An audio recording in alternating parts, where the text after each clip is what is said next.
Essos, one of the four known continents of the world, is more commonly referred to as the Eastern Continent or simply the East.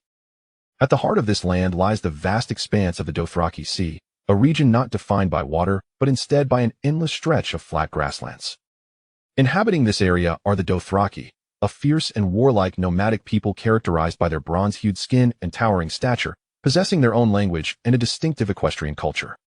The grasses of the Dothraki Sea are tall and thick, rolling like waves under the scorching sun of the long summer, accompanied by a searing breeze.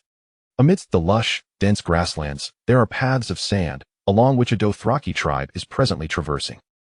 The Dothraki are born riders, their equestrian skills surpassing those of any knight. Within their tribes, only the disabled, the elderly, pregnant women, and children are permitted to ride in wagons. Anyone else who dares to do so will be met with ridicule. They similarly regard the act of donning armor as a cowardly endeavor, believing it restricts their agile bodies. Dothraki men braid their hair, and only upon being defeated in battle do they cut it.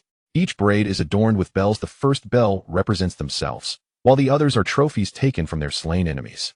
The Dothraki never touch the corpses of those killed by others, fearing that doing so would bring them a curse. The braids and bells have thus become symbols of a warrior's valor. This Dothraki tribe, walking along the sandy path, adheres to tradition. Every member sports braids, bare chests, and colorful leather vests, adorned with bronze belts and bindings of horsehair around their legs. As they move, the sound of jingling bells resonates with each step. Leading the procession at the forefront is Khal Keho and his blood riders.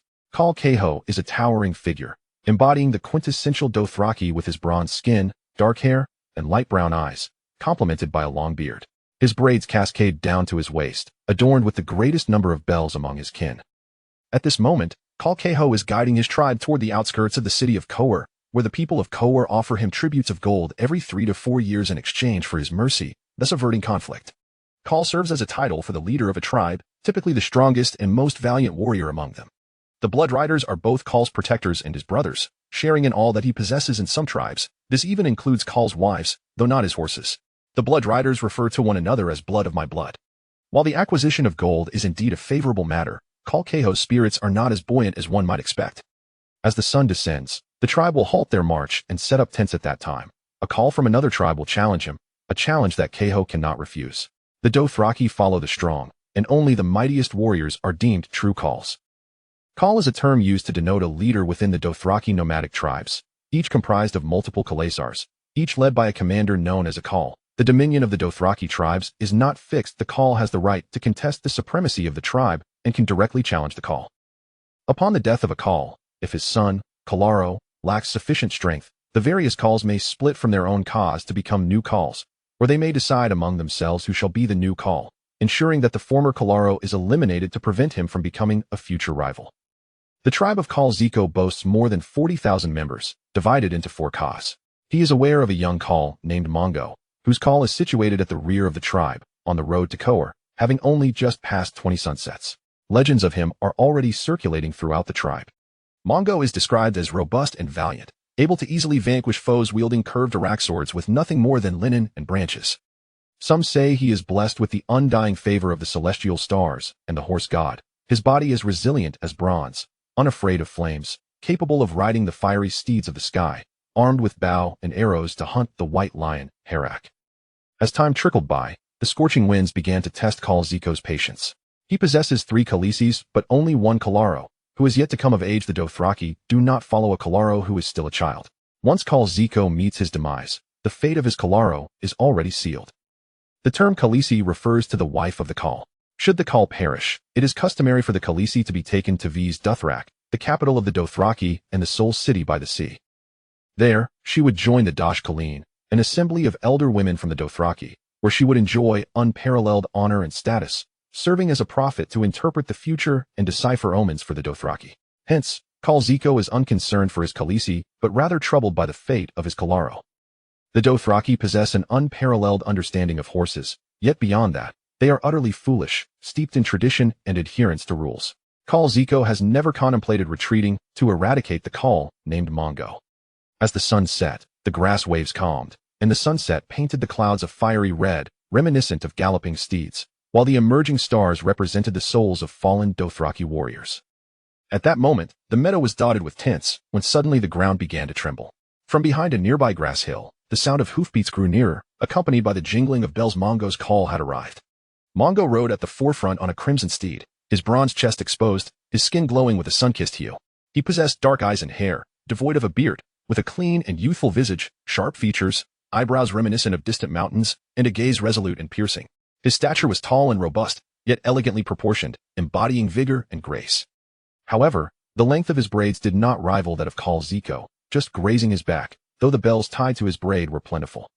Outside the tent, Khal Ziko, who had been observing Mongo, did not underestimate him. He recognized that youth alone does not equate to strength. Legends may not always ring true, yet they often conceal profound truths. Mongo's gaze was equally fixed upon Khal Ziko, though a flicker of compassion and regret passed through his eyes. Having arrived in this world for over a month, he found himself elevated from a Dothraki warlord to a Khal, commanding his own Khalasar. Yet, as he contemplated that he was on the continent of Essos and that he belonged to the nomadic Dothraki people, he felt the weight of urgency. Although he was unaware of the current year, the formidable Khal Drogo, a paragon of invincibility, had already established a legendary reputation that resonated across all tribes. He understood that his time was fleeting. The Dothraki, renowned for their martial prowess, were equally born of a merciless nature. Those who could not ride were deemed unworthy of existence. Deformed infants were cast to wild dogs, a chilling testament to the traditional pride and brutality of this fierce culture. The Dothraki tribes, devoted solely to their nomadic lifestyle, relied heavily on raiding neighboring lands for their economic sustenance. The Dothraki Sea was often referred to as the Land of the Dead or the Great Wasteland, littered with the ruins of cities trampled by Dothraki hoofs, with the sole exception of their capital amidst the vast grasslands. The expansive Dothraki Sea could accommodate only about 25 tribes, leading to incessant warfare among them for survival. The tribe led by Jekko Khal was notably feeble. They claimed to be on a pilgrimage to Qohor to acquire the gold tribute from the Qohorians, but in truth, they were merely a band of Dothraki seeking alms. The genuine tribute ought to be presented by the Qohorians themselves, prostrating before the Khal's tent. Though Mungo was grateful for Jekko Khal's trust, he could not abide the notion that his Khal was a leader lacking ambition. Such a tribe would inevitably be consumed by stronger Khalasars, and he knew all too well that his own fate would be tethered to another's whims. Mungo was acutely aware that, according to the original narrative, the entire world would descend into chaos. Even though he had acquired survival tools upon his arrival, the current state of development did not offer complete assurance of safety. He required a larger army, a departure from the Dothraki Sea, and further advancement of his survival tools, for Mungo harbored his own aspirations. Historically, nomadic leaders like Genghis Khan had ventured westward into Eastern Europe, and Kublai Khan had embarked on campaigns into Western Asia. The Dothraki, too, possessed the potential to conquer the Eastern continent and to venture across the narrow sea in pursuit of glory. Chapter 2. Mongo Ko. The vast grasslands trembled beneath the weight of impending conflict. The tribesmen of Jekko Ko mounted their steeds, eyes fixed intently upon the eastern hills. Mungo, astride his fiery steed, surged ahead, who's pounding the earth, mane billowing in the wind. In his wake, a cacophony of thundering warhorses erupted as a tide of Dothraki cavalry poured forth, an unstoppable wave of darkness. This cadre of warriors bore no distinguishing marks from their kin. Wild and untamed, their voices rising in sharp, piercing roars that seemed to drive away beasts, intimidate foes, and scrutinize their adversaries as if they were mere prey. Yet, within the glances cast towards Mungo, there burned a fervent admiration. They galloped to within 100 paces of the encampment, reining in their mounts, showcasing their exceptional horsemanship. Before the tents, Jekko Ko remained unflustered, mounting the warhorse brought forth by his blood oath warriors. Even before Mungo's forces set foot upon the meadow, they had already been spotted by the tribe's scouts. The Dothraki, though crude and fierce, possessed military prowess that rivaled any in the realm. As the tribe moved, scouts scoured the terrain for signs of prey and enemies, while roaring warriors flanked their sides, and a contingent remained to guard the rear. Importantly, the Dothraki did not indulge in looting amidst battle. Once the dust settled, the fearsome Jackarans would sever the heads of the slain, and following them, young girls would gather arrows from the fallen for future use. The expansive sky was painted with the fiery hues of sunset, as stars transformed into flaming steeds, welcoming the valiant souls returning to the heavens. With his back to the east and facing the dying light, Mungo confronted Jekko Ko and his blood oath warriors. The radiance of the sun and stars stretching their figures across the plain. The blood oath warriors, eager to charge ahead and slay the challenger, were halted by Jekko Ko's outstretched hand. Drawing his curved arak blade from his saddle, his fierce eyes ignited with a sharp glint, and with a voice as solid as stone, he proclaimed, "Mungo, I shall ensure they burn your corpse, granting you the glory you deserve." Mungo quelled his fleeting guilt, focusing his mind. A KO paralyzed by fear ceased to be a true KO. Now, I shall abandon your corpse upon the crimson wasteland, where rain shall fall upon your decaying skin until naught remains but bones. With that, Jiko KO tightened his legs around the horse's belly, gathering his strength, and charged forth. His arak blade raised high. The fear of the horse, King Zorgo, transformed into seething anger and defiance, as the blood within him began to boil once more. As the sun dipped below the horizon, Munko squinted against the fading light, keenly observing Jiko KO's posture. In truth, with his prowess, he could easily crush his opponent. Yet he had his reasons for engaging in this manner. At 60 paces, he spurred his fiery steed forward, akin to an arrow loosed from a bow, flames racing ahead. The two riders passed each other, Jiko KO's blade slicing through the air in a deadly arc, striking Munko's slightly leaning form. The sensation was akin to striking solid rock. Before Jiko KO could fully comprehend, an immense force hurled him from his mount, and the weapon that entered his vision resembled a mere twig. A splatter of blood followed. A gaping wound appeared in Jiko KO's throat, and he crumpled to the ground like a rag doll. Blood gushing forth as his final thought flashed through his mind. The tribal legends were true. The myriad prophecies of Haikolan had come to fruition. His horse was swift as the wind, his tribe enveloping the land in an overwhelming multitude, and the arak blade in his hand was as sharp as the finest grass. He would be as fierce as a tempest, and his enemies would tremble before him, their wives weeping tears of blood and despair.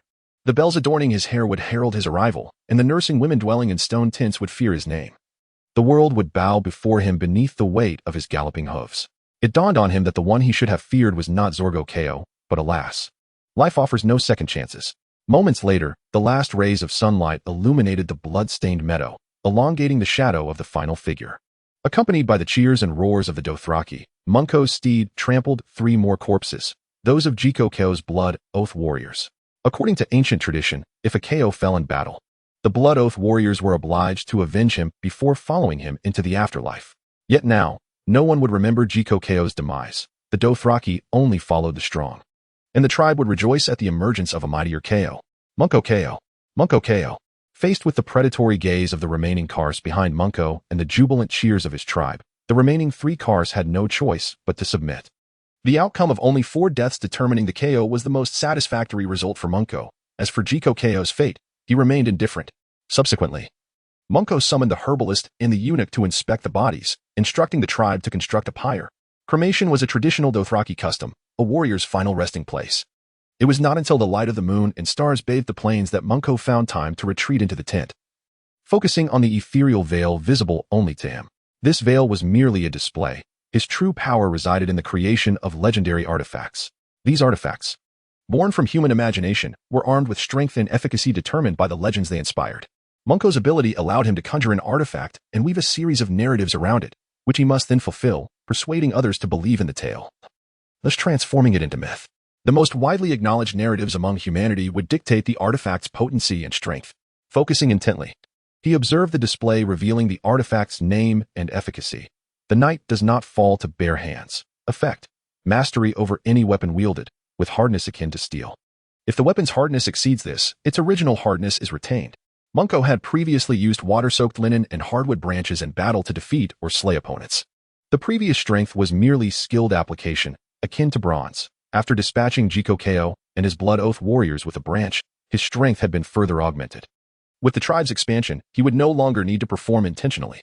Reigns of the Heroic Knight. Effect: unity with the steed, enabling the wielding of magic and mythical creatures. This world held magical beings akin to dragons, and perhaps even sea monsters and griffins. When Munko first traversed into this realm, he could only rely on the Dothraki's instincts and his robust physique to grip the horse's belly and avoid falling.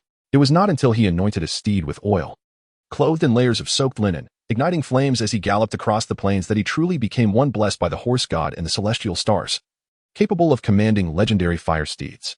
The 12 Trials. Effect 1. Bodily enhancement, rendering the body as hard as rock, allowing immunity to all damage aside from fatal wounds, whether from physical or magical sources. Effect 2. Bodily resurrection, storage, 0. Effect 3. Resistance to known attacks. The 12 Trials formed the foundation of Munko's strength, granting him a more robust physique. With a body as solid as stone, he could lean slightly backward in the saddle, evading the blade of the arak, the residual force glancing off his form without leaving a mark. As long as the injury is not fatal, the blade merely leaves a scar. Without a drop of bloodshed, however, it does not grant the ability for limbs to regenerate. He has developed a resistance to known attacks and can now dance amidst flames, bathe in boiling water, and most poisons are rendered ineffective against him. The lore surrounding this artifact claims that Mungo has undergone trials by the gods, akin to the legendary hero Heracles from ancient Greek mythology, completing 12 labors. With each labor completed, the gods bestow upon him greater blessings, ultimately bestowing him with immortality. The task of hunting the white lion, Herak, was the first labor, which activated the power of the artifact's 12 trials, endowing him with the capacity to overpower Zico. Subsequently, with each labor Mungo completes, the limit of his resurrection reserves grows, meaning he must be slain 12 times before facing true death. With the resurgence of magic in this world, the expended resurrection reserves will gradually replenish over time. The next trial involves unifying the Dothraki people. Chapter 3. The River Son at Dawn. The light of creation disperses the mist of night, and the air is filled with the fragrance of fresh grass, mingled with the scent of horse manure. The Dothraki are accustomed to folding their tents and mounting their steeds, continuing their march towards the outskirts of Koa until Mungo Ko issues new commands. A marching force of over 40,000 is no small matter in other lands, necessitating a complete logistical supply chain and a stringent command system. Yet for the Dothraki, this is simply a way of life. Riding is life, and so is slaughter and plunder, living day by day until death arrives. With the rise and fall of the sun, as long as Ko can still ride, all remains well. The following day, the tribe observes that their Mungo Ko enjoys conversing with an elderly man named Over. Is Ko contemplating appointing this non-riding elder as his bloodsworn companion? As another day wanes, a patrol of scouts fails to return, and Mungo Ko declares that the missing scouts have been dispatched further afield to seek water sources. By the 7th sunset, the tribe halts at the River Son in the western part of the Dothraki Sea, where the missing scouts safely return. The next morning, within the Dothraki camp, Mungo rides his fiery steed, guided by the elder Over, to the ruins of the city by the River Son. This is Viskfor. A gentle breeze caresses the air as Over reaches out to touch the stone walls of the ruins, a look of rapture blooming on his weathered face. It is well known that the Dothraki do not concern themselves with architecture. Mungo halts his warhorse and remarks with a smile, Viskfor, indeed a Dothraki name. The world is filled with the inconceivable, and it is rare for a Dothraki man to reach the age of Over. His prominent cheekbones frame a face marked by time. Beneath a furrowed brow are eyes that are murky yet gentle, now radiating tranquility. Mungo notices the elder's exposed arms, remarkably slender and elongated. After a moment of silence, Over's dazed eyes slowly brighten as he speaks. Tangazanfane refers to this city as Shannis, while Viskfor is the name given by the Dothraki, meaning City of Worms. Mungo is momentarily taken aback. This is a foreign tongue. Before he can respond, Over continues, all prosperity will eventually meet its twilight, and every golden age must come to an end. Tangazanfane is a self-designation among the High Ones, who are also known by a more resounding title, the Sailor. With this statement, Over offers no further explanation and resumes his path towards the River Son behind the ruins. Mungo gazes at the elder's stooped figure, deep in thought. Initially, he sought someone familiar with the Dothraki Sea and paid little heed to Over's origins, knowing only of his geographical prowess. After this exchange, Mungo realizes that the elder possesses a depth that belies his appearance. To govern a people, one must comprehend their history and culture.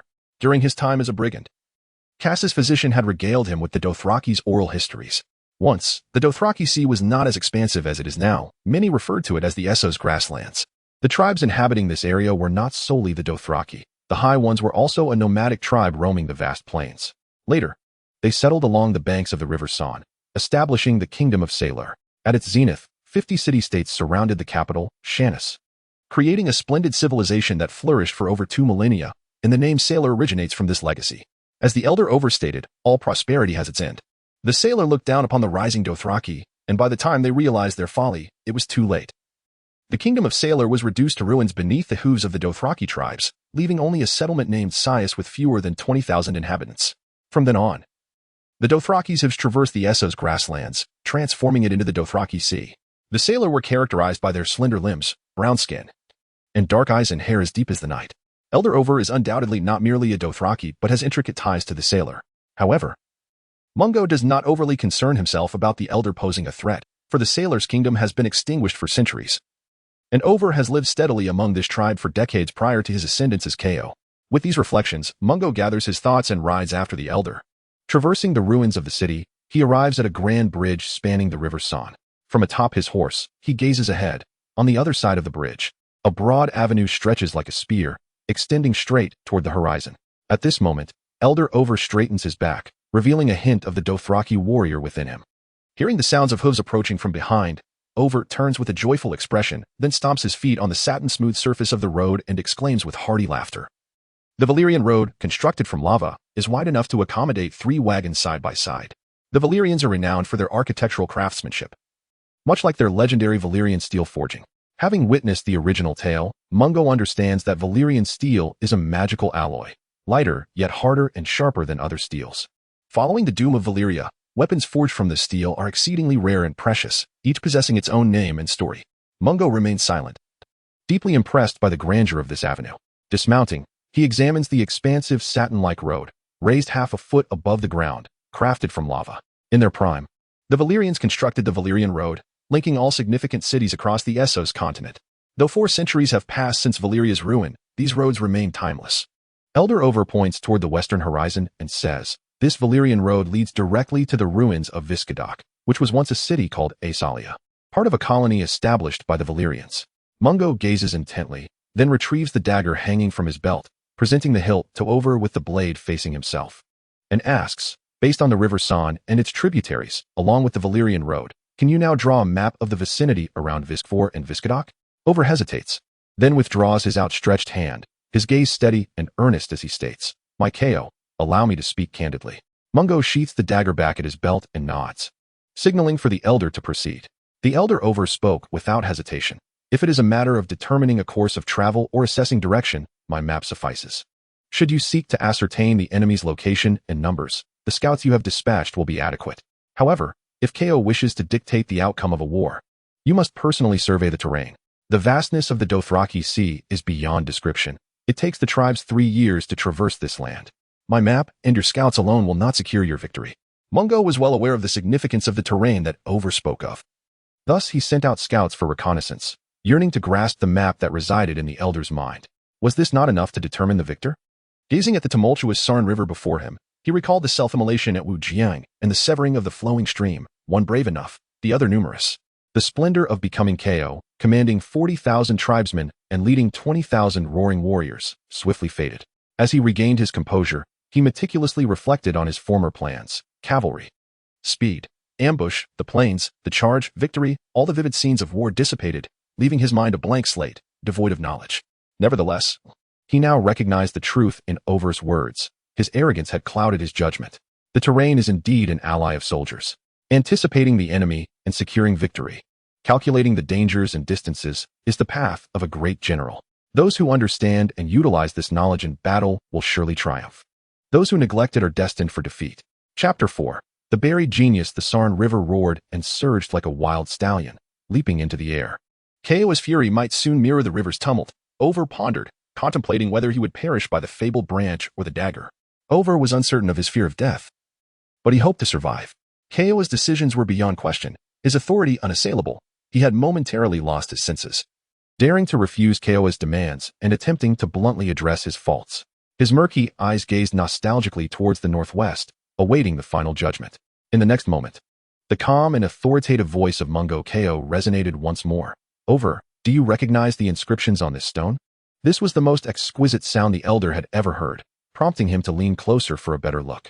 Observing Over's eagerness, Mungo understood that his previous silence had been effective. The Valyrian script on the stones served as a signpost. One pointed towards the city of Asalia, the ruins of Viskadak, while the other directed elsewhere. Over's lips moved, but he could not continue speaking. Stepping forward, Mungo remarked, "I never imagined you were versed in Valyrian. Where does the other signpost lead?" Faced with Mungo's subtle yet pressing inquiry, Over desperately sought to regain his composure, aware that this was no mere illusion. The clues revealed today were overwhelmingly abundant. After spending 7 days in each other's company, he recognized that this legendary Ko was not only strong and valiant, but possessed a delicacy and wisdom that other cows lacked. Taking a deep breath, the elder Over calmly replied, "Ko, this Valyrian road also leads to Sihas in the northwest, where the Silurian people are struggling to survive. However, this city has fallen into decline, plagued by hunger, poverty, and disease." "Is that so?" Mungo's lips curled slightly. Then, wise Over, the Silurians, huddled here in their waning state, no longer possess the glory of yesteryear. After their downfall, I shall grant them their final honor. Over's breath caught in his throat, and he fell silent. Mungo fixated on the elder's eyes, his expression impassive as he continued, "You share the blood of both the Dothraki and the Silurians. The bronze skin belongs to the Dothraki. While the slender limbs are characteristic of the Silurians, yet you do not embrace Dothraki culture. Instead, you revere Silurian civilization. You refer to your tribal brethren as Dothraki and yourself as Tengizanfang, acknowledging the resonant title of Silurian in your heart. Upon hearing this, Over seemed to be struck at his innermost core, unable to suppress his impulse. His forehead creased tightly, his beard quivered, and he exclaimed passionately, "The finest warriors of Sailor ride into battle on chariots of blades, driven by their wives or daughters. Women fight alongside men. This is the tradition and honor of the Silurians." As he spoke of the Silurians, his gaze was filled with reverence and longing. However, Over's expression soon morphed into one of anger, his voice hoarse as he growled. The Dothraki believe that the most critical moments of life must transpire beneath the sky.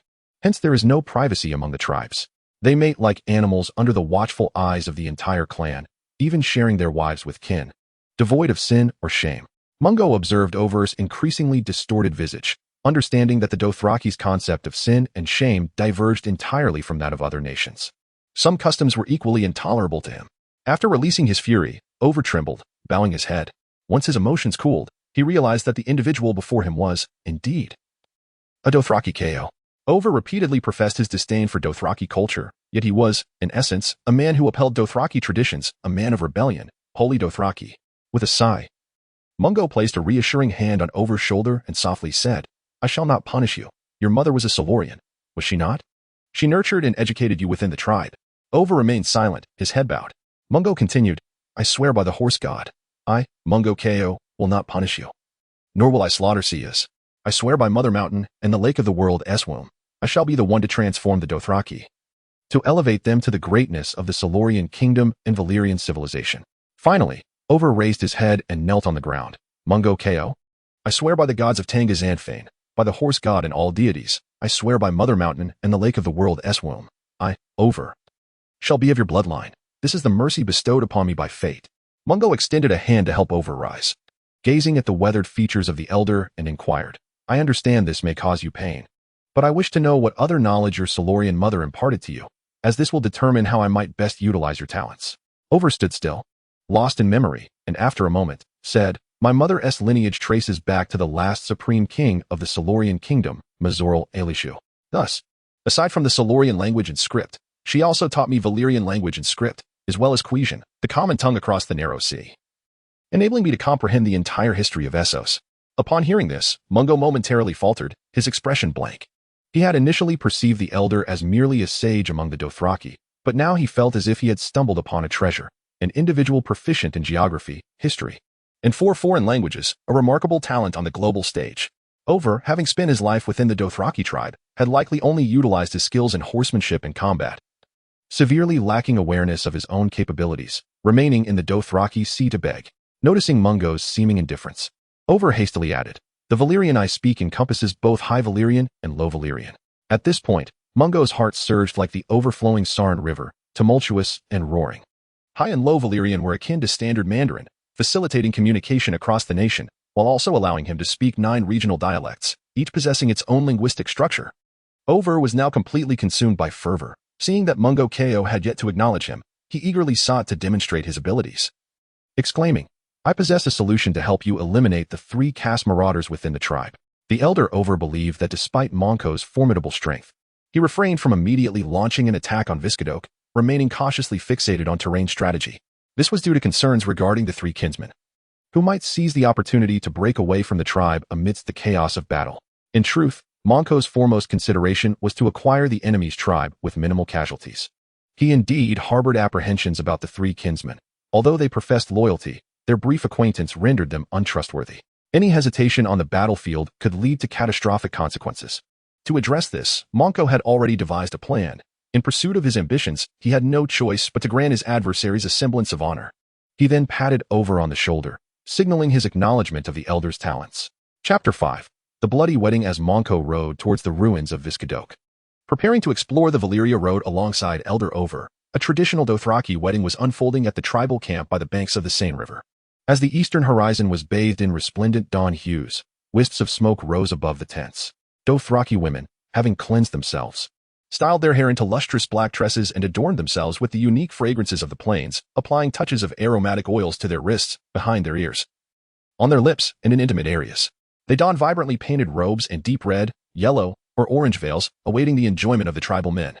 The sky served as a dome, the plains as a carpet, while the winds of the wilderness carried the scents of grass and wildflowers.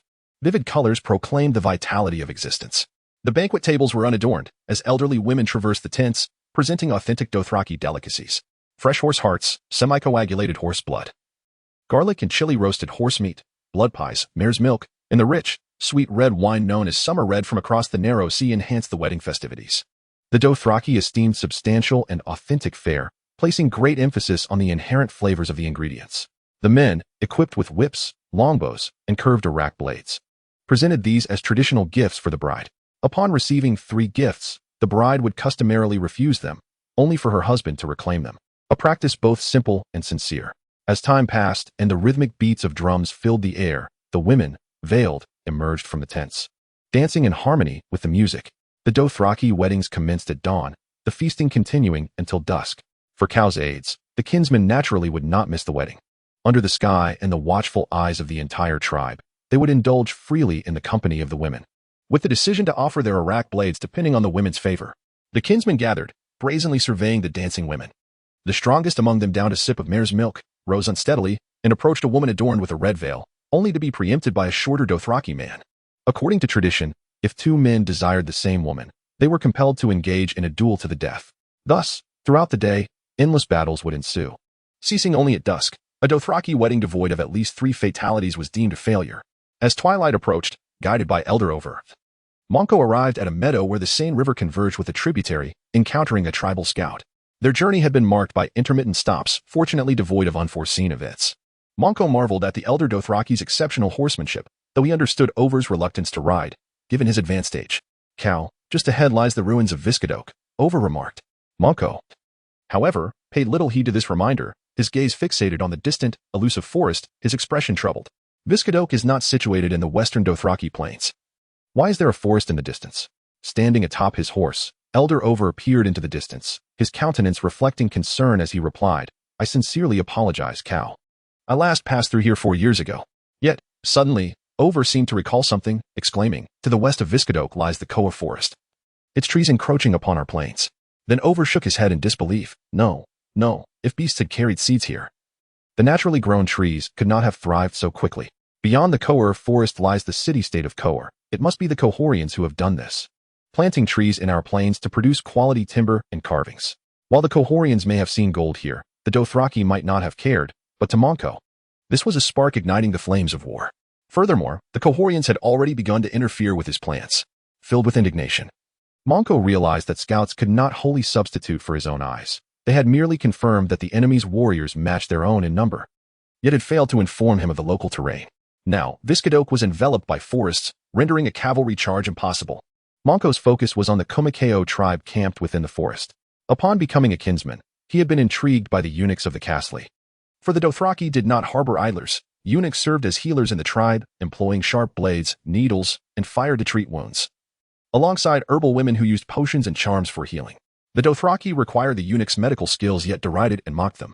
However, upon learning of their role as healers, Monko swiftly suppressed his curiosity and sincerely apologized.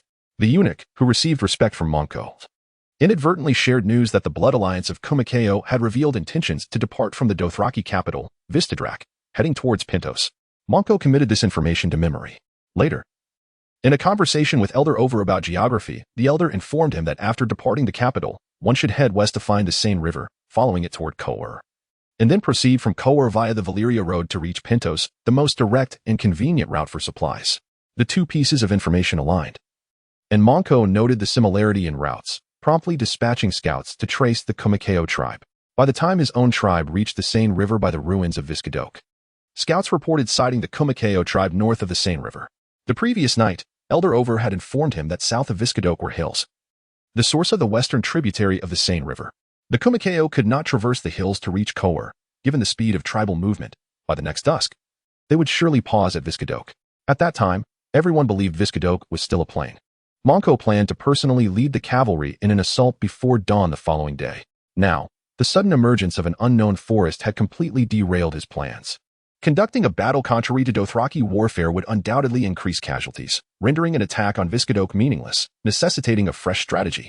As night fell, Monko instructed the scouts to continue tracking the Kumakeo tribe and then beckoned Elder over to ride away. Stars twinkled above, and a mournful wolf howl echoed from afar, indistinguishable in the night. Fortunately, the Valyria road beneath their feet guided their way. The journey home always seemed longer than the journey away, as Monko spurred his steed. Gathering his thoughts, he was unwilling to abandon the prey so close at hand, then halted his warhorse and called back to the weary Over. Let us rest for a moment. Dismounting, Monko inquired, if the Kumakeo depart from Viskadok, how shall they proceed to Conqueror? Without hesitation, Over replied, they will continue westward. After traversing the Conqueror forest, they will encounter the Chien River. Following the Chien downstream, they can reach Koa City within a day.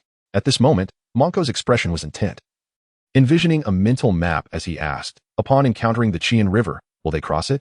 Over furrowed his brow, the wrinkles on his forehead knitting tightly as he pondered. Koa City is built along the Chien River.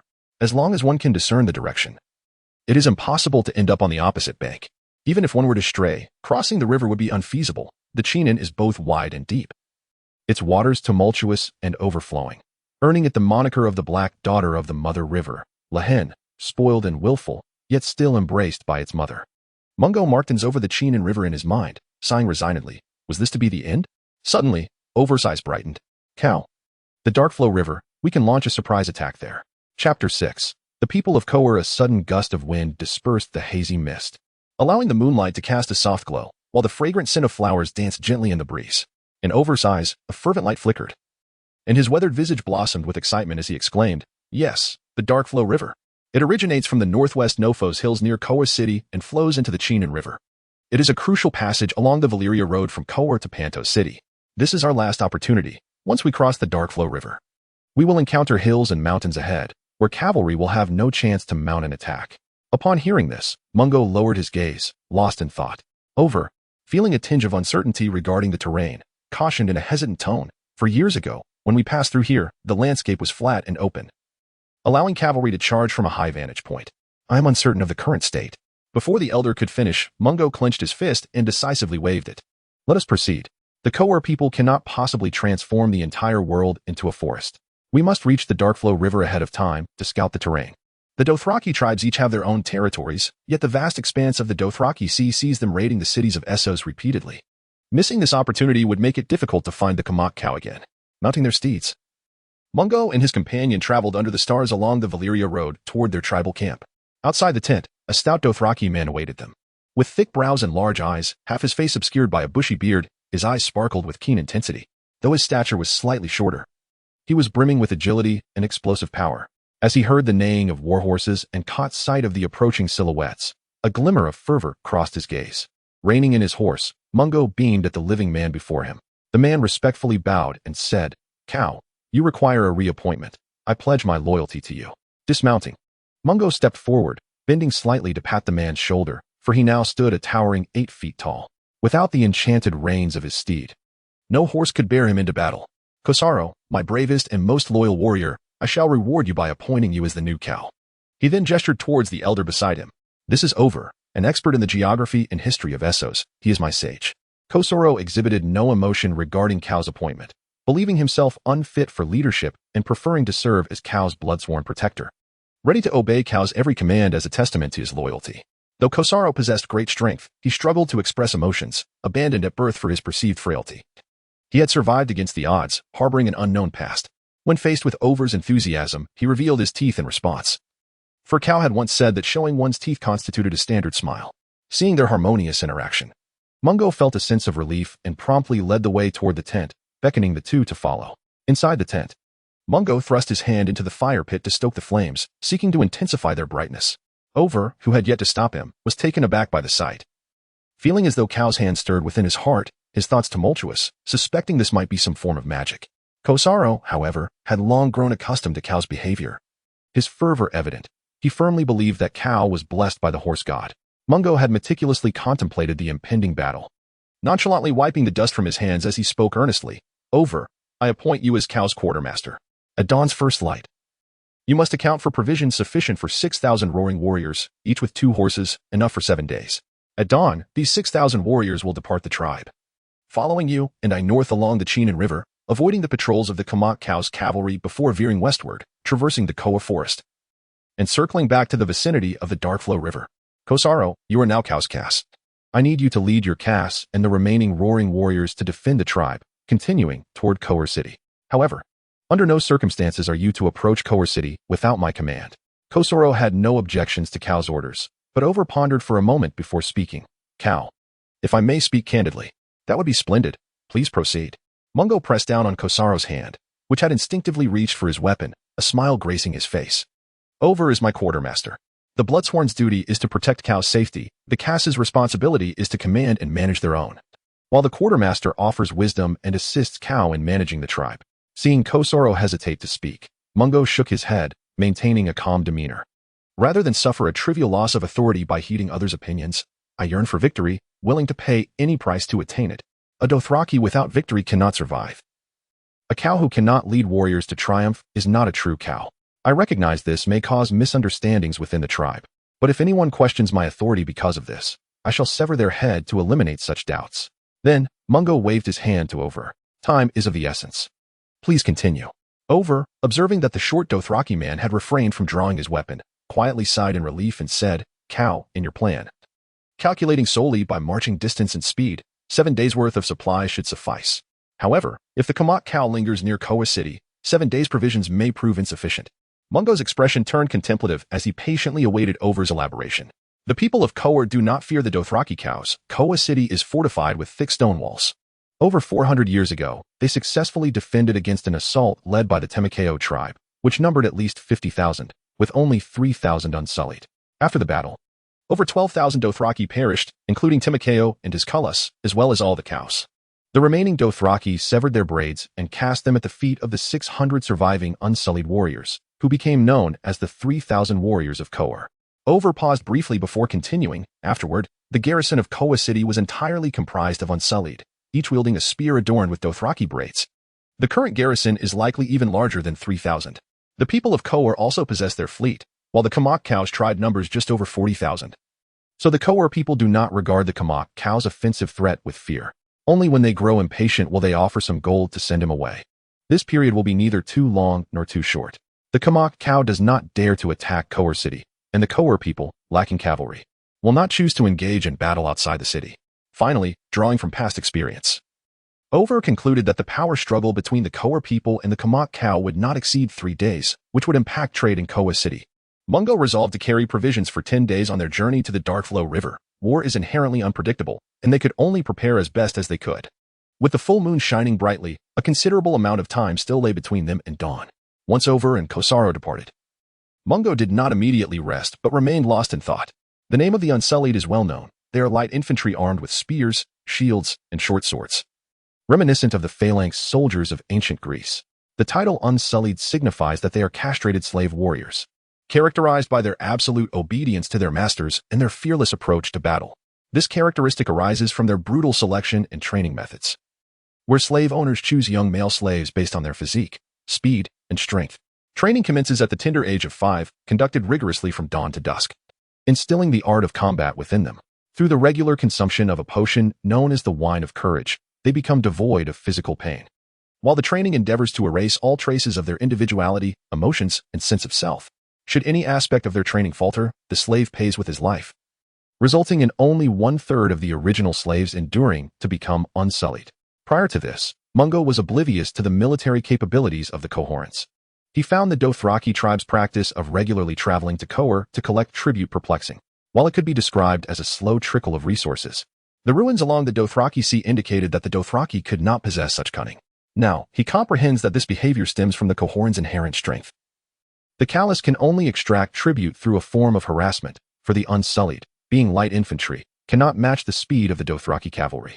However, one wonders what Timo Callous thought when he charged the Unsullied spear formations with light cavalry 4 centuries ago. Similarly, Mungo finds the mindset of the cohorns peculiar. If they were to train and assemble a light cavalry unit to entangle the Dothraki during war, they could then encircle and annihilate them with the Unsullied.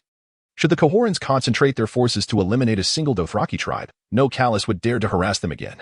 Perhaps this is what is meant by the assertion that the city-states of Essos do not rely on steel in warfare, but rather on gold. After all, as free trading city-states, for merchants, matters solvable with money are not issues at all. Yet, these individuals will inevitably pay the price in due course. In popular perception, the military prowess of the Cohorans remains largely unknown. However, their skills in forging and woodworking are universally recognized, a fact that greatly intrigues Mungo. Chapter 7. The rapid march of the dark current river. As dawn broke, the sky resembled a sharpened sword, cleaving through the dark shroud of night to reveal the blood-tinged morning light. Beneath the dome of the heavens, over 6,000 Dothraki roaring warriors, each mounted on 2 horses, assembled at the ruins of Vescovo by the banks of the San River, ready for battle. Mungo rode forth on his fiery steed, charging from the east with a thunderous roar echoing within his chest. Since the day he learned to ride, he had never heard of Dothraki fearing war. The 6,000 Dothraki warriors, having witnessed him single-handedly slay Zeko Callis and his Blood Oath Guards, now beheld Mungo as formidable stature and gallant charge.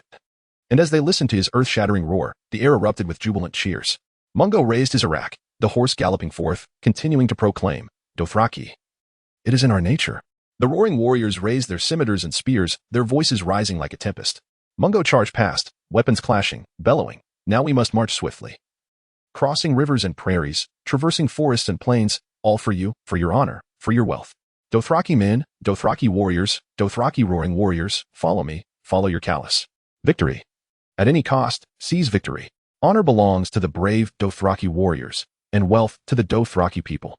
The cacophony of roars and thundering hooves resonated through the woods. As under Mungo Callus's leadership, the 6,000 roaring warriors surged forth from the banks of the San River. The army crossed the San River from the ruins of Vescovo and proceeded north along the Valyrian road. Each warrior rode 2 horses, alternating mounts, even securing themselves to their steeds while they slept. Their rations consisted mainly of beans, jerky, and dairy products. In addition, the Dothraki carried leather pouches filled with milk, mixed with an appropriate amount of water, strapped to their horses. As the steeds galloped, the vigorous motion transformed the milk into a porridge-like substance, serving as sustenance and hydration. By midday the next day, the army entered the Conqueror forest, the largest forest on the continent of Essos, where the trees stood tall and robust, trunks as wide as city gates, and leaves gleaming like gold under the sun. The cavalry spread out, their horses trotting gracefully through the woods, and fortunately, the Dothraki were masters of horsemanship. The forest, however, was fraught with danger, inhabited by moose and spotted leopards.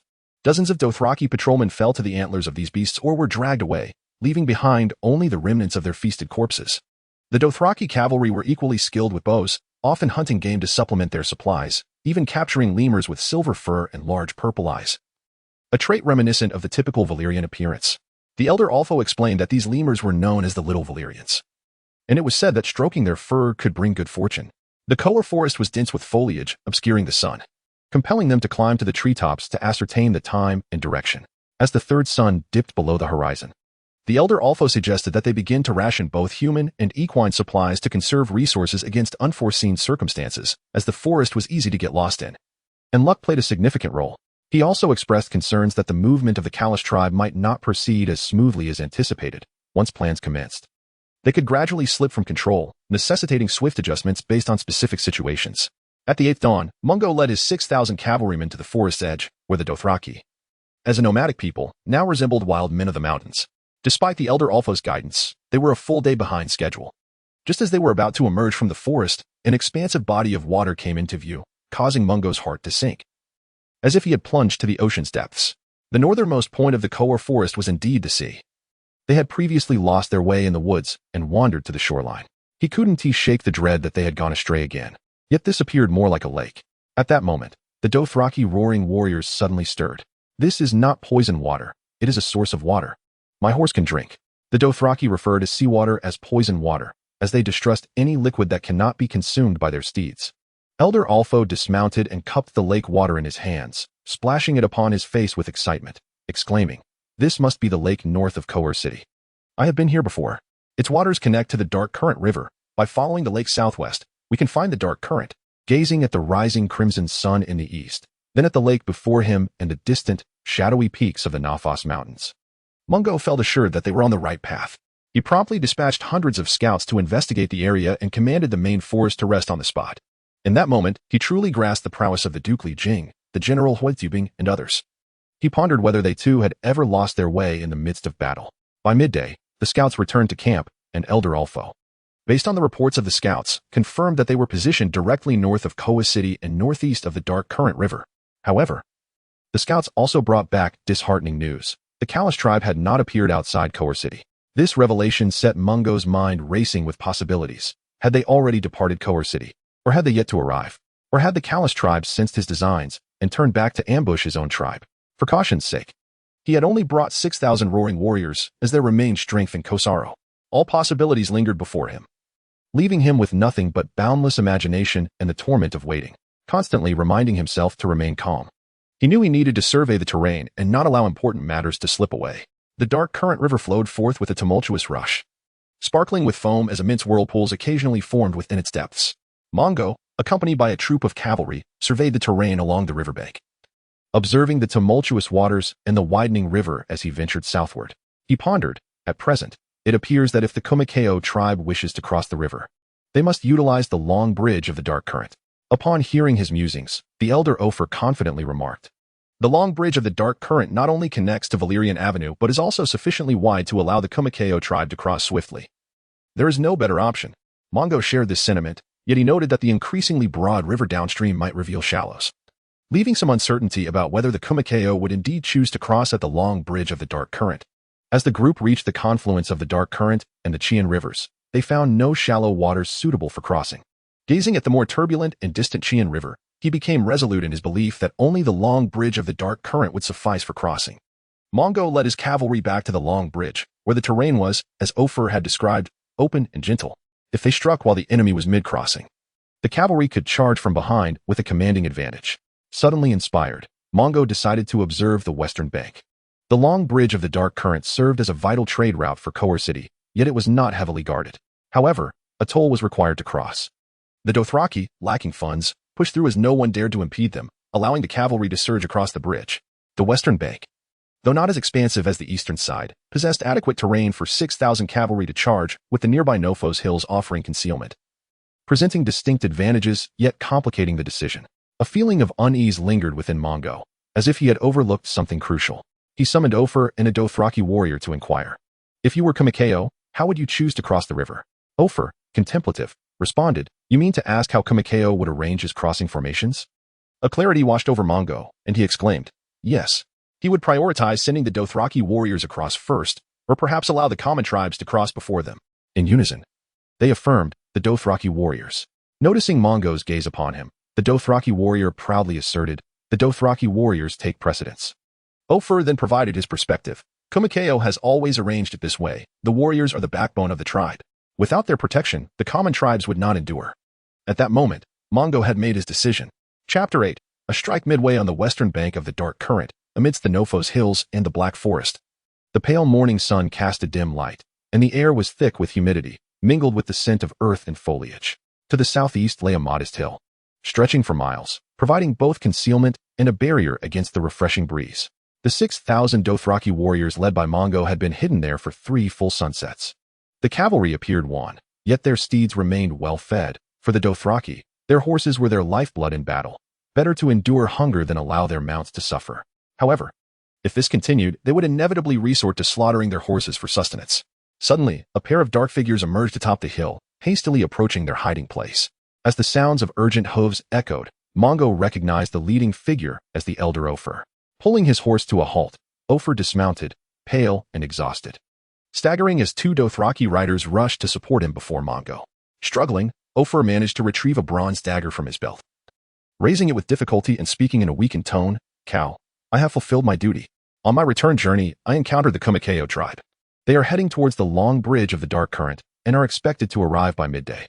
The moment Mongo laid eyes on the dagger, he burst into laughter, vaulting onto his fiery steed and galloping to the forefront of his troops. Facing the eager gazes of the Dothraki warriors, he proclaimed, "Brave warriors of the Dothraki, the war you have long awaited is upon us. The horse god shields us, the sky, the mother mountain, and the womb of the world behold us. The gods stand with us, binding the fate of our enemies. Though they may outnumber us, they have trapped themselves in unfavorable terrain, leaving the most open and level ground for us to charge. While they revel in their comforts, we have forged our strength through the trials of the wilderness. You are the fiercest warriors of the Dothraki Sea, and you have me, the unparalleled Mongo Cow, blessed by the gods." As the chant of Mongo Cow, reverberated, Mongo inhaled deeply, aware that the decisive battle was imminent. The sun was high, the pallor of dawn fading, and not a whisper of wind disturbed the air. Time seemed to freeze. The scouts of the Kumakeo tribe had passed. This was the third wave preparing to cross the river. Ofer, his tone now light and relieved, expressed his contentment. Mongo listened intently, and once Ofer finished, he inquired, "When will Kosaro arrive at the dark current?" Ofer, grasping his graying hair in contemplation, replied, "Perhaps in an hour." "I understand," Mongo nodded, feeling somewhat relieved. War requires favorable conditions, lacking any one of them incurs great costs. Since the Kumakeo tribe's arrival at Koa City, Mongo had dispatched Ofer with a team of scouts to return to the Koa forest, seeking Kosaro to lead the tribes towards Koa City, with the dagger serving as a token. Upon receiving this token, Kosaro would lead 10,000 Dothraki warriors swiftly westward to flank the crossing Kumakeo tribe. Thus, the pressing question remained, would Kosaro arrive on time? Yet Mongo remained untroubled. The dual flanking was merely to secure a greater victory. Having brought 6,000 cavalry, he was confident of success. Resolving his thoughts, Mongo turned to Ofer, "Official, have you seen Kumakeo and his men?"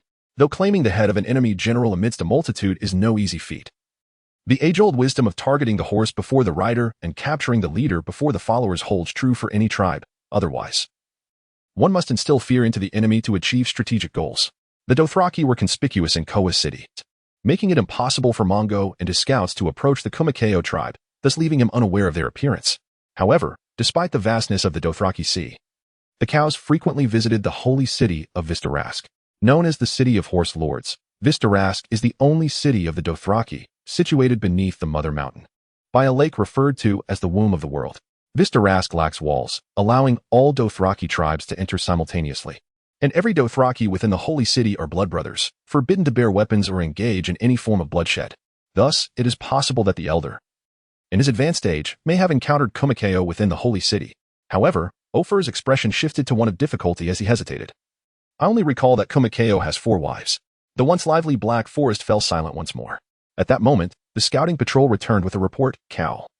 The enemy's 4th wave of scouts has passed, and the number of those crossing the river is nearing half." Silence enveloped the scene. Mongo, leading over 6,000 Dothraki warriors, quietly advanced with their steeds, poised to emerge from the black forest. The horses were muzzled and shod with cloth to avoid early detection by the enemy as they approached the battlefield. The coverings would be removed just before the cavalry launched their attack, as the wraps would impede the horses' sense of the ground, risking a loss of speed or footing during combat. Outside the black forest, the orange-yellow sun hung in the sky like a severed head, dazzlingly bright, casting a golden sheen upon all it touched. Mongo mounted his horse, the scorching wind whipping against his bare chest. He struggled to contain the excitement and tension surging within him, decisively issuing the command, "Dothraki cavalry, advance." A fierce roar erupted from the warriors, echoing like the cry of a predator. The 6,000 Dothraki surged forward, a dark tide akin to a raging river, the thunderous sound of hooves reverberating across the banks. As the horses began to gallop, their hoofbeats synchronized into a singular rhythm, resonating like a tempest, building into a cacophony of thunderous sound. Clouds of dust billowed around them, and Mungo felt the wind howling by his ears, the adrenaline coursing through his veins bringing a refreshing chill that quelled his nerves. These 6,000 riders were not disorganized ordinary Dothraki. Most belonged to his own Kaj tribe, with the rest being elite selections from other clans. Each warrior was armed and skilled in the use of bows, spears, and curved swords. The attack came suddenly as the thunderous hoofbeats approached. The nearly 10,000 troops already across the river on the west bank were still disoriented, unable to form coherent ranks, appearing lost like wanderers. It was only when the cavalry closed within 500 paces that the warriors of the Jamoko tribe, sporadically roaring, charged forth, only to be turned into pincushions before they could close the distance.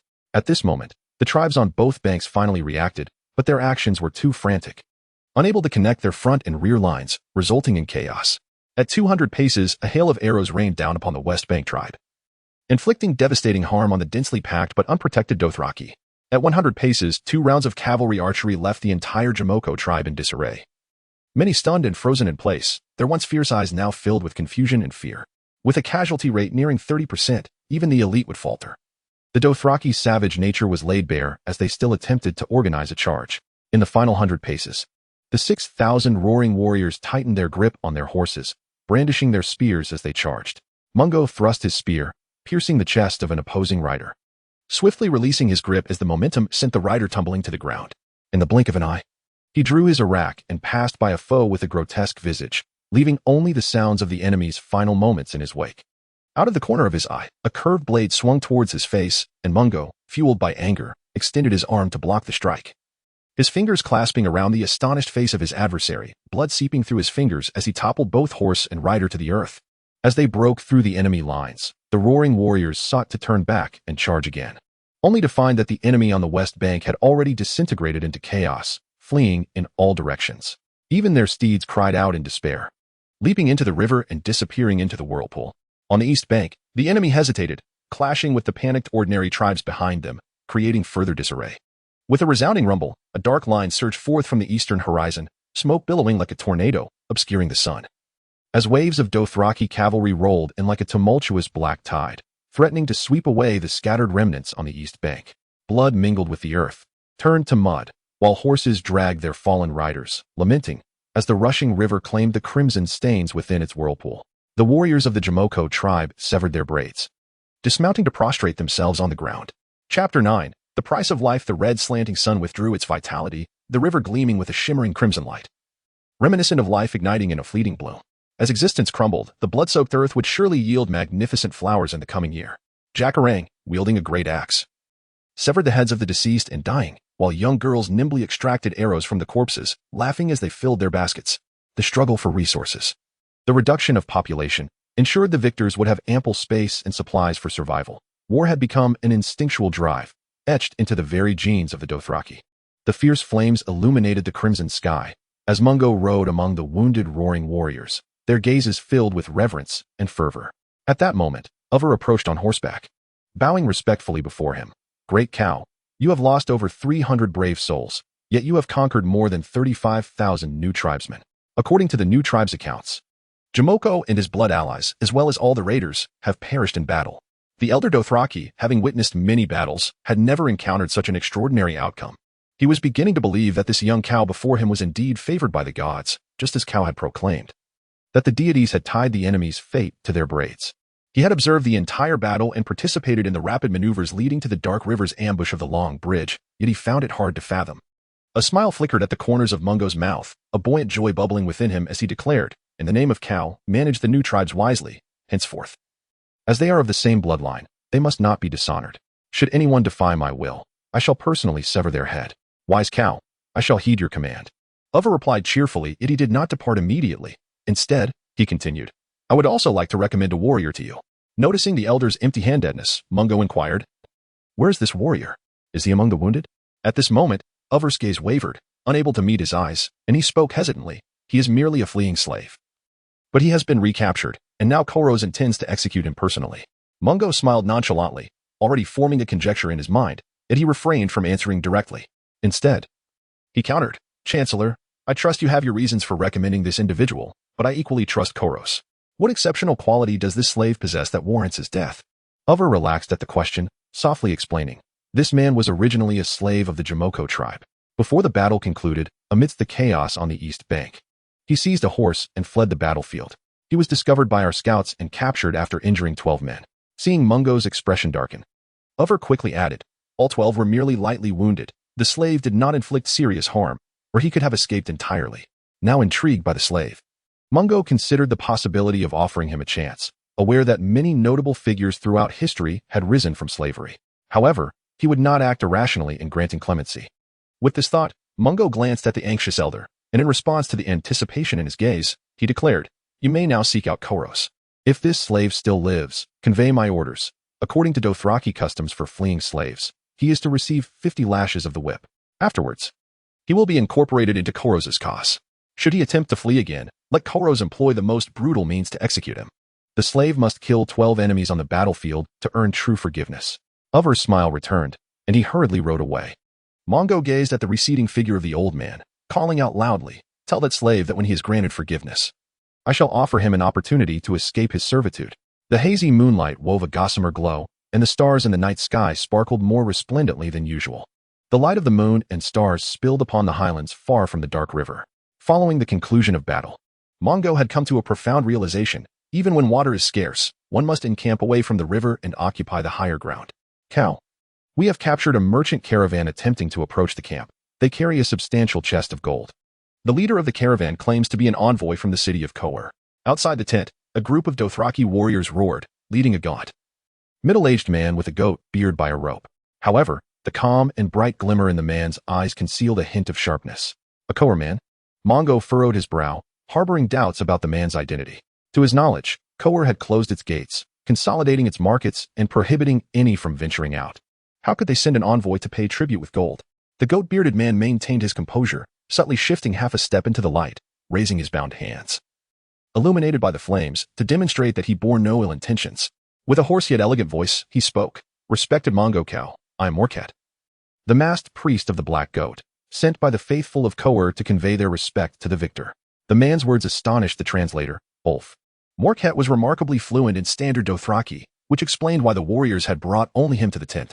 Even the typically harsh and abrupt Dothraki language took on a gentler and more serene quality in his unique voice. Ulf, momentarily taken aback, slightly turned and whispered in explanation to Mongo. The Black Goat is the deity of the Conquerians, requiring daily sacrifices of blood.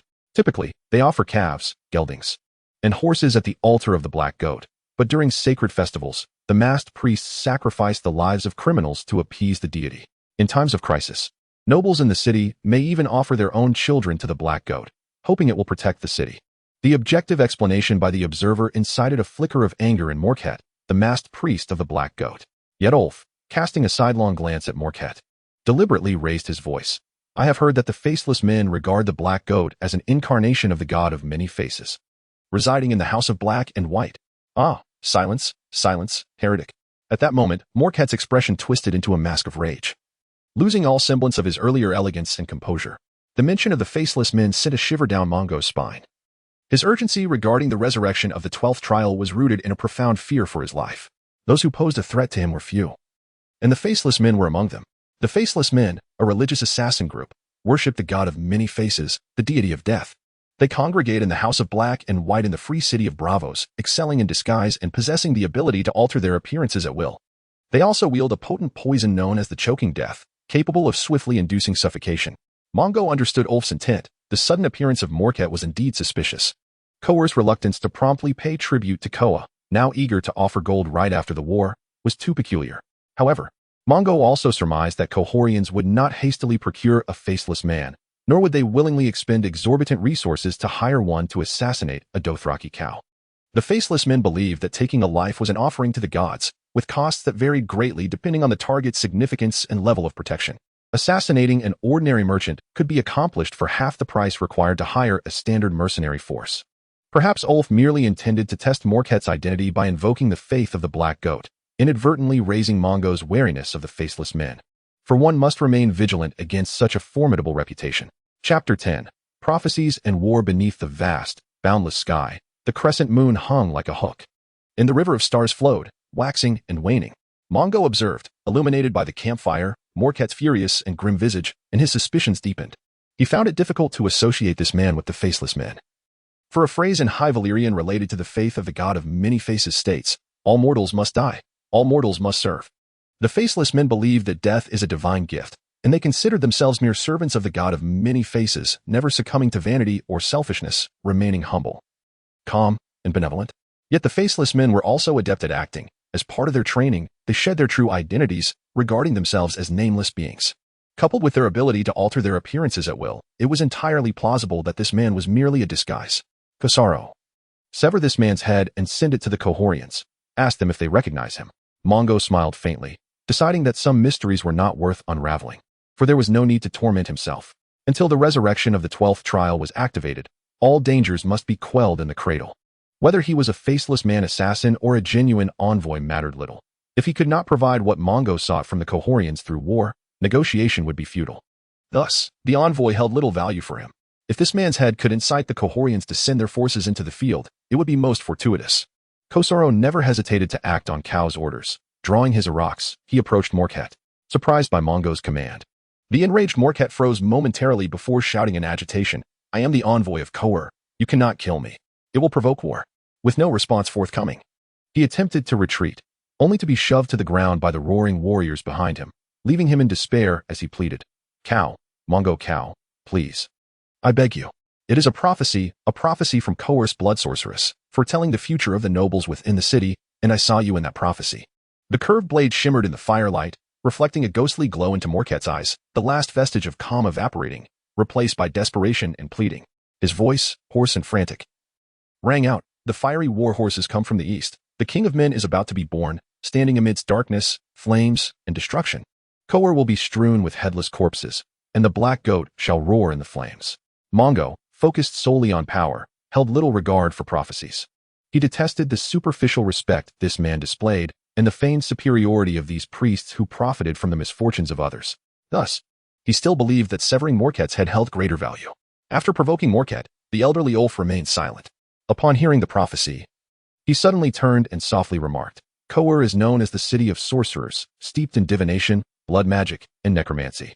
The Conquerians firmly believe in these magics. Perhaps you might consider listening, as it could prove advantageous in our war. However, when he mentioned blood magic, his face contorted with revulsion. The Dothraki distrusted, loathed, and forbade blood magic, considering it a product of the users consorting with demons. Upon hearing the elder's suggestion, Mongo waved his hand, halting Kosaro's approach, and proclaimed loudly, Morket, you lack loyalty to your god. He shall no longer grant you protection. Now explain this prophecy to me, and perhaps I may bestow upon you the gift of life. Morhet lay prostrate on the ground, utterly drained and gasping for breath, his predicament pitiable. He earnestly elaborated, it is the blood sorcerer Boport. He utilized blood magic to engender a union between beasts and the daughters of nobility, resulting in the birth of monstrous half-human, half-beast offspring. Subsequently, Boport sacrificed the infant to acquire prophecies regarding the future of the nobility, all of which pertain to you. The fate of the Conqueror people rests in your hands. As the name suggests, blood magic is a form of sorcery derived from blood, notorious as one of the darkest and most potent forms of witchcraft. Practitioners of this art are often referred to as blood witches or sorceresses, and they typically employ blood for divination, thus acquiring a most abhorrent reputation. Morhet's account elicited distaste among those present, yet he felt compelled to continue to ensure his survival. Do you recall the tax collector at the long bridge over the dark stream? At that time, you rode across the bridge on your fiery steed, leaving an indelible impression of your form and valor upon him. He is a devout follower of the black goat god, and when blood sorcerer Boport uttered the prophecy, that tax collector immediately thought of you. Mongo recalled the timorous tax collectors he had encountered during his reconnaissance, though he could not identify which among them it was. Noticing the young cow's silence, Morhet's tone grew increasingly obsequious. Great cow, you arrived from the east on your fiery warhorse, effortlessly vanquishing the imperious Komikeo. You are the human king foretold in the prophecy.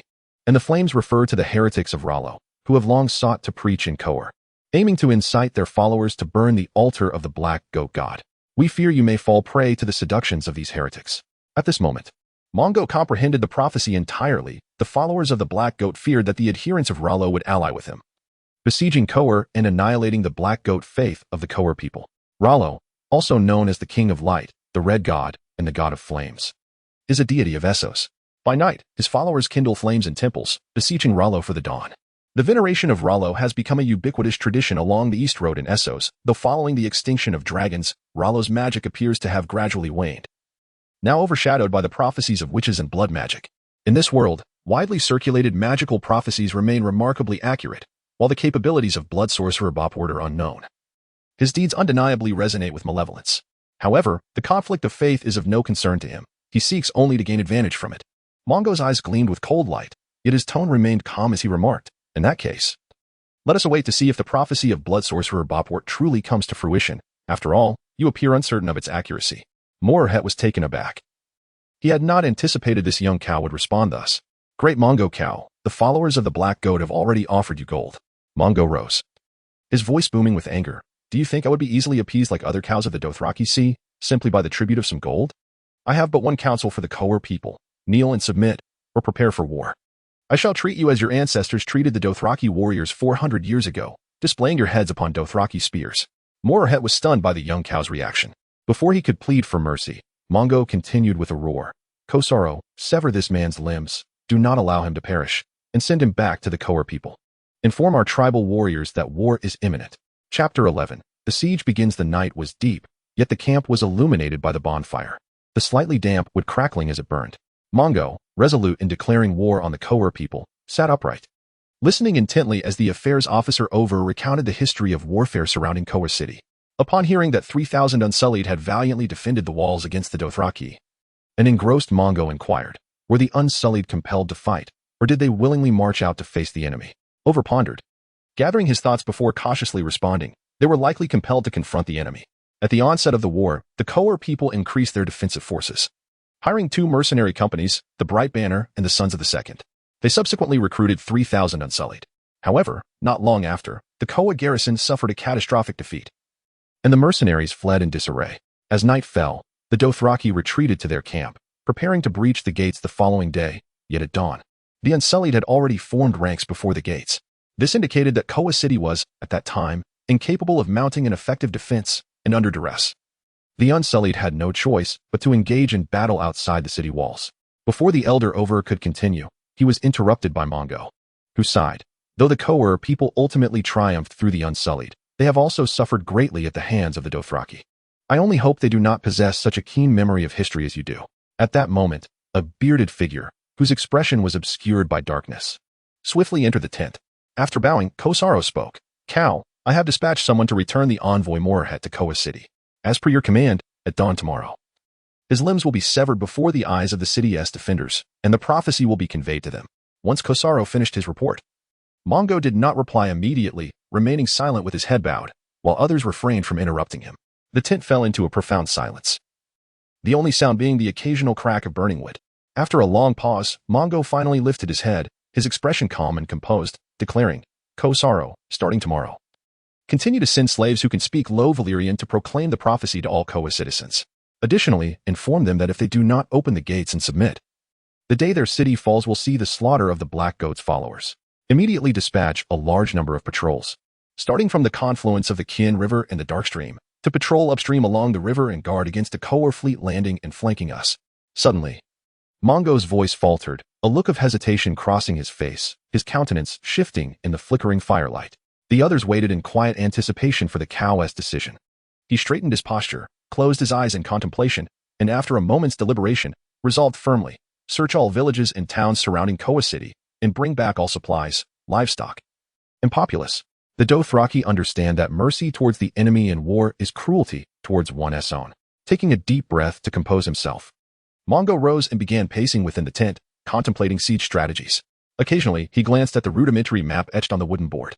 Then, he gently placed his finger on a dagger-shaped illustration, inquiring, Officer Over, is this Dagger Lake, the lake formed by the confluence of the Lorne River and the Kin River, also the crucial passage for the Conqueror fleet traveling north and south? Indeed, you are correct, Over replied, leaning closer to the board. Dagger Lake was the site of a naval battle where the Conqueror fleet played a pivotal role. Currently, the Lorne River is plagued by bandits, and the situation at Dagger Lake is particularly dire, with many small islands concealing numerous caves and hidden fortifications. Bandits have ambushed passing vessels here. We might consider collaborating with pirates to assault the Conqueror fleet. Initially, Mongo nodded in agreement but then shook his head. We lack a fleet, and the river bandits are cunning and treacherous. They will not heed the commands of others.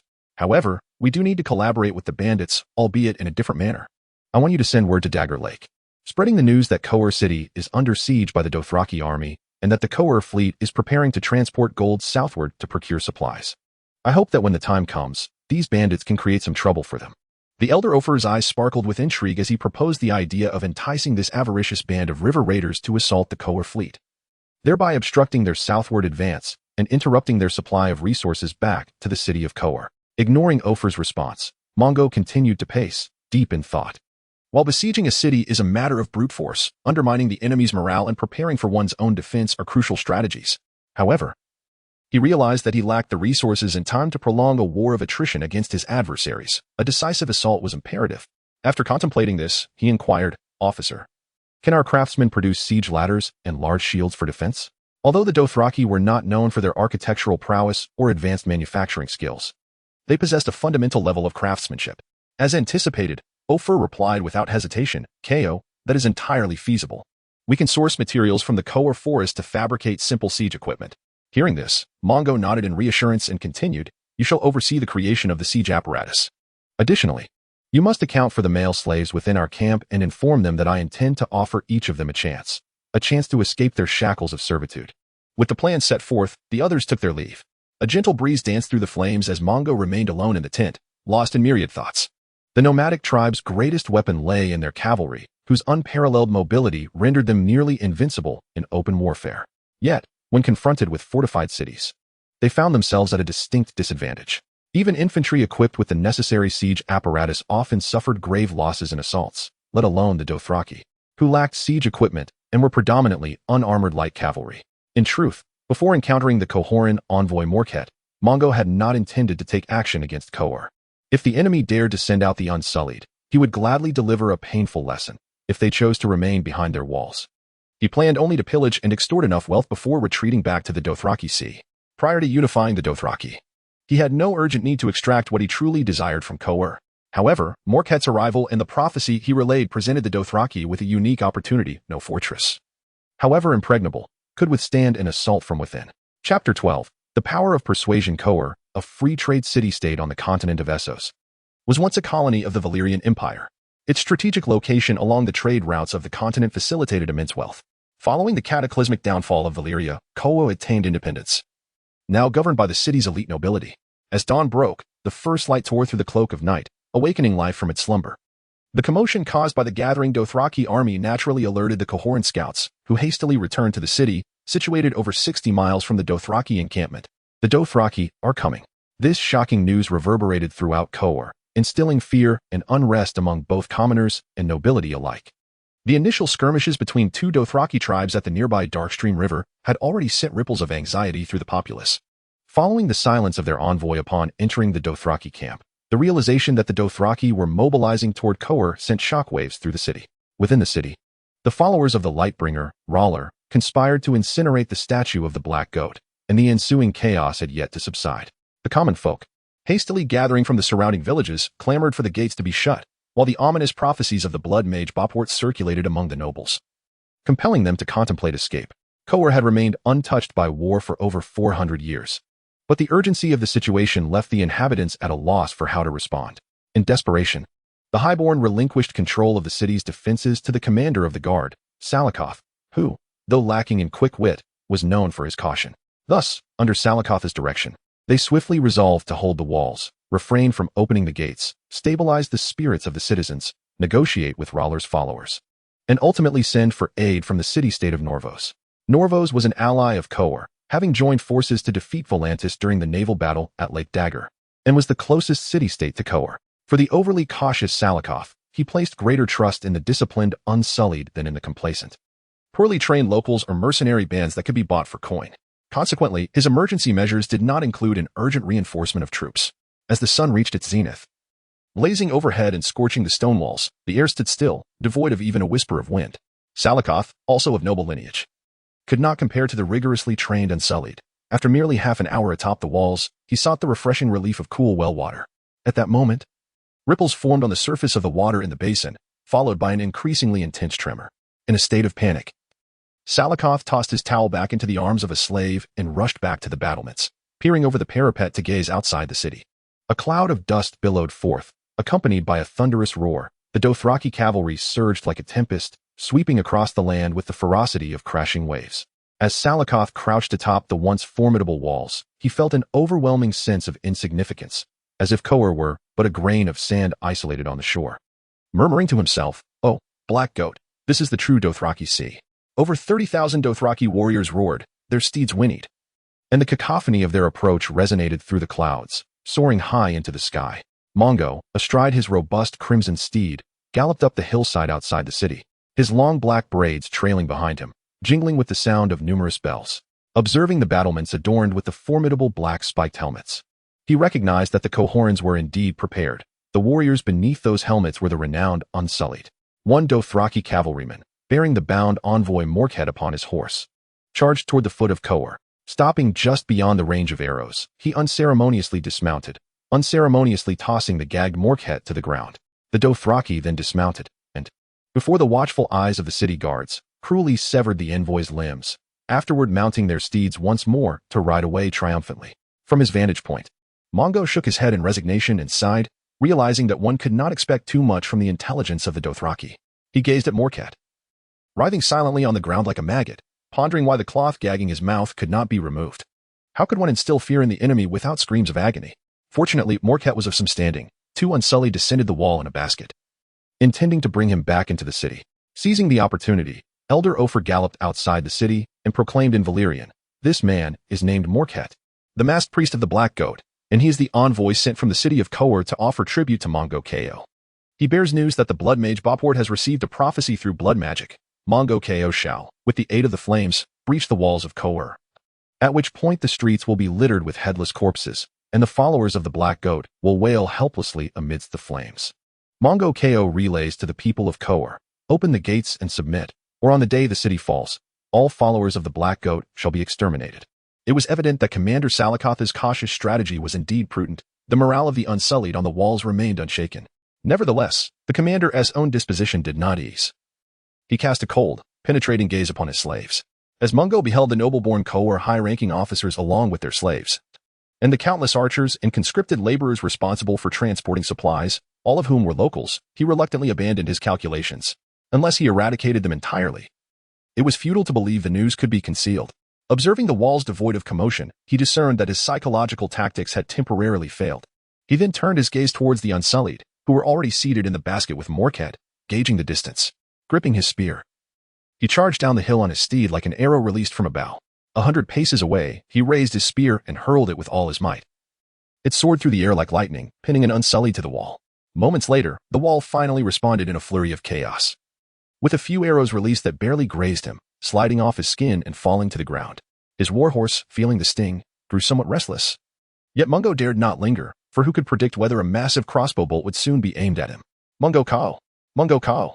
The Dothraki warriors fixated their fervent gazes upon him, roaring his name in wild enthusiasm. At this juncture, although his psychological strategy had been executed, it had not yielded the anticipated results, and he could only allow the rumors within the city to circulate for a while longer. Lacking siege engines, the 30,000 Dothraki cavalry could do little but lament their inability to breach the city, flaunting their might before retreating to camp and prepare for a siege. Chapter 13. Captives fill the trenches, slaves assault the city as the sun dipped below the horizon, its blinding light seemed to be snatched away, leaving behind a sky adorned with fiery clouds, suffused with unparalleled hues of splendor. In the afterglow of dusk, a thick plume of black smoke rose from within Conqueror, spiraling upwards into the heavens, transforming into mist as the gentle breeze wafted by. While religions generally urge benevolence, why do wars ignited by religious discord tend to be so exceedingly extreme and violent? Mungo, seated atop his horse, gazed at the billowing smoke from the city, listening intently to the occasional faint sounds of unrest, and turned to the knowledgeable official, Ofer, with a query. The elder, momentarily taken aback, pondered for a long while before responding. Honorable Kao, please forgive my ignorance. I know not which deity in Essos guides the faithful towards goodness. I only understand that mortals pray to the divine not for guidance on righteousness. Mungo chuckled softly, realizing that deities in this dark land, if brought to modern society, would likely be branded as cults. Regardless, the intensifying religious conflict within the city favored their cause. With a smile, Mungo turned his horse around and spotted the returning Dothraki forces. He continued, Kosoro has captured numerous inhabitants from the villages surrounding Conqueror. Ofer, riding closely behind Kao, suggested, Kao, we have nearly 10,000 captives in the camp. Though they require only a small portion of food daily, it still constitutes an additional expenditure for us. Mungo remained silent, opting instead to inspect the siege equipment being crafted. Upon witnessing the abundance of siege wooden mantlets, he nodded in satisfaction. These mantlets served as substantial shields, capable of withstanding arrows while allowing soldiers to take cover behind them to return fire. A sufficiently sturdy mantlet could even resist the impact of large crossbow bolts, and when coated with earth, its flammability was significantly reduced. The Conqueror forests were replete with robust trees suitable for constructing such mantlets. He then cast his gaze towards the nearby Chenin River, his expression calm as he stated, Tonight, we shall commence our earthworks for the siege. The soil by the Chenin River is moist and easily excavated. Command the aged and frail captives to dig at the riverbank, using livestock to transport the soil back to the camp. Dispatch the strong captives to carry the earth and pile it at the base of the city wall. Ensure they hold wooden blocks in their mouths. The walls of Conqueror stand over 7 meters high, and we must raise the earth as high as possible before the captives are dispatched. Ofer, seasoned in the art of war, was accustomed to such practices and inquired, Shall we have the Dothraki warriors provide archery cover? Glancing up at the dimming sky, Mungo replied without hesitation, Visibility is poor. If the defenders light bonfires atop the walls, then this suggestion may indeed be considered. Before the elder could speak further, Mungo pressed on. Where are the counted slaves? I wish to address them. Slavery pervades many regions of Essos, where slaves are regarded merely as property to be bought and sold. The Dothraki, too, enslave the peoples of the territories they conquer, rounding the captives into their settlements. They even sell their kin into bondage. When rival tribes clash upon the plains, the defeated Dothraki become the slaves of the victors. Consequently, When the tribe of Jamak was vanquished, the remaining tribes, learning they would not be sold into slavery, unhesitatingly chose to submit wholeheartedly to Mungo Kao. This behavior among the Dothraki fosters a symbiotic relationship with the trading city-states of Essos. You capture, we trade, you plunder our citizens, and I will purchase them back as slaves, a legally sealed cycle. Mungo's tribe had identified 3,000 adult male slaves, who would constitute his infantry for the siege. Now, he intended to bring these individuals hope and the prospect of freedom. In the slave encampment, fervor surged, yet the valiant figure of Spartacus was nowhere to be found. Life, if likened to grass, rendered these slaves mere weeds. Wealth, luxury, reign, and nourishment would never again concern them, as all, including themselves, regarded their existence as inconsequential. Mungo galloped through the slave encampment, refraining from speech as he charged into their tents, trampling their meager beds, their decaying food, and their dignity reduced to dust. No slave dared to confront the Dothraki Kao, for everything they possessed, including their lives, belonged to the tribe. However, as Mungo prepared to urge his steed towards the prostrated slaves beseeching him, he noticed a few lifting their heads, their eyes reflecting indignation, sorrow, anger, and a newfound unwillingness to remain entirely numb. Even if he intended to send these slaves to their demise, he found it difficult to empathize with them. Feeling a surge of frustration instead. In this dark world, who could guarantee their survival until the morrow, let alone with dignity? Mungo bellowed. No one wishes to be owned by another. He had yet to learn Valyrian, thus relying on Ofer for translation. Yet what was meant to be a powerful declaration from Mungo emerged as somewhat feeble in Ofer's words. After receiving a fierce glare from Kao, the elder summoned his strength and roared, "No one wishes to be owned by another." The slaves finally comprehended that Kao was not merely venting his frustrations over the setbacks at the front, but had words to impart to them. Most among them believed they should attentively listen, hoping to hasten his departure. But alas, they were unfortunate, for all of them belonged to him. He possessed the right to buy and sell them, and even to execute them at a moment's notice. Awakened from their stupor, the slaves began to contemplate, their minds filled with fear and anxiety as they listened intently, cautiously speculating on Kao's next command. "Of course, I also possess the right to grant you freedom." All the slaves lifted their heads, pondering whether Kao had lost his senses, silently hoping he might indeed be mad enough to liberate them. Yet to attain freedom, one must pay the requisite price. Most of the slaves lowered their gazes, acutely aware that matters were not so simple, while only a handful remained attentive, earnestly listening. "The cost is regrettable. Alas, you are not female slaves, unable to be sold to the cities of Yuankai or Lizi, where they would instruct the female slaves in the arts of love, teaching them 7 distinct moans and 16 different positions, training them to become concubines or bed slaves." Perhaps Kao's lewd remarks ignited the hormones of the slaves, who listened with a hint of excitement, while those who once had families displayed expressions of heightened fear and unease.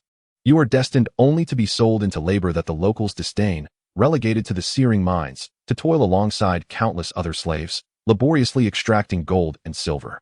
Yet, the wealth that passes through your hands each day has never belonged to you, for you are merely slaves, devoid of even your own lives. Some may suffer burns. Others may perish from exhaustion, hunger, disease, or plague, enduring a life devoid of humanity, praying day and night to the deities, beseeching them for mercy to end your suffering, to help you conclude this wretched existence. Of course, among you, there may occasionally arise a fortunate soul, a slave with better luck, who becomes a fighter for the slave master, only to meet a swift demise in the arena, slain by beasts, leaving not even a bone behind in this world." Mungo rode over the heads of the slaves, calmly proclaiming, "Is there anyone willing to hear my price? The price for freedom." Silence enveloped the slave camp, unbroken until one person rose, followed by another, and soon the majority stood, raising their hands, witnessing this scene. Mungo smiled and joyfully spoke, "Do you see the city of Conqueror? Prepare yourselves and await my command to charge the walls, and if you bring me 3 enemy heads, you shall be free." The slaves contemplated their gains and losses in silence. A tall slave with amber skin approached Mungo's horse, speaking in a language he could not comprehend. Ofer, leaning aside, quietly explained, "This is High Valyrian, albeit tinged with a strong accent. Coupled with his appearance, it is clear he is a Giskari. However, the current Giskari are mixed descendants of conquerors, and those living in the Slavers' Bay are well aware of the fate of becoming slaves." Observing Kao's grim expression, the elder quickly added, "He inquires if he can exchange his freedom for that of his wife and son, offering to bring you 6 enemy heads in return." Upon hearing Ofer's translation, Mungo leaned down, gazing intently into the Giskari's eyes, and said, "Slave masters are willing to pay double for female slaves and triple for boys under 10. While I require you to bring me 3 enemy heads, 1 woman and 2 boys." Chapter 14. The nobility of Conqueror. Typically, purchasers of the Unsullied would integrate them into their existing armies, employing pre-established military organizations and regulations to assimilate them, allowing their own officers to manage. However, in most cases, the military management systems of the buyers pale in comparison to that of the Unsullied. Conqueror was no different. Without several officers accompanying the Unsullied, the garrison would struggle to maintain cohesion. Worm, what color are you today? Once the Dothraki barbarians have rolled away, I shall procure all the virgins at Conqueror's finest pleasure house for you, haha. Their first night shall belong to the worm, the second night can belong to us. Oh, the stench of the black goat is unbearable, making it impossible for me to continue drinking. I feel nauseous. For 9 days, the Dothraki had surrounded the city without any siege attempts, allowing the noble officers of Conqueror to revert to their old habits. Perhaps the psychological stress of war exacerbated some of their vices. Whenever the garrison commander, Salakot, attended meetings or banquets organized by the high nobility, they would indulge in revelry until dawn, intoxicated and brazenly mocking an unsullied officer adorned with 3 spikes on his helmet. The Unsullied's attire bore no adornments, just a fitted tunic, a short sword, 3 long spears, a shield, and a spiked helmet. The more spikes on the helmet, the higher the wearer's rank. 3 spikes denoted a high-ranking officer. Observing the Unsullied officer maintain his duty with unwavering loyalty, the noble officers of Conqueror grew increasingly frustrated. Commander Salakot trusted the worms implicitly and swiftly transferred the management authority from the noble officers to the stern-faced 3-spike worm before him.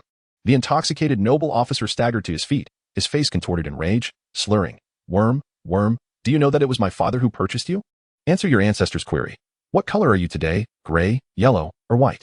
From the moment the Unsullied were bought as slaves, they lost their names, drawing their daily identities from a bucket of name tags, each bearing 2 words, one denoting color and the other worm. The nobleman, seeking to grasp the worm, found his movements hindered by the alcohol dulling his senses. Perhaps also deterred by the worm's icy demeanor, he clumsily continued to jeer, when you were castrated. Was it done thoroughly? Did you feel remorse when they turned your manhood to ashes? I heard that a boy receives a puppy upon his castration, and at the end of the first year of training, he must strangle the puppy. If he fails, he will be killed.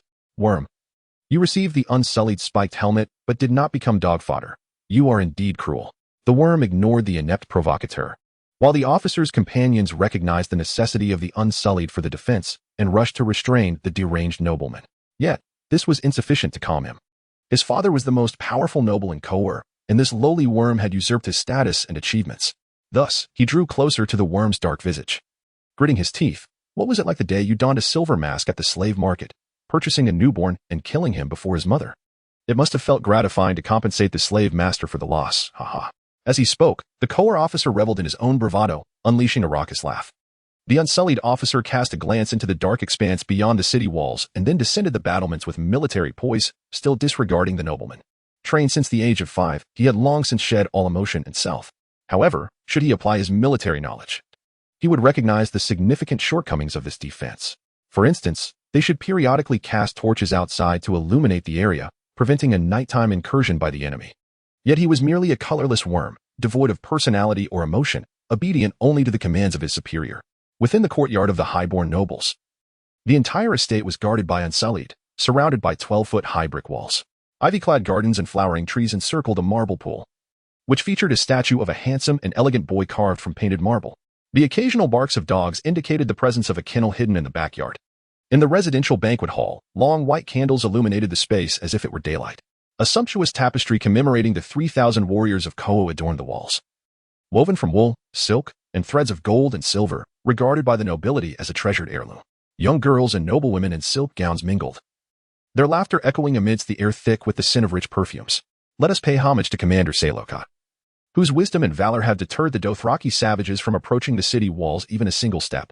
The host of the courtyard, a short, portly elder with a balding head and reeking of perfume, donned a yellow silk robe adorned with golden tassels, raised his goblet high, vociferously enhancing the atmosphere. Salakot, however, was not in high spirits. The current tranquility felt akin to the calm before a storm. For the most terrifying scenario was that the Dothraki had not yet launched a frenzied assault. Nevertheless, as a member of the high nobility, he was compelled to feign enthusiasm, for the defense of the city relied on these parasites before him. After all, the Unsullied were purchased by the nobles. Let us once again raise our goblets in celebration, for the followers of the Black Goat have thwarted the nefarious schemes of the followers of Lawler. Salakot's pallid complexion betrayed his weariness. It was precisely this state that had prompted his voluntary attendance at the banquet. He wished to caution the High Lords that the followers of the Lightbringer still lurked within the city, silently gathering strength, and that the unrest among the heathens at dusk was likely a mere diversion, concealing their true intentions. Noble lords, please set down your goblets. Let us together beseech the Black Goat for the safe return of the Conqueror fleet, that it may successfully land and deliver a crushing blow to the Dothraki. The Black Goat still watches over the city of Conqueror. At that moment, Selokot yearned to hurl his goblet at the balding host's foolish visage. For he brazenly proclaimed military secrets regarding the fleet's landing at a public banquet. Moreover, the city of Conqueror had lost contact with the fleet 3 days prior. Yet, these parasites naively believed that the fleet was merely pressing northward, too preoccupied to concern themselves with anything else. After all, it was entirely normal for news to fail to penetrate the besieged city of Conqueror. Yet the Dothraki lacked the capacity to besiege the Watergate near the River Chien. The high nobles countered that the Dothraki possessed no fleet and posed no threat. A profound sense of helplessness surged within Selokot, prompting him to lift the wine jug to his lips and drink deeply. Conqueror, a city that had not known war for 4 centuries. What could I possibly do to save you? Chapter 15. The unbelievable. The night sky resembled the exquisitely woven tapestries produced by the people of Conqueror, yet alas, this evening bore no shimmering stars to adorn it. The relentless river meandered through the dense shadows of trees, with only the rustling leaves stirred by the wind drawing the eye. Under the cover of night, sporadic torches flickered along the banks of the Chien River, where captives, under the watchful eyes of Dothraki with sharp blades, toiled silently to dig the earth. From the direction of the livestock cages, a seemingly endless convoy extended toward the foot of Conqueror. Before Conqueror, all was eerily quiet and dim, with even nearby figures barely discernible. A group of somewhat sturdier captives, their mouths clenched around branches and bound together by ropes at their waists, trudged silently toward the base of the city walls, with the more perceptive leading the way. Burdened by the weight of the earth, they were warned not to hurry, to slow their pace, and to avoid alarming the guards atop the walls. Mongo personally oversaw the operation with his officers, Alvar and Casco Corso, to prevent any unforeseen incidents and to be prepared to adapt as needed. As the night deepened, the sound of warhorses' hooves proved too conspicuous, prompting the 3 to dismount and proceed on foot. Upon receiving a command from Chow, Corso turned to execute the order, while Alvar gazed up at the faint glow of the distant firelight atop the walls, quietly remarking, Chow, Conqueror is indeed more favorably situated than other cities without defenses. The Chien River blocks the path, allowing access only via this grand bridge, while the Conqueror forest on the side presents countless obstacles. Mongo extended his whip, gesturing toward the expansive, ornate bridge before them, and calmly stated, previously, while advancing to the Darkstream River, we circumvented Conqueror entirely. At the time, I pondered how 3,000 Unsullied could array themselves against the Dothraki cavalry with their backs to the city walls. Observing this terrain now clarifies it. This very advantage has led to their complacency, as they have not even constructed basic defensive works such as trenches or cheval de frises before the walls. Gazing at the refurbished Grand Bridge, Alvar seemed to have an epiphany. Unable to suppress a chuckle as he smoothed the wrinkles from his face and composed himself, Conqueror governs the vital trade routes between east and west. The minds of the Conquerians are consumed with commerce and gold, wishing only to fill the Chien River to facilitate trade. They hardly regard the other purposes that the Valyrians assigned to this river when constructing the city, let alone the defensive works you mentioned. As time flowed steadily onward, Mongo, with his extraordinary vision, discerned the indistinct forms of unsullied sentinels atop the walls. Had the night been clearer, they might have noticed the mounds of earth gradually rising beneath the walls. In the night, illuminated by the bonfires atop the walls, he spied a few drunken soldiers relieving themselves over the edge, hurling insults. The eastern horizon began to blush with dawn's light. And as Mongo beheld the 2 sections of wall half buried in earth, he understood that the assault on Conqueror was assured. Time elapsed, and whether it was the increasing height of the dirt mounds attracting attention or the brightness of the day that revealed the earth-moving team outside the city, the guards on the walls suddenly stirred. Enemy attack! Enemy attack! A shrill cry pierced the air, sending a ripple of agitation through the defenders atop the walls. Since the Dothraki had sailed eastward, Alvar had scarcely rested, a burden too heavy for one of his age. Weariness etched across his face, he nonetheless inquired, Chow, should we halt the earth-filling operation? Mongo paid no heed to the elder's question, his expression impassive as he shouted without hesitation, continue filling the earth. The overseer team must advance, any who retreat shall be executed. He then hastened toward his steed, mounting swiftly, and continued commanding, Wooden Screen Team, advance 150 paces. The Wooden Screen Team comprised dismounted Dothraki cavalry wielding large wooden shields, who would push forward to shield the captives as they continued their earth-filling task from the archers concealed behind the battlements.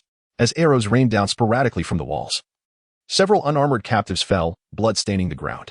Cowardice seized the captives, who dropped their burdens of earth in a frantic attempt to flee. The ropes binding their waists became the source of disarray within their ranks. Branches clenched in their mouths, mingled with saliva, fell to the ground. Cries of alarm and shrieks of agony erupted. Witnessing this grim spectacle, Mongo shouted from his mount, "Overseer team, advance. Cut the captives' ropes. Any who retreat or flee shall be executed." With each head that fell, the earth-filling operation progressed further. Observing the mounds of earth transported from the riverbank, Mongo called out to the Dothraki cavalry stationed behind him, "Quickly relay my orders. Bring back the earth-digging team from the riverbank. Let them supplement the filling team."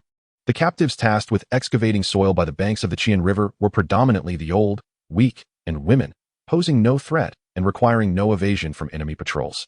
Aided by livestock to enhance efficiency, the sooner the earth could be filled to within 5 meters of the walls, the fewer lives would be lost. No rush, no rush. Mongo gripped the reins tightly, striving to suppress his excitement and urgency. Conqueror likely lacked siege engines, a revelation made by Officer Alvar. For the past 9 days, the Dothraki had not been idle.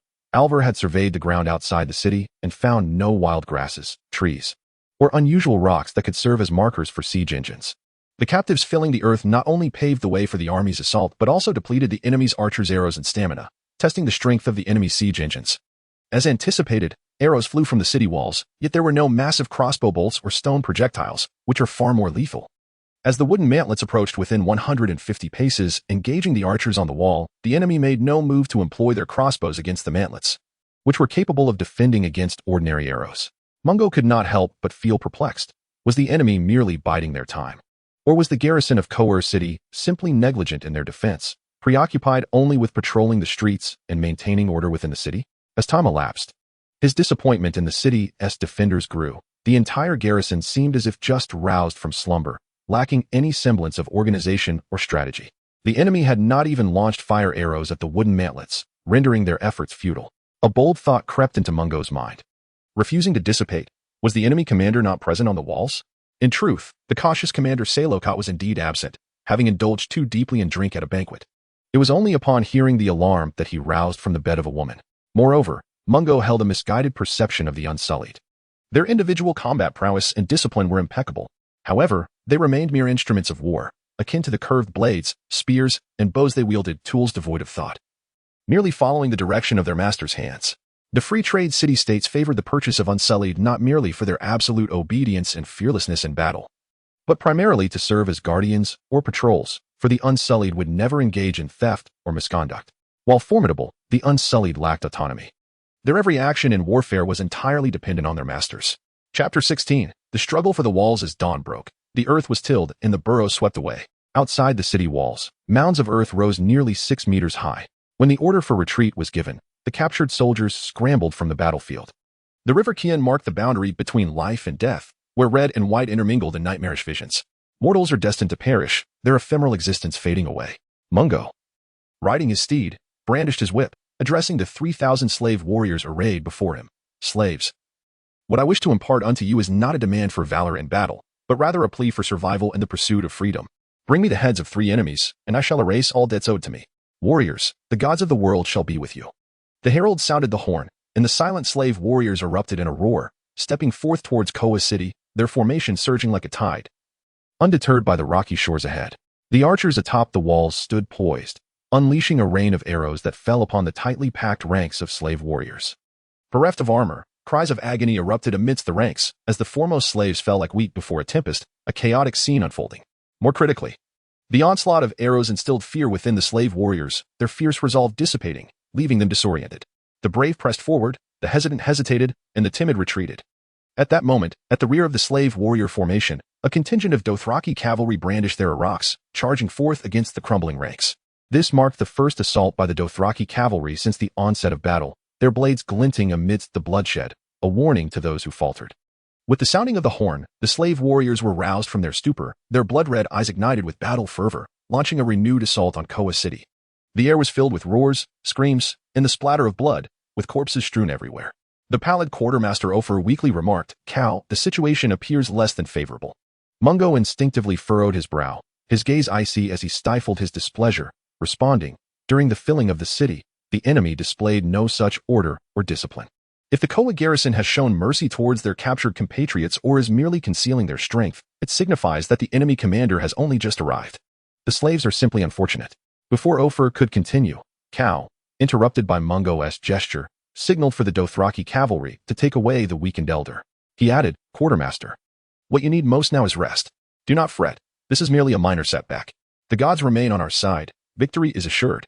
Any army that can endure the loss of a third of its numbers without collapsing can be deemed elite. The slave warriors, however, did not constitute an army. They had not undergone unified training, spoke different languages, and were strangers to one another, lacking empathy. Each slave fought solely for their own survival, indifferent to the lives of others, which made them both fiercely relentless, yet easily breakable. A guy's slave struggled to rise, blood seeping from his waist, a wound inflicted by a blade from behind. He gazed at the scene before him, where slaves trampled one another in a desperate scramble to ascend the walls, seemingly oblivious to their impending doom. Frozen in place, he was momentarily at a loss, yet a thought emerged. This group was unreliable. Behind the walls, the Unsullied fought in a high and loose formation, allowing for greater agility and quicker responses, utilizing short swords and shields in coordinated attacks while ensuring they were not overly vulnerable to flank assaults. Outside the walls, slaves surged up the battlements, only to be met with death at the hands of the enemy, their bodies cast down from the walls, yet the tide of slaves continued to pour forth. Many trampled in the chaos. On the mound, slaves piled upon one another, extending all the way to the base of the walls. A stream of blood trickling beneath the corpses, a veritable purgatory of the living. Observing the dwindling ranks of slave warriors outside the walls, Mungo remained unperturbed, his mind clear as he rallied the assembled 1,000 Dothraki warriors. Dothraki warriors, I could lead you back to the Dothraki Sea in the glory of victory. But I am not one to shy away from confrontation. The people of Conqueror have mocked our ancestors by tying their braids to their spears, flaunting their dominance, even planting the trees of Conqueror in the grasslands of the Dothraki. Is this not an affront?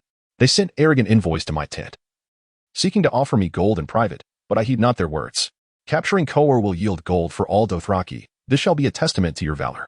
Regardless of who falls, their death is honorable, and their funeral shall be grand. Undoubtedly, this will be regarded as supreme glory upon the Holy Mother Mountain, witnessed by the heavens, a display of utmost piety. Great cow. Mungo cow, Mungo cow. The breeze carried the fervor, sweeping through the entire Dothraki camp, their fierce gazes alight with fervent hope. Mungo raised a specially crafted long-handled scimitar, his towering frame coursing with boiling blood. I shall forge a golden crown from the gold of Conqueror, and I will mount the heads of the Conquerians upon spears. The forest of spears shall surpass even that of the Conqueror forests. With Cal leading the charge, 1,000 warriors followed, the fervent cries of over 70,000 Dothraki tribesmen roaring in unison, their spirits high, their strength abundant, surging forth like a torrential flood, an unstoppable momentum bearing down upon the walls. The weary and tense defenders atop the walls were momentarily stunned by the overwhelming tide of sound and fervor, only regaining their senses when their commander bellowed for them to draw their bows. Disordered arrows flew into the Dothraki ranks, the majority intercepted by their hides and wooden shields, with only a scant few warriors struck.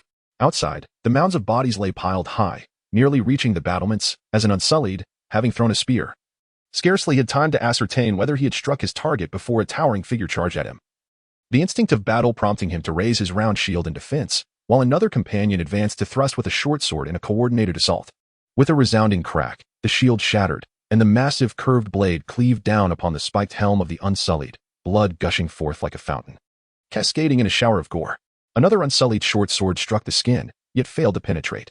Mungo, confronted by the encircling Unsullied, surged forward rather than retreating, his powerful arms wielding the long-handled scimitar with vigor, sweeping it horizontally with force.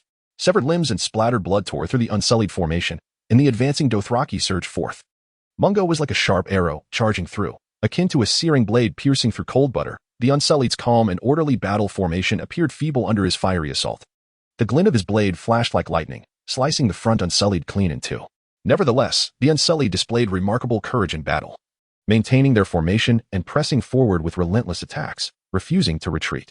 It was a matter of either slaughtering the Unsullied or locating the commander who held dominion over them. Unfortunately, the cautious garrison commander, Salokot, issued orders for a steadfast defense the moment the Dothraki scaled the walls and promptly retreated to the inner city. Chapter 17. The fall of the city. Faced with abandonment and no reinforcements, the Unsullied did not falter or surrender in the dire situation of being flanked. Regrettably, the number of Unsullied stationed in the outer city to hold back the Dothraki was limited, and the battle did not last long. How should the Conquerors be dealt with?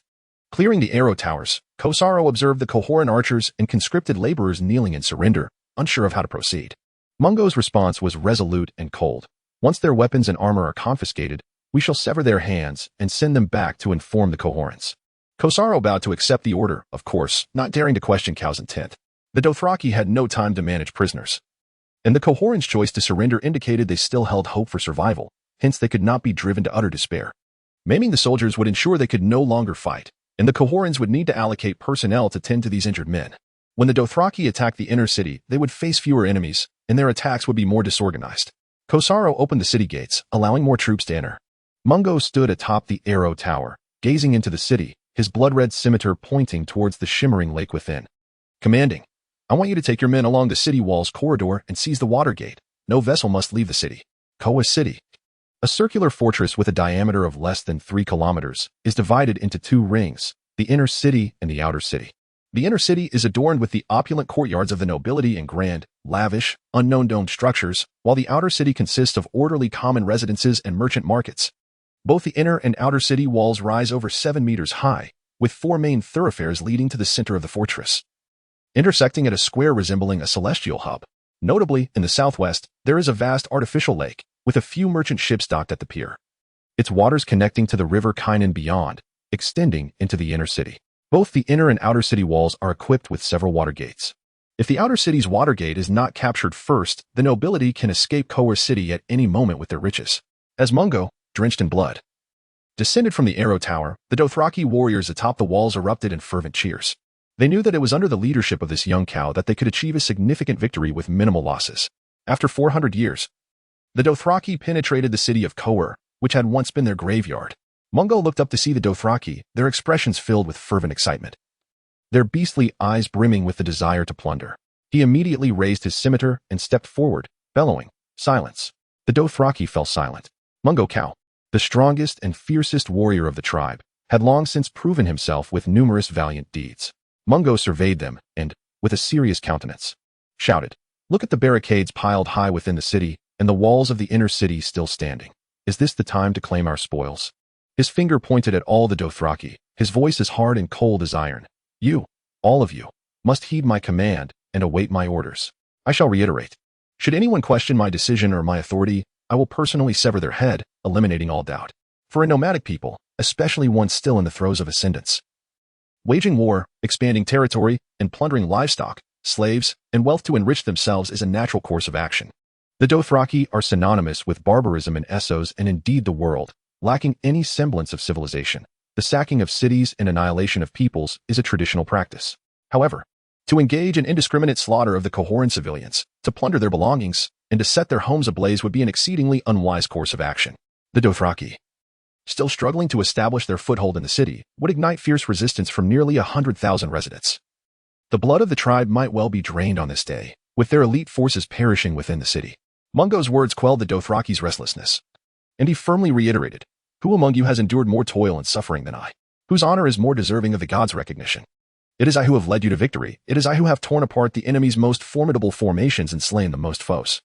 I have endured countless blades of the enemy, all under your watchful eyes and the gaze of the heavens. This was all for your honor, for your wealth. Have I not distributed the spoils of war? Have I not shared the fruits of victory with you?" As Mungo saw the Dothraki's attention fully captured, he pronounced each word clearly, "Conquer the inner city, and the wealth and treasures of Koa will undoubtedly belong to you all in due time." Upon hearing Cow's promise, the Dothraki erupted into joyous uproar, their fervor reigniting. The walls of the inner city were entirely constructed of stone, approximately 8 meters high, and compared to the outer walls, they appeared not only more vibrantly adorned with flags, but also more solid and formidable. At the foot of the walls lay a dense array of houses. The Cohoran garrison had not demolished or burned these structures, leaving uncertainty as to whether this would complicate the attackers' efforts. As the alarm of enemy assault echoed throughout the city, the residents of Koa hastily retreated into their homes, trembling and praying to the deities, while the bold among them peered through the cracks in doors and windows, seeking to discern the situation. Observing that the Dothraki had not engaged in widespread plunder and slaughter, their anxious hearts calmed somewhat, and they began to destroy the statues of the Black Goat, cursing the soldiers and nobles hiding within the inner city. The few who wandered the streets were merely homeless beggars and drunks, ever prepared to seize the opportunity to loot when chaos erupted. When these individuals encountered the formidable Dothraki cavalry, they swiftly scrambled to secure positions in the future thicket. Mungo Cow of the Dothraki Sea, a devotee of the Lord of Light, pays his respects to you. The sudden voice echoing through the empty alley instilled vigilance among the Dothraki. The figure gradually emerged. Standing approximately 7 feet tall, adorned with a red hood, his rotund figure cloaked in a flowing crimson robe. The Red Priest of Lawler. The Red Priests serve a role akin to that of clergy among the followers of R'hllor, their name derived from their customary loose-fitting scarlet robes. The Dothraki cavalry advanced, encircling the Red Priest. As Mungo revealed his identity, he tightened his grip on the hilt of his blade. In times of war, where friend and foe remain indistinguishable, vigilance is paramount. The red-robed monk slowly extended his arms, palms open, signaling his surrender and lack of weapons. Accompanied by Dothraki cavalry wielding curved swords, they cast aside the monk's crimson hood, exposing his pitch-black skin and bone-white hair that flowed like a wild mane, adorned with fiery tattoos sprawling across his cheeks and forehead. A Valyrian from Volantis, a slave of R'hllor.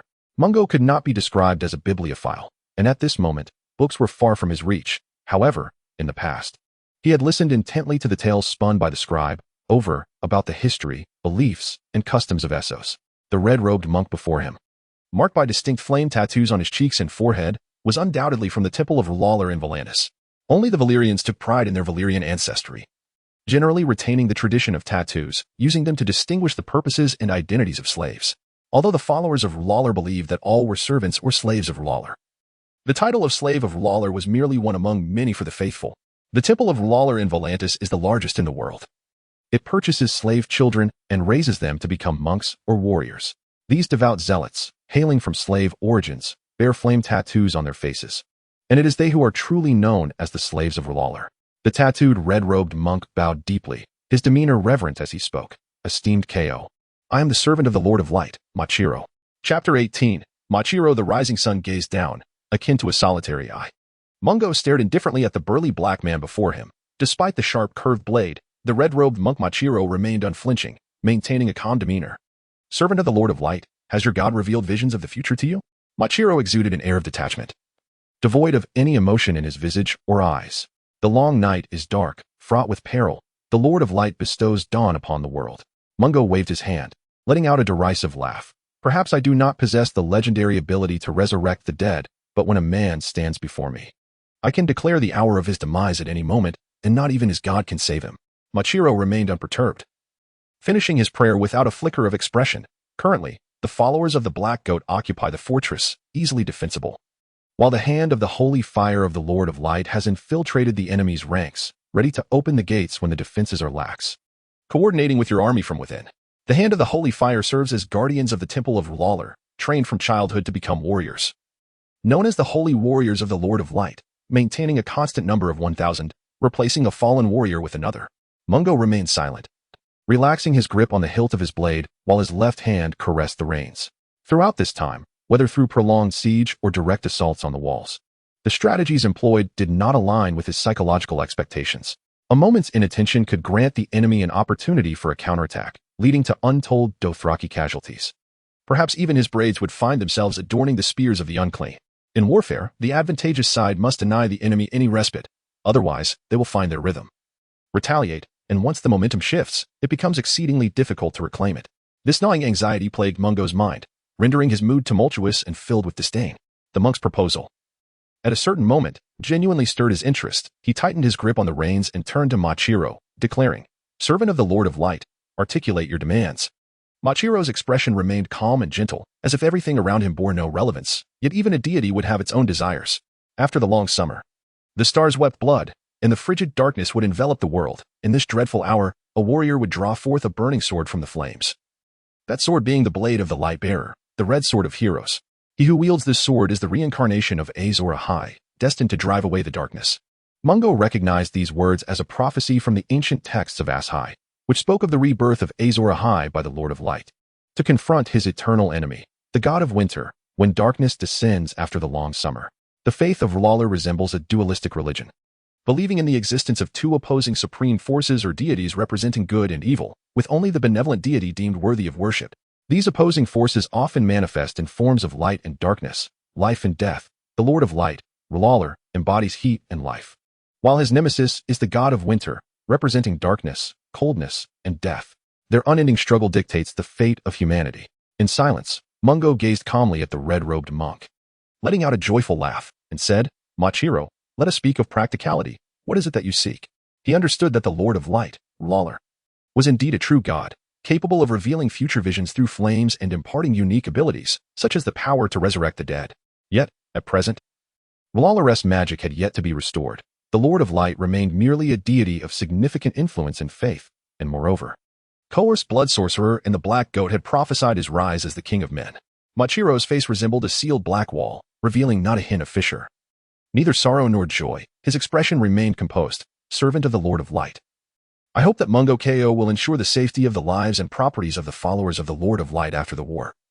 And I also wish to establish a temple of the Lord of Light in Conqueror, permitting the freedom of worship and proselytization. As the red-robed monk finished his request, Mungo's countenance appeared somewhat more agreeable. He held a particular disdain for these missionaries who spoke in cryptic, ethereal tongues. Caressing the reins in his hand, he asked, "How many followers of Lawler reside in Conqueror?" "Fewer than 10,000, came the reply. "That is not an insignificant number. Are there any highborn nobles among them from the inner city?" Mungo was somewhat surprised by the influence of Lawler's faith.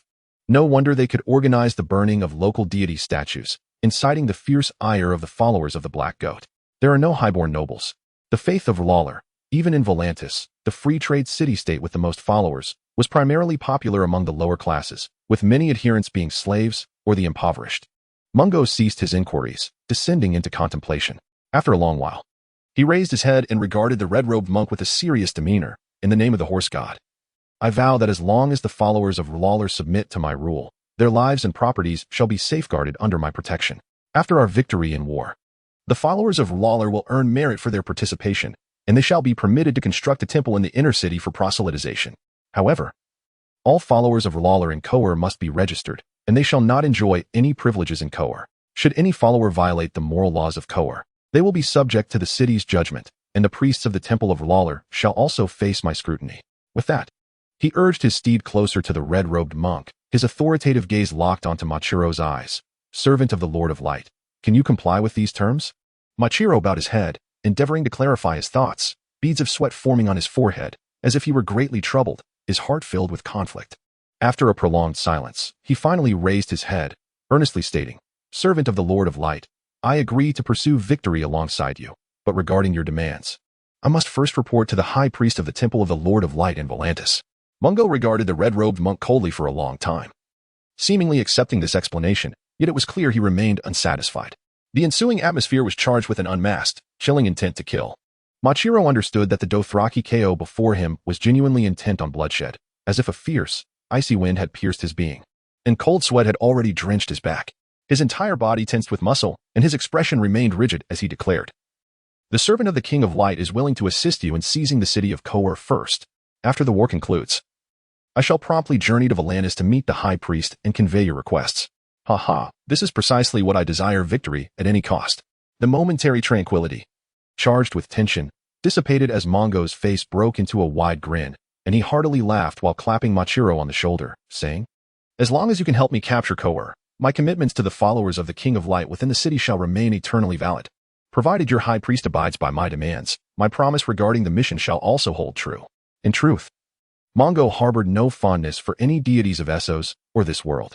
He firmly believed that those gods who could be of use to him were the only true embodiments of light and goodness. He did not trust that the power of Rala could resurrect all its followers, but he was willing to give it a try if the opportunity arose. Contemplating these matters, Mungo kindly requested a Dothraki to bring forth a warhorse. Once the red-robed monk Machiro mounted, he smiled amiably and said, "Now, we can discuss the issues concerning the safety of the Hand of the Holy Fire and its followers lurking within the inner city. They are good people under my governance. My esteemed subjects, you cannot imagine how deeply I worry for their safety. The sooner we achieve victory, the sooner their safety can be assured."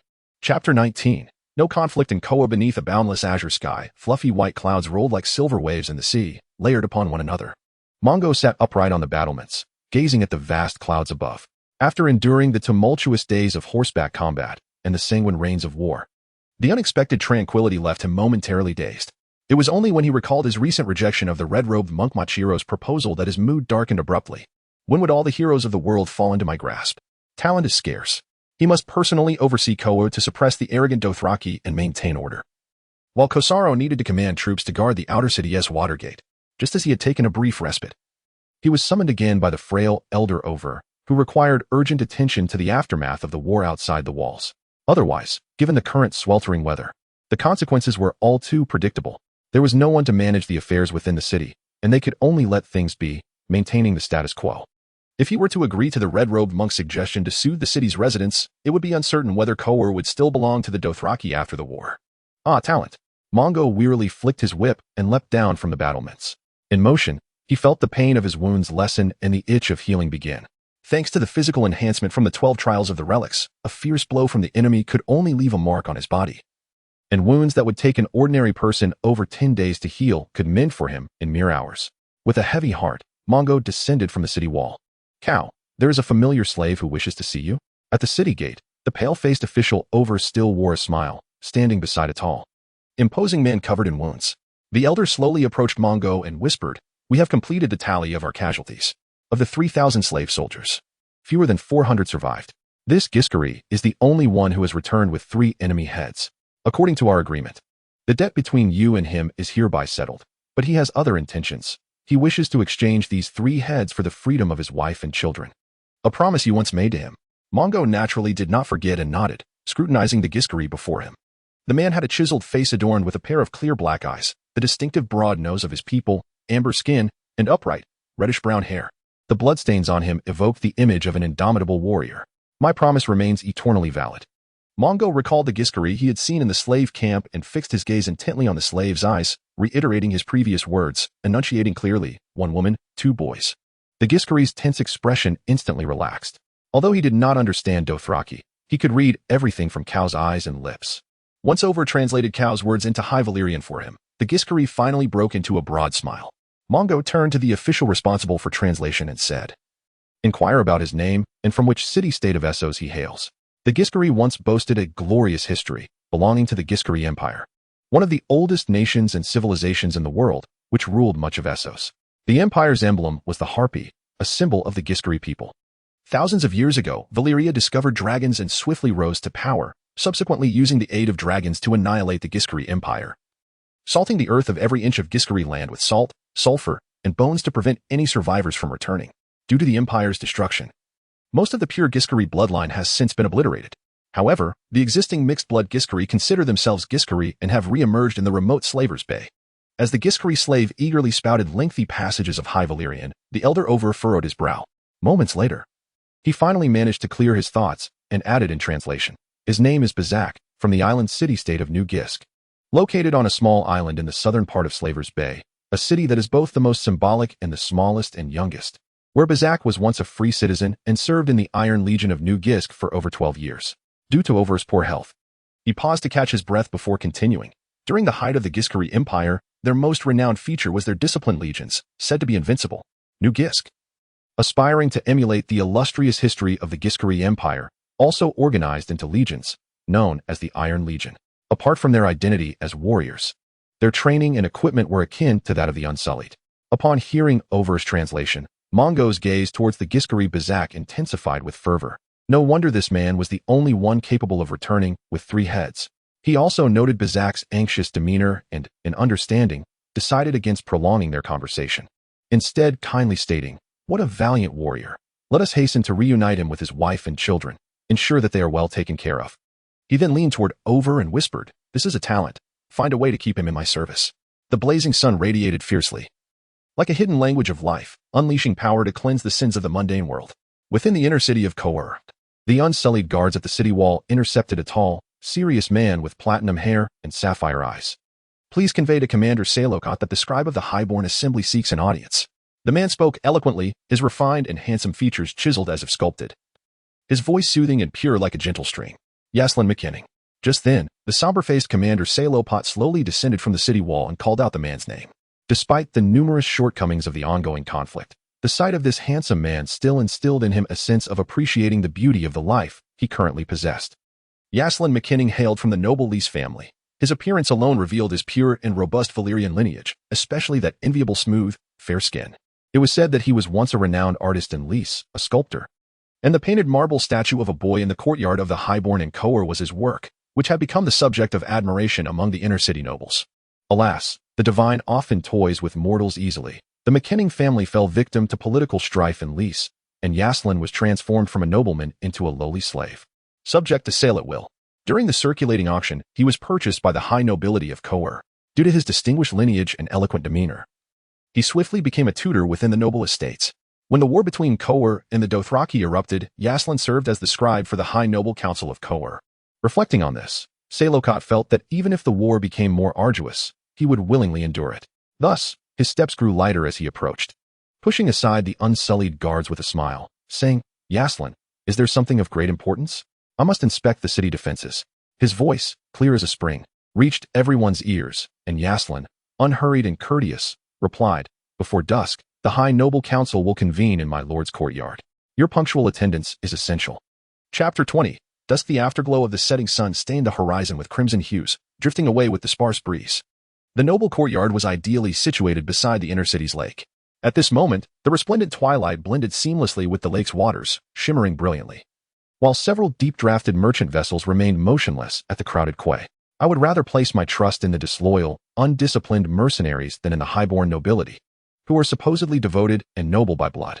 The mocking tone and overly dismissive demeanor of Conqueror's garrison commander, Selokot, left his servants in a state of alarm, hastily glancing around in fear that their master's careless words might be overheard. The high nobility would undoubtedly connect the fall of the outer city with his drunken indiscretions at the banquet, holding him accountable. Yet, he still had to lower his head in contrition to maintain his grip on power. The fate of Conqueror could not be entrusted to the highborn lords. He forced a smile, but found no respect within it. As he practiced the art of smiling, he failed to notice the loyal servant behind him, whose eyes sparkled with a chilling mixture of fear and apprehension. Outside the courtyard, Selokot scrutinized the unsullied guards surrounding the estate, and then strode confidently into the courtyard, enclosed by 12-foot-high brick walls. Passing through the verdant garden adorned with ivy and flowering trees, he beheld the sunset reflected in the marble pool and the blood-red glow staining the painted statue of a boy. Even the dogs in the kennel ceased their barking. Within the courtyard, the handsome and poised scribe, Yaslin McKinney, awaited calmly outside the hall. Upon catching sight of Selokot approaching, he hurriedly advanced to greet him. With a serious expression yet a remarkably warm tone, he urged, "My lord, both the master and the council members are still in a state of panic over the fall of the outer city to the enemy. They may express some extreme sentiments. I ask for your understanding." Upon hearing this, Selokot's cold heart found a semblance of solace, and he managed to force a strained smile. "Thank you, Yaslin. You have always been my source of encouragement. At the banquet, you were the only one who attempted to prevent my drinking. I regret not heeding your advice. And I know that if it weren't for your diplomatic efforts, the meeting regarding my alleged dereliction of duty would have convened long ago." Seemingly feeling inadequate, Yaslin's eyes glimmered with remorse for his dear friend, and his clear voice resonated with warmth. "Selokot, I sincerely apologize. Had I been able to prevent your inebriation last night, the outer city would not have fallen to the Dothraki.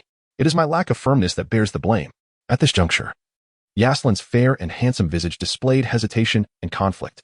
After a moment of silence, as if finally resolving within himself, he continued, "In truth, my young master is exceedingly displeased with your immediate revocation of command upon your appointment. The master and council members have expressed their dissent regarding your orders to strip the Conqueror officers of their authority, perceiving it as an act of autocracy, a significant factor contributing to the outer city's downfall." Selokot felt a rush of blood to his head, his face flushed, and he clenched his fists in fury as he charged towards the meeting hall. However, he was intercepted at the door by the unsullied spears. Yaslin quickly stepped forward to mediate. "Selokot, since the fall of the outer city, your access has been restricted. You may no longer enter the meeting directly. You must be searched here and await notification." Selokot was filled with a torrent of grievances and anger he wished to unleash, but ultimately, he could only submit to the unsullied's emotionless gaze and the sharp blades. He accepted the humiliating search like a slave, pale and devoid of strength. "Selokot, I am deeply sorry," Yaslin lamented, steeped in guilt as he entered the meeting hall to announce. After some time, Selokot was finally granted permission to attend the meeting. The hall no longer bore the adornment of white candles, nor the laughter of women. The lingering scent of perfume felt like a memory from another world. The treasure tapestry, once a family heirloom, had vanished without a trace. "Selokot, you pitiful, foolish imbecile." The diminutive, portly, balding lord of the courtyard, drenched in perfume to mask his nauseating odor, shakily rose, loudly accusing as he initiated the attack. Anguish and fury surged within Selokot, yet he was compelled to suppress it, forcing a strained smile. However, the forced grin and the barely concealed rage in his eyes infuriated the high nobility. They had entrusted Selokot with the authority over the city as defenses. His grievous negligence, which resulted in the loss of the outer city due to drunkenness, was compounded by his audacity to publicly accuse the noble council of untrustworthiness. In their disdainful thoughts, the other nobles could no longer remain seated, rising in unison to hurl accusations. "Do you, of House Kott, possess no shred of dignity? Proud, arrogant, and insatiable for power. Yes, your deceased father was punished severely by the Black Goat God for his greed and obsession with sorcery. A truly monstrous lineage. The venomous words pierced the air, and Salikot's strained smile froze in place, his face cast in shadows, revealing a countenance of rage. You, a group of gluttonous, depraved, faithless vermin, only fixated on power and wealth, dare call me a pitiful fool? Indeed, if I were wiser, I would sell you all to the Dothraki. Perhaps I could secure a new governor for Conqueror. To call me a monster is accurate. I shall see you, the irredeemable imbeciles, executed for your sins. Salikot's eyes blazed crimson, his face twisted in a malicious grin as he let out a desperate howl. Before he could fully vent his fury, a cacophony of chairs toppling echoed, accompanied by the clattering of goblets, silver platters, and fallen fruits, as the high nobility tumbled to the ground. A searing pain erupted within their bellies, akin to being pierced by a heated blade, and anguished cries filled the air. The remaining council members exchanged horrified glances, rising in shock as they pointed at Salokot, shrieking, "You traitor!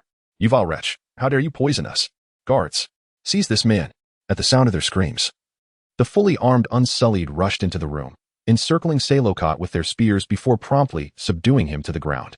Salokot lay helplessly on the floor, offering no resistance, only gaping in disbelief at the fallen nobles through the table. "Physician! Quickly, summon a physician!" Yaslin, who had maintained a serious demeanor and composed demeanor throughout, remained calm amidst the chaos. At this moment, a visage of confusion and helplessness enveloped him as he stumbled forward, frantically clutching the lifeless body of the courtyard's master, his voice hoarse as he cried out in despair. Chapter 21. The Scholar and the Blood Warlock. The waning sun cast its dying light through the dome onto the assembly hall. As the physician arrived with the guards, he was met with a scene of deathly revelry. Highborn nobles slumped haphazardly against overturned chairs, cups, silver platters, and food strewn across the ground. Under the collective gaze of the crowd, the scribe Aslan cautiously entrusted the master's body to the hooded physician, before collapsing onto the floor, his eyes vacant, as if the misfortune of his master's demise had rendered his heart utterly cold. Witnessing this scene, the surviving nobles, who had narrowly escaped the clutches of murder, felt a surge of terror mingled with an extraordinary anger, clamoring for the immediate execution of the conspirator Salokot. In his daze, Aslan seemed to hear the voices of the nobles. He staggered to his feet, his steps unsteady as he approached. With a sorrowful sigh, he regained his former composure, earnestly advising, "My lords, it is truly fortunate that you are unharmed. The divine has indeed been watching over Conqueror. I implore you to swiftly secure the defenses of the inner city, lest we afford the criminals and the Dothraki any opportunity." Upon hearing his admonition, the nobles turned pale with fear, their eyes burning with resentment as they glared at the culprit Salokot. They quickly regained their wits. "Aslan, the traitor Salokot has insidiously harmed your master. The assembly of highborns shall not forgive him. We shall entrust the courtyard to your care for now. The situation is urgent, and we must contribute to the future of Conqueror." With this light dismissal, the surviving nobles exhibited an impatient urgency, hastily departing the assembly hall. The desperation and greed emanating from their previously fearful eyes hinted that their eagerness was perhaps not solely for the benefit of Conqueror. Once the nobles had exited, the assembly hall was left with only the hooded physician, who continued to silently examine the corpse. The entire hall descended into an oppressive silence. Beneath the dome, the twilight cast a surreal yet harmonious tableau upon all present. "This is the tear of Riss." The physician's exclamation shattered the stillness. The impure Salokot, under watch, abruptly lifted his head, his bewildered gaze revealing a complex array of emotions. He recognized the tear of Riss, a rare and costly poison reputed to possess a flavor as sweet as water, dissolving seamlessly into wine or water, undetectable by taste or scent. It wreaked havoc on the victim's digestive system, leading to death akin to a gastrointestinal affliction, leaving no trace. "Aslan Makining, did you concoct this?" Salokot queried impatiently. The camaraderie between noble and slave was as fragile as withered leaves, swaying precariously in the wind. The tear of Riss, as its name suggests, was indeed crafted by the alchemists of Riss, and Aslan Makining, seemingly unrelated to this matter, was likewise a pure-blood Risian. The noble's loyalty was praiseworthy in its unparalleled nature. The handsome and graceful Risian neither stepped forward to confess nor denied the accusations. His cryptic words left Salokot bewildered. As the physician opened the assembly hall's tightly shut doors, the pure and vibrant crimson twilight gently fell upon Aslan's figure. He stood tall, seemingly shedding all burdens, and with a composed gait, exited the assembly hall. "Answer me, Aslan. How dare you conspire against your own master?" Salokot howled, struggling futilely against the guard's grip. He fully experienced the unwavering obedience of the pure. The Kot family, one of the few in Conqueror possessing the secrets of reforging Valyrian steel weaponry, had their lineage deeply entwined with the city's fate. Upon uttering the poison S true name, the previously silent hooded physician suddenly spoke. He approached Salokot, slowly removing his hood to reveal a pale and terrifying visage. You are the Blood Warlock Bopward, are you not? It was you, wasn't it? Are you preparing to sacrifice the lives of the highborn to the Black Goat in order to protect Koa? Hearing Salokot's exclamation, the Blood Warlock did not respond directly but continued his monologue. I recall having the honor of meeting your father thrice. After speaking, Bopwart turned away, selecting a pristine chair with great interest, sitting down with a smile, and continued. The first time I encountered your father was, indeed, before I was known as Bopwart. Others referred to me as Scholar Pole, a learned man from the shores of the Narrow Sea, residing in Conqueror. I was preparing to write a paper on Conqueror's metallurgical techniques. However, due to my inquiries, I was publicly whipped thrice and subsequently expelled from the city. The final instance, when I last met your father, he accused me of stealing a Valyrian steel weapon and severed my hand as punishment. The Blood Warlock proudly extended his right hand, showcasing the dexterous prosthetic. Do you know what secret I uncovered then? Your father dedicated his life to crafting weapons rivaling Valyrian craftsmanship. What a grand aspiration. Yet, possessing merely the reforging techniques of Valyrian steel held by the Cott family was insufficient. One must also master the very art of forging Valyrian steel. All blacksmiths balance and extract impurities from iron through repetitive hammering, yet Valyrian steel requires additional, unknown processes. Such as magical incantations, it is magic that renders this steel extraordinarily unique. Your father, however, insisted that blood sacrifice was the most exceptional of forging techniques. Salakot's father had passed away during his youth, and this was the first instance anyone had recounted his father's tale. His family and the other nobles of Koa spoke of him with a veiled demeanor. The Blood Warlock's curiosity fixated upon Salokot, who had ceased his struggles and roared, now displaying a thirst for knowledge, leaning in to listen. He rose slowly, reaching out with his prosthetic to touch Salokot's lips, before resuming with a smile. Indeed, like your father, you appear entirely human on the surface, yet within, you are proud and cruel, only interested in matters that gain your approval. You comprehend the concept of blood sacrifice, yet perceive no issue with it. Your father was the same. He slaughtered slaves for sacrifice, some of whom were mere infants, which often left me feeling utterly alienated from you. Salokot attempted to retort, but found his throat rendered mute, panic-stricken as he clutched his neck. The Blood Warlock Bopwart ignored him, returning to his chair, grinning as he said, since you do not wish to justify the blood sacrifice, and instead speak sweet words to the dead, let us dispense with further trivialities. You need only listen quietly. Seemingly interrupted in his narrative, the Blood Warlock fell into contemplation for a moment before continuing. That secret blood sacrifice bore no fruit. The craftsmen of the Cott family suggested that forging Valyrian steel required dragonbone as a material, yet your father steadfastly maintained that the incantations for the blood sacrifice were flawed, that the blood of the slaves was not noble or pure enough. Bopwart appeared to be entirely absorbed in reminiscence, murmuring, my bachelor's necklace bears 5 links, forged from bronze, silver, and gold. Moreover, my studies in the arcane arts have been extensive. Alas, I have yet to acquire a chain link. This quest for vengeance and to engage with the forging techniques of Conqueror has brought me to the free cities. Such knowledge has enabled me to easily masquerade as the renowned blood sorcerer, Bopwart. Soon, your father sought me out, wishing for my assistance in unraveling the blood sacrifice incantations. That was our second encounter. However, he had coldly cast me aside, forgetting my crippled existence. During that time, I deliberately misled him, igniting his fervent obsession with mystic sorcery.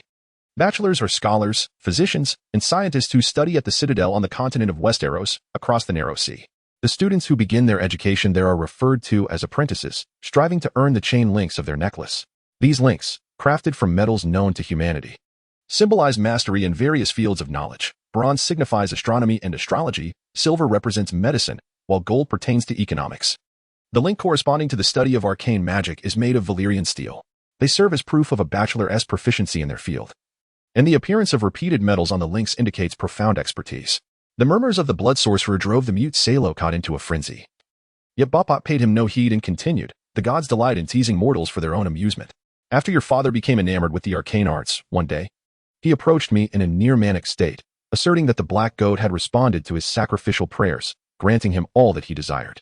A merchant from Lys arrived in Conqueror, carrying 2 Valyrian weapons, seeking a smith to reforge them. One of these weapons was a Valyrian steel scimitar, its hilt entirely crafted from dragonbone. The Lysian man possessed platinum hair, sapphire-like eyes, and fair, delicate skin, a striking example of robust Valyrian lineage. None could be more suitable for blood sacrifice. As Bopwart recalled this, he broke from his reverie, rising to face the grim Salokot, locking eyes with him and declaring, The cursed Kot family must perish, as must every highborn lying upon the ground. They bleed the taint of sin, committing unspeakable crimes, deserving of vengeance, yet lacking those capable of enacting it. They all participated in the blood sacrifice held to decipher the secrets of Valyrian steel forging. Now, the son of the Lysian merchant comes to exact retribution upon them. With a final roar of rage, the blood sorcerer threw his head back in laughter and departed the assembly hall. At that moment, the setting sun painted the western horizon a vivid crimson, its reflection saturating the lake's surface, transforming it into an eternal memory, truly beautiful. As Bapat exited the hall, the lingering light of the sun granted a hint of color to his pallid visage. In the courtyard, the son of the Lysian merchant stood quietly beneath a flowering tree, admiring a statue of a boy carved from marbled stone. His attire had been changed from a robe to resplendent armor. A spear with a flame-like tip clutched in his hand, and an orange cloak billowing behind him, lending him a more heroic presence. Before departing, you must take one last look at your own sculpture. You could very well request Mogo Kyle to accept Conqueror as a gift, and Kyle would undoubtedly reciprocate with a grand present. Yaslin turned confidently, bowing respectfully to the blood sorcerer, his handsome and elegant features now devoid of the sternness of maturity, radiating the bright smile typical of youth. Master, thank you. I have yet to tell you that this sculpture represents the boy I once was, back when my family lived together in happiness and bliss. Realizing he had unintentionally stirred his student's sorrowful memories, Bapat quickly shifted the topic. Behold the splendid attire of the hand of the holy fire, truly, the holy warrior of the King of Light. Alas, it was my tardiness that allowed you to be sold to the Temple of Lawler, where you were subjected to grueling training as a warrior. As soon as he uttered this, Bapat mentally chastised himself, recognizing that his student's life seemed devoid of joyful moments to reminisce. Yaslin understood his master, displaying no concern, and his smile radiated even brighter. He patted the swords and daggers strapped to his back, declaring, "Let us open the city gates and welcome the Dothraki horde. I intend to present these Valyrian steel weapons as tokens of my loyalty to the King of Men, for my father's aspirations await fulfillment." The blood sorcerer gazed intently at the Valyrian steel sword upon the boy's back, sighing in sorrow. He understood his student's plight and could only lament, is this the truth? To exit this courtyard, slay the boy within, and bear the weight of familial duty. How unjust the gods are. Chapter 22. The siege of 10 days. The night descended heavily upon the sky, cloaking the eyes of mortals, while burning torches flickered, casting light akin to day, breaking the shackles of darkness. At that moment, within the inner city of Conqueror, flames erupted. In an instant, the sounds of battle and cries of the wounded echoed throughout the city. The increasingly distinct clashing of iron caused the steeds of the Dothraki to become restless and agitated. The long night was fraught with peril. Mongo gripped the reins tightly with one hand while drawing a long curved sword from his mount's back with the other. Intently observing the commotion within the inner city of Conqueror, he paid no mind to the Red Priest, Machiro, chanting prayers to Lawler for strength beside him. With a resounding crack from the friction of forceful movement, the heavy gates of the inner city began to creak open. Mongo's excitement surged as he clenched his fists, believing victory was at hand. However, an arrow flew from behind, striking the gatekeeper in the back before he could react. The sentinel immediately sprang into action, swiftly dispatching the remaining traitors. The thrill of anticipation abruptly ceased, and a cascade of commands flooded Mongo's mind, leaving him momentarily speechless. Lowering the whip he had raised in the air, the gate, now ajar enough for a single person to pass through, was on the verge of being sealed by the approaching guards. Mongo hesitated for a moment, then a flash of inspiration struck him. He swung his whip vigorously and shouted, "Charge! Push through that damned gate." With that, he galloped forward, his robust red steed racing like an arrow loosed from a bow, surging towards the city. In an instant, he leaped from his mount, colliding with the gate. The force of the impact caused the horse to let out a pained whinny, tumbling heavily to the ground. With a resounding crash, akin to black waves breaking against an obstruction, Mongo's tremendous strength forced the gate wide open, the violent tremors causing him to feel momentarily dazed, accompanied by a sharp sting in his head. The subsequent pain jolted him back to reality. Surveying his surroundings, he noticed a warrior who bore no resemblance to a Dothraki. Closely following him, the man dismounted his hesitant horse, boldly striding towards the gate. The firelight revealed him to be a large figure with brown skin, muscular and scarred, his bare chest and belly marred by numerous wounds, a long arak hanging from his waist. His tree trunk-like arms strained as he pushed against the other half of the gate. With a single glance, Mongo recognized that the man's wits were not quite intact. In a moment of urgency, he seized the arak from the man's side, creating an opening for himself, darting to the other half of the gate. And with a swift motion, he struck down the startled guards. The thunderous charge of the Dothraki cavalry swept into the city with an unstoppable force. At this moment, the battle within the city was nearing its conclusion, in the entrance of the Dothraki shattered the morale of the defending soldiers, who scattered in fear. The Unsullied, upon command, knelt down. Surrendering on their knees would spare their lives. Mungo stood calmly on the dark red ground, gazing in the direction from which the calls for surrender emanated. A squad of armored warriors dashed among the defending soldiers, led by a resplendent knight whose face was obscured by a mask. He raised a black staff, reminiscent of a scepter, high above his head, prompting the soldiers to kneel and bow their heads. Though many Dothraki had flooded into the city, the knight's piercing gaze swiftly locked onto his target, heading directly toward Mungo. Standing as a towering presence among the Dothraki, Mungo's stature shone like a pearl in the night, drawing the fervent hopes of his people. Under his deep and distant gaze, the knight removed his mask with poise, revealing a handsome and elegant face, and knelt before Mungo, presenting the staff with humility, and declared, "Great Dothraki Mungo Cow, welcome to the city of Conqueror. The people of Conqueror pledge their loyalty to you." The staff, shaped like a black goat, appeared to be made of iron, adorned with intricate and unknown patterns. Regardless of its craftsmanship, it symbolized authority. Mungo confidently extended his hand, firmly grasping the staff that represented the Unsullied's command. This scene was witnessed by the Red Priest Makiro, who had just entered the city. The flames cast a mysterious glow in his eyes, unnoticed by the others. Observant as ever, Mungo noted the orange cloak draped over the knight's shoulders and the spear at his feet, its tip resembling a flame. He recognized this man as a hand of the Lord of Light, hidden within the inner city. "You are a follower of Rawler." Mungo's expression grew serious as he glanced at Makiro, pondering for a moment as if he had come to an understanding. He then turned to the knight and smiled gently. "Will the servant of the gods, the holy warrior of the temple, bow before a mortal king?" At this, the knight looked up in astonishment, deliberately avoiding Kao's gaze. Yet he addressed the question directly, responding with conviction. "The King of Light worships only the one true God, but faith requires nothing more than sincerity. All of the gods' followers are mere mortals, devoid of divinity, and every mortal must show respect to their human king. Before the King of Light summons us to serve, we must exist under your protection, for we are all your subjects." With this declaration, the knight's eyes radiated determination as he continued. "Unflinching.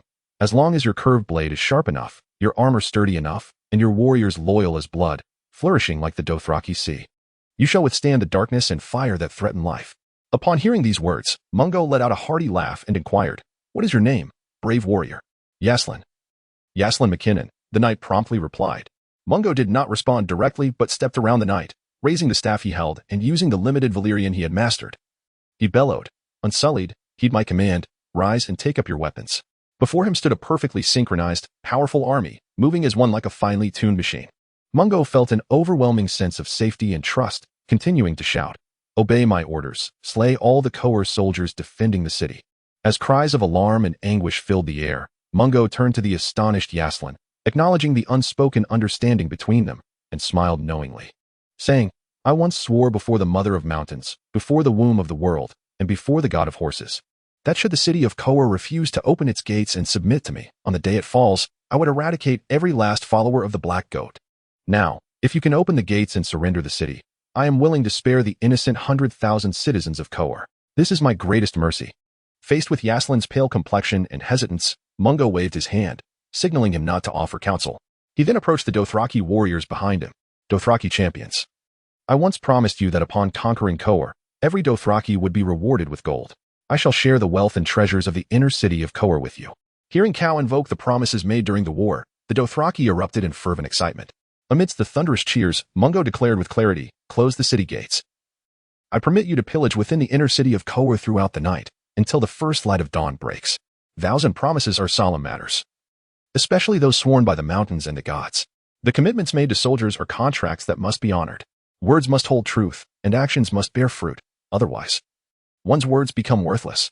Chapter 23, History, Truth. The continent of Essos spans a vast expanse from east to west, its true size unknown.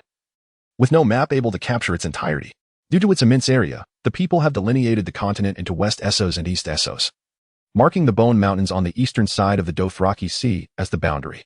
The only part of this continent truly known to the world is West Essos.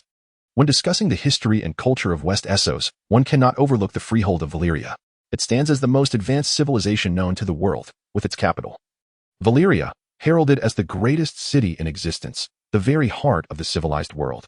The freehold of Valyria was a city-state based on slavery. Although sometimes referred to as an empire for convenience, it was neither a kingdom nor a monarchy. Those who were born free and owned land had a voice in governance. In truth, the empire was ruled by 40 Dragonlord families, incredibly wealthy, noble-born, and possessing the magical ability to command dragons. Within the glimmering walls of Valyria, these 40 rival families engaged in an endless, treacherous, bloody struggle for power and glory. All grandeur must eventually fade. The rise and fall of great nations is a commonplace occurrence in history. Empires born of blood and fire often meet their end in the same manner. The doom of Valyria, a cataclysm of unknown origin, occurred in an instant, and the proudest city in the world vanished, taking with it the dreamlike empire it had established. The only Dragonlord family to successfully escape the cataclysm was House Targaryen. They fled across the narrow sea to the continent of Westeros before the disaster struck, where they lived for over a century, until the Conqueror Aegon and his sisters, riding dragons, conquered Westeros, establishing a dynasty that would last nearly 300 years. After the cataclysm, the disintegration of the empire left a vast power vacuum, granting independence to its colonies and conquered lands. Thus began nearly a century of social turmoil across Westeros, plunging it into a chaotic struggle for dominance, a period referred to as the Century of Blood.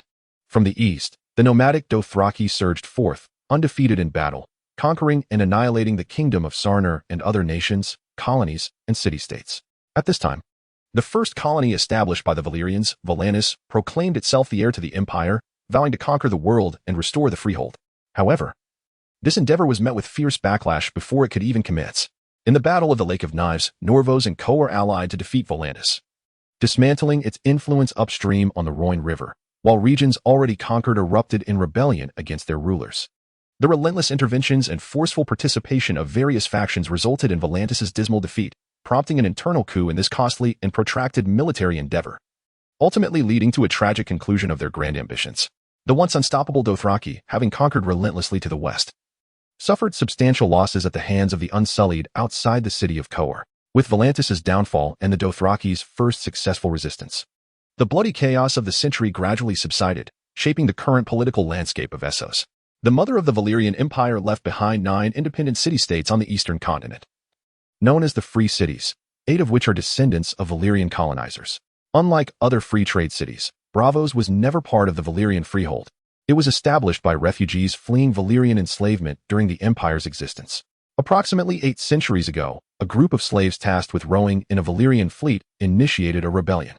After seizing the fleet, they found themselves unable to resist the empire's dominance and sought to distance themselves from Valyrian influence, crossing the narrow sea to escape northward. Ultimately reaching the northwest corner of Essos, a cluster of islands often shrouded in mist known as the Saltwater Lagoon. For the first century of Braavos' existence, its presence went unnoticed until the descendants of the escaping slaves invited all nations to celebrate its 111th anniversary after their former masters had all passed away. At the same time, the Iron Bank of Braavos, as a representative, sought diplomatic relations with the Valyrian freehold, offering substantial reparations for the loss of the fleet. However, Braavos refused to compensate for the value of their ancestors as slaves, for the city's founders had sacrificed their lives for freedom, vowing that no citizen of Braavos would ever become a slave. Opposing all forms of slavery became Braavos' foremost iron law, leading them to engage in numerous wars against slave-holding city-states and their allies. These conflicts forged an invincible fleet, safeguarding their world-renowned Purple Fleet, and ultimately, Braavos emerged as a mysterious, powerful, and wealthy free city, with the wealth and influence of the Iron Bank known worldwide. In the dead of night, the docks of Coer's inner lake were illuminated by firelight, resembling daylight. Dothraki cavalry and Unsullied surrounded the area. For merchant ships docked at the pier were laden with the riches of Coer's highborn. Esteemed Cal, forgive my candor, but you absolutely cannot accept the loyalty of the man before you. He hails from Braavos, the city of secrets, the illegitimate child of Valyria, the most unique and formidable among the 9 free cities. The hidden truths behind this statement ignited a fierce reaction from the officer, Over, who cast furious glances at Aslan. Yet Mungo remained unperturbed, silently examining the Valyrian steel sword in his hand, a coveted weapon, each possessing its own name or legendary tale. Among the heirlooms offered by Aslan was a Valyrian steel sword named Truth, whose narrative encompassed not merely a singular legend but the rise and fall of a millennium-old family history. After a moment of silence, Mungo finally spoke. What a splendid sword. Alas, it is too light for my taste. He brandished the Valyrian steel sword, proclaiming loudly, his voice echoing across the lake, further undermining Aslan's confidence. Mungo wore a faint smile, discreetly observing the handsome, mature boy's unveiled despondency and the complex emotions that flickered across his face. The lakeside succumbed to a profound silence. After a considerable pause, a deep, gentle voice emerged from the darkness. Great Mungo Cow, Bopwort pays you homage. and I wish to offer you my loyalty alongside Aslan." Upon hearing the Blood Mage's name, Mungo was momentarily taken aback, not expecting the person concealed in the dark forest by the lake to be Boport. In truth, Boport was the one person in all of Conqueror that piqued his curiosity and anticipation. Prior to entering the city, he had given the faithful Kosoro two directives: to prioritize the protection of the city's craftsmen and books, and to locate the Blood Mage Boport. From the moment their group, guided by Aslan, arrived at the lakeside docks and intercepted the merchant ships, this individual had been hidden there, yet he could not escape Mungo's extraordinary eyesight. When Aslan presented the ship laden with Valyrian steel weapons, Boport had scrutinized Mungo intently, causing him to briefly suspect that the man was an assassin. As Officer Over stepped forth in vehement opposition to Aslan's loyalty, Basport's gaze lingered on Aslan, revealing a profound affection filled with concern that was unmistakably paternal. Mungo, valuing Aslan, shared a similar curiosity regarding this person's identity and, in a moment of intrigue, cast out a line, unwittingly reeling in a significant catch. Chapter 24, Roga. Bring him forth. Mungo gestured to dismiss the surrounding Dothraki cavalry, yet upon seeing the Unsullied, who could not comprehend Dothraki, he felt a pang of helplessness. Fortunately, Officer Over responded promptly, providing translation so that Boport could safely approach Cal. At this moment, Aslan did not wish to place his teacher in a predicament, conflicting with his own desires. He hurriedly stood before the Blood Mage, his expression intricate as he spoke. "Teacher, did you not intend to depart the free cities to return to your homeland in Westeros?"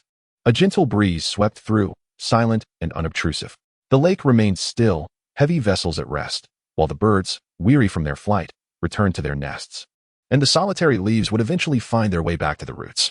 Boport gazed appreciatively at his resolute student, smiling as he corrected.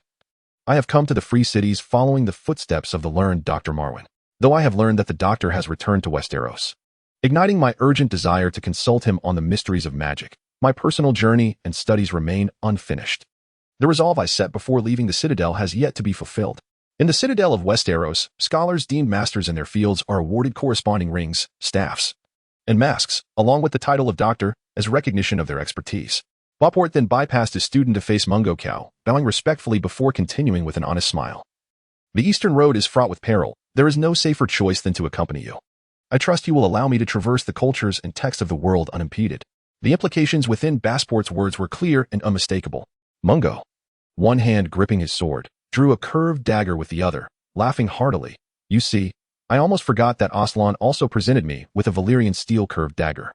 He raised both weapons high, crossing them together as if weighing them, a subtle smile gracing his face. "The combined weight of these two reforged weapons is perfectly suited for me. It seems the gods are ever on my side. Fate has decreed that we shall seize Conqueror. For all the artisans who possess the secrets of reforging Valyrian steel hail from this place." After uttering these words, Mungo sheathed the Valyrian steel dagger at his waist and pointed the sword, truth, toward the still and silent Aslan. "Aslan, do you wish to pledge your loyalty to me?" He gestured to dismiss the officer who sought to interject. "Oath, do not forget the vow I once made to you. By that time, bravos will not sit idly by as we gather our strength and allies. However, you have not grasped the essence of bravos. Their true might lies in their unparalleled naval fleet and an unparalleled wealth surpassing all banks combined, with a fearsome reputation and authority emanating from the Iron Bank. What they possess is precisely what I lack. After all, we are the Dothraki." Subsequently, Mungo returned the truth to Aslan. With a solemn countenance and a measured tone, he earnestly stated, "Aslan Rogel, I bestow upon you the truth, hoping you will remember the vow and restore the family name. Now, swear fealty to me." Aslan placed the truth before him, kneeling partially. "I pledge my loyalty to you. I offer my life in honor to Mungo Ko. I shall be your sword against foes and your steadfast shield for safety. In times of peril, I am willing to sacrifice my life, unwavering until death. In the name of the flames, the true God, and the honor of House Rogel, I solemnly swear." He did not permit Aslan to rise immediately, signaling the end of the oath-taking ceremony. Instead, he continued, "I, Mungo Ko, swear by the god of horses, facing the Mother Mountain and the womb lake of the world, your loyalty shall not go unrequited, and your service will receive just recompense. I shall surely assist House Rogel in reviving its name." Mungo's promises and oaths filled Aslan Rogel with exuberance, causing his shoulders to tremble with excitement. Indeed, Aslan's surname was not Makening, that was merely his father's name, or perhaps his middle name. His true surname was Rogel of Lys. The truth of the Valyrian steel sword is, in fact, House Rogel's ancestral sword, with lineage tracing back to the Valyria before the Doom, once the foremost family of Lys. The famed Lysian Spring, also known as the Revival of Rogel, was initiated by the great Lysandor Rogel, who obtained the title of the first governor of Lys for life.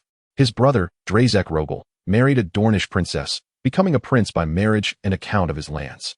His daughter, the beautiful Lara Rogel, wed the clever Prince Viserys Targaryen, whose mother sparked the Dance of Dragons civil war, the light of the kingdom, Rhaenyra Targaryen. Upon returning to Westeros, Prince Viserys was promptly appointed Hand of the King by his brother, Aegon III, and ultimately ascended the throne.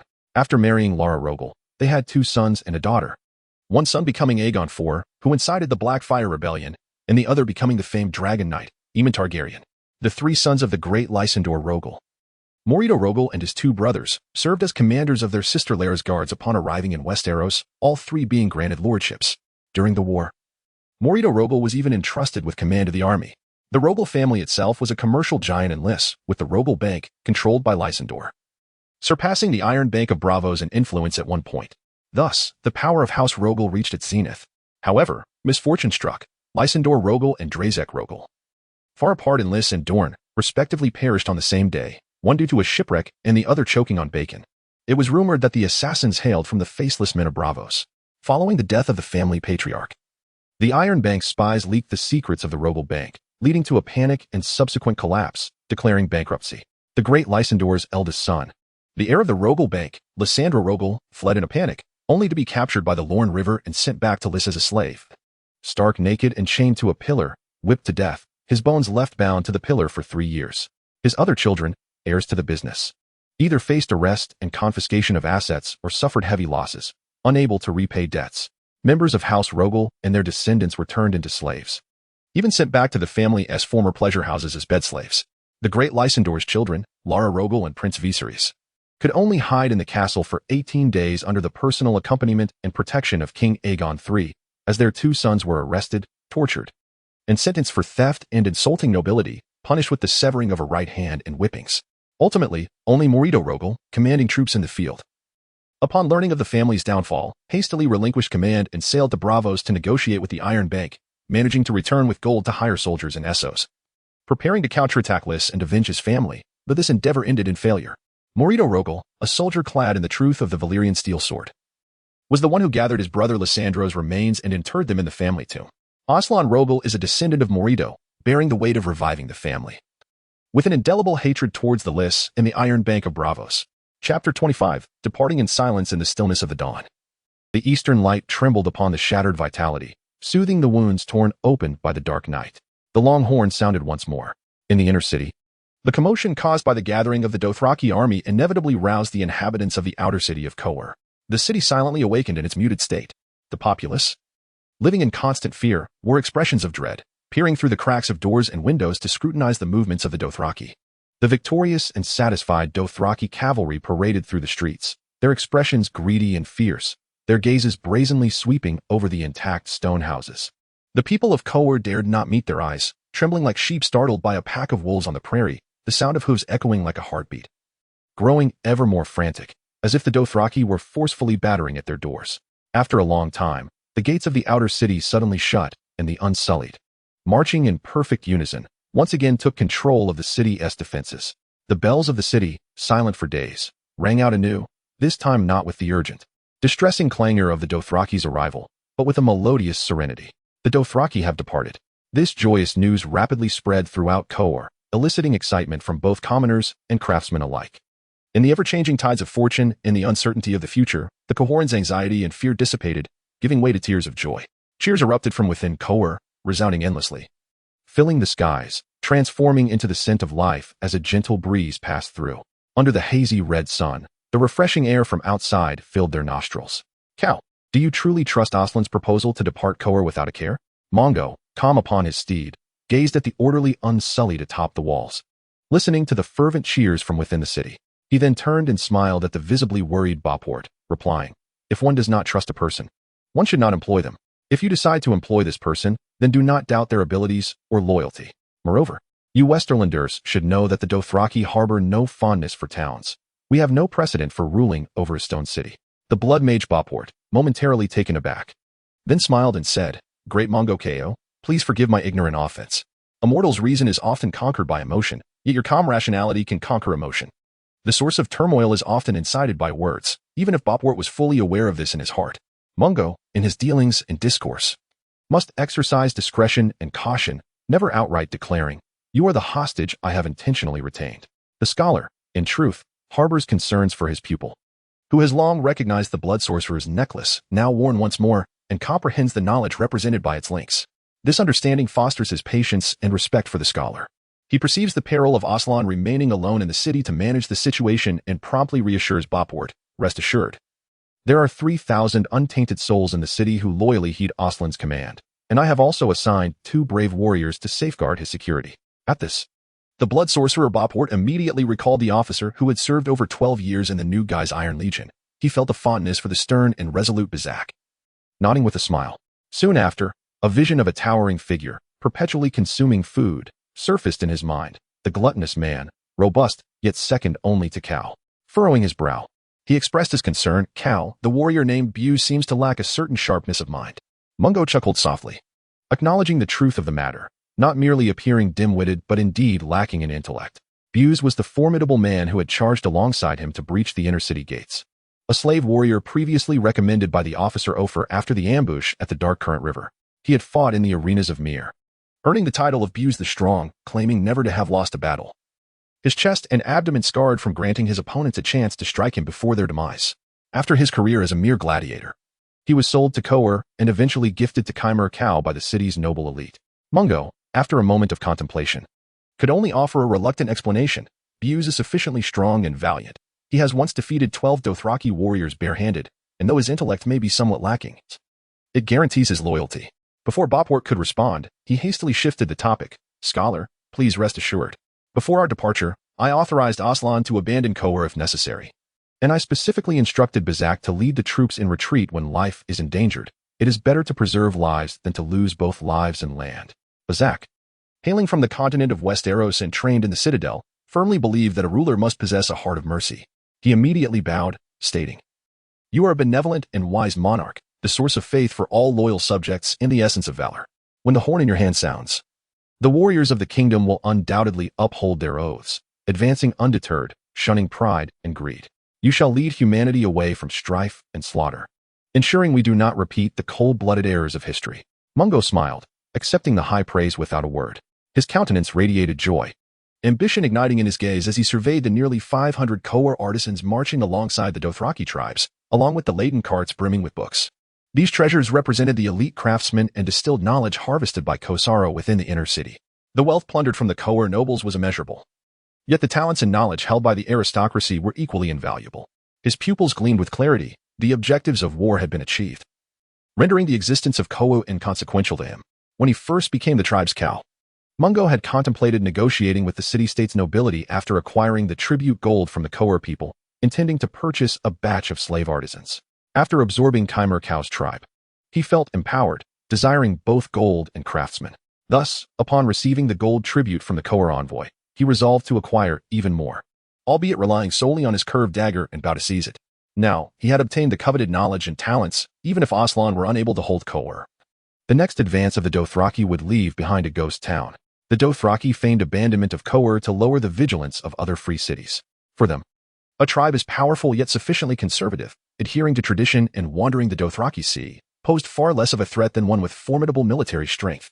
Seeking to innovate and transform, a retracted fist is merely a prelude to a more powerful strike. Governance is far more arduous than warfare. For the Dothraki to establish stable rule over Conqueror, they must address the sentiments of the populace while confronting other free cities, which would undoubtedly strain their resources and manpower.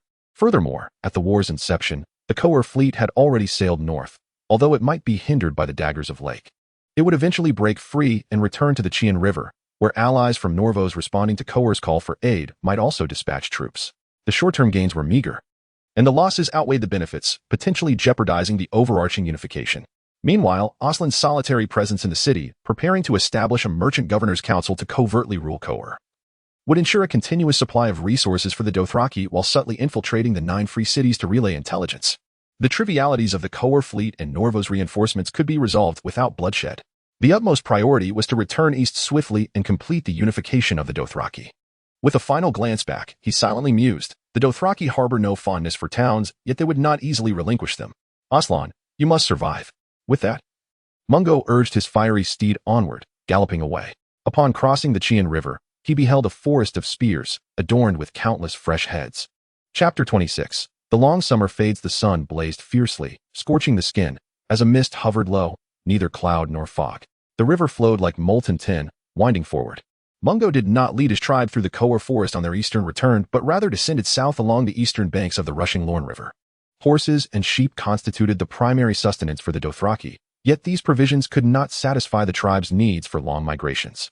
The Dothraki also relied on mare's milk and cheese as sustenance. These, combined with plundered captives, were sufficient to provide the nutrition necessary for the tribe's long journeys. However, depending solely on livestock production could not resolve all issues, particularly given the vast quantities of fodder and fresh water required for the numerous horses and sheep. Therefore, the tribe's movements and migrations were heavily reliant on abundant pastures and water sources. The Dothraki's routes of migration and plunder exhibited remarkable overlaps. Departing from Lake Dagger, they moved south along the eastern banks of the Lorne River, then veered east toward the source of the Selharu River, following a path frequently traversed by the Dothraki for raiding. After all, once they crossed the Selharu River, they would encounter numerous towns and residents on either bank. And beyond lay the free city of Volantis. Traveling this route, Mungo's tribe might very well encounter other tribes, a scenario he secretly hoped for. As anticipated, their leisurely pace indeed allowed for support to reach Aslan, who was now elected as the governor of Conqueror. In the distance, atop the highlands near the source of the Selharu River, at the tribal camp, Mungo wielded his trusty Valyrian steel curved blade, flanked by 3 large chests of gold and jewels. Before departing, the Dothraki had instilled fear within the surviving residents of Conqueror by planting their forest of spears. They had bestowed upon Aslan the resounding title of the savior of Conqueror, unreservedly electing him as the inaugural governor, tasked with forming a council involving merchants and landowners. I hope that the hero who once faced the Dothraki tribe in negotiations and rescued Conqueror can swiftly devise a way to lead the Dothraki back to the plains. Even if it means raiding the remaining city-states, it would be acceptable as long as they can remain far from Conqueror. The city cannot withstand another shock. Therefore, a delegation sent by the governor of Conqueror, Aslan, has once again pursued Mungo's tribe, sincerely offering a Valyrian steel curved sword and 3 large chests of treasures to Cal. Mungo, adequately performing his part, revealed some details of their route to the Conqueror emissaries, who departed satisfied with their mission. He was quite pleased with the Valyrian steel curved sword in his possession, which was forged based on the sword offered by Aslan. Recast from 2 other Valyrian steel weapons found within the inner city of Conqueror. Measuring 5 feet 2 inches in length, its weight and dimensions perfectly suited Mungo's physique, with an enlarged dragonbone grip providing a more solid and stable hold. The blade, dark as night, emanated a faint ethereal glow, its surface rippling like black waves. Bapat, observing Cal's gleeful demeanor, could not resist taking out parchment and ink, and began to speak. Esteemed Cal, you may now name your new sword. Although the original blade bore no name, it is entwined with a legendary tale of its former master. Mungo, lacking any knowledge of naming, pondered deeply but could only recall years and models, at a loss for words. Ultimately, he decided to first listen to the legendary story of the original sword and its previous owner. Noticing Cal's inability to provide a grand title, Bapat regretfully set down his ink and began to narrate. The previous owner of this Valyrian steel curved sword was known as Shadow, a man whose tongue was severed, rendering him mute. With skin and hair as dark as night, he stood nearly 7 feet tall, his face marked by a network of scars, often veiled in a black scarf. Illiterate yet able to play a unique string instrument that produced sorrowful melodies. It is said he won 100 life or death duels in the Meereen arena, tearing open his opponents' throats with his teeth and drinking their blood, using stones found in the sand to slay lions, bears, and pterosaurs. Bapat felt the tale might be overly legendary, pausing briefly before continuing. No matter how powerful Shadow was, he could not escape the reality of being a slave. He was purchased by the governor of Lysandra Roger. When Prince Viserys returned to Westeros with his wife, Lady Lena Roger, Shadow accompanied them as a guard, a gift from the lady's father, the great Lysandra Roger. After the fall of House Roger, Aegon III and his brother, Prince Viserys, sought refuge with Lena in the Red Keep's Maegor's Holdfast, where the Kingsguard's Ser Amory Peak attempted to force his way in. Shadow, wielding a shield of darkwood and this Valyrian curved sword, defended the drawbridge, slaying 4 men, including Ser Amory Peak, and held the tower for 18 days. The Kingsguard, an elite guard created by Aegon the Conqueror to protect the king, consisted of the 7 most renowned and powerful knights of the realm. They were often poetically referred to as the White Knights or the White Cloaks, swearing allegiance for life, without land, marriage, or progeny, solely loyal to the monarch. Of course, loyalty was deemed more important than martial prowess, yet it served to illustrate Shadow's strength and virtue. Mungo, still unable to draw inspiration from the tale, found himself intrigued by a sudden question and inquired, Scholar, what year is it according to the Aegon calendar in Westeros? The Aegon calendar, utilized by scholars and nobility in Westeros, records history from the year of Aegon Targaryen's conquest and subsequent coronation, with all events noted as before conquest, BC, or after conquest, AC. Although Botbot had resided in Essos for nearly 2 decades, he had maintained a keen interest in Westeros. Writing in his diary using the common tongue and Aegon calendar, and promptly answered without hesitation, 297, perhaps the longest summer in memory, is upon us. This world may have a tilted axis, resulting in unique seasons and climates. In simpler terms, while there are seasonal changes, the duration and frequency of these seasons remain unpredictable. A season can often extend for years, and some speculate this phenomenon may be closely tied to magic. The shifting seasons significantly impact the lives of the people of Westeros. The method of measuring years is unrelated to the seasons. Rather, it is determined by celestial phenomena. The scholars in the Citadel have an essential duty to observe the heavens, measuring the length of each day and uniformly reporting seasonal changes across Westeros.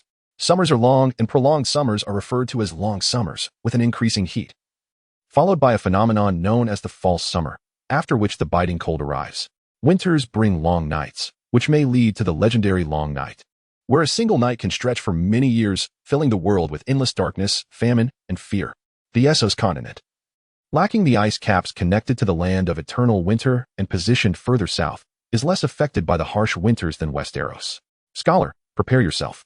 The long summer is nearing its end.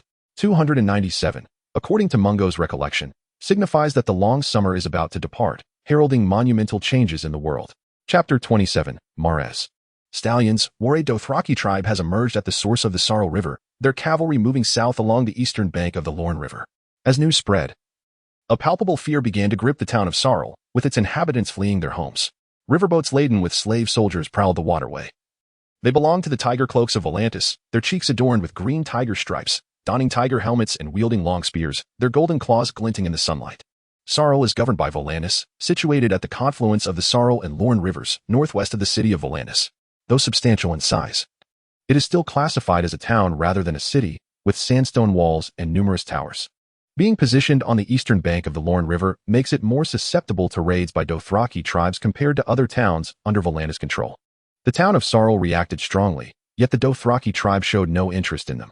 They are clearly afraid of us. Sarl is insignificant.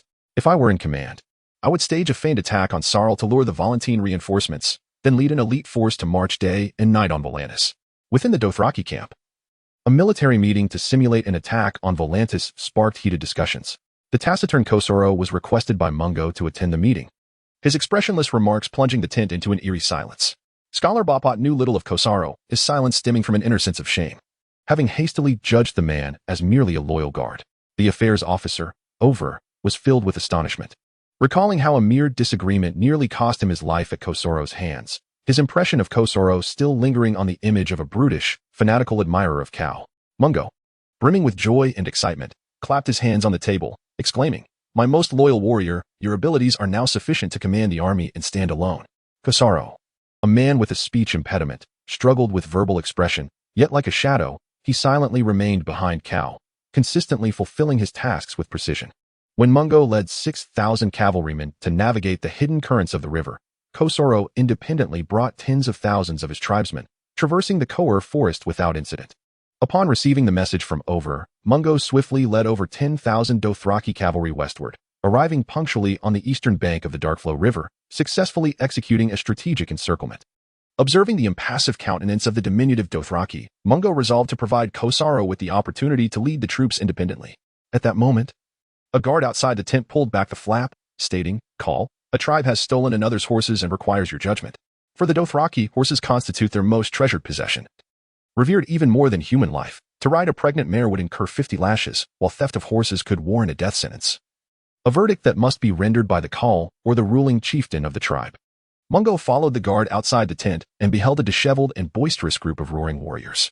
2 warriors were unceremoniously restraining a Dothraki woman, her brow furrowed and lips parted in anxious distress. The remaining warriors stood idly by, mocking a young child who, barely tall enough to reach the horse's back, struggled to drag the recalcitrant stallion by its reins. Upon seeing the call emerge, the warriors immediately adopted solemn postures. Before the guard could finish his sentence, the Dothraki woman frantically broke free from her captors, hurriedly pulling the sweating child toward her, and bowed in respect, urgently explaining, Honorable call, my husband faithfully answered your call. He yearned to follow you into battle but perished bravely in the Conqueror forest, leaving no remains. This horse was not stolen by my son. It returned with our mare. The woman's words struck Mungo's heart like iron, for a Dothraki man who dies in battle is honored. However, death at the jaws of a beast during a march earns no accolades from the common folk. The absence of remains signifies that he did not undergo the tribe's traditional cremation, a grave curse among the Dothraki. The atmosphere outside the tent grew notably tense as Mungo, struggling to find his voice, approached to calm the rearing stallion. He witnessed the child's desperate attempts to control the stallion, a clearly trained beast that recognized only its master. Lacking experience in taming horses like the Dothraki, Mungo was filled with frustration and chose a more forceful approach, leaping forward to embrace the horse's neck and dragging it before the roaring warriors. You cowardly wretches, until my judgment is rendered. She is merely a mother and child of the Dothraki. Her husband fought alongside you. Did his father die alone in the rout? With a resounding crash, the stallion was thrown to the ground, its hooves flailing. Mungo, filled with explosive energy, delivered a powerful throw to the disobedient stallion. Rising, he glared with eyes like thorns ablaze, radiating a fierce light. He surveyed the warriors again, his expression devoid of mercy, as if committing their faces to memory. In the next battle, when the horn sounds, I expect to see you all at the forefront. Otherwise, I shall have your filthy head severed. Now, remove this horse from my tent. The call's gaze sent shivers down the spines of the roaring warriors, who felt as though they were being scrutinized by a bloodthirsty dragon. And they fled in terror. Suddenly, Mungo's countenance darkened, his brows furrowing as he instinctively caught a scent that should not have been there. Looking down, he noticed the exposed bronze skin marred by a dark red stain. He pressed his hand firmly against the now compliant stallion's back and, upon seeing the dark red on his palm along with the increasingly pungent odor, his expression turned grave. Have you cleaned this horse? Upon witnessing the call's serious demeanor, others gathered around. The Dothraki woman quickly stepped forward with her child, urgently replying. When the child first saw the stallion, it was covered in mud. He merely washed it by the river, and he did not intend to claim it for himself. We openly confessed the horse's origins to the roaring warriors. Mungo examined the saddle marks on the horse's back, then nodded in understanding, recognizing the Dothraki's profound love for their horses, which surpasses even their own lives. They would never allow a horse to remain filthy. I declare you innocent. Kosaro, immediately send someone to retrieve the saddle. Over. Account for our scouting patrols and check for any absentees. Over promptly set about executing the call's orders. While the likelihood of missing scouts was low, it was prudent to confirm their status. Upon hearing the declaration of innocence, the Dothraki woman exhaled a long sigh of relief. She observed the solemn expression of the tribal leader, spoke no further, and bowed with her child before following Kosaro out of the tent to carry out the orders. Mungo watched the departing woman and child, resolute in his determination to swiftly achieve unification, reform, and establish a refined system of civilization to fundamentally alter the Dothraki's societal perspectives. At that moment, Bachelor Bopwort gazed at the stallion and inquired, Call, does this horse not belong to the tribe?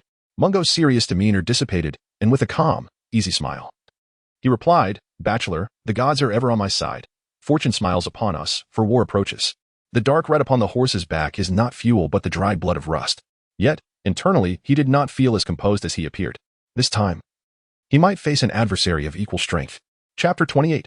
Fools and liars, how far are the enemies, and how many warriors do they possess? In the tent by the Salar River, a relatively detailed parchment map hung at the center as Mungo inquired while seated at a long table.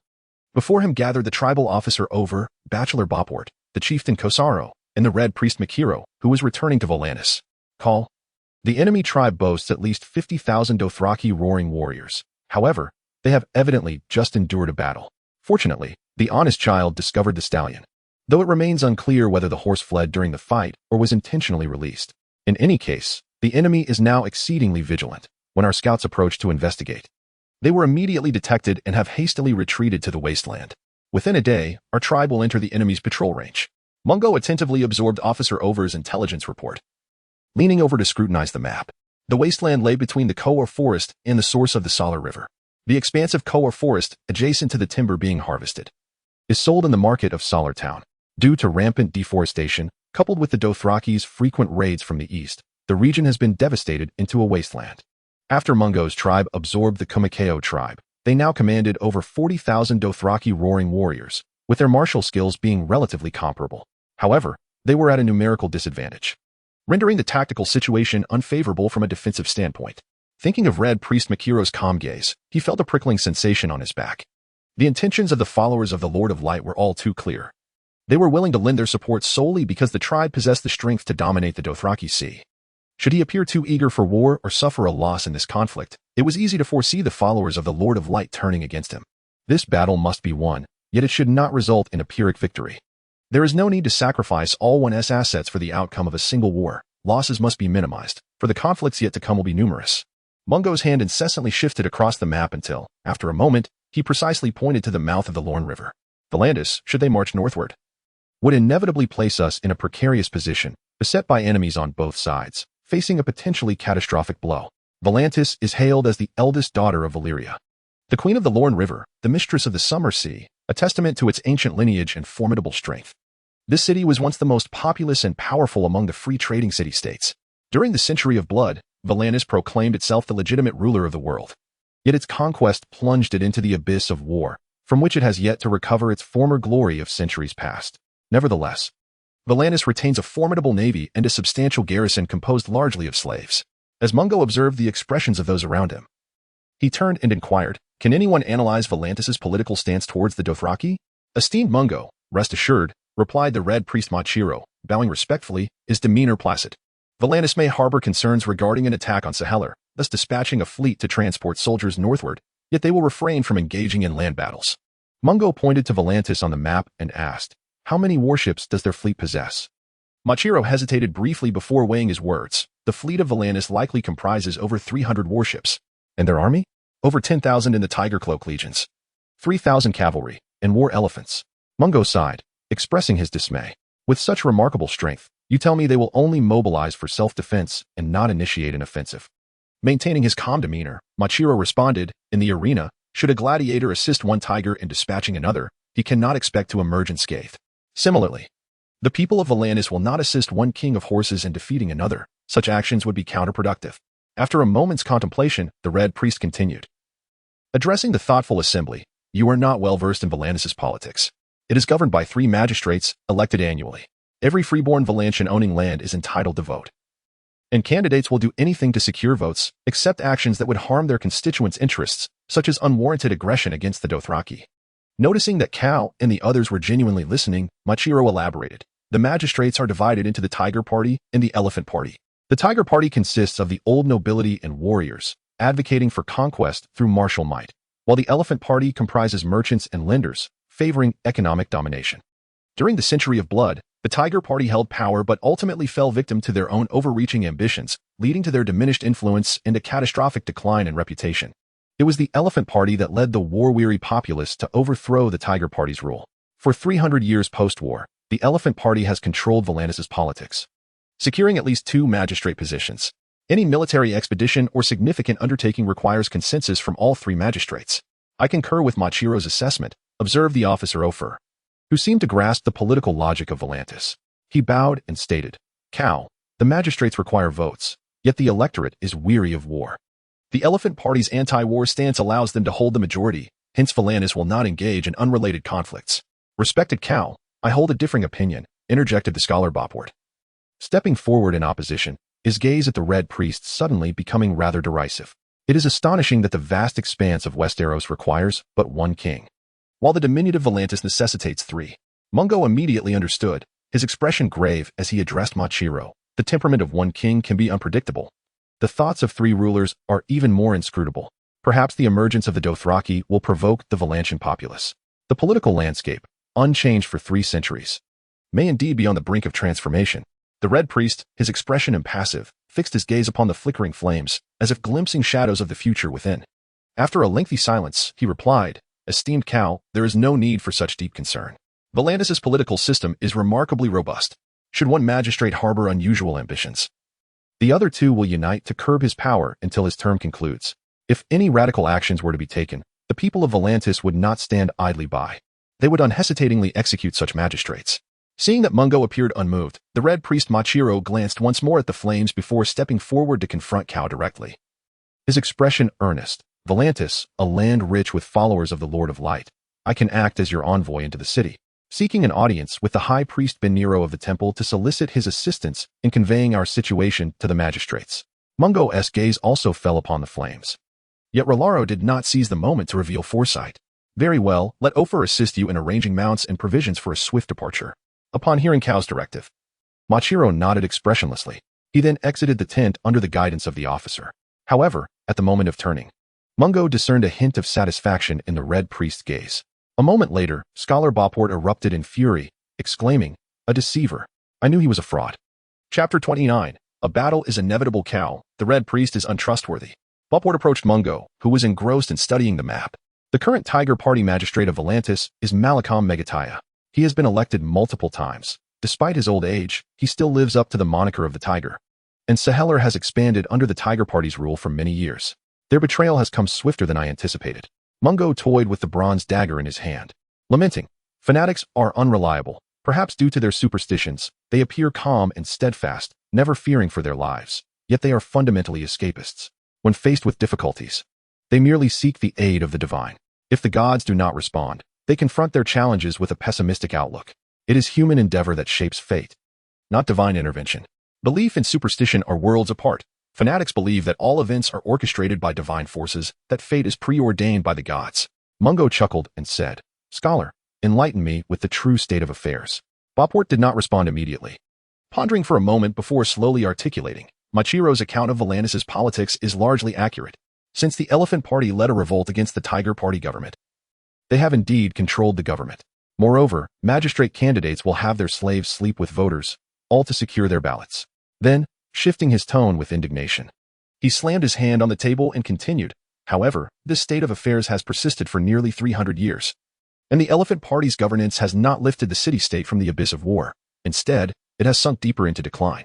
The internal conflicts among the Valantian populace resemble a dormant volcano that has remained silent for 3 centuries, yet recent years have seen signs of imminent eruption. All of this turmoil has been instigated by the High Priest Ben Nero of Rolaro."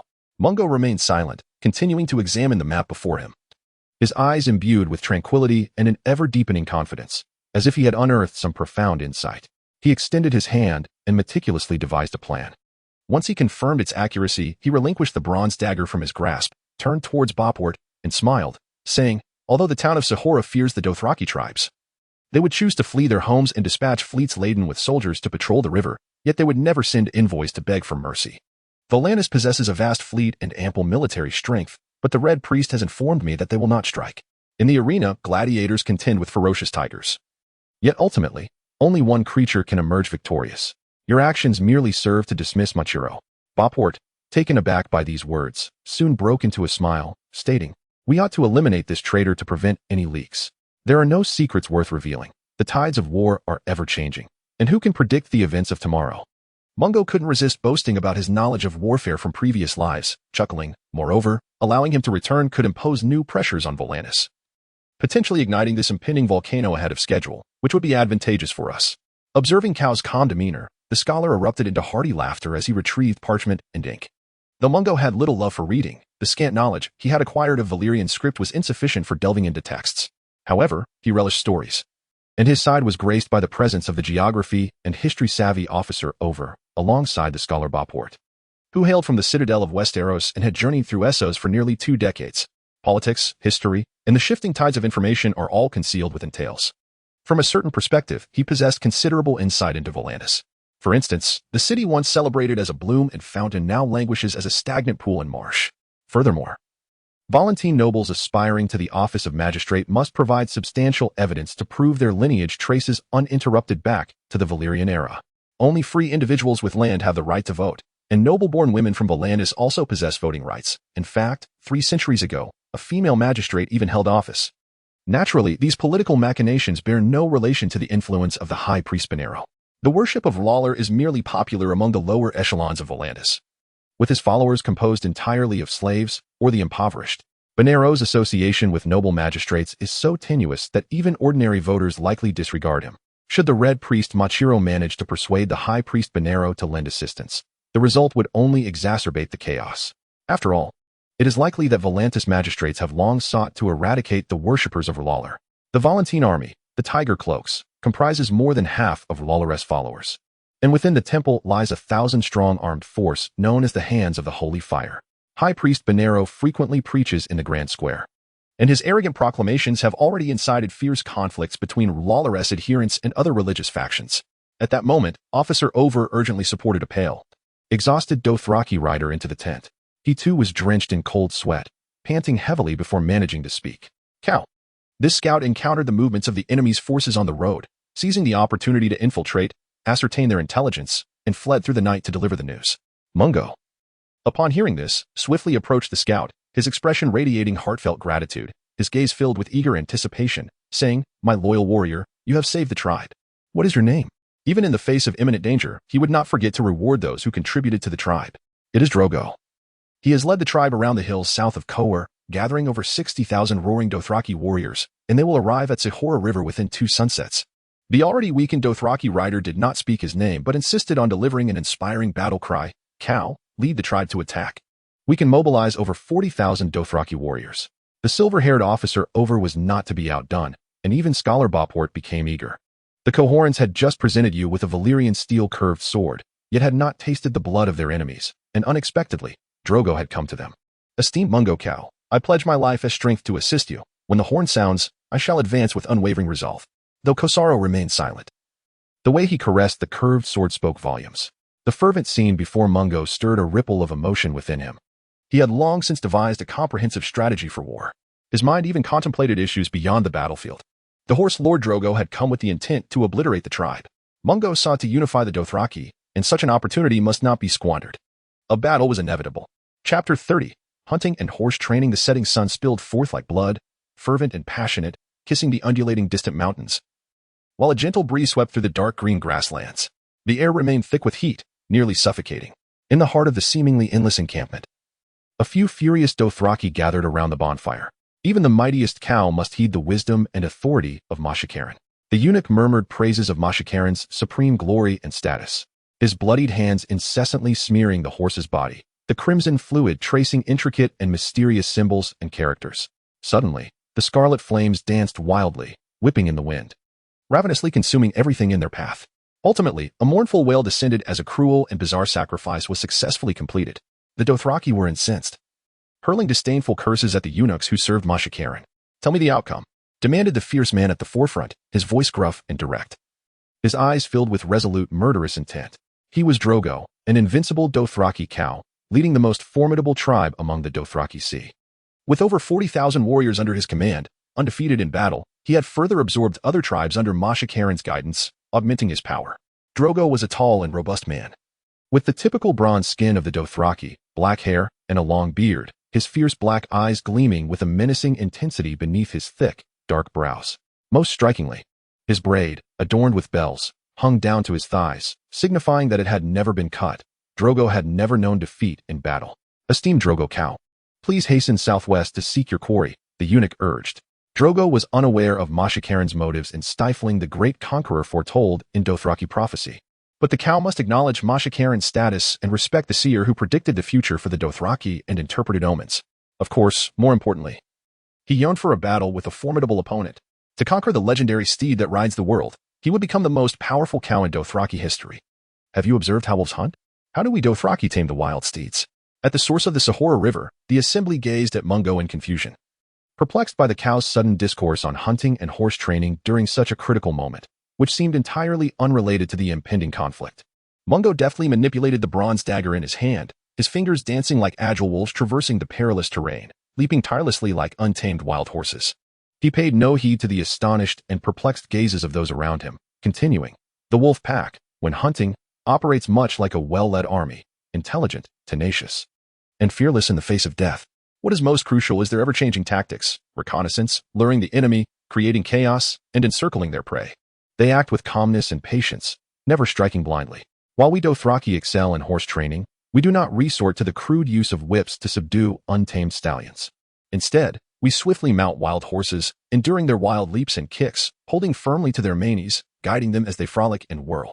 In the end, the wild horse submits, dutifully carrying its master back to camp." Though Corsoro maintained a calm demeanor, he suddenly turned to observe the map hanging at the center of the tent, as if struck by a thought, and then spoke. "The hills, the valleys." His words left the others in a state of confusion as they struggled to grasp their meaning. At that moment, the officer Over's eyes sparkled with insight. "Are you referring to the valley where we previously hunted?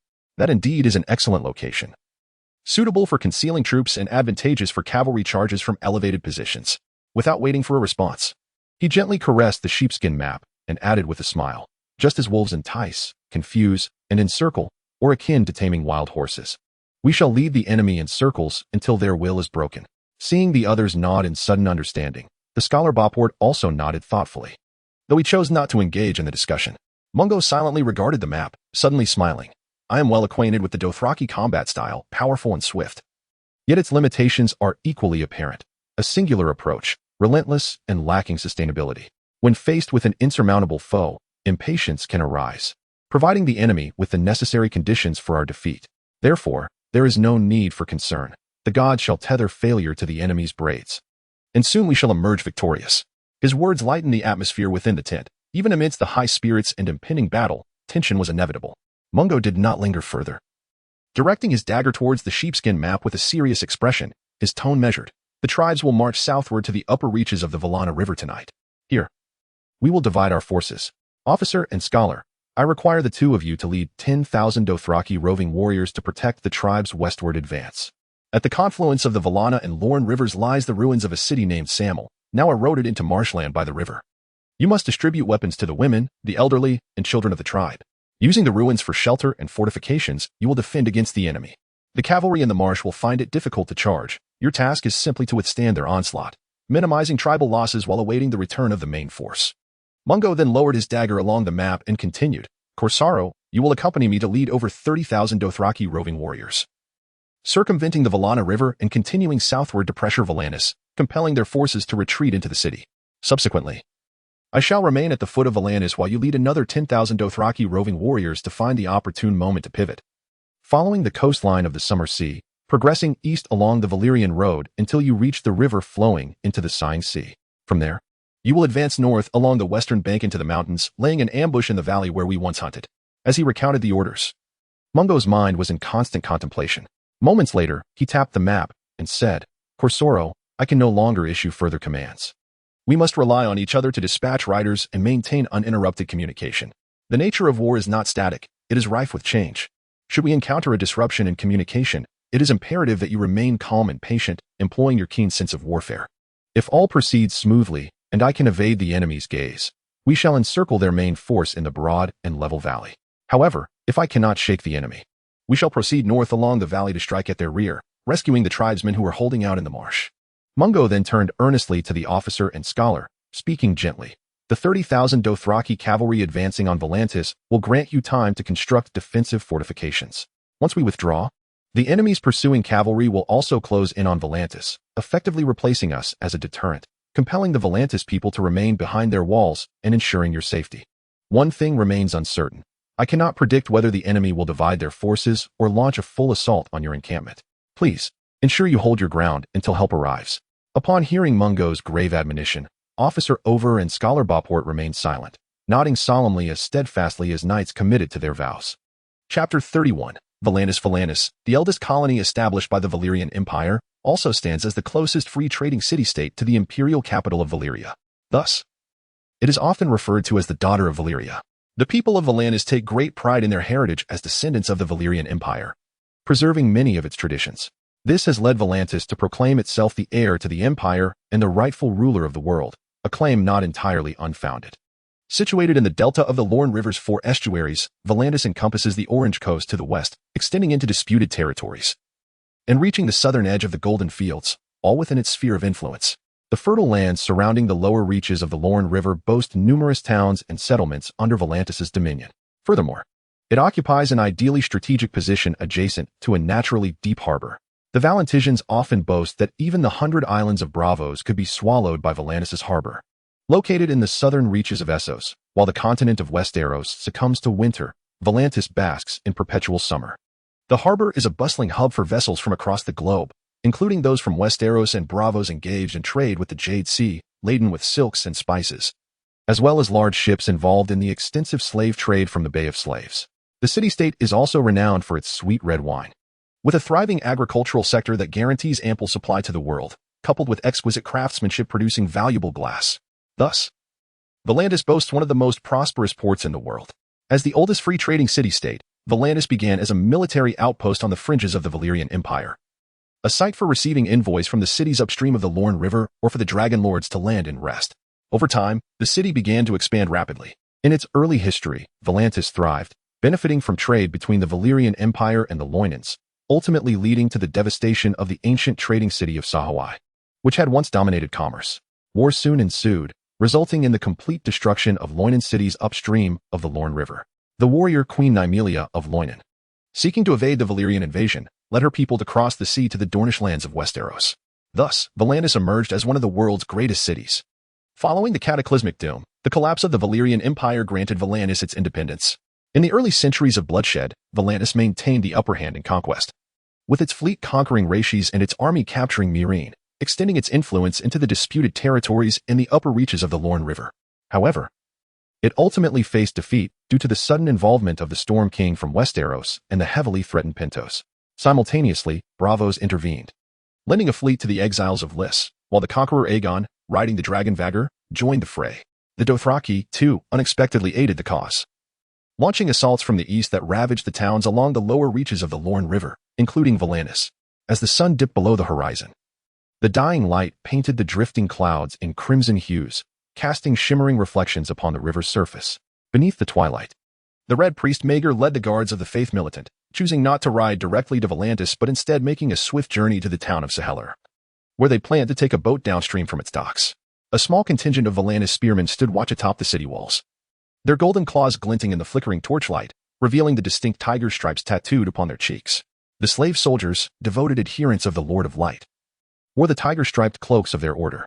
The Red Priest effortlessly spotted the shops, stalls, and warehouses concealed behind the sandstone walls. Unlike the colorful lanterns of sheepskin adorning the exterior, those within the city were crafted from vibrant glass, extravagant and kaleidoscopic, shimmering with a neon glow. Without delay, Maegor pressed onward to the main square of Sahellar. The commercial bustle of the vibrant district appeared unaffected by the looming shadow of war. The elite lounged leisurely in their litters, while commoners traversed the streets in carts drawn by diminutive elephants, busily attending to their daily lives. As tattooed slaves labored tirelessly to clear the refuse from the cobblestones, the flame tattoos upon the Red Priest's visage stood out prominently, allowing him to navigate unobstructed. In the square, a stone adorned with a massive turtle hung its sign above the entrance, where a woman, marked with tattoos of tears, fervently enticed patrons. Crossing the square, Maegor passed the grand, headless statue of Horon, arriving at the Red Temple of Lawler. The culture of Sahellar bore a strong Valantian influence, steeped in the rich history of the region. The headless statue represented Horon, the war hero and governor of Volantis during the Blood Century, who served as governor over 40 times until he grew weary of elections and declared himself a lifelong ruler. The people of Volantis swiftly deposed him, mercilessly sentencing him to death, binding him between elephants to be torn asunder.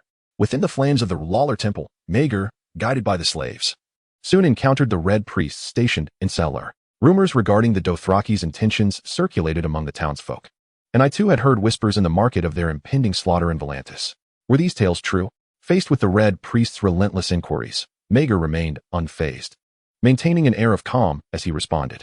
I have come from Cohor alongside the Dothraki. Sahellar is of little consequence. Mungo Ko has no interest in them. What I require is for you to prepare a vessel immediately, for I must hasten to Volantis to meet the High Priest. Upon hearing these words, the priest of the Lawler Temple gradually calmed his agitated demeanor. He promptly dispatched a Valantian slave guard bearing tiger stripes through the river gate to arrange a vessel for Maegor and his companions at the docks. An atmosphere of war enveloped the waterfront, as ships brimming with slave soldiers passed by, safeguarding the waterways. The governor of Volantis seemed convinced that the Dothraki were advancing towards Sahellar, ceaselessly dispatching warships to ferry soldiers northward.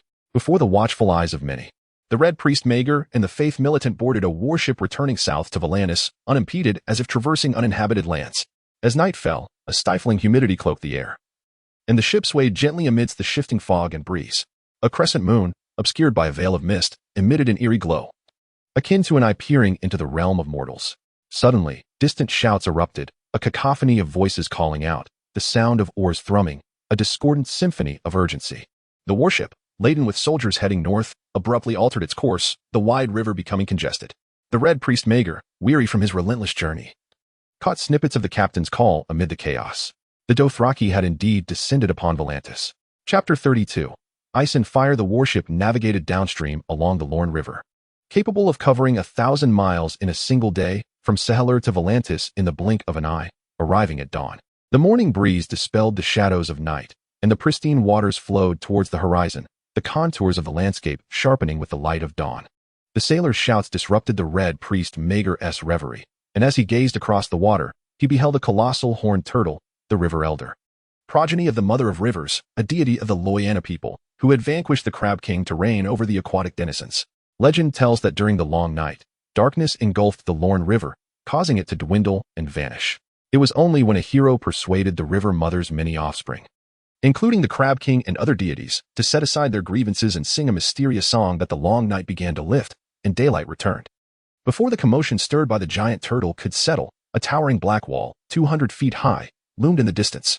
This was the Black Wall of Volantis, a testament to history, constructed from the ancient bloodline of the Valyrian Empire. The Black Wall, built from an unknown stone by the Valyrian Empire when Volantis served as a military outpost, is said to have been forged with dragonfire. Yet, similar black stone structures mysteriously appear in various corners of the known world, wherever ancient wonders exist. The Great Tower of Old Town stands upon a foundation of melted black stone. Yet no archaeological evidence indicates that the Valyrians ever ventured this far. Distinct from the aridity of Valyrian lava, this black stone possesses an oily, greasy quality. The Black Wall is extraordinarily thick, allowing 6 wagons drawn by 4 horses to race side by side atop its expanse. To celebrate the founding of Volantis, the citizens would hold races upon this very wall. The sailors on the ship, divided across 2 tiers, shouted vibrant chants, exerting great effort to imbue the vessel with agility. Maneuvering nimbly through the somewhat congested waters, as they approached the long bridge to Volantis, the number of slave soldiers lining the banks increased. The bridge spanned a considerable distance. Supported by massive pillars, its surface is flat as a road, capable of bearing the weight of 1,000 elephants, wide enough for 2 four-wheeled carts to pass abreast. The entrances at either end were grand archways constructed from black stone, adorned with carvings of the Valyrian guardian beast, the Sphinx, alongside dragons and other mythical creatures. As the ship glided through the arch, Maegor shook his head in resignation. He clearly observed that the great black stone gate was closed, and the once bustling vendors along the bridge had vanished, leaving only spears topped with the heads of criminals, displayed as a grim warning. Volantis was evidently in a state of heightened vigilance. The long bridge connected the banks of the Lorne River to the sea, the eastern shore brimming with residences, shops, and inns, while the western side had devolved into a chaotic realm for foreigners, pirates, mercenaries, and criminals, a haven of debauchery, drunkenness, and murder, where almost anything could be procured. Originally founded on the eastern bank of the Lorne River, Volantis rapidly expanded to the west, due to the treacherous tides and unpredictable currents. Crossing the river proved exceedingly difficult, making it challenging for governors to send slave soldiers to maintain order. As the western bank transformed into a lawless domain, the generous governor Valharas decreed the construction of a long bridge spanning the Lorne River. The river's width, together with its currents and tides, rendered the task of building such a bridge an epic endeavor. Volantis, having expended over 4 decades and millions in resources, witnessed the tragic fate of its governor, Valharas, who did not live to see the completion of the bridge. Ultimately, a miraculous long bridge was finished across the Rhone River, connecting the eastern and western districts of Volantis, standing as the longest bridge in the world and one of the 9 great man-made wonders. The governor of Volantis could finally dispatch slave soldiers across the river to maintain a facade of order in the western district. Vessels cautiously traversed the bridge, slowly docking at the bustling eastern port, where the captain kindly summoned an elephant cart for the red-robed priest, Machiro, and his companions. The esteemed citizens of Volantis would never deign to walk, as it was deemed beneath their dignity. Although Volantis still appeared prosperous, a subtle decline was palpable. Once adorned with statues and flower fountains, the streets were now overrun with untamed weeds, desiccated pools, and the remnants of the Tiger Party statues, marred by the tumultuous aftermath of war. Yet, amidst the decay, the Temple of Rallick stood resplendent. Religion has long served as a universal means of spiritual governance among humanity. From antiquity to the present, across the globe, in the wake of lost wealth, poverty, and unyielding suffering, the downtrodden populace sustained the sacred temple of the King of Light. The Temple of Rallick in Volantis is an immense structure, approximately 3 times the size of the Great September of Baelor in King's Landing, as it was once the Grand Plaza of Volantis. The architectural techniques employed in the temple are extraordinarily refined. Its beams, steps, walls, vaulted ceilings, and soaring towers harmoniously converge, as if hewn from a single colossal stone. Rich hues of red, gold, and orange intertwine upon the temple's walls, depicting layers of clouds and creating a breathtaking scene reminiscent of dawn and dusk. The slender spires rise like flames of fire, and the frozen flames at their tips evoke the sensation of mortals reaching into the divine realm. Followers of R'lyk cherish their flames. For the King of Light is their one true deity. They are ever ablaze, welcoming the morning sun, while the faithful gather around the preaching red-robed priests, weeping incessantly. At this moment, the high priest Ben Nero delivered a stirring address, the plaza teeming with people, all eyes, including Machiro's, fixated on him. Ben Nero pointed towards the crimson sun rising in the eastern sky, then clasped his hands together and spread his arms wide. His resonant voice left an indelible impression. At the zenith of his prayer, flames suddenly erupted from behind him, startling the crowd.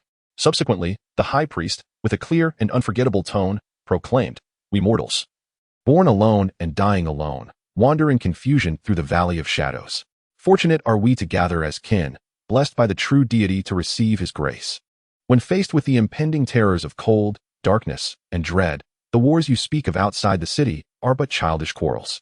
Ancient and unknowable gods, dreadfully powerful and wicked, gather their strength in the shadows, impossible to withstand unless the righteous dare to summon the fiery heart of faith.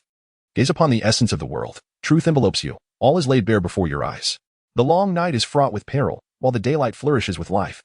In stark contrast of black and white, ice and fire." Upon hearing these words, the women wept, while the men raised their clenched fists in fervor. Chapter 33. A King. A nation, a god religion is a product of the evolutionary development of human society, and it inevitably evolves alongside the course of history. Engels, drawing from historical materialism and the adaptive nature of religion to society, classified the development of religion into spontaneously formed primitive tribal faiths. National religions founded by individuals during the zenith of slavery, and specific faiths that gained support from world empires to evolve into world religions, long before history was recorded. The children of the forest in Westeros worshipped nameless deities governing rocks, earth, and trees, known today as the Old Gods. Meanwhile, the Lohinor and Essos revered the Mother River, the Roan, the Crab King, and the Old Man of the River. All of these represent a form of animistic primitive belief. The green seers among the children of the forest, akin to shamans, wield formidable powers, capable of conversing with birds and beasts, and gazing through the eyes carved into the fishbone. Primitive religions lacked preachers, fervent prayers, hymns of praise, or worship rituals. They were merely passed down through generations. The Faith of the Seven is the predominant religion on the continent of Westeros, commonly referred to simply as the Faith, in contrast to the ancient beliefs. The deities of the Faith are sometimes referred to as the new gods. The seven venerated by the Faith bear a creed reminiscent of the Trinity, albeit as a unity of seven deities. One deity manifests in seven distinct forms, representing seven different virtues. Yet, some perceive them as seven separate gods. Worshippers pray to a specific form of the seven based on their needs. The Father represents judgment, invoked for justice. The Mother embodies love and nurturing, beseeched for children or compassion. The warrior signifies the strength of battle, prayed to for courage and victory. The maiden symbolizes innocence and purity, implored for the protection of girls' chastity. The smith represents craftsmanship and labor, petitioned for the strength to complete tasks. The crone signifies wisdom, often sought for guidance. And the stranger embodies death and the unknown, rarely invoked by the faithful, yet often associated with others. The deities of Essos are as numerous as its peoples, allowing individuals to worship any god they can conceive, in essence constituting a polytheistic realm. Believers anticipate that religion will aid them in comprehending the innate powers bestowed upon humanity by nature. In Essos, the most prevalent faith is that of R'lyk, a tradition seemingly ubiquitous, embodying the dualistic philosophy of light and darkness.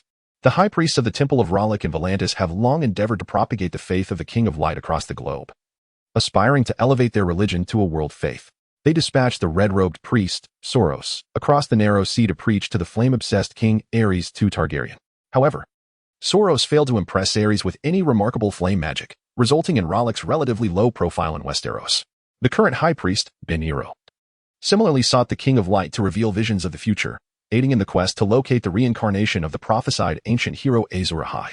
Regardless of whether the world, after the long summer, requires salvation, he would ardently encourage more to support this hero. At this juncture, Ben Nero's impassioned speech concluded. Yet the resounding cheers of the crowd echoed, reverberating through the air. The hand of the holy fire diligently forged a path for Machiro through the throng, drawing near to the high priest. Unlike Ben Nero's elevated tone, he appeared remarkably calm, tall and slender, with pronounced facial features. A bald head adorned with pale skin marked by fiery tattoos. His crystal-clear eyes, akin to those submerged in water, warmly yet intently fixed upon Machiro, while an enigmatic glimmer in his pupils deterred the red-robed priest from meeting his gaze directly. Among the aged and youthful figures, majestic steeds of flame and dark goats, the realities of kings, both true and false, were present, and I also beheld you, a foolish, inert form standing amidst the horses, yet failing to ignite the will of the flame. Upon hearing the high priest's words, the red-robed Machiro, who had remained unflinching in the face of peril, could no longer maintain his composure, feeling an overwhelming sense of unease. The high priest offered no opportunity for the red-robed priest to converse within the temple. It seemed he had gleaned all that was necessary from the flames, or perhaps from others. Subsequently, he cast his gaze upon the black wall of Volantis and calmly stated, "Within the black wall, the ancient-blooded nobility now finds no solace in food nor rest. While the magistrates anxiously orchestrate their commands, throughout Volantis, slaves toil to produce sustenance, cleanse the streets, guard the walls, and charge into battle. Yet do you truly believe the magistrates will heed our discussions? In their eyes, all beyond the black wall are indistinguishable from the most wretched beggars and slaves." The high priest Benelo slowly approached the red-robed monk, reaching out to stroke the lowered head of Machiro, and continued, "Do you see how the long bridge connects the two districts of Volantis? The smooth surface of the bridge resembles a path to the world. Yet it fails to reveal the archway of black stone that severs order. From the moment the black wall was erected, discourse was silenced. You ponder too much on the temple, and thus your worries for Volantis grow, while your thoughts for the king of the fiery heart and light are diminished, leading your vision to narrow. The residents within the black wall, who proclaim themselves as of ancient blood, trace their lineage back to the era of Old Valyria. Unless invited by its inhabitants, foreigners and free men are forbidden entry, due to its geographical proximity to the slave bay. Volantis serves as a crucial link in the slave trade chain, standing as a major market, with each free citizen typically owning at least 5 slaves. The currency of Volantis, known as the Shining Coin, bears a crown on one side and a skull on the other. The creation of the Shining Coin symbolizes the brilliance and royalty of some, while the skull reflects the blood, tears, and lives of others. Mortals must make choices between you and me, man and woman, nobility and poverty. We choose light or darkness, justice or evil, the true God or the false. Yet there is but one hero, and we must choose the true hero, who must embody light, justice, and the true God." The high priest gazed towards the horizon where the sun blazed like fire, his hands crossed before his abdomen, his elevated tone radiating an unusual tranquility. "Machiro, return to your KO, to provide him guidance and assistance. The King of Light will show you the way. Remember, a king, a nation, and a true God. Find the king and fulfill his every demand." Chapter 34. The Southern Advance in the Endless Darkness of Night. The liberation of soft veils enveloped the slumbering fields, the fireflies flickered, and the light of the moon and stars intertwined, resembling a river of fine sand stretching across the sky. Beneath the dome, by the banks of the Valana River, the earth trembled as the long, winding flames leapt forth, accompanied by the thunderous hooves of galloping horses, surging like an unstoppable tide. The Dothraki cavalry, traversing the vast plains, showed no intention of concealing their presence. The sounds of men and neighing horses melded into a unified force, rushing forth like a tidal wave from all directions, thundering forward and echoing through the night sky. Mogo, riding a fiery steed, was the first to arrive at the riverbank. He had no time to assess the condition of the Valana River and immediately turned back, straining to observe the chaotic scene behind him. Upon seeing that most of the elderly, women, and children of the tribe were following closely, he let out a sigh of relief. With urgency pressing upon him, he spurred his horse forward, calling out, "Ofo, Ofo, I am here, not far behind." The voice of the steward echoed from the approaching carriage. "Everyone is fine. No one has fallen behind." Upon hearing this, Mogo's heart finally settled. To avoid being pursued by the enemy, he ordered the tribe to abandon most of their supplies, aside from those who could only travel by carriage. The majority of the Dothraki were armed and mounted, following the tribe's march. They lacked experience in rapid marching and could easily lose their bearings in the darkness, falling behind the ranks. At this moment, Bapat also rode over, his gaze fixed appreciatively on the last of the carriage train, filled with gratitude. Accustomed to life and death, and indifferent to it, Mogo had not dispatched many to protect the non-combatants, and the scholar lacked military command experience. Fortunately, Steward Ofo had volunteered to safeguard the rear, ensuring the safety of most. Seeing the following tribes catch up, Mogo's previously relaxed heart tightened once more, his expression grave and silent. The battle plan to split forces at the source of the Valana River had been devised beforehand, and as no changes had occurred, the plan must continue to be executed. He waved farewell with the whip tightly gripped in his hand and addressed Ofo and the others. "The enemy may abandon their non-combatants and pursue with cavalry for a swift attack. Your forces are large, unwieldy, and vulnerable. It will be difficult to evade the enemy along the way. Time is of the essence. We must press forward without pause towards the marshes, where we will rely on the craftsmen we brought from Conqueror to construct defensive works and hold our ground. Remember, While the marsh may delay the enemy's charge, it cannot be fully trusted, and we must not initiate an attack, keeping a vigilant eye on the Valenticians behind us. While voicing these arrangements, Mogo continued to ponder any oversights in his mind, but perfection is unattainable, and this was all he could conceive at present. The rest would depend on the wisdom and resolve of the others. We will heed your counsel and advance immediately, fortifying our position and awaiting reinforcements, the scholar spoke gravely. With a clear understanding of the situation, Ofo nodded in agreement, then glanced at the sky with an anxious expression. We have no time to waste. We must act at once, or we shall not reach the marsh until after the next sunset. And conditions will be highly unfavorable for constructing a defensive camp in the night. Seeing both men so composed and decisive, Mogo no longer delayed, smiled, and firmly poked Ofo and Bopot on the shoulders with his whip. We will encircle and eliminate the enemy. With that, Mogo rode off to regroup the troops, preparing to advance south towards Volantis. Silence bowed its head amidst the clamor, and warriors exchanged glances in the night. The ones who know you best are often your adversaries, and the ones most familiar with Dothraki combat techniques belong to another Dothraki tribe. In the silent scouting grounds, a group of reconnaissance cavalry lay concealed deep within the thicket. Their horses trained to remain as still as stone, quietly resting on the ground. The enemy's torch-bearing scouts, evidently alerted, cautiously approached. Nord, we have been discovered. The low voice had barely settled when the sharp twang of bowstrings rang through the silent forest, arrows striking like lightning towards the enemy's vital points. And half of the foes fell to the ground. The torches in their hands provided guidance, while the Dothraki cavalry serving as scouts were all exceptional marksmen. They swiftly rallied their horses, leaping into action. In pairs, they charged towards their assigned foes, one drawing about to provide cover while the other unsheathed in a rack and advanced rapidly. Driven by the fear of unexpected assault, the enemy did not panic but scattered to evade. Seeing the ambushers outnumbering them, they decisively left behind some to cover their retreat, while the rest turned to flee swiftly from the thicket. The primary duty of the reconnaissance cavalry was to relay information back to the tribe. The Dothraki scouts were quick to fire, their combat experience vast. And under the initial surprise attack led by Noart and others, the enemy was swiftly annihilated without a single survivor. At this moment, the scouts did not lower their guard. Instead, they were anxious, for this was not their first encounter with the enemy. The situation was urgent, and they needed to relay the news as swiftly as possible. All individuals gathered supplies and horses, no longer needing to conceal corpses or hide their tracks. We are prepared to hasten towards the Valana River. Noart, mounted on his steed, directed operations with vigilance and alertness, while the others diligently executed his commands. Moments later, he led the cavalry cautiously through the thicket, and soon they galloped towards the Valana River in a state of eager urgency. With the decision made to abandon their concealment, the long-suffering cavalry began to engage in casual conversation. Noart, I have heard that you were personally received by Mongo Ko. Is he truly as magnificent and valorous as the legends depict? The man named Noart, a Dothraki, was the very scout who had previously infiltrated the horse lord Drogo's tribe and successfully extracted intelligence. He appeared youthful, with a broad nose and thick brows, his rectangular face adorned with the fearlessness characteristic of the young. His deep black eyes resembled tranquil, profound waters, concealing sharpness and revealing a glint of alertness, bravery, and wisdom. Curiously, his unusually large ears resembled two shells, opened wide and harboring pearls. Noart was typically taciturn, a trait stemming from his long tenure as a scout.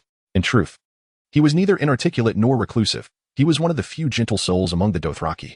However, at that moment, he chose not to respond to the inquiries of his comrades, instead pressing forward with a serious demeanor, deep in thought. Chapter 35, The Widow by the Water in Volantis. During the sweltering summer, the climate was both humid and oppressive. At this time, three nobles clad in black hooded silk robes, their faces thoroughly obscured, strode briskly through the fish market on the western bank of the Lorne River. Their attire drew curious glances. Yet it was clear that there were compelling reasons for their disguise. The air was thick with a medley of fishy odors, floral scents, excrement, and decay. Yet, this locale boasted Volantis' finest tavern and largest inn, the House of Merchants. It was a massive four-story edifice overlooking the surrounding warehouses and taverns, where numerous deals were brokered. It served as the favored venue for shippers, captains, and merchants worldwide. In front of the inn, a partition table was set up, where four men dressed as mercenaries beckoned every passing man or boy to join their ranks. The three nobles paid no heed to the mercenaries' fervent invitations, instead proceeding into the courtyard of the House of Merchants, following the spacious sandstone pathway. Moss of violet and green flourished in the crevices of the stone slabs, intertwining with the ornate floral trellises, grapevines, and the surrounding arbors, creating a labyrinthine appearance. The locks of the House of Merchants were renowned for their fortitude, said to rival that of a prison. Upon entering the hall, the three nobles were greeted by a cacophony of voices, a blend of dozens of different languages. The space appeared vast yet crowded, surpassing the scale of most castles and town halls. However, the dim lighting and the walls adorned with private niches and hidden alcoves lent an air of intimacy. Sailors, merchants, captains, money changers, shippers, and slave traders from all corners of the world congregated beneath the darkened beams and cracked ceiling, engaging in deceit and subterfuge. The three nobles did not linger at the entrance, as that would draw attention. After a brief survey, they made their way directly to a corner of the hall.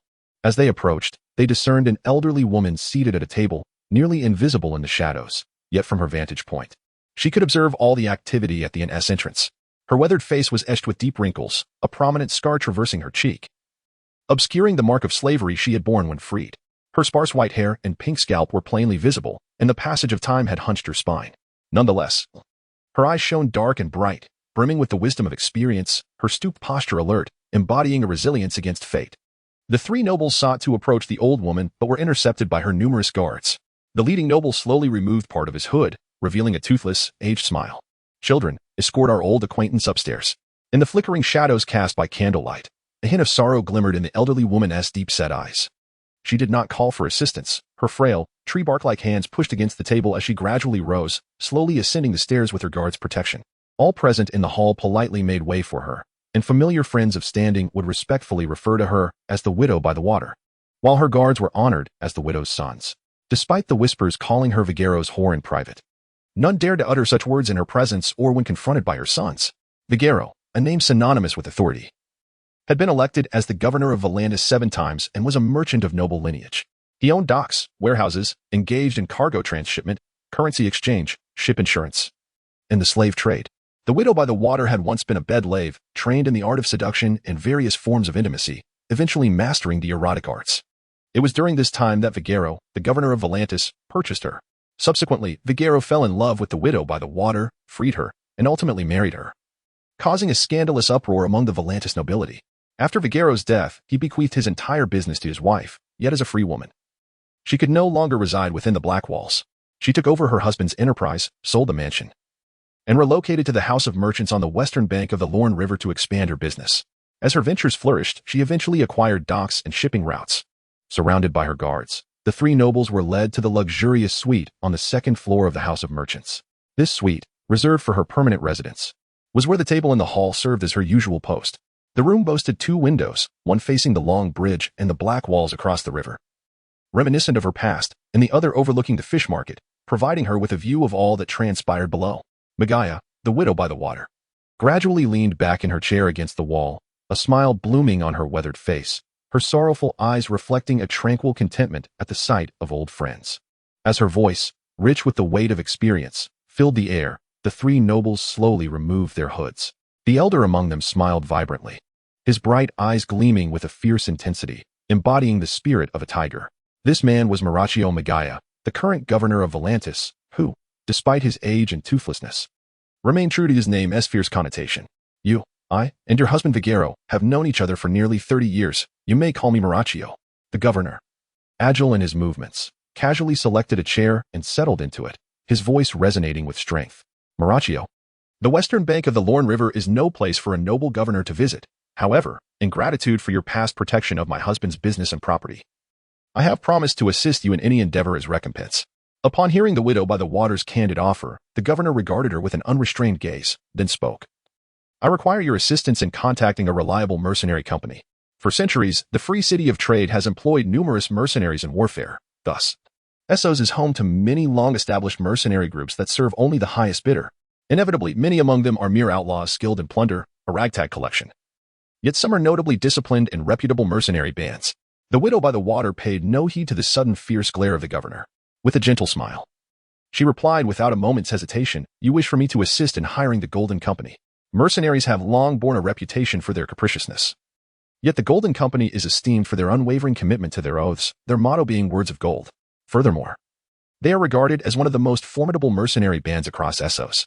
Upon hearing the name of the Golden Company, Malakar raised his fist, his tone unwavering. "Not just the Golden Company. I also require the services of the Disputed Lands and other reputable mercenary groups from the Stepstone Islands. The Disputed Lands stretch across a vast region in southwestern Essos, with the Stepstone Islands nestled in the narrow sea to the west. This territory, once prosperous and fertile, is crucial to maritime trade between the continents. Three free cities, Lys, Myr, and Tyrosh, have long been embroiled in conflict over sovereignty in these regions, leading to the enlistment of most mercenary bands to fight here. Noticing his old friend's furrowed brow, the governor quickly added, however, rest assured, this will not affect your business. I have no delusions of serving as a lifelong governor. The old woman sighed in resignation, her brow still furrowed as she inquired slowly. Are the other two governors of the party within the Black Wall aware of this matter? Have they consented to authorize the hiring of mercenaries? Malachar, with a resolute expression, declared, the Dothraki are advancing southward, closing in on Volantis. War is imminent. Yet the widow by the water remained unmoved, her gaze fixed intently on the face of the Tiger Party governor. She possessed far more knowledge than her friend could fathom. In the merchant's house, with Malachar of the Tiger Party having taken his leave, the western bank of the Lorne River was not his place of prolonged stay. My lady, will the Dothraki truly attack Volantis? A guard queried, as the widow had not dismissed the governor's request. The hearts of men are as inscrutable as the sea, and the Dothraki are no different. The old woman furrowed her brow tightly, her scarred face contorted with a fearsome expression. Struggling to accept the deliberate deception of an old friend, the Tiger Party governor was never one to remain complacent or unambitious, possessing a vast network of intelligence. The widow by the water was well aware that the Golden Company had previously declined Malachar's request to eliminate the high priest of Lawler, Benero, and his supporters. The governor dared not send his guards to execute the task, as most of the soldiers were followers of Lawler. She also clearly understood the number of soldiers in Volantis. Bolstered by the defenses of the Black Wall, they would be sufficient to withstand a Dothraki assault. However, should Malachar desire to take the initiative and lead his forces into battle, he would find his numbers lacking. According to sailors from Volantis, the Golden Company was heading west, having already signed a contract with Myr. Upon hearing the guard's reminder, the widow calmly nodded, then slowly rose, saying, a captain from Lys informed me that they are attempting to persuade the Golden Company to breach their contract, promising them double the compensation of the Myrish, as well as providing each soldier in the company with a slave, and each commander with 10 slaves. The leader of the Golden Company, Harry Strickland, would receive 100 beauties. Harry did not outright refuse, but rather told the Lysman he would consider the proposal carefully, perhaps having made promises. The widow by the water was genuinely inclined to assist Malachar in facilitating this mercenary contract. At that moment, the flickering candlelight enveloped her figure, casting shadows in the corners that exuded a mysterious aura, deeply reflecting memories that would never fade. It was as if she truly saw, on some long-ago afternoon, the man who solemnly recited oaths. It seemed the once reliable Golden Company was on the verge of decline, having allowed a treasurer to assume the role of commander. Hearing that the Golden Company had not rejected the bribes from the Lysman, the guard could not help but utter a mocking remark. Harry Strickland, the current commander of the Golden Company, was not a valiant warrior. Prior to his elevation, he had served as the company's treasurer. The widow by the water disregarded the guard's scorn, took up pen and paper, and, under the candlelight, gravely wrote 2 identical letters. She quietly sat, waiting for the ink to dry, and after sealing them, instructed her guards, immediately make your way to the docks, and take the fastest ship, traveling down the Lorne River by sea to Pintos, and deliver my letters to Governor Illyrio Mopatis. 2 guards stepped forward to take the sealed letters, bowing respectfully to the old woman before hastening out of the room. Can the governor of Pintos help us persuade the Golden Company? The widow gently patted the arm of the guard who had voiced the question, for he was her loyal son, and then patiently smiled, saying, his governor's garden is currently harboring a dragon. Upon hearing her words, the other guards could not help but engage in discussion. The beggar king? Even adorned with a crown, he remains a beggar. No matter how radiant he appears, he is still just a beggar. I heard from sailors from Pintos that the beggar king once hosted a banquet for the commanders of the Golden Company, hoping they would assist him in reclaiming his throne. Yet after the feast, they cruelly mocked him. Of course, he can at best be considered a red dragon, while the Golden Company descends from the black dragon. The guard's discourse did not sway the widow's resolve. She smiled, her dark, bright eyes shimmering with wisdom and compassion as she gazed at her sons, murmuring softly, black and red are one. A dragon is a dragon. Viserys Targaryen, the exiled prince, is a descendant of the Conqueror Aegon, who rode a dragon to subjugate the continent of Westeros. He styles himself as Viserys III, the legitimate heir to the Iron Throne, known as the Beggar King. The Targaryen family's rule over the Iron Throne lasted 3 centuries, ending with the rebellion they dubbed the War of the Usurper. The Targaryen sigil is a red, 3-headed dragon on a black field, known as the Red Dragon. A century prior, a notable rebellion known as the Blackfyre Rebellion erupted within the Targaryen family, led by a rebel named Daemon Blackfyre. The Blackfyre family's sigil is a black 3-headed dragon on a red field, known as the Black Dragon. Daemon Blackfyre was the illegitimate son of the well-regarded King Aegon IV Targaryen and his cousin, Princess Dina Targaryen. The Targaryen family has long adhered to the tradition of intermarriage to preserve the purity of their bloodline. Viewed in this light, Daemon Blackfire's lineage is remarkably pure, though not legitimate. However, before his death, Aegon IV legitimized all his bastards, rectifying Daemon Blackfire's status. This act is one of the critical reasons why the Blackfire family could incite great turmoil. They were both legitimate and of pure blood. Before the War of the Usurper, both the Red Dragon Targaryens and the Black Dragon Blackfires, despite sharing a common bloodline, claimed to be the rightful heirs to the throne. Their brutal conflict endured for nearly 70 years until the last male heir of the Blackfire line, who coveted the Iron Throne, perished, utterly extinguishing the Targaryens' hatred and anger towards the Blackfires. Yet the Golden Company was founded by the noble bastard Igor Rivers, who was also a legitimized bastard of King Aegon IV Targaryen and chose to ally himself with his half-brother Daemon Blackfire during the Blackfire Rebellion. His intent in creating the mercenary band was to rally support for the Blackfire family, with its members being exiles or descendants who championed the Blackfire cause. As the Widow by the Water's messengers set sail for Pentos, dusk descended upon the source of the Valena River. Nohat led a contingent of cavalry, guided by the sunlight, to the campsite where the tribes had stationed scouts for vigilance. On this arduous journey, they were fortunate not to encounter any enemy pursuit. However, after days and nights of relentless travel, everyone was utterly exhausted, their strength depleted, and even 2 horses had succumbed to fatigue. Pausing for a brief moment, Norhart reclined on the grass, gazing at the ceaseless flow of the river nearby, his expression laden with concern. As a distinguished scout among the cavalry, a complete topographical map emerged vividly in his mind. The enemy's route seemed to deviate slightly, yet if their destination was not the desolate region near the Sihor River, it would be as if he could predict the future with uncanny accuracy. Having contemplated all of this, Norhart resolved not to linger any longer at the camp for rest. He promptly rose, rousing the entire scouting cavalry, and retrieved the water skins and food supplies prepared by the camp scouts, securing them onto the spare horses. Subsequently, the entire unit silently mounted their steeds and continued westward. Unbeknownst to Norhart, at that very moment, Mongo Ko had already led 30,000 cavalry around the Valana River, advancing south towards Volantis. Chapter 37. Dawn breaks as night receded. The dawn's light bathed the drifting clouds in ethereal hues, resembling a dream. Norhart gently shook off the weariness that clung to him, diligently searching for traces left by the tribe, yet the vibrant greenery around him only served to disorient him further. Having journeyed thus far, the others had long since fallen behind, leaving only him to grit his teeth and persist. At that moment, through his hazy vision, he seemed to glimpse a cavalry unit galloping towards him. The crisp sound of hooves informed him that this was a tangible reality. The morning breeze caressed him, and the rosy dawn welcomed him anew. Who could it be? Startled by a gentle jolt, Norhart instinctively reached for the curved dagger at his waist. As the sensation of movement persisted, he realized with clarity that he was reclining in a moving cart. The officer, the enemy. He finally discerned the figure beside the cart, and hastily prepared to rise, intending to report the anomalies he had discovered. However, he saw Over shake his head, gently raising a hand to restrain him. Could it be that the enemy has already detected our presence and is pursuing the tribe? Norhart's face registered surprise. Yet he nodded and spoke. Our scouting cavalry departed from the Sihor River, moving straight ahead in search of the enemy's traces in the desolate lands, but found nothing. However, with the enemy's 60,000 cavalry, it is inconceivable that they could completely conceal their movements. Moreover, on our return route along the Valana River, we encountered enemy scout teams multiple times. Therefore, I surmise that they have not reached the desolate lands, nor have they advanced westward towards the Sihor River. Instead, they are heading directly southwest towards the Valana River. Observing Norhart's weary visage, pallid from fatigue, Over let out a resigned sigh and lightly patted his shoulder. You have borne much hardship, brave warrior of Cal. Stay in the cart and rest. From the moment I laid eyes upon your arduous return, I knew there had been significant changes on the enemy's side. We can now confirm that the tribe has lost an additional day for preparation. After conveying this, Over swiftly rode towards the rear of the marching troops. At this moment, the scholar Boport lagged behind the ranks, lost in contemplation of the birds in the sky, as well as any passerby or animal. When he saw Officer Over approaching on horseback, he snapped back to reality, muttering to himself, how did the enemy discover our trail?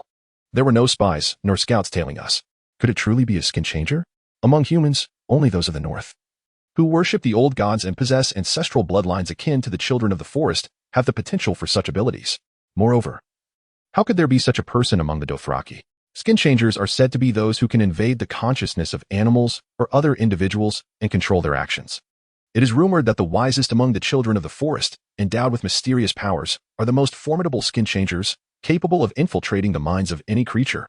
Officer Over, lacking knowledge of the arcane, did not dwell on this. but rather spoke, then it is not a skin changer. We shall continue to search for other anomalies. Anomalies? The scholar Bopwort murmured to himself, his brow furrowed. He fixed his gaze on the passing Dothraki woman and child, his eyes flickering, and suddenly exclaimed, "A stallion. Blood. Is it blood magic or divination?" Upon hearing the mention of blood magic, Over's expression grew grave. The Dothraki detest such vile and unnatural powers. And he recalled the stallion caked in blood and mud. So it aligns. The scholar Bopwort awakened, mounted his horse in haste, and rode rapidly towards the rear of the troops, exclaiming, "Over, only the two of us have seen that mother and child. You proceed ahead. We shall search separately. We must locate that stallion." At that moment, south of the Valana River, the red sun peeked through the dawn's glow towards the city of Volantis. The thunderous sound of hooves shattering the silence. Mongok rode his fiery steed, his vigorous figure first coming into view of the city's guards, followed closely by an overwhelming tide of Dothraki cavalry, surging forth like a mountain flood, unstoppable. This was a wall that could not be breached. The guards of Volantis trembled before the imposing might of the Dothraki, and Mongok too felt a sense of awe as he gazed upon the black walls on the eastern bank of the Lorne River. He reined in his steed 1,000 paces from the walls, halting the advance, showcasing the Dothraki's masterful horsemanship. Before the military formation, Mongok calmly maneuvered his steed, pacing back and forth to observe. His extraordinary eyesight had already discerned the various defensive armaments, such as ballistae and catapults, arrayed upon the black walls. The bright and tranquil eastern horizon shimmered with the crimson rays of the rising sun. The bells of Volantis rang out urgently, quietly shattering the calm within the hearts of the people. Mongok, facing the eastern sun, galloped forth, raising his whip high, the thunderous roar building within him. Dothraki warriors. Beneath the vast dome, over 30,000 Dothraki warriors roared like mountains and seas. Upon witnessing Kao's majestic figure riding forth, and hearing his voice resonate like thunder, they raised their curved rocks in a fervent chorus, their cries echoing like a thunderstorm, reverberating through the clouds.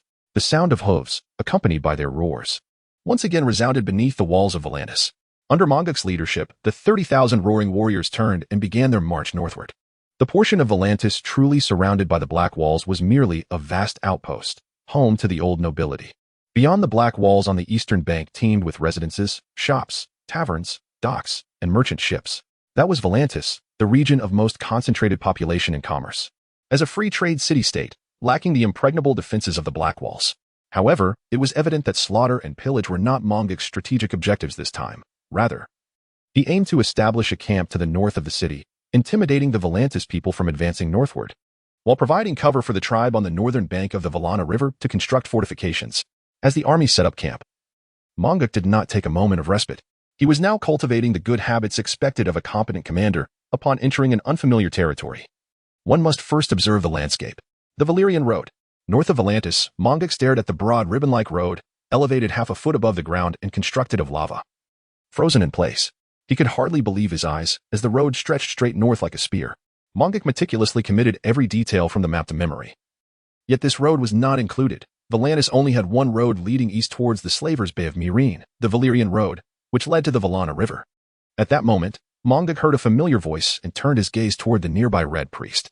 Machiro maintained his calm demeanor, yet his attitude appeared much more amiable. He respectfully bowed to Kao, his expression devout as he spoke. "Honorable Mongo Kao, guided by the light of the king and commissioned by the high priest, I come to offer you my assistance." Mongo flicked the whip in his hand, filled with disdain for the previous actions of the red-robed monk. However, more pressing was the need to comprehend the direction of this path.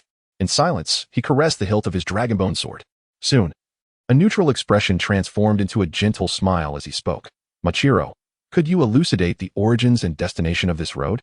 Chapter 38. The Lost Path. This route leads to the Valana River, situated north of Volantis, extending all the way to the ruins of the city of Samel on the eastern bank of the Lorne River. Upon hearing the red-robed monk's account, Mongo momentarily paused, and a spark of realization illuminated his mind. Gripping the hilt of his sword tightly, he pondered. This path is not marked on any map. Has it been abandoned? Under his intense gaze, Machiro remained composed and replied, "This Valyrian avenue serves as a trade route between Volantis and Samel. However, 1,000 years ago, during the First Turtle War, Samel met its ruin, which is why this forsaken passage no longer appears on maps." Noticing Mongo's expression of doubt, the red-robed monk continued. After the rise of the Valyrian Empire, an immediate expansion into the Lorne River basin ensued. At that time, the peaceful Loiner people resided here, welcoming the Valyrians to establish a foothold along the Lorne River. With the arrival of Valyrian merchants, adventurers, and exiles, several towns gradually emerged along the riverbank, Concurrently, the Empire constructed a military outpost at the mouth of the Lorne River, Volantis, while building the Valyrian Avenue to facilitate trade between Samel and Volantis. However, at this juncture, the Valyrian residents of the town of Violences, located across from Samel, slaughtered a giant tortoise known as the River Elder, a revered symbol in Loinar culture, provoking immense outrage among the Loinar people and igniting the First Turtle War. Samel was ravaged and set ablaze, but the Loinars' retaliation was fierce. Their water sorcerers summoned floods that washed away half of the Valyrian colony. Mongo's demeanor grew somber, as if engaged in a profound contemplation. After a moment of reflection, he gently smiled and inquired of Machiro, "Given the ferocity of the Loinars' floods, can this road still facilitate a river crossing?" The red-robed monk met Kao's gaze steadily. Responding with unwavering certainty, the stone bridge is constructed from lava, as sturdy as the Black Wall. Although part of the bridge's surface has sustained damage, it is entirely sufficient to support your army's passage. Upon hearing this affirmative reply, Mongo burst into hearty laughter, exclaiming, "Servant of Rollo, did your journey to Volantis yield good tidings for me?" Machiro's expression grew peculiar, and he promptly bowed, his tone imbued with sincere contrition as he candidly confessed, "Esteemed Cao, please forgive my deception. I fancied myself wise and selfless, yet each step I took was predictable and strayed from the Light King's guidance. Before the war's onset, I abandoned the honor and responsibility that prove one's bravery, loyalty, and cunning." Mongo did not hasten to respond. Instead, he fixed his gaze on the red-robed monk. Lost in thought, he had already formed a suspicion regarding Machiro's return. The collective identity among religious followers is often profound, and their strong sense of belonging and zeal for their faith can lead to extreme behaviors. When faced with doctrinal calls from religious leaders, their desire for approval and reverence for the divine compel them to align with such leaders, often at any cost. The more devout a follower appears, the less trustworthy they may be. When the interests of the religious group clash with the king's demands and cannot be reconciled, they are easily incited to impulsive and reckless actions, posing a threat to the king's rule. Nevertheless, it was now possible to discern the position of the high priest Pinero of the Rollo temple. Reflecting on this, Mongo's gaze toward Machiro softened slightly. Everyone possesses intrinsic value. The followers of Rollo serve to restrain Volantis and may even hold the key to opening the gates of the Black Wall without bloodshed in the future. Servant of Rollo, you have not sworn loyalty to me, so I shall not demand your fidelity. However, I currently have a task I must entrust to you. Thank you for your kindness and compassion. Please, command me." The red-robed monk exhaled quietly, relieved, and bowed in gratitude. "I need you to return once more to the city of Volantis." Mongo contemplated for a moment before adding with a smile, "Find a way to inform everyone that the Dothraki come solely to liberate the slaves within the city. By the time we enter, all slaves shall become free." Machiro stood frozen in apprehension for a long moment before finally nodding. "Servant of the Light King, I shall heed your command." The young Dothraki Cao was far more formidable than he had anticipated, and his ambitions surpassed the vastness of the Dothraki Sea. Mongo had little interest in the monk's thoughts. Mounted on his warhorse and leading a contingent of cavalry, he continued northward, needing to meticulously assess the true condition of the Valyrian Avenue. The summer sun blazed. Warm winds swept through, mingling the sense of decay with the acrid aroma of scorched mud. Officer Ofer sat astride his steed, inhaling the air with delight. "We should reach the marshes before sunset." Scholar Bopwort remained silent, concentrating intently on the stallion before him. Blood magic, derived from the essence of blood, was unwieldy, and this stallion had been thoroughly cleansed. The methods of divination were manifold, and their patterns difficult to predict. After a protracted period, he could not arrive at a conclusion.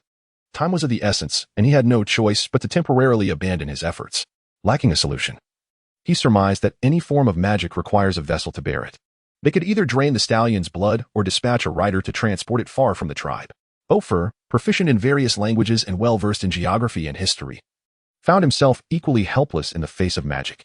He summoned a detachment of Dothraki cavalry, commanding them to take the stallion north to the town of Saulu. At that moment, after a brief respite, the recovering Nohart rode up. He wished to continue towards the source of the Valana River to scout for enemy movements and locate any cavalry that had fallen behind. His request prompted Ofer to refocus. Lamenting, "I have already instructed the scouting cavalry to regroup the stragglers. Now, a more urgent task requires you to lead 3,000 horsemen to the ruins of Samel, clearing any obstacles before the tribe arrives." The officer regarded the fearless young man before him, whose eyes reflected determination, astuteness, and an unusual steadiness. He resolved to provide Nohart with greater opportunities to showcase his talents. Chapter 39. The Pursuers at the Confluence of the Lorne and Valana Rivers. The landscape had remained shrouded in wetlands and marshes since the First Turtle War, when the Loinar water sorcerers summoned floods to cleanse the Valyrian colonies. Dense vines had soaked in the mire for years, their branches draped like curtains of fungi. Gray-green sludge bubbled sporadically, emitting the scent of decaying foliage, while hidden dangers loomed, ready to consume any unwary soul. Despite the presence of exotic flowers and serpents, a palpable absence of life permeated the air. Amidst the shallow waters and muddy marshes, a narrow pathway emerged, along which a contingent of Dothraki trudged with difficulty, alert and wary as they sought the firmest or least muddy routes. At the forefront of the procession walked Noart, his countenance serene, maintaining an air of composure as he wielded a sturdy branch as a staff. He navigated carefully along the earthen mounds where trees flourished, deliberately avoiding the barren, black earth, while remaining vigilant of the greenish-blue moss that resembled a carpet, a treacherous trap lurking within the marshes. The group advanced intermittently, fortunate that no mishaps occurred. The other Dothraki had begun to recognize the young Nohart's prowess, their attitude gradually shifting towards respect and deference. Here, a path emerged, marked by a series of hoofprints and footprints, a testament to human passage. Before the warning could fully escape his lips, the Dothraki halted abruptly, drawing their weapons in alertness, their gazes fixed on the shadowy thickets surrounding them. Prior to their departure, the scholar Bopwort had recounted tales of the Riverlorn bandits, who often concealed themselves in abandoned cities, lying in wait to ambush passing vessels. At this moment, the air was thick with mist, swirling above the marsh and obscuring the distant ruins of Samel City. Noart did not respond to the warning. Instead, his eyes pierced through the fog in search of sunlight's trace. He gazed at the faint outline of the city ruins, pondering quietly why bandits were commonly found north of Dagger Lake but rarely appeared in the lower reaches of the Lorne River. Nonetheless, Noart felt no agitation. As a distinguished member of the tribal patrol cavalry, he had long grown accustomed to unexpected challenges. He signaled silently for the others to remain on guard, cautiously circumventing the black mire until reaching the path cloaked in moss. However, the fresh tracks that met his gaze suggested that the Samel ruins were likely occupied by outsiders. Regaining his composure, Noart scrutinized the traces left on the ground, swiftly calculating the enemy's numbers. He knew he must clear the ruins before the tribe's arrival. Yet, the sight of enormous footprints shattered his plans entirely. Suddenly, from the stillness of the shadowy ruins not far off, the distinct sound of galloping hoofs approached, accompanied by the melodious jingling of bells. The mist swirled, akin to fine gauze sweeping through decaying vines, gradually revealing the silhouette of a giant mounted on a magnificent steed.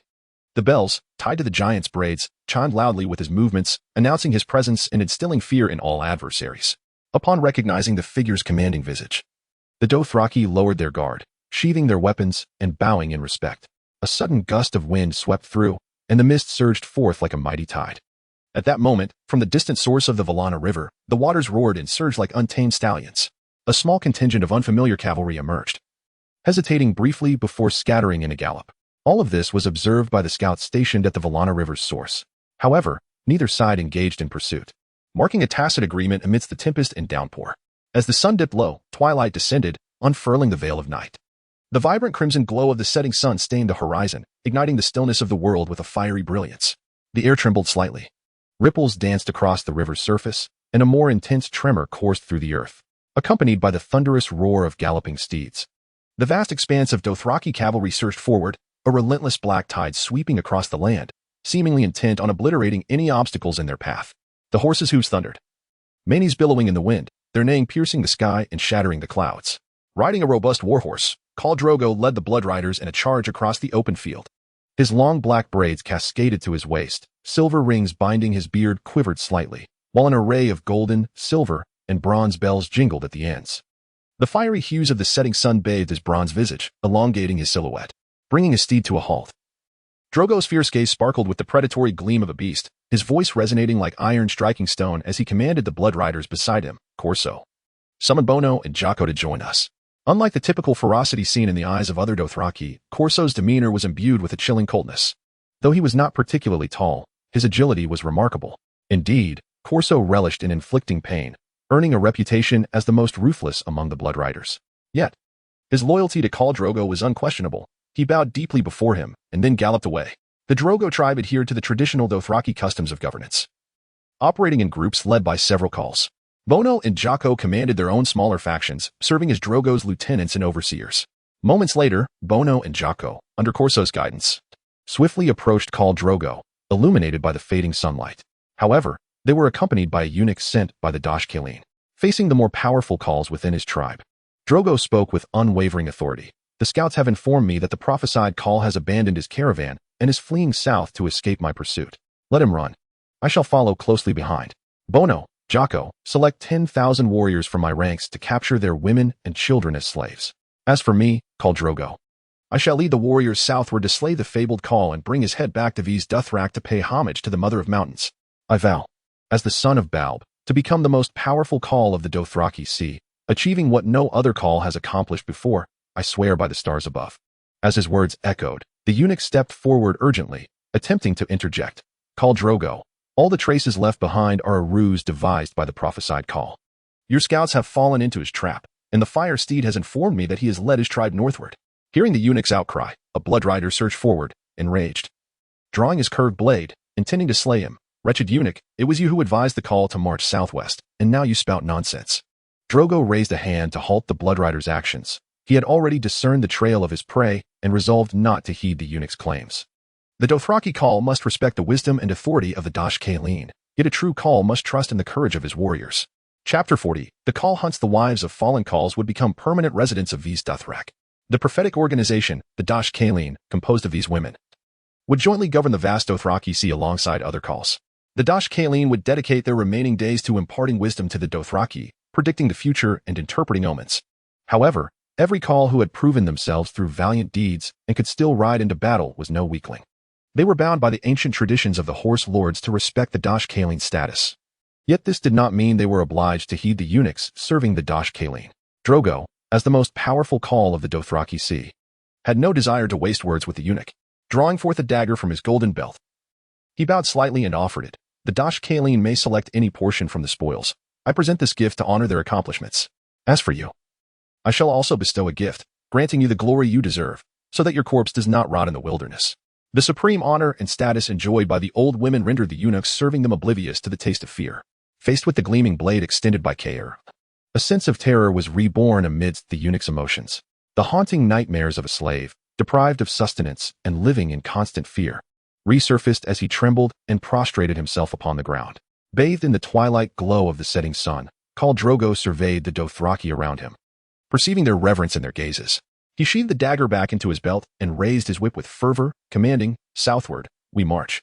The living conditions and warfare methods of the Dothraki were inextricably intertwined, endowing them with formidable military prowess, particularly in terms of mobility. His braids, cascading down to his legs, jingled with numerous spells, signifying Drogo's countless victories over adversaries and his profound understanding of Dothraki tactics. The foremost principle was speed, coupled with the astute evaluation of the enemy's retreat direction. Leveraging the unparalleled agility of light cavalry, they executed rapid strikes, leaving their opponents in disarray. In such moments, fear proved to be more terrifying than the blade itself. Across the vast plains, the Dothraki cavalry transformed into two serpentine formations at the source of the Valyrian River. Advancing separately, Khal Drogo led the main force southward towards Volantis, while another contingent, commanded by Bonnick and Jakik, pursued westward. As the evening clouds drifted by, the mists over the marshlands dissipated, and the moon and stars illuminated the night. Mongo, adorned in a painted leather vest that exposed his bronzed chest, traversed the fire-lit ruins of Samel, offering guidance to the artisans tasked with constructing defensive fortifications and patiently assuaging the anxieties of his people. After an extensive cleanup, the Samel ruins still lay in decay. Once a beautiful city with pink edifices, it had succumbed to the mire. The moss-covered green bricks concealed the blackened scars of past fires, and all that had found shelter beneath them was obliterated in the sudden onslaught of war. Yet, with the arrival of the tribe led by Ofo, vitality had returned to the ruins. Samel shed its opulent faade, clearing away traces of the past. Even the crumbled walls, corroded and battered, could still delay the enemy's advance, deflect sharp arrows, and continue to safeguard the future. After surveying the entire camp, Mongo halted at what was once the city gate, his forces still stationed at Volantis, awaiting the final command to cross the river. Casting a glance towards the eastern horizon, where stars shimmered like galloping fire steeds, the spirits of the Dothraki warriors danced in the sky. He then mounted his horse and accepted a torch from his aide, Ofo. As he looked down at the anxious faces of those gathered to bid him farewell, with a reassuring smile, Mongo declared, on the eve of war, some may feel dread and seek the favor of the gods, while others may be exhilarated, eager to vent their emotions. Yet, for us as commanders, we tread on thin ice, with an abyss beneath our feet. We must maintain our composure and execute our duties with precision. If you are uncertain as to what actions would bring satisfaction, follow my orders, offer your loyalty, and stand beside me in battle. We are born as Dothraki, and we shall die as warriors. It was an undeniable fact that the enemy outnumbered them, The path to victory appeared dim. Conqueror's strategy seemed to hold the key to success, and Nohart cautiously inquired, Conqueror, will the enemy truly split their forces at the Valyrian River? Mongo, perched upon his steed, leaned slightly forward, his demeanor relaxed. Indeed, the enemy is stronger than us. The greater their power, the more they desire. And their pride will inevitably lead them to seek a complete victory. After pondering for a moment, and having learned of the young man's recent accomplishments from Ofo, Mongo too felt a desire to nurture Nohart's potential. He continued, our strategy is not akin to scattered sand, blindly moving with the wind. Rather, it is a well-considered plan. We must be more astute than our foes to be invincible. Observing Nohart's serious contemplation, Mongo playfully tapped him on the shoulder with his whip, gently probing, so, where do you think our cleverness lies? What advantages do we possess at present? Suppressing the tumultuous thoughts in his mind, Nohart's expression gradually shifted to one of calm resolve. He met Conqueror's gaze with determination, asserting, initiative. We have seized control of the battlefield, avoiding the enemy's strengths and never engaging in direct confrontation. Instead, we will divide our forces to encircle them, launching unexpected long-distance assaults from behind, always prepared to form a pincer movement. In fact, this was emblematic of the nomadic warrior's tactics, developed from observing wolf packs hunting and evolving into large-scale hunting strategies on the plains, ultimately applied to military engagements. The objective of hunting was never merely to vanquish the enemy but to eliminate them, patiently dispatching reconnaissance cavalry to scout the enemy, encircling and confusing them, creating opportunities for oversight, and then striking decisively at the opportune moment. Mongo scrutinized the promising young Dothraki before him, his gaze landing on Nohart's brave and alert eyes. With a tone of delight, he remarked, every action is not a retreat but a maneuver. Of course, if the enemy perceives us as fearful, that would be the best outcome. This war does not confine itself to a specific battlefield. We must be the first to detect enemy movements, exploit the terrain, and continuously maneuver. Even if the enemy does not split their forces this time, it matters not. We will compel our adversaries to err once more, to fragment and disintegrate. As long as we find the right opportunity, we shall gather our superior forces, coordinate effectively, and annihilate the enemy. That will be the true battlefield. Surveying those around him, Mongo noted the glimmer of hope in their eyes, and his own anxieties began to ease. He flicked his whip lightly, declaring, very well. May the scouting cavalry swiftly bring us news of the enemy's division, so that I may lead our forces across the river and fight alongside you all. Esteemed Conqueror, it shall be done. Chapter 41. The Tiger Party in power subjugated beneath the hooves of the Dothraki, the most illustrious civilization was Sarlar. Under the reign of the last supreme king, Mazolar Eliashu, the kings of Sarlar assembled a formidable army along the banks of the Seine River to launch a westward offensive. They encountered 4 Dothraki tribes, comprising 80,000 roaring warriors, amidst the tall grasses. The chariots of Sarlar initiated the charge, breaking through the heart of the cavalry and decapitating the horse lord, forcing the Dothraki into a retreat. The Sarlorians surged forward, yet, unexpectedly, they fell into a trap. 2 horse lords flanked them from the north and south, while the fleeing Dothraki turned to retaliate, unleashing a storm of arrows. Another horse lord and his roaring warriors encircled the rear of the Sarlorian forces, completely surrounding the army of the Supreme King, which was then mercilessly slaughtered. In Valanis, atop the towering 200-foot black stone walls, bonfires blazed brightly. The ruling officer of the Tiger Party, Malachi Omagaya, held a hefty tome in his hands, his eyes wide as he meticulously read each word, as if to imprint the text into his mind. Beside him stood a young man with golden hair and pale violet eyes. Belligio, have you read this book? The ruling officer inquired, slowly closing the volume and raising his gaze. The Dothraki language lacks a written system, and any historical records of their people are developed through the written language of the free trade city-states. Belligio, bearing the noble Valyrian bloodline, was strikingly handsome, to the extent that the Valentine deemed him almost unnaturally so. He was one of the candidates for the position of Valanis ruling officer and naturally understood that the current officer was not genuinely discussing whether he had read that book. With 2 Dothraki tribes appearing outside the city, it was likely, as described in the book, a trap. Therefore, you will not lead the troops out of the city to engage the Dothraki. Malachio's expression darkened as he gazed at the sprawling Dothraki encampment to the north, and he nodded slightly, stating, of course, not now. The situation beyond the city remains uncertain, and who among us can engage in open battle with the Dothraki? Moreover, Malachar believes that the true reason for halting the Dothraki's advance westward was not the victory of the 3,000 warriors of Conqueror, but rather the wisdom of the free trade city-states, who know to take refuge behind their high, thick walls. Furthermore, Valanis does not possess an army as vast as that of the Salar. The Tiger Party's consul then turned to Berigio, appreciating the young candidate before him and agreeing with some of his actions. Berigio hails from the prestigious Stangoni family within the Black Walls, and his name clearly pays homage to the legendary consul Berigio of history, a valiant patriot of Valanis who fought bravely throughout his life. Malaka, now aged and frail, has relinquished his desire to seek re-election as the consul of Volantis Tiger Party. He aims merely to confront the Dothraki through war, leveraging the extensive network of the Widow by the Water in hopes of once again hiring the Golden Company. Once the plan comes to fruition, he intends to shoulder all blame, with Berigio groomed as his successor. Yet, in the face of the consul's approving gaze, Berigio displayed no semblance of joy, instead donning a countenance filled with concern. Your Excellency, what do you make of Bonero's speech this evening at the Temple of Rollo? He no longer finds satisfaction in recounting tales of the Blood Star and the Sword of Fire that cleanses the world. He audaciously claims that the Dothraki will abolish slavery in Volantis. As he spoke, Berigio struggled to maintain his composure. Clenching his fists and lowering his voice to shout, he asserts that if the consuls of Volantis persist in their obstinacy and oppose the Dothraki, the city shall face the fate of being burned to ashes. Listening to the impassioned voice of the young man, the Tiger Party consul fell silent for a moment, revealing a toothless grin. He understood that the inappropriate remarks of the High Priest of Rollo were troubling the young candidate before him. What is it? Are you now afraid, even of the sound of slaves sharpening their blades in the kitchen? Look around Volantis. Only the slaves gaze eastward, eagerly awaiting the so-called savior. The Dothraki liberators.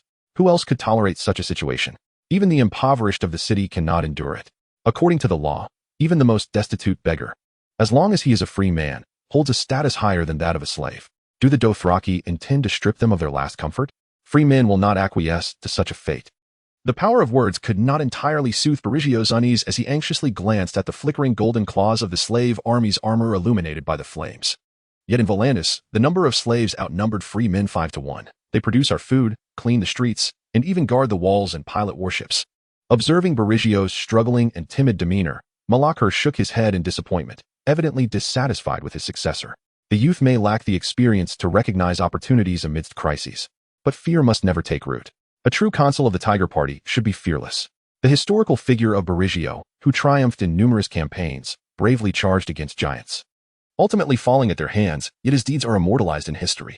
However, the current people of Volantis have long lost their spirit. The ancient blooded nobility cowers in fear of slaves, hiding within the black walls, living in discomfort and unrest. The world is never devoid of opportunities, only lacking the vision to recognize them. Opportunities often lie hidden within crises. Malakar, distinct from others, found renewed confidence after hearing Bonero's speech. He is now prepared to pursue his candidacy again, and news of withdrawing from the election has yet to spread. Many within the city still support him, believing he can secure re-election. The rumors of the Dothraki liberating slaves will undoubtedly shatter the very foundation of the slave trade upon which Volantis relies, intensifying the discontent between the old nobility and the free citizens. This struggle will undoubtedly endure for a longer duration. He hopes to seize this opportunity to secure 2 consul positions for the Tiger Party through the war against the Dothraki, thus ending the 3-century reign of the faction party. The Tiger Party's consul has even prepared subsequent plans. He intends to spread rumors in the slave bay and employ various methods to rally slave owners against the Dothraki. Once the elections conclude and a new Tiger Party consul is born, a formidable army will gather in Volantis to wage war against the Dothraki. At that moment, a sudden commotion erupted from the black walls as the guards shouted urgently. The Dothraki were breaking camp. Malaka quickly regained his focus, gazing toward the city's exterior, where leaping torches illuminated the endless darkness, their flickering light resembling stars in the sky, while shouts of men and the neighing of horses echoed through the night. Berigio, also shaken by the impending liberation of the slaves, came to his senses, witnessing a sea of fire surging toward the north like a crimson tide. Chapter 42. The Gamble Mongo nimbly mounted his steed, glancing back toward the south, where the mouth of the Lorne River lay shrouded in darkness, and he could only discern the indistinct silhouette of Volantis through the faintest glow. As he focused intently, he suddenly perceived a multitude of troops scaling the city walls. Those figures dark as night, sharp and cold as curved blades, yet more untamed than fiery steeds, exuding an aura of death. They were undaunted in battle, yet nearly decimated by the arrows and stones raining down from the city. The Dothraki lacked the strength to conquer Volantis. The walls are indeed humanity's most magnificent creation. Mongo whispered calmly to himself, but I will return, bringing with me weapons that will instill fear in the hearts of the Volantines, breaching the black walls. In addition to the terrifying hearts of men, we shall need fearsome dragons. Cow! A voice called out urgently as Kosoro galloped from the shadows, sensing an unsettling feeling, as if his fate were under the watchful gaze of the gods, his heart racing and breath shallow. In his eyes, Cow sat astride his horse, momentarily still, resembling a ravenous lion poised to pounce, yet suddenly transforming into a patient wolf king awaiting its prey. All is well, I am unharmed. Though Kosoro's expression remained impassive, concern flickered in his eyes. Mongo, understanding his thoughts, waved a hand to assure him of his safety, then gently spurred his horse to hasten away. Under the orderly line of torches, the roaring Dothraki warriors marched slowly. Upon seeing Mongo gallop past, they erupted in a thunderous cheer, chanting Kao's name. The warriors' exuberance, their fervent gazes, and their proud chests clearly indicated that they had enjoyed ample rest. Following ancient traditions and embodying an indomitable spirit, they were eager to fight alongside the valiant Kao, willing to risk life and limb even amidst the dim and desperate odds. After conducting a routine inspection of the marching troops, Mongo returned to Kosoro's side, anxious to reiterate his thoughts. Even though the Dothraki's achievements in Conqueror appeared quite splendid, they paled in comparison to the current crisis, devolving into an ordinary chapter in the annals of war. Mongo's earnest gaze was fixed intently upon Kosoro. This battle differs significantly from those you have faced previously. Abandon all ancient traditions of the Dothraki. There is no need to exhaust your strength in a direct confrontation with the enemy's vast forces. All that is required of you is to leave a trace leading the adversary eastward after I have crossed the river. The destination remains the mountainous valley we have planned. If you cannot achieve this, then do your utmost to harass the enemy, preventing their crossing. Should they retreat, your task is merely to delay them. Kosoro sat upright, firmly gripping the hilt of his sword, listening to Mongo's instructions with focused silence.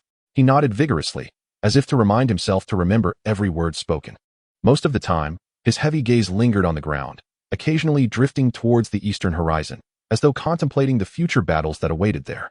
As the council became increasingly intricate, time slipped by, and the army gradually advanced to the banks of the Valana River. Mongo noticed that Kosoro's hand was tightly clutching the sword's hilt, and his body trembled slightly. The knuckles appeared pale from exertion. Upon scrutinizing Kosoro once more, Mongo was taken aback to find that the usually composed and calm warrior was, in fact, filled with worry and even fear. The humid air felt particularly oppressive at that moment. Kosoro, Mongo bellowed, his eyes flashing with anger. Are you afraid? Is it folly to entrust these men to your command? Cast aside your weakness. The enemy will show no mercy. Kosoro trembled, his heart wavering in the face of overwhelming responsibility and the precariousness of the situation. Mongo had never experienced such despair. If Kosoro lacked the confidence to restrain the enemy's forces, this war could descend into an irretrievable abyss. He lowered his head, disappointment etched on his resolute face. Kosoro, your heart is steadfast, your resolve far surpasses that of other Dothraki. The time has come. What has rendered you so timid? The disappointment from Kao was far more unbearable than his anger. Finally, Kosoro spoke uneasily. Kao, I would offer you everything, and I should not oppose your commands. But the enemy is numerous. They could easily send forces to entrap us, resulting in disastrous conditions, threatening your rear and placing you in grave peril. Mongo sighed in resignation, drawing closer to Kosoro on his steed, and gently patted his shoulder. War is inherently a gamble fraught with risks. As you just stated, this is merely a possibility, indeed. Everything is possible. You must not think too little, yet neither should you overthink. Opportunities are fleeting. We cannot strike only when preparations are complete, for such chances may never arise. The bells of Volantis tolled once more, their deep resonance offering a false sense of calm amidst the enveloping darkness, rendering it all the more ironic. Mongo halted his horse, straining to hear the distant sound of rushing waters from the plains. His gaze fixed upon the pale light emerging in the eastern sky. Kosoro, mortals can only make the right choices in the moment. We are mounted warriors, when necessary. We must dare to take risks. I will not easily relinquish this opportunity. The key to victory lies in whether you possess the courage to execute my will. Upon hearing Kao's words, Kosoro found his composure returning from the depths of fear. He lifted his head and declared, Kao, I will never go against your will. The only certainty today is that even if there is but a glimmer of hope, I shall do my utmost to lead the enemy eastward. No force shall cross the Valana River unless we are utterly defeated, with none left standing. Before Kosoro could finish his promise, Mongo interrupted, gripping his shoulder. Even if it means the enemy suffers double our casualties, it is not worth it. The enemy can sustain the loss of 20,000 men, but the sacrifice of 10,000 would be a catastrophic blow to us. As dawn approached, the light grew brighter, and the fiery serpents of flame transformed into surging black waves. Mongo locked eyes with Kosoro, lowering his voice and speaking with unwavering strength. As long as you hold your ground on the southern banks of the Valana River, the enemy cannot cross in full force, nor can they return smoothly. Kosoro, do not undervalue your life. Beyond this war, I have other reasons for needing you. As soon as he finished speaking, the call to halt the advance echoed from the front of the column, reverberating through the still dim morning air, just before Dawn's arrival. The Valana River is upon us. Chapter 43. Kosoro sat astride his horse, tightly gripping the hilt of his curved blade. As Cal's main force crossed the Valana River, time slipped away, and his situation grew increasingly perilous. His heart felt ever more tense and sensitive. His mind was blank, nearly oblivious to his surroundings. The gloomy sky bore no breeze. Yet the air around him was filled with sharp cries, and the grass whispered softly.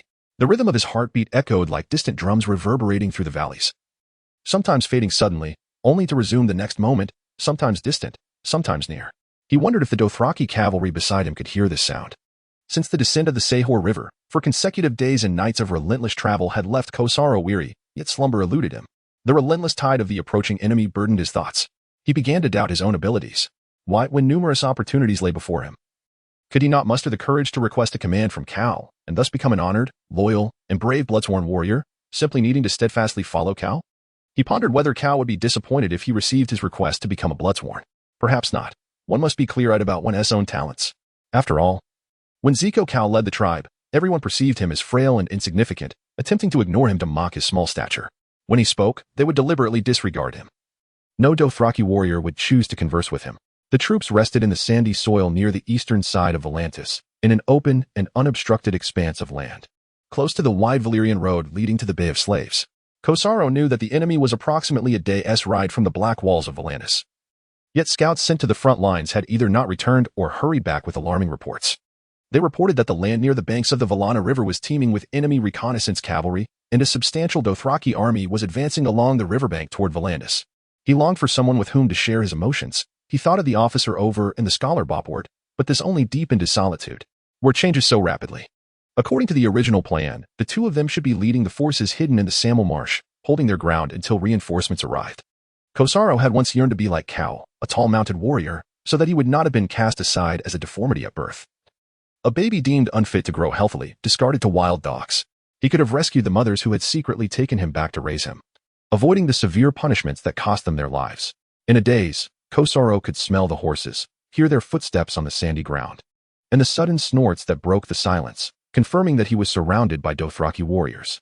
At last, he sat up straight, listening to the urgent bells of Volantis ringing once more, the enemy's forces drawing ever closer. He also heard voices shouting, and a tall figure blocking the light appeared before him. Damn it! The enemy does not rest for a moment, while we remain at a disadvantage, unable to discern anything. A towering Dothraki scout approached, and Kosaro distinctly recalled how this individual had once deliberately stepped on him, cursing him like a Hezaraki, a derisive term the Dothraki used for the Zaldrun, signifying sheepfolk. The Zaldrun resided in the southeast of Westeros, in the land of Leza, where they subsisted solely on herding, venerating the great shepherd and believing that all of humanity was merely a flock of lambs under divine care. Thus, they exhibited a gentle disposition, which the Dothraki perceived as weakness. Although the Zaldrun bore a striking resemblance to the Dothraki in appearance, they were notably shorter in stature. Kosaro was not particularly fond of the scout's previous arrogance. However, this man was now part of his Kaj tribe and displayed unwavering respect and loyalty.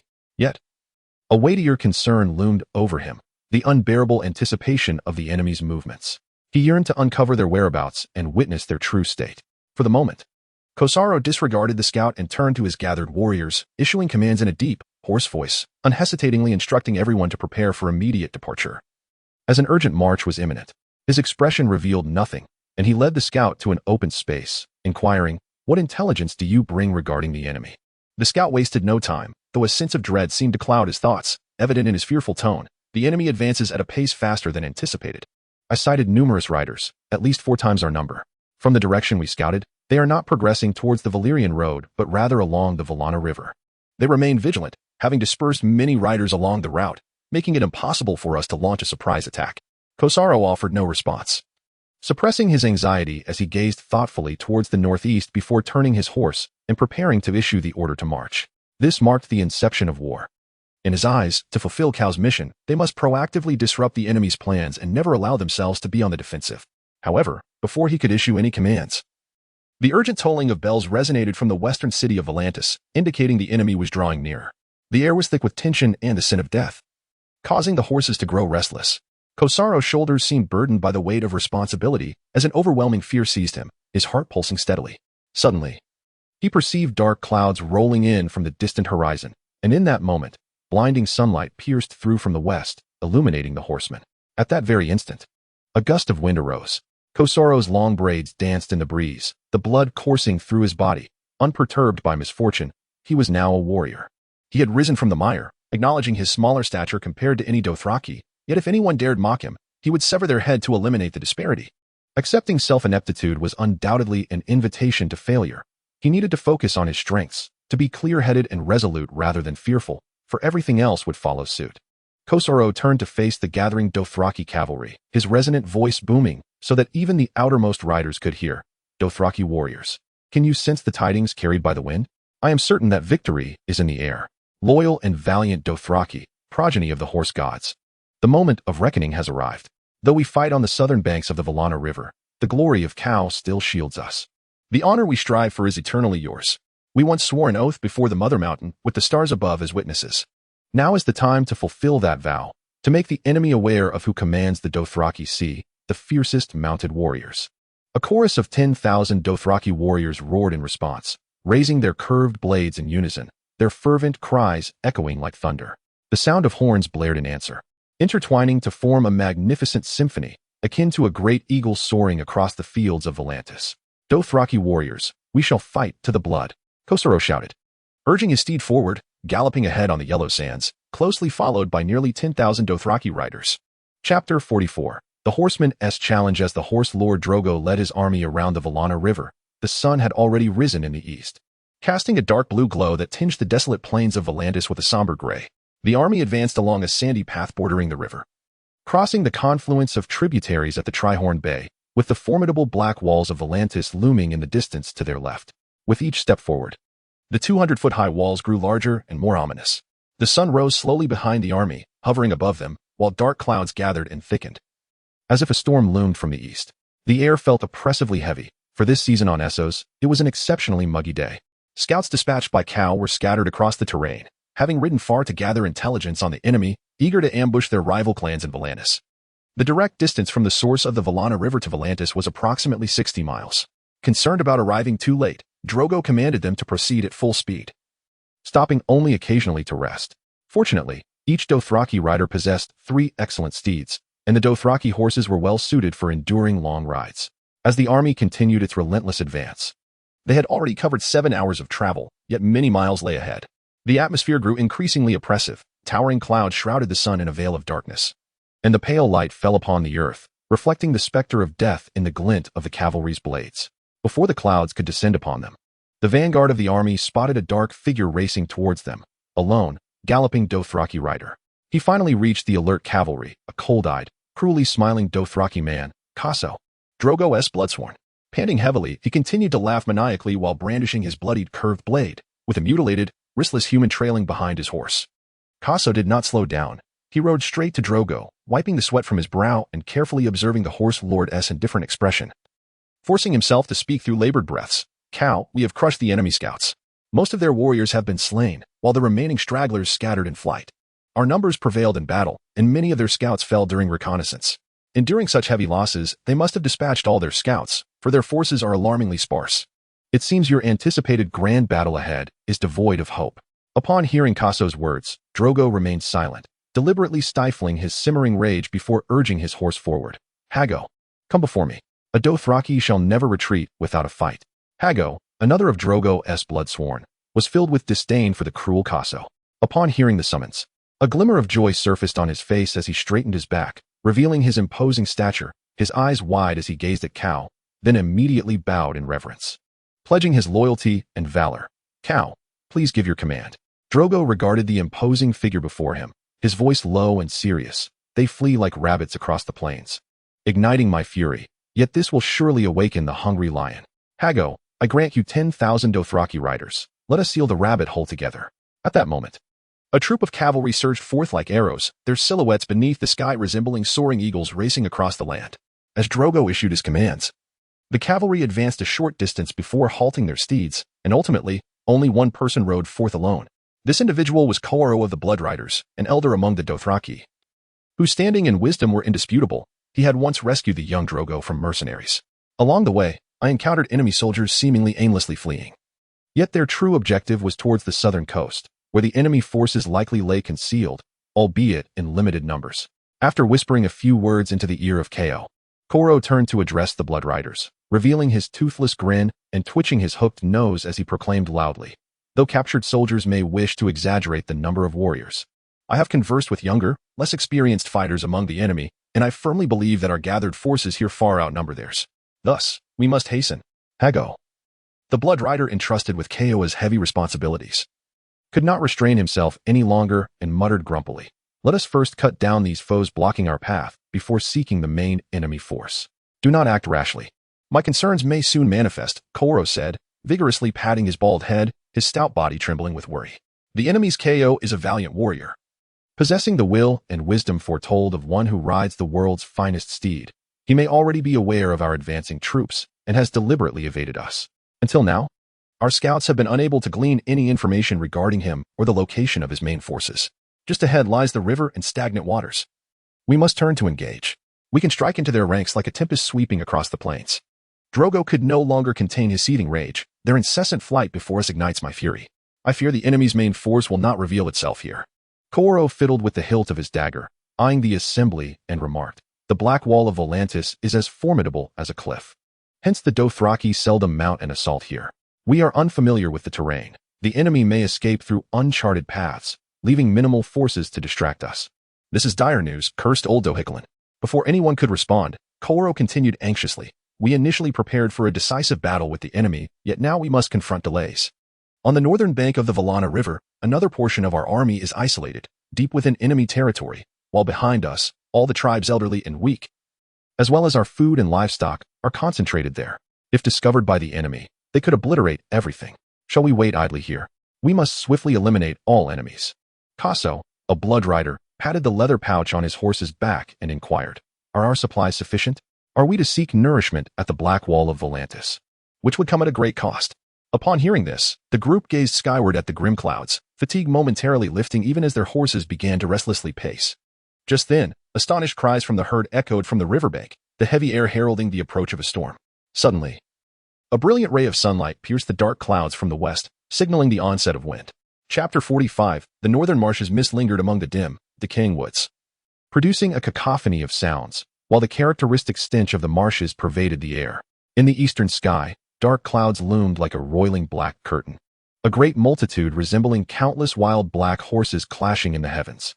The obscured sunlight rendered Mondo and his companions reliant on the faint flicker of firelight to discern their bearings. The path was flanked by an array of low, tangled vines, their branches extending chaotically east and west. They cautiously traversed a moss-covered bog, lacking a familiar guide to navigate their way through the shrouded fog, and were left uncertain of their precise location. The Dothraki stationed in this region, such as Nohat, had a clearer understanding of the marshy terrain. Some pondered why Ko would choose the more perilous northern advance from Samel, believing it would be quicker to retrace their steps eastward to the open plains. Whether southward or eastward, must we truly traverse these foul-smelling grounds? There were no birds here, but snakes, insects, toads, and rats, many loathsome creatures. Some could no longer endure the dank and filthy environment and murmured in disgust. Nohat tested the ground with his staff, taking careful steps as his keen eyes surveyed the surroundings, striving to find a reliable path through the mire and debris of the marsh. As an experienced scout, he had to employ all his skills. No need, actually. Nohat raised his hand, signaling everyone to pause, stretching his stiff body and inhaling the relatively fresh air. He replied, "If the Dothraki wish to return swiftly to Mother S Mountain, there is no need to do so directly. If you take the well-trodden path, you will find yourselves at the enemy camp S doorstep, and they will be eagerly waiting to welcome you, ready to bind you and take you to Westeros. Ko understands that heading north entails a longer route. He guides you through the marsh, and though you may have to endure a long, nauseating journey, this will prevent enemy scouts from discovering you, allowing us to stealthily position ourselves behind them and easily claim their heads, achieving both victory and honor." In the stillness of the windless marsh, the stench lingered, and no rays of sunlight could pierce the low-hanging clouds, rendering the distant surroundings entirely indistinct. After a brief rest, they slowly formed a line and continued their advance. Although their pace was slow, they moved through an enveloping silence, the only sound being the squelching of the mud beneath their feet, surrounded by an enduring pall of pale mist, damp grass, and decaying thorny vines. The sole novelty was the nauseating green algae floating on the bubbling surface of the bog, exhausting all present. They sought firm ground, carefully navigating the treacherous terrain, closely following the person ahead. Sometimes even Nohat found himself uncertain of the next step, forcing them to retrace their steps and set off again. The expansive marsh lay primarily south of the ruins of Samel. Had they possessed the keen sight of an eagle soaring in the sky, they would have realized the army was approaching the northern perimeter of the marsh. As daylight gradually brightened, the mist became slightly thinner and more transparent. Although none could feel the wind's direction, they could hear the soft rustling of the branches and grasses around them, witnessing their gentle sway. The movement of air dispersed the foul odor, and with sufficient brightness, they did not linger for rest but pressed onward. The marsh grew increasingly illuminated, the ground firmer and drier, while the areas of mud and moss diminished. At that moment, a strong gust swept through, sweeping away the tangled mist of the marsh. The sky brightening. Sunlight streamed through the gaps in the trees, casting vibrant reflections, and the earth seemed to ignite once more. The heat surging within the veins of the Dothraki. They lifted their heads to see fragmented black clouds overhead, the sun hanging above them, and all remained steadfast in place. Like children awakening from a nightmare, their spirits lifted, erupting in joyous, melodious cheers. Solid ground, dry earth. We have emerged from this accursed wetland. As the white light illuminated their vision, the Dothraki realized how close they had become to the arid wilderness. The air had transformed, now crisp and refreshing. Although the ominous specter of war loomed nearer, they no longer felt the disorientation akin to being enveloped in a fog, nor did they endure the foul stench of latrines. Instead, it felt as bright and invigorating as a morning on the prairie. They had finally reached the marsh's edge, where the muddy ground had become slightly damp earth. Before them lay a flat expanse leading towards the town of Sahoru, but their ultimate destination was not there. It lay many miles to the southeast, where the enemy's forces awaited. Under the sun's rays, even the desolate terrain retained patches of tattered green grass, having endured only moss and ferns thriving in decay. The Dothraki were not picky. They welcomed any land suitable for grazing. Fatigued from their journey, Mogo led the Dothraki roaring warriors to a high ground to rest. The silhouettes of black riders galloped across the wilderness, vigilant against unknown dangers. Though dusk approached, the men chose to lie beneath their horses' bellies, seeking refuge from the scorching sun. Mogo felt parched and took a few sips from his leather pouch. Gazing southward from their current location, he spotted the battlefield along the southern bank of the Vallana River. Turning to the west, he observed the sun slowly descending on the horizon. No matter how weary he felt, the weight of anxiety loomed heavy in his heart. He turned to the half-asleep Noart and commanded, "Convey the orders. Everyone must prepare to depart immediately. We must advance urgently and locate the enemy before dawn." Noart appeared to have lost consciousness, sprawled out on the ground, yet upon hearing Kao's voice, he sprang up. Watching the retreating figures on horseback, Mogo sensed the danger escalating. His limbs felt leaden, yet he summoned all his strength to sit upright. With a heavy sigh, he harbored a foreboding feeling that the enemy's assault was more than a mere skirmish, and that subsequent crises would continue to assail him until he was utterly obliterated from this world. Chapter 46. The Land of Crows. A blood-red sun sank low, casting a dim glow over the land as the distant wilderness blurred into obscurity. The shadows cast by the cavalry swiftly diminished as Kosaro led nearly 10,000 soldiers along the sun-drenched sandy road. They remained on constant alert, having yet to hear or see any sign of the enemy. However, the number of birds ahead increased, with companions flying in from the northeast to join. Meanwhile, the crows that had once settled were now circling in the distant sky. Something must have transpired ahead. One Dothraki cavalryman pointed to the flock and exclaimed, "This is not the season for migratory birds. These are frightened creatures." A multitude of vultures and crows gathers in the distance, suggesting a battle has occurred. Kosaro did not respond immediately, raising his gaze to scrutinize the scene. The black birds flapped their weary wings, calling out, yet refusing to land and rest. Although he could not comprehend their language, he understood that they were astute, suspicious, and possessed excellent memories. Yet, they feasted upon the flesh and blood of the fallen, indicating that there might be remains of warriors ahead. Perhaps not long ago, Dothraki clothes similarly had harmed them, leaving an indelible mark. As these thoughts crossed his mind, Kosaro's expression darkened. He could faintly sense the stench of decaying human remains wafting through the air. Through the sacrifices of scouting cavalry, he learned that the enemy's forces were encamped by the Vallana River, granting them a brief respite. Fortuitously, he had also heard from the scouts that they had diverted the enemy's pursuit, with the opposing forces scattered in disarray near the riverbank. Yet, as he moved his troops toward the enemy's rear, he realized the adversaries could have stealthily advanced closer than anticipated. The situation had shifted, and he understood they had little time left to prepare. The enemy was upon them, and all were to ready themselves for battle. Kosaro's simple deductions filled him with unease. He hoped things would not unfold as he feared, but knew he had to warn his men, who were pointing at the birds. "We are short on time. A band of enemies is approaching, relying on scouts for cover. They are disguising themselves as small detachments, scattering and then regrouping."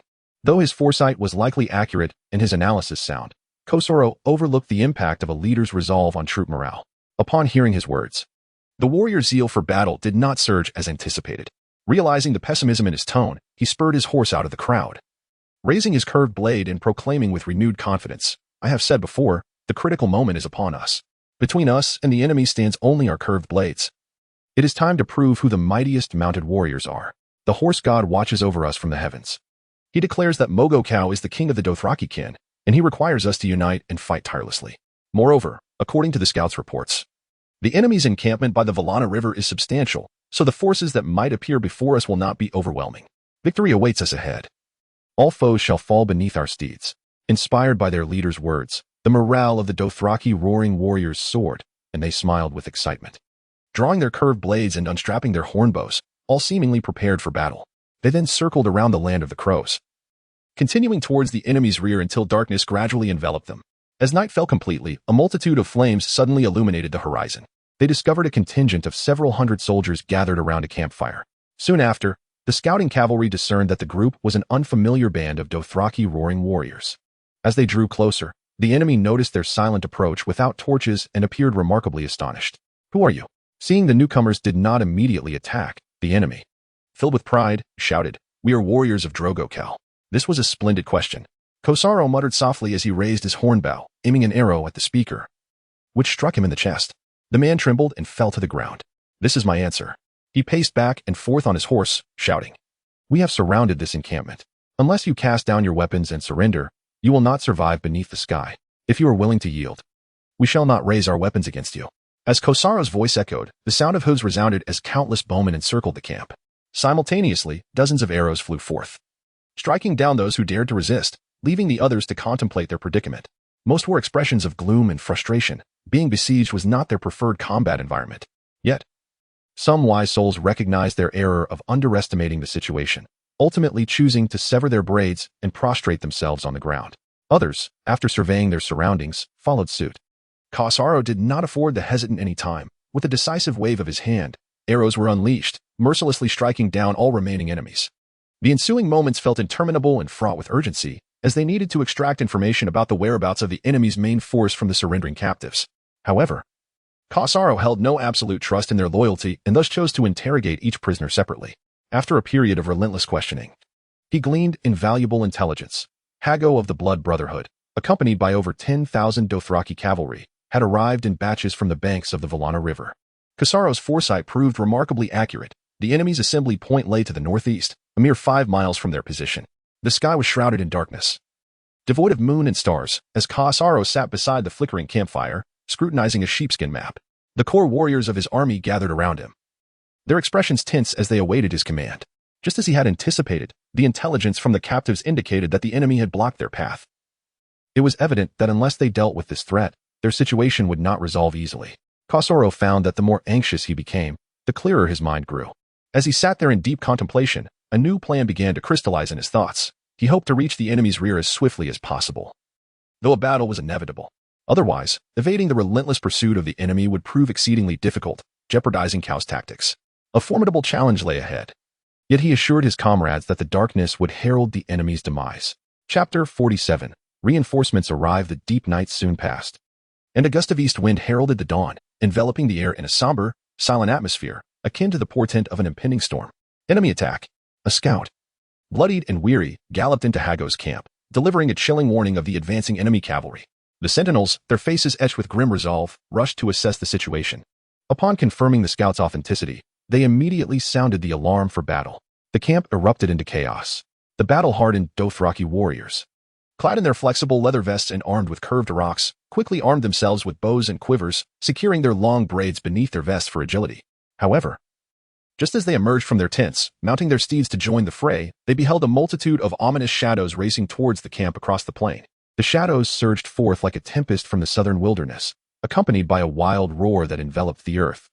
As dawn illuminated the mounds yet failed to penetrate the tightly formed ranks of the cavalry, the silent and unexpected assault caught the Dothraki off guard, plunging them into confusion and panic as the enemy's footsteps drew ever closer, eliciting cries of alarm from the troops within the camp.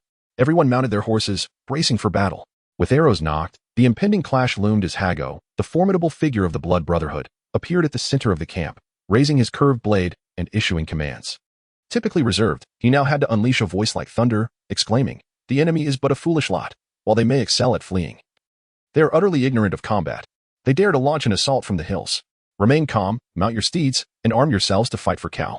The enemy poses no threat to our strength. Our numerical advantage is sufficient for victory. The Dothraki, who had once followed Cal to countless victories, rallied their forces, vowing to annihilate the foe. In their prophecies, they envisioned riding the world's finest steeds to conquer the entire Dothraki Sea. Thus, as Hago's warning resonated through the camp, their morale surged, ignited by the precarious situation. They resolved to deny the enemy any honor, vowing to let the corpses rot in the wilderness, picked apart by crows and vultures until naught remained but bones. They had once considered themselves valiant hunters, tirelessly pursuing their quarry, while the enemy was but terrified prey, abandoning their carts and cruelly forsaking their kin in a frantic flight. Yet, in the end, they failed to perceive the enemy's stealth until the shadows unexpectedly materialized at the camp's periphery, stepping onto the land of their demise, igniting an unprecedented fury within them. Before the camp's defenders could mount their horses and establish a defensive formation on the elevated ground, the enemy's vanguard charged up the slope. However, rather than assaulting the camp directly, they maintained their rapid pace, spreading their formation like a two-headed serpent encircling the hilltop. With bows drawn taut, a torrential rain of black arrows darkened the sky, smothering the emerging dawn as the defenders braced themselves against the impending onslaught. Lacking armor for complete protection, even the strongest bodies could not withstand the onslaught of arrows, which glimmered with a cold light in the sunlight, carrying the scent of death as they pierced the defenders' flesh. As the defenders paid the price in blood, their defensive efforts hastened. They formed a circle, enduring the relentless barrage from above, each warrior filled with a murderous intent. They began to rain arrows down upon the enemy, each shot imbued with a fierce rage, yet the storm of vengeful arrows failed to mar the enemy's advance. After unleashing their volleys, the enemy swiftly maneuvered their steeds away, evading the range of the archers. As time elapsed, the enemy regrouped behind a hill. Just as the defenders managed to regain their composure after the furious assault, the ominous sound of hooves filled the air once more. As the enemy roared their battle cry for Mongo KO, launching a ruthless assault from the other side, the defenders remained steady. A brief respite allowed them to reorient their formation, firing arrows at the enemy below the slope, even as many of their comrades fell in blood. Quickly, shoot, Dothraki warriors. Hago, undeterred, wielded his curved blade, rallying their spirits. His eyes ablaze with anger, as if no arrow could harm him. His voice reverberated across the hill like a triumphant horn.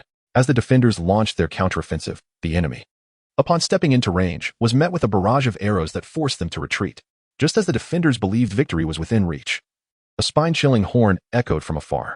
The sun's rays illuminated the east as a fierce wind swept across the hill, amidst the thunderous sound of hooves. A stirring sight emerged before them. A throng of dark figures, like storm clouds driven by the wind, appeared in the northern light, accompanied by deafening shouts, surging toward them with chaotic ferocity. At that moment, many Dothraki had already fallen behind Hago. He gazed at the carnage before him, devoid of sorrow. Death in battle was the destiny of every Dothraki. Everything was about to culminate. The moment to determine the final outcome had arrived. Hago, with the dawn's light illuminating the approaching shadows, silently mused. This would be a war worth recounting. He surveyed the scene with a derisive gaze, watching as the enemy's feeble formation, akin to fragile grains of sand before a mighty wave, began to crumble under the pressure of their weakening assault. With a vigorous swing of his arm, he bellowed, "Conqueror has arrived. Our reinforcements are here." In truth, this was a battle strategy conceived by the venerable Blood Alliance warrior Conqueror of the Zagakeo, necessitated by the lack of time to prolong the conflict, compelling them to swiftly address the enemy entrenched in the south based on the intelligence they had gathered. As Hago's forces discreetly regrouped, their sole responsibility was to lure the enemy into a surprise attack.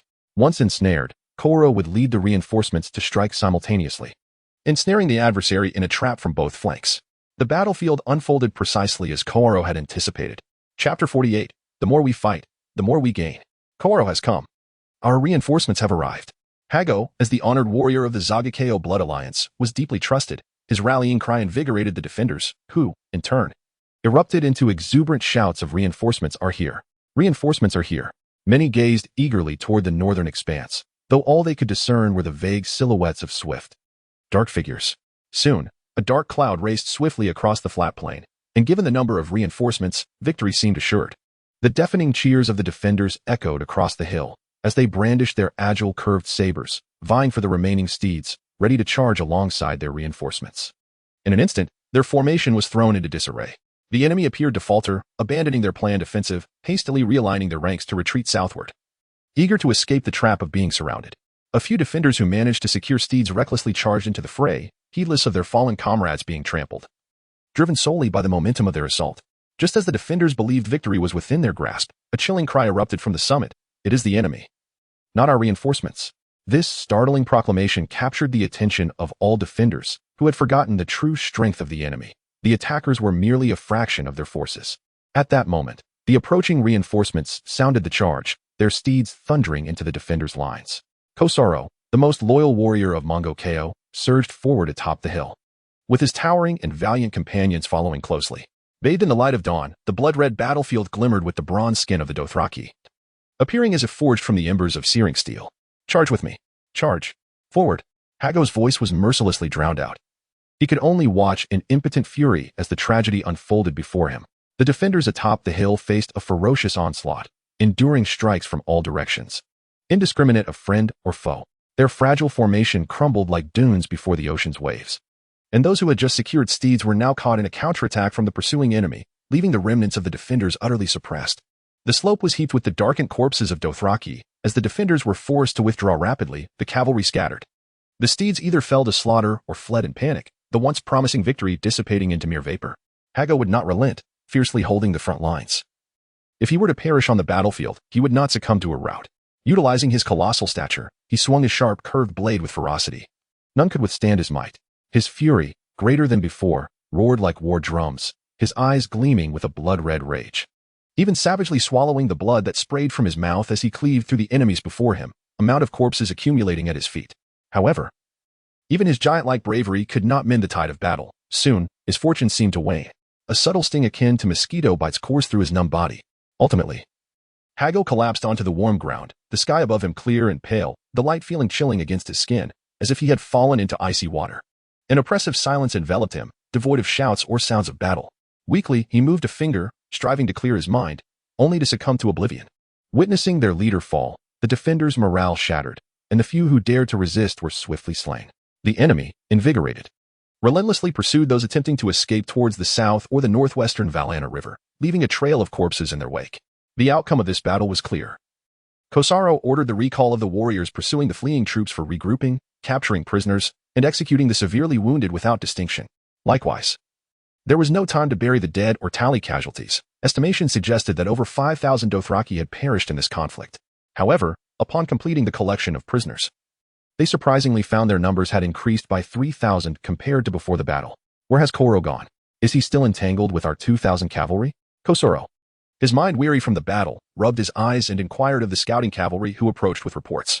He felt no joy in this victory, as the overall war had yet to be decided, and he harbored no sorrow for the brutal slaughter and the fallen brethren, viewing warriors merely as numbers, equal to the blades and arrows that determined the outcome. Yet, the scouting cavalry appeared quite pleased, standing casually as they inhaled the scent of blood in the air. They looked down at Kosaro and replied with a smile.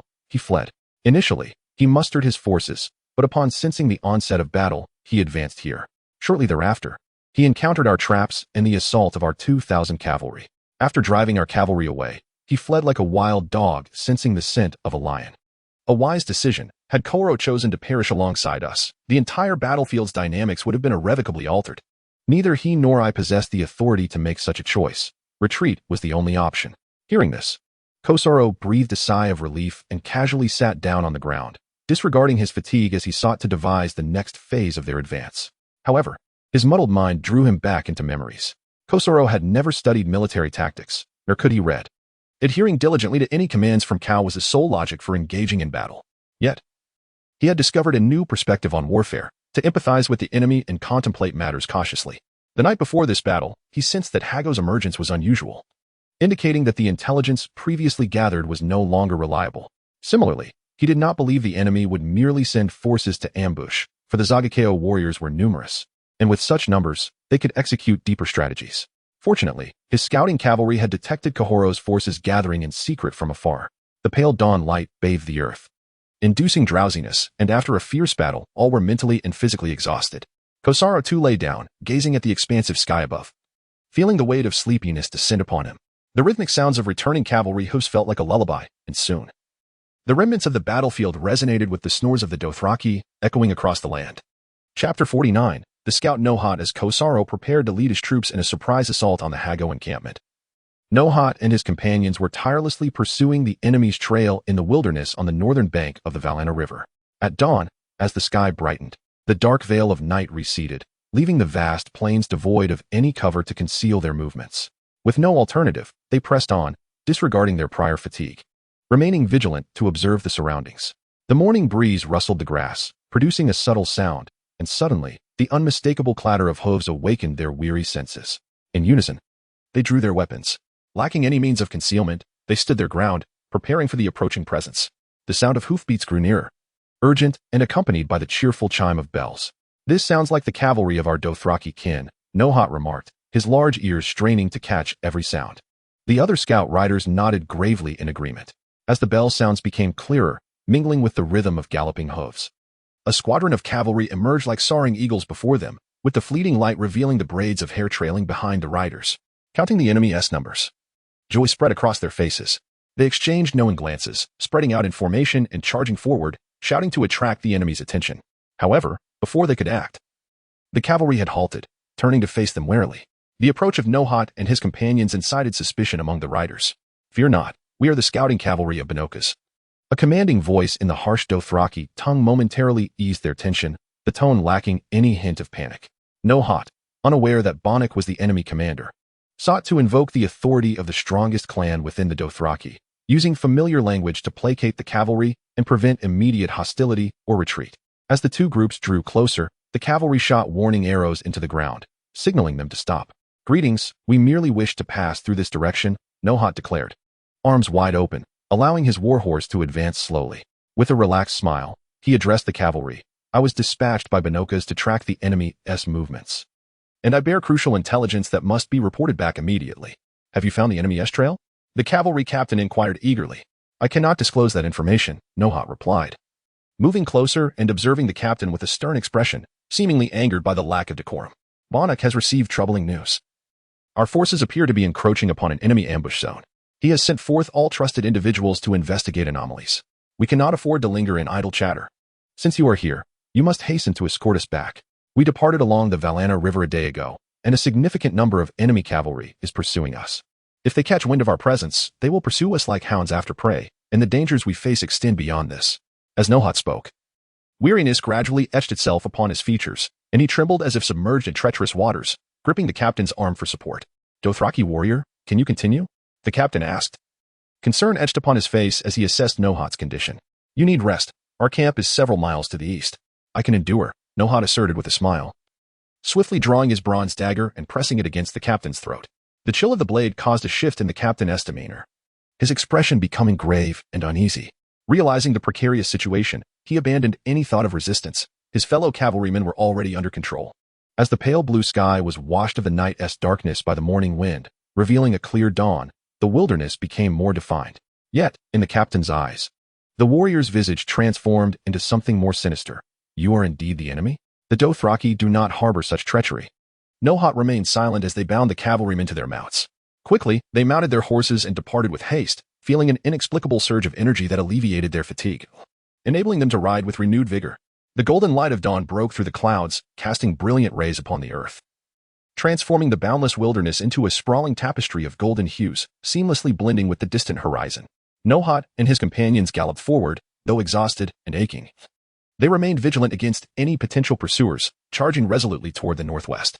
Before midday, they had traversed 7 miles in a rapid march, fatigue weighing heavily upon them, their minds consumed with the desire for rest. The captives bound to their mounts seemed to suffer even more, with one of them having already succumbed to unconsciousness. The landscape remained flat, but the grass began to wither as they approached a patch of land surrounded by broadleaf trees, where the distant site of a sprawling tribal encampment emerged atop reddish-brown hills, just as they had not yet covered half the distance. The sound of galloping hooves echoed from ahead as a group of cavalry charged towards them. Fiery red steeds raced like meteors, with Mongo's long braids flowing in the wind, the bells upon them clanging wildly. To Nohat's eyes, a mysterious white light seemed to emanate from behind Cal, illuminated by the golden sunlight. Perched upon his fiery steed, Mongo gazed down upon the returning party like a statue of a rock giant, yet his authoritative eyes glimmered with warmth. "You have once again achieved great feats. In the name of the horse god and myself, you shall receive my reward."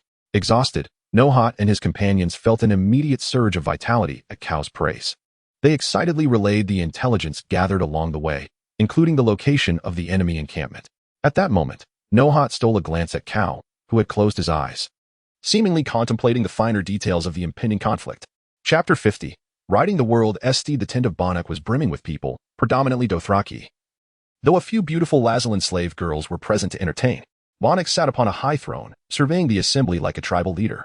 At his side sat Jokoko, and on the other was Mo, the rider responsible for commanding thousands of roaring warriors under the Horse King Drogon during this pursuit.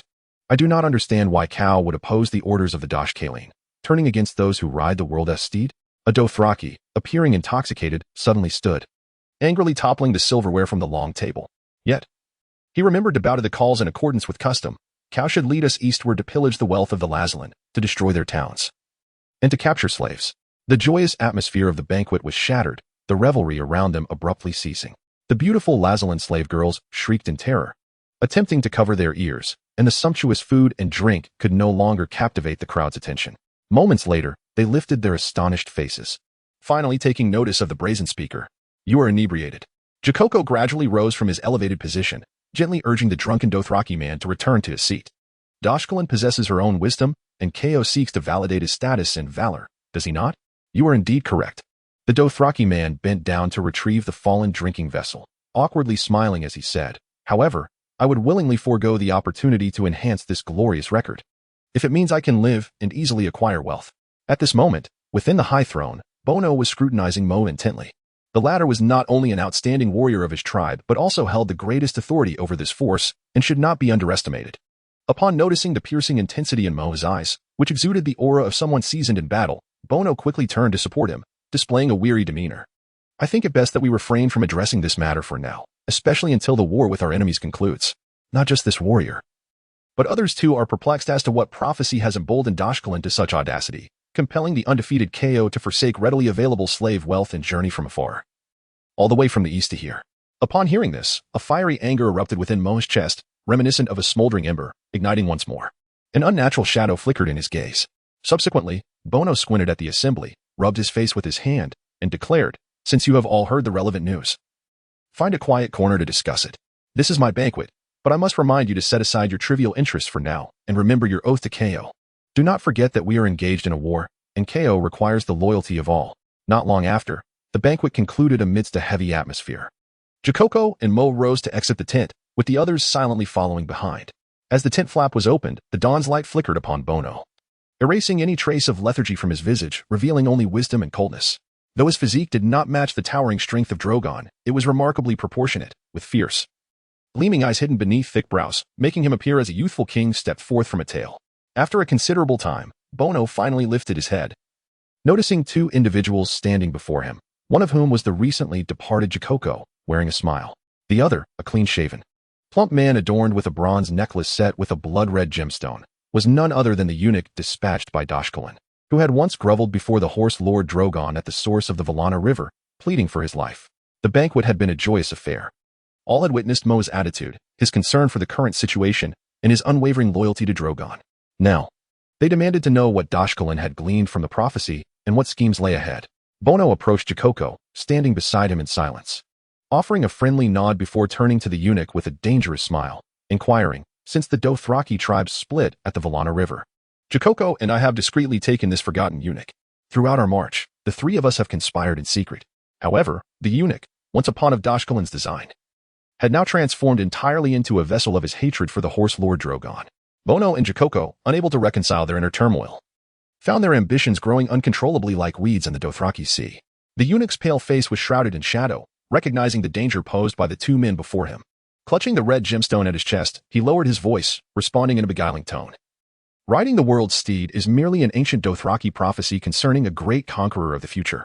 All Dothraki believe this Ko shall become the most powerful Ko in history.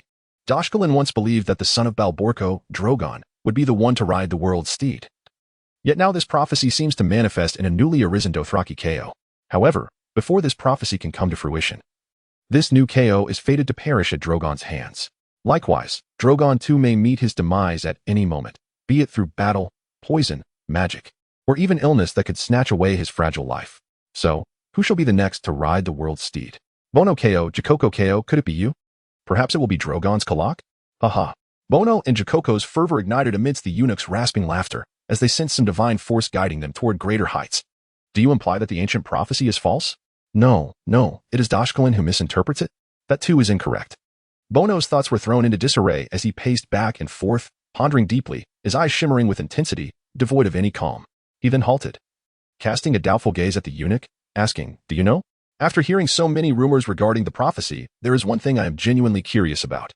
I wish to know this answer. If Dashkelin cannot interpret the omen, how do they know where this new KO from the prophecy is? Before this, we didn't even know his name was Mungo."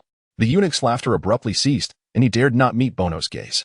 Suddenly, a sharp curved blade was pressed against his throat, the chilling cold jolting him awake. Unable to resist a furtive glance at the fierce expression of his captor, he reached out, attempting to grasp the blade. But finding it immovable, he could only comply and respond. Dashkelin has indeed received a genuine prophecy. They witnessed a vast Dothraki army assaulting Conqueror, ultimately washing away the disgrace of the Dothraki in the Battle of Conqueror 4 centuries ago. Before them stood a giant clad in stone armor, riding a red warhorse. Towering and formidable, they gazed westward, witnessing a storm brewing ahead, with thunderous clouds swirling, filled with boundless lightning. The giant on the red steed fought tirelessly, but for some reason, they could not see his face, only endless darkness and thick blood. They foretold he would ultimately become the rider of the world's steed. Bono slowly lowered the blade, casting a puzzled glance at Jokoko. Drogon, is he not the one riding the red steed, qualifying as a giant himself? The eunuch, sensing the danger had receded with the withdrawal of the blade, laughed heartily.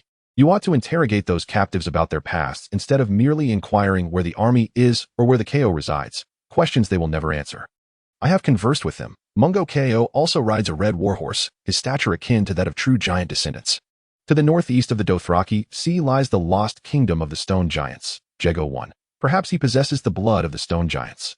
Moreover, I've heard from those captives that Mungo's skin is as hard as rock. As he spoke, the eunuch seemed to recall certain visions, his body trembling slightly in fear. Yet he summoned the strength to add, regardless of whether Mungo or Drogon prevails, Dashkelin will not permit the birth of the rider of the world's steed as foretold. They have already contacted other KO from the Dothraki sea to head to Westeros. If you leave now, you may still become a true KO. Chapter 51. Where to go inside the tent. After Bono and Jokoko gleaned Dashkelin's schemes from the eunuch, they incessantly rubbed their faces with their hands, striving for rational thought. The old crones, with malicious intent, utilized their prophetic abilities to predict the future and interpret ancient prophecies, inciting the conquerors to turn against one another. While colluding with all tribes of the plains, preparing to utterly destroy the rider of the world's steed, thereby maintaining their shared dominion over the Dothraki realm alongside the KO. Reveling in their unparalleled glory and status. In the vast expanse of Dothraki Sea, numerous clans thrive, each seeking ample benefits and inevitably drawn to the Grandvis Dothraki. Yet, after a considerable time, the two figures regained their lucidity. If our judgment holds true, Mungo is indeed the genuine conqueror foretold in prophecy. Bono tightened his grip on the eunuch's arm, his savage gaze etched into the other's face as he brusquely inquired, "What further news have you gleaned from the captives?" The eunuch struggled momentarily against his bonds, and seeing no hope of escape, resignedly replied, "The Mungo clan has just slaughtered Conqueror. I do not know how they achieved this, but I am certain they have avenged the disgrace of the Dothraki at the Battle of Conqueror 4 centuries ago." Upon hearing this, Bono trembled, his grip on the eunuch's arm intensifying. He opened his mouth to speak, yet the words caught in his throat, until at last he managed to force out a few words. "Is this fate?" For a moment, both men stood in stunned silence, before exchanging glances and erupting into laughter. Exhilarated by the proximity of their ambitions, they believed wholeheartedly that their path ahead was one of unregrettable triumph, with a luminous future awaiting them. Like Jocko, Bono yearned to ascend as a call of the Dothraki clans, meandering along their journey, hosting feasts to delay their advance, merely to ascertain if an opportunity might arise to legitimately sever ties with Khal Drogo's clan and establish their own, while simultaneously enticing the 10,000 troops under Moa's command to join their newly formed tribe. However, Jocko hesitated, for according to Dothraki tradition, until a Khal could ride, they must fight alongside one another. A dilemma loomed before them. Should we forsake Drogo entirely? Should we not send riders to alert him? Bono, obscured in shadow, cast a sidelong glance at Jocko, suppressing his disdain, and remarked, "We do not know Drogo's current whereabouts, nor can we allow him to learn of our intentions. Let us first pursue our own ambitions." Had I known, Jocko approached Bono, suggesting, "Perhaps we should swiftly eliminate Drogo, the enemy pursuing us. He has entrusted this significant responsibility to us, thus allowing us to accomplish something for him. Do you wish to leave Drogo to rot in the wilderness?" Time was of the essence, and Bono could not afford to waste it. He strode forward, seizing Jocko by the collar, and shouted vehemently, "Should we slaughter Mungo's clan? We shall forge a blood feud with him. Once he slays Drogo, we must face his relentless pursuit. It is too late to discuss this. We cannot squander time here. When we become the new calls of this Dothraki and vanquish Mongo, we shall reclaim Drogo's remains and cremate them alongside his steed, ensuring his spirit returns to the Mother Mountain, guarding the Dothraki warriors, and allowing no one to desecrate his body. Seeing Jocko nod in silent agreement, Bono reluctantly released him, silently vowing to himself that choosing to collaborate with Jocko was a grave error. Upon returning to the Dothraki Sea, he must sever ties with this man and make a decisive choice to rectify his previous missteps, ensuring that Jocko could never return to Vis Dothraki alive, lest fate slip from his grasp. Meanwhile, Mongo, astride a fiery steed, galloped across the endless wilderness like a hunting lion, leading his troops onward without pause. The black silhouette against the golden sunlight painted a magnificent tableau. Based on the information from the captives, we have finally discerned why the enemy's location is so elusive. Their leaders, Bono and Jocko, appear to be deliberately stalling our advance. Noart followed closely behind Mongo, shielding his face from the swirling sand and exclaiming, "This is indeed peculiar." Mongo did not respond immediately. He surveyed the distant green meadows with extraordinary vision, scrutinizing the ground until he deemed it safe to speak. They do have a purpose. However, I do not believe they are laying an ambush for us, as the terrain here is too flat and offers no suitable conditions. It is likely they are no longer united with Drogo. At least, that is what I can ascertain for now. While Noart remained unaware of certain information, Mongo was fully cognizant that Dothraki people do not possess surnames, and many share the same name. Yet, he was acutely aware of Bono and Jocko, especially given their affiliation with Khal Drogo's clan. Had he not arrived in this world, Drogo would have suffered greatly from the sorceress's treatment after his injury. When he fell ill, Bono and Jocko would be the first to abandon him, proclaiming themselves as Khal and departing with the Khalasar, taking nearly all of Drogo's clan with them. Jocko and his riders even committed some disgraceful acts before their departure. Mongo glanced back, noting Nohart's lingering confusion, and continued. Bono and Jocko are not men who uphold the bonds of loyalty. Regardless of the circumstances, even if there is but a glimmer of hope, I shall initiate this assault. If we move swiftly enough, they will soon be brought before you. Now, hasten, my warriors. As the sun dipped below the horizon and twilight deepened, the sky remained remarkably bright and clear. Mongo and his army had evaded the scouts' detection and maneuvered behind the enemy. As both horses and men grew weary, their pace slowed. When the last rays of the sun faded from the earth, they reached a relatively steep hill, pausing for a brief respite to regain their strength. Look. Mongo pointed to the ground ahead, where numerous disordered hoofprints were visible. It seems we are very close to the enemy. Noart, in which direction do you believe they will advance today? Nohart's eyes sparkled with excitement as he replied with a smile, regardless of their destination. They will not head towards the river. Chapter 52. Relentless battle. As dusk enveloped the land, the silvery moon sank in the west, and stars continued to shimmer in the sky. The campfire blazed brightly in the wilderness, while a sudden breeze swept through the sentinels' chests and hair. They gazed intently at the indistinct horizon, a realm of utter stillness cloaked in darkness, inducing a sense of drowsiness. The light of the moon and stars traversed the dark horizon behind them, and in the east, 2 miles distant from the camp, the air seemed to thicken with tension, as if a storm were imminent. As they surveyed the area, it appeared devoid of life. However, when the patrolling scouts' footsteps crossed this place, shadows surged, and they vanished from sight atop their mounts. A closer inspection revealed over a dozen Dothraki warriors' bodies lying among the grass, each marked by a solitary, clean fatal wound. The ground saturated with their crimson blood. Shortly thereafter, the sound of heavy hooves echoed from the wilderness, as a large contingent of Dothraki cavalry followed the markers left by the scouts, surging forth. Leading the charge was Mongo, with the cavalry closely trailing behind in a tight formation, dividing into several columns as they raced westward. Their movements were swift as the wind, yet silent as the grave. The flora of this wilderness, unlike the tall, dense grass of the Dothraki Sea, offered no concealment for their passage, compelling them to advance as quietly as possible. The Dothraki steeds were robust, their well-groomed, shiny coats glistening under the moonlight, while their flowing manes danced in the wind, and their meticulously combed tails fluttered like rain. The warriors upon their steeds exuded an aura of valor, each one possessing a tall and imposing physique, their exposed chest as unyielding as iron, while their braided hair adorned with bells danced gently in the wind. Their faces bore expressions of unwavering determination and martial prowess. Wielding long spears and bearing horned bows alongside quivers filled with arrows, with sharp araximeters fastened to their bronze belts. Despite having cleared the path of scouts along the way, they remained vigilant, attentively observing their surroundings to ensure that no inadvertent oversight would lead to their discovery by the enemy, jeopardizing the entire operation. It was only when they approached within a mile of the camp, the flickering light of the campfire visible in the darkness, that they felt a semblance of security. The camp appeared tranquil and undisturbed, clearly oblivious to the approach of their forces. After a thorough examination of their surroundings, they dared to speak. Cal, we cannot initiate our attack here. The terrain is too steep. Nort turned his horse to slowly approach Mongo, gesturing towards the steep slope ahead. Let us proceed northward. Mongo did not respond immediately, but instead fixated on the direction of the camp. In his extraordinary gaze, the night seemed to lose its color, and the dawn quietly emerged within his sight, revealing the camp's outline with startling clarity. It was evident that the enemy had chosen to occupy this relatively steep high ground to deter any surprise assaults, having made ample preparations. After a moment, he slightly shifted his posture and spoke softly. At this distance, we have no opportunity to make a more advantageous decision. As we navigate northward, how will you shield the enemy's ears from the sound of our hooves? There is no need to change our course. Thus far, we have been fortunate, and we must not demand more favorable terrain, as the northern path may not be without its own challenges. Nort, upon hearing this, lowered his head and retreated to his previous position, diligently fiddling with the string of his bow, resembling a child caught in wrongdoing. Meanwhile, Mongo continued to peer into the shadows ahead. For him, war was an unpredictable gamble, and greed was a sin. The stars in the sky continued to emit their radiant glow, a celestial light that would undoubtedly herald victory for the Dothraki.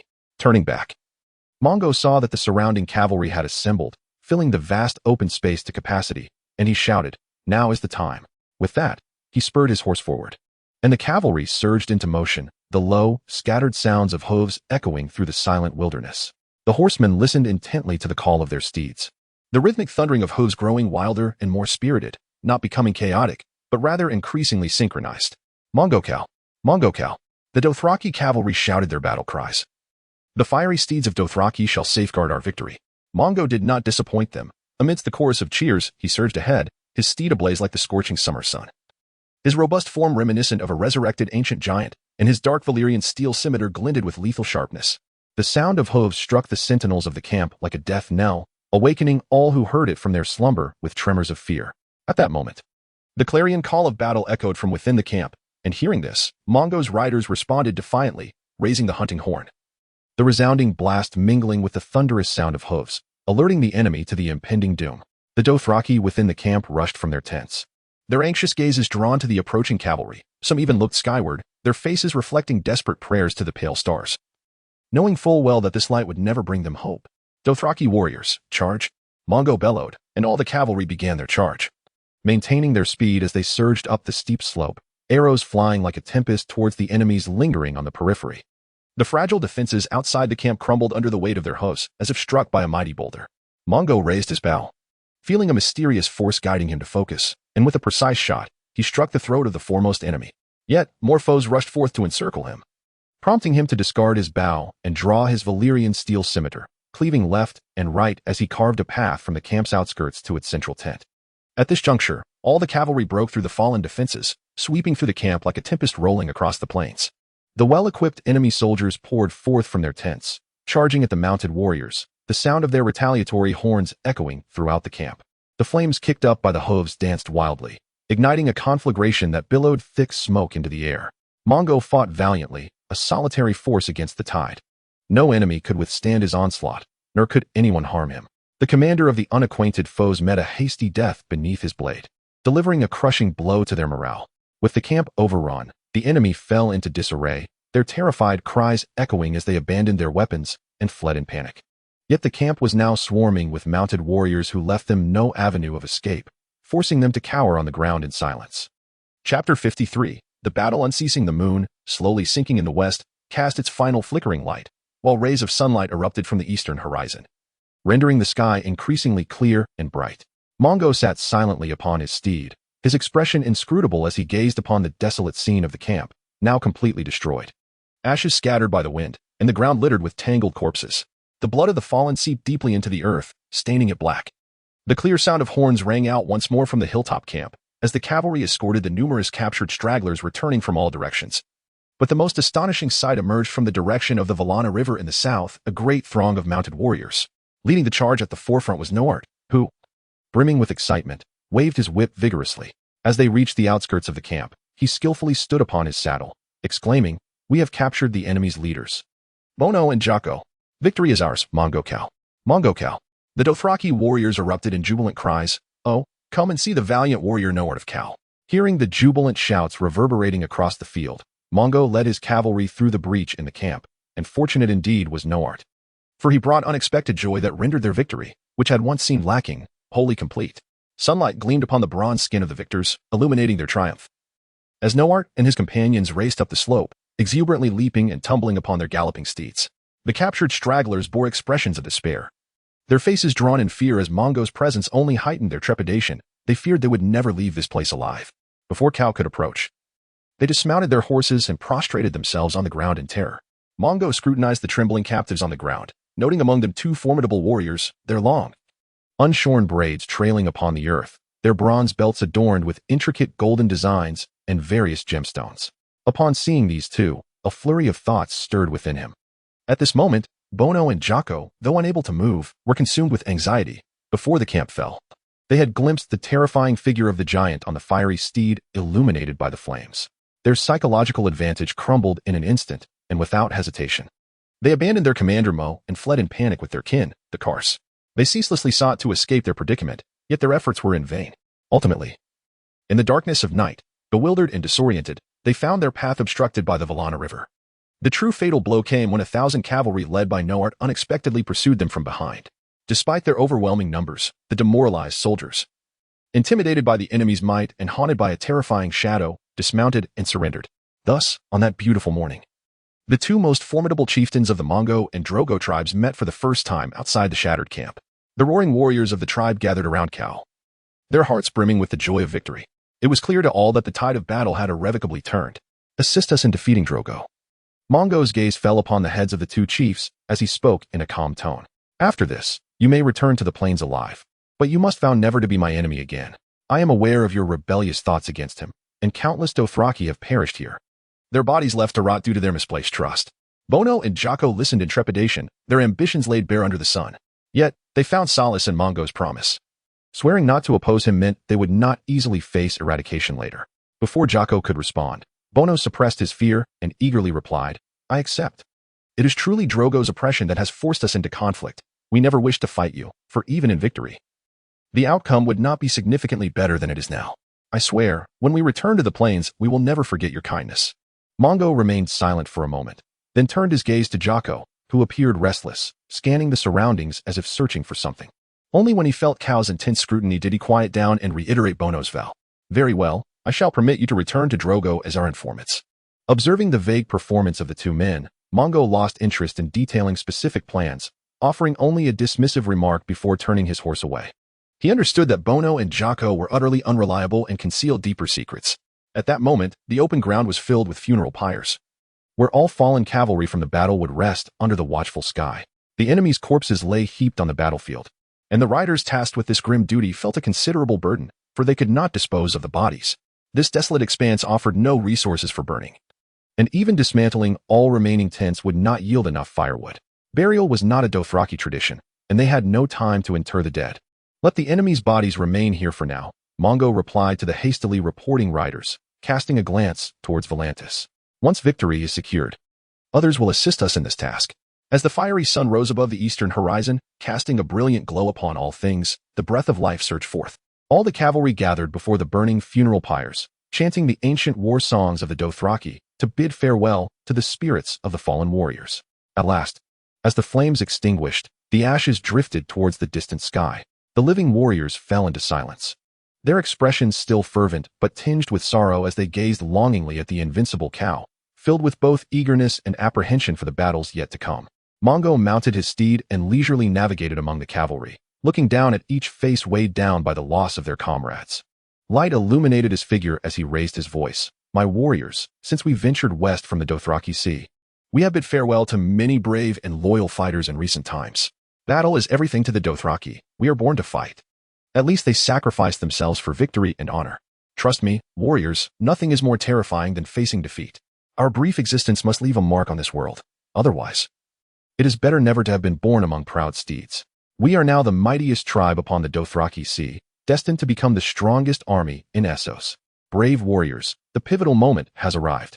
Cross the Valana River, conquer the enemies before us, and return to the homeland of the Dothraki. Our courage, vows, and achievements are unbreakable. Victory shall forever belong to you. May you live under the blessings of the horse god for all eternity. May your glory illuminate the entirety of Mother Mountain. May your legends conquer the world, for life is eternal, and the fight never ceases. As Mongo's roar resonated, the Dothraki cavalry swiftly mounted their horses, raising their curved blades high. The blood of battle coursed through their veins, and they erupted into jubilant roars, creating an astonishing cacophony. Then, someone bravely sounded the horn, and soon the entire army's horns echoed in response. The Dothraki's voice reverberated across the vast wilderness, a thunderous sound that would resonate throughout the world. Chapter 54, Reunion. The summer in the southern part of Essos was hot and arid, and the sky after the war was exceptionally beautiful and clear. However, the wind shifted direction, suddenly bringing with them the warm, humid breezes from the southern summer sea. Mongo, atop his steed, watched with delight as the roaring warriors selected captives to integrate into their ranks, forming a new fighting force. The Dothraki, lacking the mundane concepts of worldly circulation, only obeyed the victors and willingly bowed to the strong. At that moment, a cavalry escort hurriedly approached, accompanying the official Orver and the scholar Baseport, who had immediately set off from the ruins of Samel upon receiving news of victory. The reunion after the reversal of fortune was undoubtedly joyous, and Mongo eagerly welcomed them, engaging in conversation as they shared their current joy and future plans.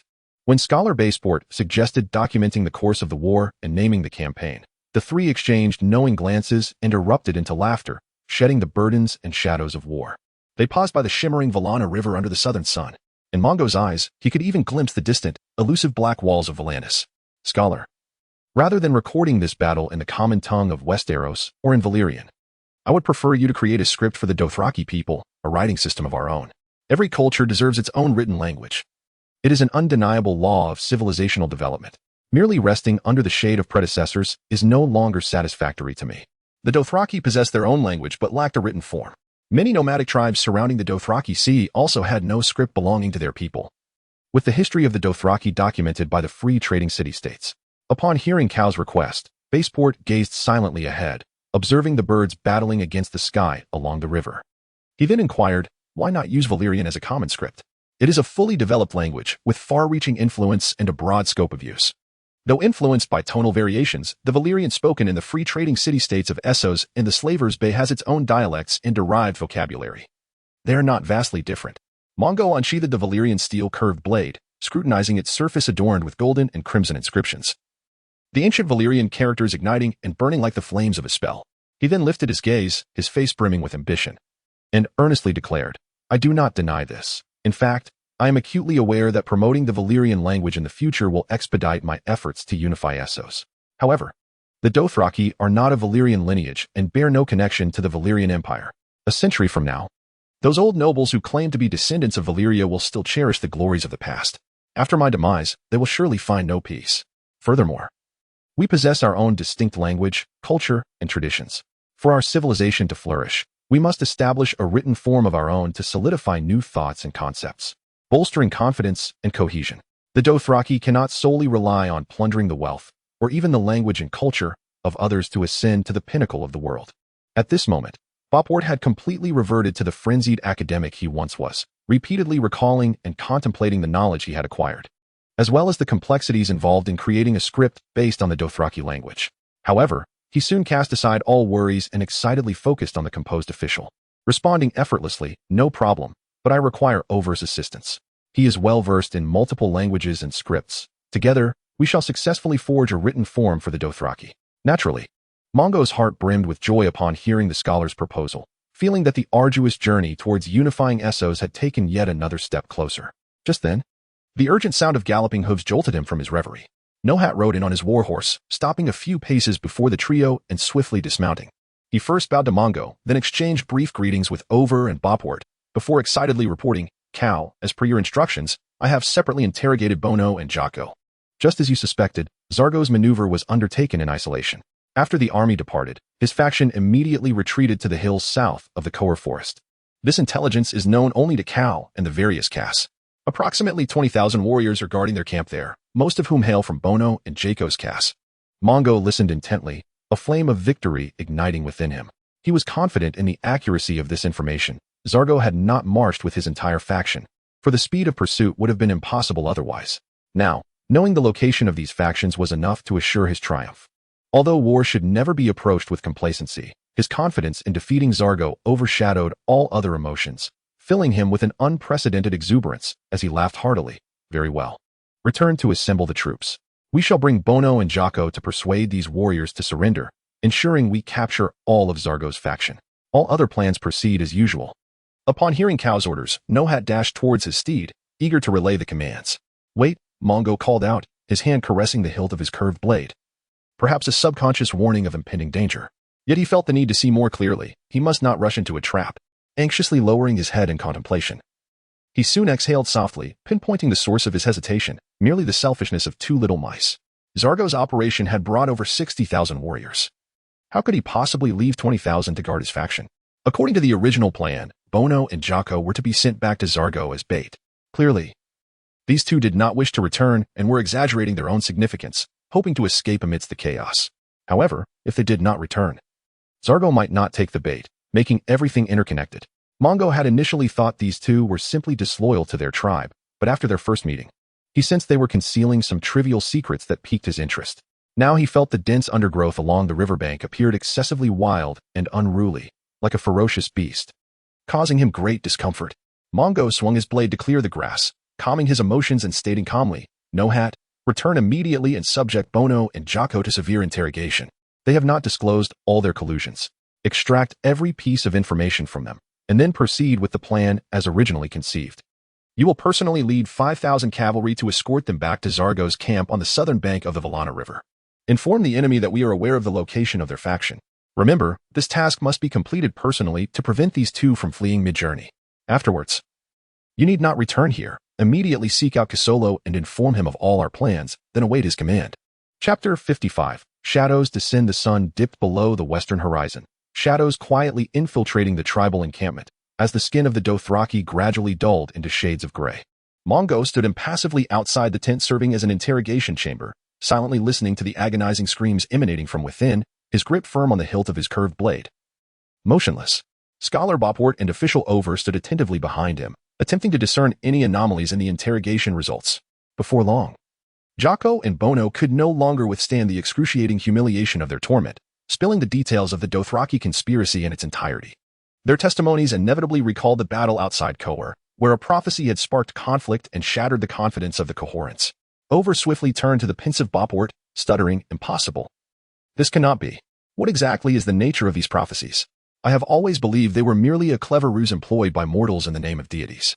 Upon hearing Over's stammering inquiry, Mongo, with his back turned to the two, could not suppress a chuckle. Over himself was a deeply skeptical Dothraki, particularly mistrustful of sorcerers and witches, and in an age where magic had waned to a mere whisper, individuals like him, well read in history, grew increasingly doubtful of so-called divine prophecies.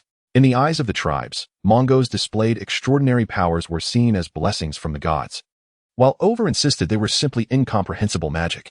After all, historical accounts confirmed the existence of dragons and magic, and only deities were believed to possess the power to predict the future. Official, did you not hear? The scholar eventually lifted his head, leisurely responding with a smile. Do not dwell too much on it. Firstly, we should be pleased that the outcomes of those prophecies are in our favor. Your greatest concern now seems to be the unification of the Dothraki cows. If that is the case, there is no need for alarm. Who exactly are they? And how many warriors can they muster? Or rather, in the vast expanse of the Dothraki Sea, how long will it take for them to gather at Vistadrak? And can the cows truly set aside their past grievances and unite as one? Over, if you fear the veracity of the prophecies, I must tell you, their actions are merely a progression towards the prophecy's fulfillment. The wise old women of the Dothraki have wasted their lives worrying about this horseman riding the world. It is truly unnecessary. Either refrain from speaking, or prepare for a lengthy discourse. Over recognized the flaw in his reasoning, feeling a sense of relief wash over him as he looked down at Scholar Bopwort. Although his expression was awkward, he responded defiantly. I am merely concerned that this prophecy may affect morale. I am well aware of the historical combat prowess of United Dothraki. Indeed, at that moment, Nohat emerged from the tent, panic-stricken and visibly tense, rubbing his large ears with urgency, eager to speak to the group, yet hesitating repeatedly. Observing Nohat's demeanor, Mongo couldn't help but sigh inwardly.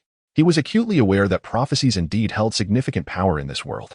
Prior to the cataclysm that befell Valyria, the Dreamwalker Daenerys Targaryen was renowned for her prophetic abilities, having foretold events a full 12 years before the calamity struck. This foresight allowed the Targaryen family to escape to Dragonstone in Westeros with their 5 dragons, thereby ensuring their survival. Yet, inexplicably, as dragons perished, magic gradually dissipated from the world, leaving only a scant few with the foresight to glimpse the future. However, when the long summer wanes and magic returns, more individuals will be able to reflect on history through prophecies, illusions, and dreams, thereby discerning the present or glimpsing the future. Yet, this is hardly a gift to be cherished. Ladies and gentlemen, Mongo asserted, prophecy is akin to a poorly trained steed, visually splendid but fundamentally untrustworthy, often leading its rider to a tragic demise in critical moments. With a calm gesture, he drew everyone's attention, his voice resonating with clarity and strength as he continued. The essence of prophecy resembles that of a famished individual, to whom the deities present a delectable dish laced with chronic poison. Even when aware of the consequences, he cannot resist the temptation of indulgence, only to meet his end in agony and despair. This is a double-edged sword. Those who obsess over it or gradually forget its weight shall find destruction awaiting them. Nohert avoided Mongo's gaze, for Kao's piercing stare was unnerving. He stood rigidly, his expression betraying a combination of anxiety and near despair. Mongo placed a reassuring hand on his shoulder, speaking earnestly. Nohert, during your tenure as the tribe's scout rider, you have repeatedly demonstrated your valor, proving you are no fool. Yet, your current impatience is troubling. You are superficial and eager to showcase your abilities. Fortunately, I have yet to place you in command of troops. Even the wisest can err under such a mindset, and you would lead all your kin into peril. Stop trembling. Remember, if you wish to lead an army, you must regain your composure and face these circumstances with the tranquility you once possessed. As Mongo's words lingered, Nohert continued to tremble, head bowed in contemplation. After a moment, he lifted his gaze, his face a mask of remorse as he vowed, Kao, I was in the wrong. Please believe me, this will not happen a third time. I forgive you. Seize this opportunity, and remember, it is acceptable to feel fear in the face of danger, but do not let it linger too long, Mongo advised. He then turned his attention to the assembly, adopting a lighter tone. Come, everyone, while the situation is not as dire as it may seem. We have undoubtedly encountered unforeseen circumstances at a most jubilant moment. Given the present state of affairs, we must deliberate on how to proceed. Having organized the guards, Mongo dispatched riders to locate the missing eunuch, and the group followed him into the central tent of the camp. At this hour, the night had quietly enveloped the wilderness, the sky devoid of moon or stars, only the chill of the sea breeze remaining. Mongo settled near the campfire, focusing on the map marked with the city of Westeros, and inquired, I am astonished that Dashkelin was able to foresee my arrival through dreams. If we cannot eliminate all adversaries at once, they will undoubtedly continue to pose threats. Thus, this presents an opportunity. However, it is essential to ascertain the extent of their capabilities. Scholar, I wish to understand whether they can still glean clearer intelligence regarding our position and troop strength, or if there exists a means to minimize their visibility. Upon hearing Mongo's query, Bapat immediately rose to respond. Ko, I lack the ability to obscure others' foresight. I recommend that our forces avoid locations with distinctive features. However, prophecies like Dashkelin's, derived from dreams or illusions, will not accurately depict future events. Moreover, based on Bono and Jaco's accounts, the crone's abilities are limited. They cannot discern the images of their visions and may not foresee again. Of course, if we can locate the eunuch serving Dashkelin, we may gain further insight into their powers, assuming he still lives. Chapter 56. A night of choices in the central tent of the camp. Mongo struck the table forcefully, drawing the attention of all from their contemplations regarding prophecy, and continued, I have always regarded intelligence as the most crucial aspect of war. Now, we must ascertain how many Ko Dashkelin has allied with and the strength they can muster in Westeros, while they remain unaware. We must exploit our knowledge of their schemes and promptly send riders back to the Dothraki Sea, infiltrating other Ko tribes to gather intelligence. How does that sound? Scholar Bapat was the first to respond. Mr. Bapat, you should get some rest and dream sweetly. Perhaps it will yield more accurate and easily obtained information than our scouts could. The brief collaboration in the swamp ruins had evidently warmed their rapport. An officer overjested about the scholar's suggestion before bowing to Mongo, saying, Ko, are you familiar with the Maso tribe? Mongo remained silent, carefully recalling the legendary figures of the Dothraki Sea. After a moment, he replied with curiosity, is it the eldest Maso Ko? They say his cavalry mirrors his own advanced age. Over disregarded the scholar's audacious gaze upon his graying braids, inhaling deeply to compose himself and responding candidly. Indeed, it is he. You see, Dothraki riders of my age are exceedingly rare and utterly worthless.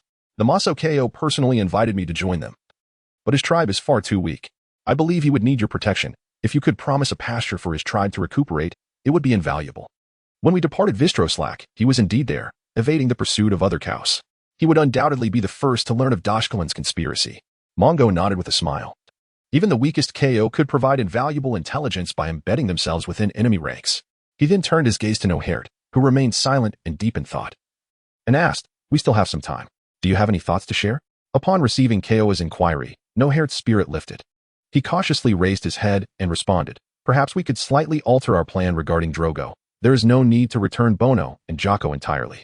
During my interrogation of the two, I found Jocko to be consistently indecisive, while Bono clearly harbors greater ambition. He is intelligent, resolute, and acts with decisiveness. What if we sent Bono, the one most likely to infiltrate the enemy, to Westeros as an informant? Of course, he is less trustworthy than Jocko. So we must be diligent in discerning the information he relays." "Very well, let us proceed as you suggest." Mongo contemplated briefly. His tone serious. "Intelligence must be verified from multiple sources. We will dispatch our scout riders to Westeros while Over must seek to establish contact with the Maso Kao. Once we triumph over Drogo, we shall provide Bono with a mixture of credible and spurious information to earn Dashkelin's trust." He then fixed his gaze on No-Haired, looking him squarely in the eye as he spoke solemnly. "Gather the troops and prepare to march. I will continue to appoint you as the commander of 5,000 cavalry for this mission. Remember, do not let impatience cloud your judgment." As No-Haired clenched his fists in anticipation of the surprise, a great danger loomed over the southern bank of the Valana River in Kosaro. Retreat was not an option. Zhuge suppressed the fury raging within his chest as he faced those who urged him to withdraw his troops. He roared like a betrayed wolf king in the midst of a hunt. "This despicable enemy is nothing but a treacherous horse thief who has stolen my wealth from my herd. I shall lead all my cavalry into battle against him. I am determined to slay him and behead the traitors." The only one able to counsel Cal, the Blood Alliance warrior Kaholo, remained silent, his countenance grim as he stood still, overwhelmed by an intense chill, as if life itself was slowly ebbing away from his body. Ever since the Blood Alliance warrior Hago fell in an ambush, that merciless enemy seemed to have mastered a unique strategy, with a keen sense for warfare. Like a hyena that has caught a whiff of blood, he relentlessly pursued them. Additionally, he resembled a cunning fish, patiently submerged beneath the water, unperturbed by the bait they cast, but mercilessly seizing upon other offerings, capturing and recruiting numerous warriors from their ranks. I support Cal's full-scale assault. Observing the surrounding foes maintaining their silence against Zhuge and Cal, Kaholo stepped forward and calmly stated, "To proceed directly from here back to the hidden encampment of the Dothraki tribes lies over 100 miles away, even with relentless travel day and night. It will take several days to reach. Our forces cannot execute a silent and safe withdrawal, and I suspect the enemy will not grant us that opportunity easily. After the various incidents of the past 2 days, we are left with only 30,000 warriors. I cannot predict the fate of the 20,000 warriors stationed on the northern bank of the Valana River. Clearly, we lack sufficient forces to split and divert attention. Should any of you remain behind as a rear guard, the outcome is certain. If the 20,000 on the north bank are entirely wiped out, the enemy's main force will soon encircle us, and that is my true concern. Thus, we must launch a vigorous offensive, not to conquer the enemy, but to safely retreat to the Dothraki Sea." Upon hearing these more rational assessments, the various Khas remained silent, standing immobile, exchanging glances as they sought each other's resolve, ultimately lowering their eyes in despair. Witnessing this, Kaholo slowly moved among them, lowering his voice and gravely continuing, "I believe this place is the destined crow's land for the Zhuge tribe. If given the chance to choose anew, I would wish that none of us had ever come here. Yet, we are trapped, unable to advance. Have you all resolved to cease struggling in search of a path to survival? There is no need for mutual blame over despair. From the moment we submitted to the wisdom of Dashkelin, our choices have gone awry. We should adhere to our tribe's judgment. However, relying solely on regret will not secure our return to the Dothraki Sea. My friends, the enemy is circumventing the river from the north, and in just one day. Precious time is slipping away. Our only hope now is speed. If we continue to delay, we are merely dancing with a pack of wolves. And do we have enough provisions? If you are unsure what to do, then heed Cal's command. His valor is still remembered by the gods. And the stars above bear witness, he shall lead us onward." Chapter 57. The storm over the summer sea. The night sky, devoid of visible stars or moon, was cloaked in a dim white light that cast the land into shadows of black and gray. Kasolo lay gaunt beside a broken old tree stump, surveying the barren plain around him, a desolate scene devoid of vegetation and wildlife. He struggled against the encroaching drowsiness, though maintaining wakefulness was a considerable effort. Since they had engaged Zhuge's main force, they had nearly lost track of how much time had passed. In recent days, although they had failed to lure Zhuge into the designated valley, occasionally losing track of their target, they had nonetheless managed to keep him tethered to the southern bank of the Valana River.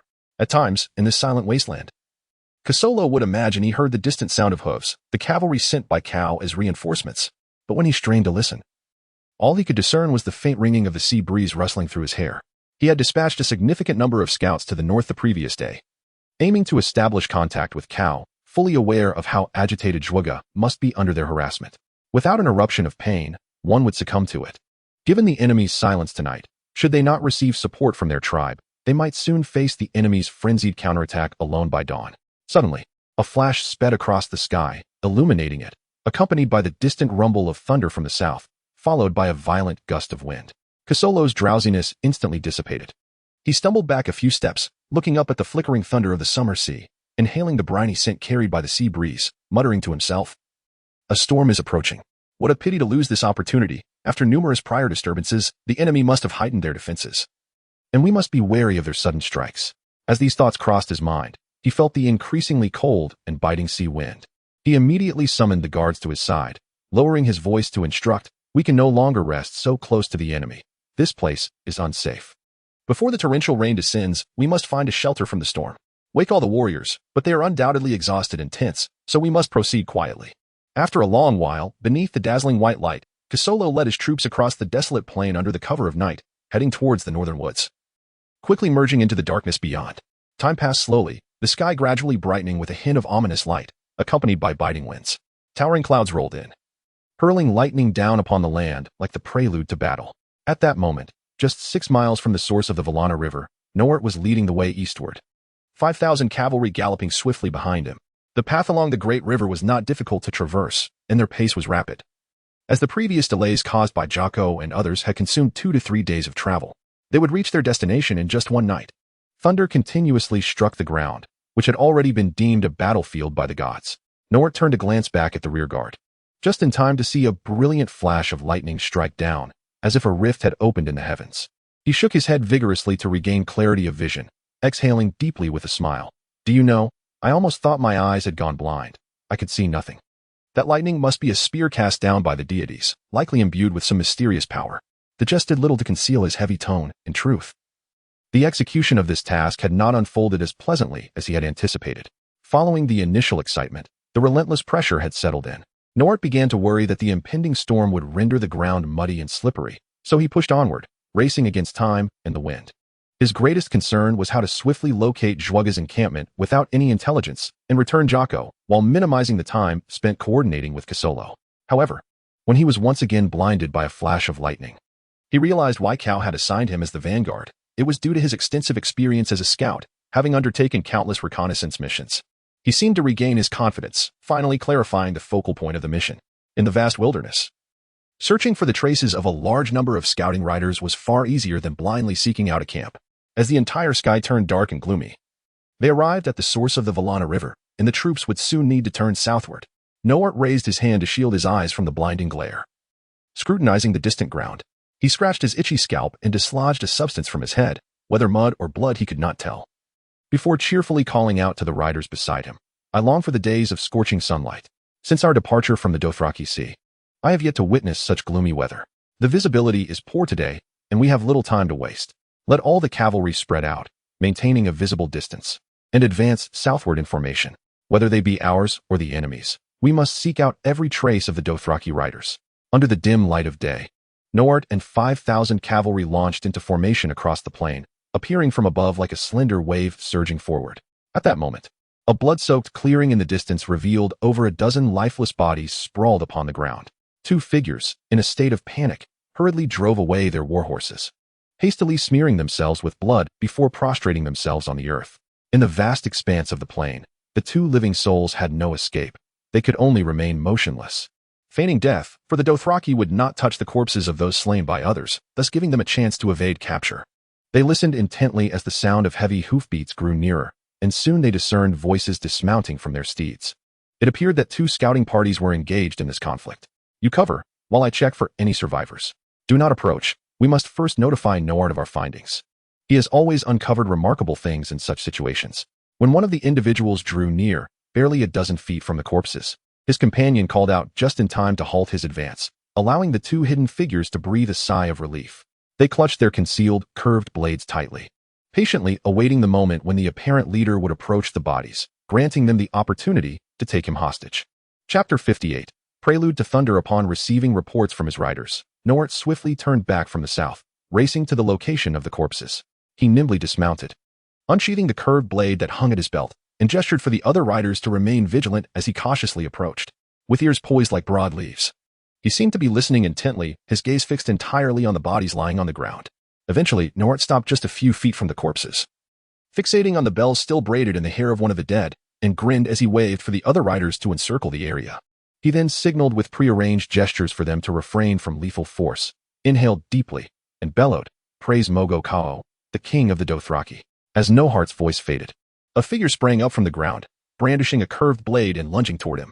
However, at the moment of the assault, Nohart had already pounced on him. The figure was startled to find that, despite his own superior strength, the unexpected attack proved more formidable than anticipated. Before he could strike with his raised blade, Nohart had evaded the arc of the weapon, leaping into his embrace, seizing his belt, and forcefully throwing him to the ground. Nohart's knees bore down like iron nails on the figure's arms, while his hands clutched the assailant's throat. The figure gasped for breath, thrashing his legs in futility, unwilling to surrender, until other riders rushed in to secure him. At that moment, another figure slowly rose from nearby, arms outstretched in a gesture of surrender. Kneeling on one knee, his blood-smeared visage betraying uncontainable joy, he exclaimed excitedly, "I am a warrior of Mogo Kao, a scout dispatched by Kosalak, sent to meet the great Kao at the northern bank of the Valana River. We were ambushed by enemy cavalry, and my entire unit perished. I am the sole survivor." Nohart immediately stepped forward, grasping the scout's arms and lifting him from the ground, glancing discreetly at his short braids, revealing a look of relief on his face as he said, "Brave warrior. Your valor and loyalty surely mark you as one of those who once followed Kao in the raid on the Darkflow River." Upon hearing this, the scout's voice faltered, embarrassment washing over him as he stammered, I was originally a rider of Jioma Kao, having sworn fealty to the mightiest Mogo Kao on the eastern bank of the Darkflow River." Despite the scout's faint voice, Nohart felt an overwhelming joy swell within him. He released the scout's arms and smiled, saying, "Regardless, you are a true warrior, and Kao shall reward you handsomely. I am Nohart, following the command of Mogo Kao, leading cavalry to the southern bank of the Valana River to support Kosalak." He then produced a horse-headed bronze dagger from his waist, displaying it to the scout, continuing, "Do you recognize this dagger? You may convey Kosalak's orders to me and then guide us to his aid." Indeed, when Nohart mentioned the battle at the Darkflow River, he had essentially secured the scout's trust. Upon seeing the dagger, the scout felt no further hesitation and spoke, "I recognize it. This is Kawa's dagger. Every commander appointed by him possesses one, and Kosalak displayed it to us before we set out." In one fell swoop, they had identified all necessary targets, invigorating those present. Nohart quickly arranged a warhorse for the scout, and they rode side by side, conversing as they advanced. As the scout relayed the situation Kosalak faced, everyone rejoiced at their accomplishments while simultaneously feeling a sense of anxiety regarding the challenges ahead, eager to gallop forth and fight alongside their comrades. Nohart also realized that his emotions were surging, and he continuously scratched his itchy scalp, suppressing the urge to act impulsively, warning himself against repeating past mistakes. Thunder rumbled ominously overhead, and he glanced back at the cavalry gathering behind him. The fleeting impatience dissipated, replaced by calm as the wind filled his mind. He composed himself and called the riders together, stating, "Zorgo commands 30,000 warriors, while Kosalak has over 10,000. Our 5,000 cavalry would be ineffective if thrown into battle now. Thus, I believe we must adhere to Koa's plan. It is the best course of action. We shall interrogate Zorgo's riders immediately to ascertain their location and warn Zorgo's tribe that we have learned through our captives the whereabouts of their hidden old, weak, women, and supplies. We shall send Jocko back. This will serve as a tangible proof that will surely shake Zorgo's resolve, temporarily delaying their full-scale assault on Kosalak." "Agreed. I concur." Nohart surveyed the riders around him, noting their support for his plan, which filled him with renewed enthusiasm. He spoke again, "My friends, I believe the time for a decisive confrontation with Zorgo has arrived. I will dispatch riders to report this news to Kao immediately. However, this will not be a one-time dispatch. We must maintain close communication with Kao, ensuring that the main forces do not lose track of us again. Otherwise, both we and Kosalak shall find ourselves isolated and unsupported once more. Therefore, at regular intervals, I will send multiple riders to relay messages to the rear. When they encounter Kao, they will return to our ranks, exchanging information along the way, creating a continuous communication line between us and Kao." "Agreed." The surrounding riders responded in unison, once again expressing their agreement with Nohart's proposal. Shortly thereafter, a group of riders set off with orders, swiftly disappearing over the distant horizon. Meanwhile, far to the south, Drogo was leading 30,000 cavalrymen in a relentless search for Kosaro's whereabouts. Dark clouds pursued the sun, striving to obscure its light, and the dim grayness that seeped through made it difficult to discern whether it was still day. Thunder rumbled and lightning struck overhead, and it was through this intermittent flash of white light that they sought the remnants of the enemy as hoofprints. Soon, They arrived at the desolate camp where Conqueror had once rested. KO, this place bore a considerable amount of fresh horse manure, indicating that the enemy had lingered here late into the night. Numerous hoof prints were discovered to the north of the camp, confirming the presence of the raiders. Drogo sat expressionless upon his steed, listening to the various reports from the approaching riders. He then gazed up at the sky, where the thunderous clouds loomed ominously, smelling the dampness in the air that threatened to wet his hairline. Finally, he made his decision, snapping his whip and galloping northward, leading his army in haste.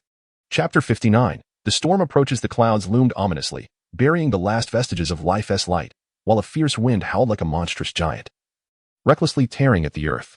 Lightning, charged with divine wrath, struck down with ferocity, yet in an instant, darkness surged forth from all directions, engulfing the world. Following the long summer sun, the summer sea would give rise to such storms, and the coastal inhabitants, accustomed to this phenomenon, had named it the Dragon King. At this moment, to the east of Volantis, all forces began to converge towards the Dragon King, preparing to face the impending storm and war. As Nohart led his cavalry southward based on the intelligence gleaned from interrogating captives, Drogo was also tracking Conqueror's trail northward. Darkness had consumed the wilderness beneath their feet, and the cavalry formed a long line, racing forward amidst the thunder and lightning, their shadows cast by the brilliant flashes. They pressed on, determined to find their respective targets before the storm arrived. Eventually, they met at the foothills to the east of Volantis. The dark clouds weighed heavily upon the mountaintop, threatening to collapse as a bolt of thunder crashed down, rending the sky with countless gashes. As the flashes faded, torrential rain fell like a torrent of arrows, unstoppable. Within the rain, Drogo's robust form emerged at the forefront of his ranks, astride a majestic, fiery red steed, a beacon of light amidst the darkness. Such a striking figure was unmistakable to Nohart, even through the obscured vision, leaving him utterly astonished at the prospect of encountering Drogo's forces directly in this place. He strove to calm his inner turmoil, glancing back at the weighty responsibility he bore for the lives of the thousands of cavalry behind him, and raised his whip to signal all riders to halt. Then, fearlessly, he rode forward alone, listening to the sound of rain and wind striking his ears. Raising his voice to call out boldly, "Honorable Drogo Ko, might I request your attention for a moment?" Observing that his approach had not provoked an attack or response, he straightened his posture and addressed the warriors arrayed under Drogo's command. "Your journey may well end here. At dawn yesterday, we amassed our forces and ambushed all your soldiers on the northern shore. If you heed my counsel, you should return to the Dothraki Sea after this. To witness the changes of this war, the outcome between you and Mungo Ko has already been determined." Drogo remained seated upon his horse, unmoving, clearly unwilling to engage in conversation.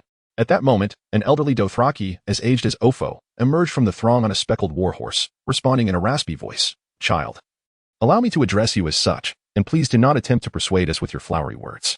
The tribe of Drogo Ko, even I, in my frail and weakened state, possess the courage to charge into battle. Should we annihilate you here, it would require little effort, and we could avenge our fallen warriors. Ko has commanded me to retrieve the warriors lost on the southern shore. Thus, let us engage in a bloody battle here."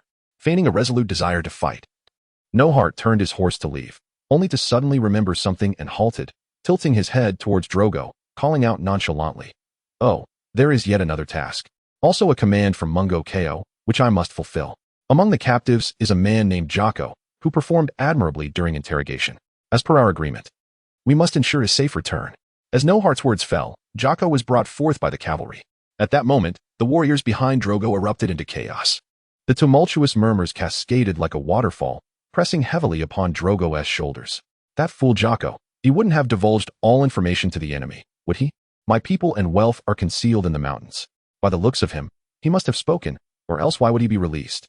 Not just you, but the entire tribe is at stake. Damn it, the enemy's KO may have already moved north, sending these people to merely delay us." Drogo found himself ensnared in a conflict of thoughts, wholly unable to discern the true intentions of his adversary across from him. Yet one thing was certain, the outcome of this war, whether victory or defeat, had become irrelevant. The Dothraki's entire existence relied on the sustenance of their tribe. Should his people lose all in one fell swoop, they would be as lost as rainwater upon the ground, scattering and fading into oblivion. In a fit of rage, he swung his sword towards Jocko's head, striving to suppress the fury that roiled within his chest. Ultimately, he resolved to return immediately to the Dothraki Sea. Gritting his teeth as he growled, "Move." The aged blood-sworn Conqueror returned to Drogo's side, casting a pained glance towards the eastern foothills. His mouth parted as if to speak, but no sound emerged. Returning offered at least a glimmer of hope. To engage in a bloody battle here would not only mean facing the thousands of cavalry before him, but also the over 10,000 enemies surely hidden in the mountains. Should they be delayed, even if they emerge victorious, the tribe would be condemned to perpetual despair. Thus, the two parties, inadvertently encountering one another, remained on high alert. Yet cautiously parted ways, each heading south and north, leaving behind nothing but a headless corpse, the rain washing away its blood and filth. When Drogo's ranks had long since vanished from sight, Nohart wiped his forehead vigorously, unsure whether the moisture was rain or sweat. They then followed the scout's guidance, continuing along the foothills to rendezvous with Kosaro. Soon after, as they rounded a rocky outcrop, several disheveled men leapt from the shadows of the rocks. A whistle rang out sharply, echoing through the mountains, followed by a chorus of responses, and countless cavalry surged forth from both sides of the cliff, encircling Nohart and his men. Kosaro, riding forth like a gust of wind from the throng, swiftly drew his dagger, displaying it to Nohart. Cavalry. I have dispatched riders to report the situation here to Kaio. Nohart addressed the frail Dothraki man before him, suppressing any sense of condescension, and spoke first with courtesy. Well done. Kosaro silently nodded, then spoke rapidly. However, Drogo may not choose to pass by the source of the Valana River on his return to the Dothraki Sea. In that case, Cal might not encounter him directly as you did. Thus, we must immediately catch up. We must delay him before he turns into the grasslands. Chapter 60. Lament. Nohart paused only briefly at the foot of the mountain. After integrating nearly 5,000 cavalry into Kosaro's ranks, they set off northward once more. The fierce winds whipped up torrential rains, striking the world like countless whips, and in a brief moment, even the hoofprints on the ground became indistinct. The cavalry charged into the storm, and at the foot of the hills, where the vegetation grew more lush, approximately 10 miles east of the Valana River's source, they discovered the enemy's abandoned rear guard, comprising wounded soldiers. Kosaro left 1,000 cavalry to annihilate them, leading the remaining troops onward at a furious pace, advancing eastward. Forward. Continue to advance. Kosaro called out, raising his voice. The enemy is swift. We must hasten our steps. Forward, do not spare your steeds. Thus, the cavalry departed the flat expanse of the Volantis wilderness, pursuing their target step by step, like blackbirds darting through the storm and thunder. The flora ahead grew taller and more abundant, and the boiling blood within each warrior gradually cooled. Before long, they arrived at a clearing. Kosaro signaled for the cavalry to halt and rode forward several paces to scrutinize the surrounding terrain. He then spoke. The enemy moves too swiftly. We cannot catch up simply by following them. Cal and I once hunted here, so I am familiar with the terrain. They have chosen this eastern route, which, under the cover of the storm, seems advantageous for concealing their movements. However, a mountain looms in the distance that cavalry cannot traverse. They will need to turn northward to return to the Dothraki Sea. We shall intercept them by advancing directly northeast. Very well, Nohart replied joyfully. Everything proceeded smoothly thereafter. They encountered no potential obstacles and were no longer hindered by dense vegetation as the cavalry sped forward. As bolts of lightning struck down, they could see the peak, shrouded in dark clouds and thunder, becoming increasingly distinct against the flickering white light. They were nearing their destination. Passed down the order for the entire army to halt. Nohart commanded, encircling the weakened Kosaro with the cavalry for protection.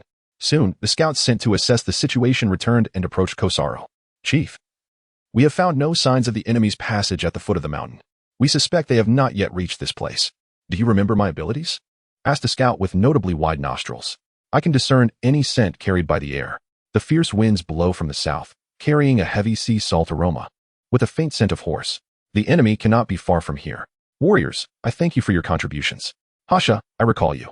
We fought side by side at the Valana River. Your keen nose has helped us evade numerous crises. If your words ring true, may you live under the blessings of the horse god for all eternity. Kosaro then surveyed the assembled cavalry and summoned all his strength to shout, his voice overpowering the storm. Descendants of the horse god, valiant Dothraki warriors, the final battle has arrived. Before us lies the path of the enemy's retreat. They will surely fight to the death. Though we are outnumbered, the glory we seek will shine even brighter. Cal is on his way from behind. He will witness our loyalty and valor. We shall fight amidst the storm, amidst the thunder, and continue to battle under the watchful sky. The cavalry raised their curved blades, and the sound of their fervor drowned out all other noises. Even the war horses pawed restlessly, awaiting a command. Before long, the ground trembled violently, and water rippled in response. Kosaro took one last look at the rain-soaked, flushed faces of his warriors and ordered, Nohart, you will lead the vanguard directly into the attack to intimidate the enemy. The rest will follow me to encircle the enemy's right flank, blocking their path forward. We do not know what will transpire, so we shall employ no tactics. Charge forward. Entangle any enemy attempting to flee the battle, and do so at all costs. As soon as he finished speaking, the vanguard broke away. aligning into a wedge formation as they galloped toward the enemy. They were less than a mile from the foot of the mountain when the vanguard sounded the horn, charging with all their might. Panic-stricken cries arose from across the way. The enemy clearly did not anticipate this sudden assault. Conqueror inhaled deeply, steeled himself, and straightened his chest, regaining his battle-ready demeanor as he led the remaining cavalry to flank the enemy's right. He squeezed his horse's sides and shouted, "Charge! Forward!" The deep rumble instantly drowned out the howling wind and rain. At that very moment, the invincible Drogo returned. He leapt forth on horseback, seized the horn from the hands of a blood oath guard, and blew with all his strength, the deafening sound alerting the entire army. He then tossed the horn aside, producing the most exhilarating and resonant sound since the battle commenced. Warriors of the tribe, your families await you in the distance, while your enemies stand before you. Destiny lies ahead, and if we must slay every foe to return to our homeland, let us advance together, boldly forward, and annihilate them. The beautiful homeland lay ahead, and loyalty compelled over 30,000 Dothraki cavalry to gather behind Cal. A magnificent, resonant horn sounded, signaling the attack, and the army's horns responded in unison, sweeping across the entire world before them. Drogo raised his curved blade and shouted to his steed, which surged forward like a gale, leaving no one able to match his charge. His long braids flowed like banners in the wind, appearing at the heart of the battlefield, guiding the warriors forward as he charged toward the enemy, a sea of horses following in his wake. Faced with the onslaught of Drogo, Nord, despite his mere 5,000 men, exuded an unwavering resolve. Their fierce, piercing gazes were directed at the enemy ranks, their black eyes filled with the determination to die honorably. The cavalry collided in an instant, akin to thunder crashing, the howling winds echoing, and the rain mingling with blood in a magnificent lament. Chapter 61. The Mightiest Cow. Alas, the enemy Nord faced was not an ordinary tribal cow or a feeble bandit. He was the undefeated Drogo cow of the Dothraki Sea, possessed of immense strength, commanding 30,000 Dothraki warriors, who had roamed Essos for centuries. A flash of lightning split the sky as both cavalry charged at each other with the force of thunder. The warhorses emitted agonized whinnies. Spears pierced through the torrential rain, striking the bodies of warriors, while blades glimmered like stars amidst blood and flesh, casting men from their mounts, shrieking as they fell to the ground. Drogo seemed a giant awakened from ancient times, unleashing a fierce roar, cutting down the oncoming cavalry as if in a realm devoid of adversaries. His blood oath guards protected his flanks, moving through the ranks like unstoppable lightning, ruthlessly slashing at all foes. Nord, however, was not a mere passive participant. He charged into the enemy ranks alongside his cavalry, his curved blade striking true in the fleeting moments of combat. In the face of overwhelming odds, the anguished cries echoed relentlessly in his ears. As the number of cavalrymen gathered around him dwindled, to live and die together, Nord bellowed, issuing the charge that resonated across the battlefield. Fight to the death. Let us charge toward the end of days. The cavalry surged forward, their voices united in a fervent chant, to live and die together. Fight to the death. They cast aside their own lives, launching a desperate assault against the enemy. It felt as though eons had passed since Nord initiated the charge, though it was merely a fleeting moment of warrior assembly. Charge, press forward. Charge toward victory. The horn sounded from the north, a clarion call piercing the darkness and soaring into the heavens. The cavalry led by Conqueror assembled on the right flank, charging forth, a tide of darkness coalescing like a storm, sweeping across the open ground into the fray with the enemy. His body, worn and frail, trembled as if devoid of strength, nearly unseated by the frantic gallop of his steed.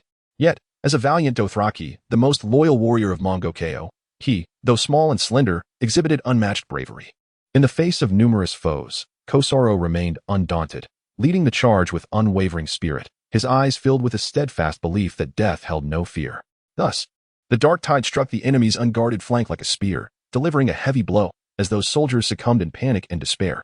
The battlefield erupted like coals cast into boiling water, transforming from a one-sided massacre into a bloody struggle, the clash of blades deafening, mingled with the cries of men and the whinnies of horses. Some fell in despair, their cries echoing as war horses bolted from the battlefield, while they shouted to regroup and launch counterattacks. Victory, akin to tears, followed by death, painted the torrential rain crimson as blood surged and stained the earth a deep red. Conqueror received a wound to his abdomen, surrounded by his cavalry, crimson blood oozing from the gash, as he gazed westward, sensing life ebbing away within him, hope fading. Drogo's forces felt victory within reach, morale soaring as they flanked their adversaries, launching a more ferocious assault. Hearing the lamentations around him, Conqueror ignited the flame within, ordering the horn to sound, ready to fight until the last moment, preferring the earth to be stained with blood, to perish in battle rather than yield, if only to delay the inevitable. His cavalry formed a wall of flesh and blood, escorting him across the battlefield, the spirits of the Dothraki wafting in the wind. All troops instinctively gathering around him, no one able to impede their convergence. He called out, "We fight valiantly, we slay countless foes, we are the brave Dothraki." Kosaro roared these oaths, for the first time in his life surrendering to his emotions, laughing heartily as he gazed at the towering, robust Drogo, raising his curved blade. Prepared for the bloodiest of battles. Just then, an unexpected tremor of the earth astonished him, despair instantly replaced by exhilaration, as all eyes turned to the same direction. Beneath the dome of the sky, dark clouds surged and roiled, thunder reverberating. In the flickering between light and dark, a gilded standard of a galloping steed emerged first. As the fierce wind swept through, the braids of gold and silver interwoven with the black mane danced wildly, the galloping horse at the top shimmering under the lightning. Resplendent and dazzling, forged from Valyrian steel and gold, a symbol of manhwa, crafted by the most renowned artisans of Conqueror, now revealed to the world for the first time. A colossal horn was blown with great effort by the cavalry, as if the entire world resonated with its sound.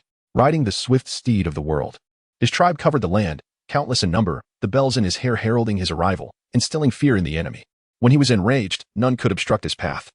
And even kings must bow before him.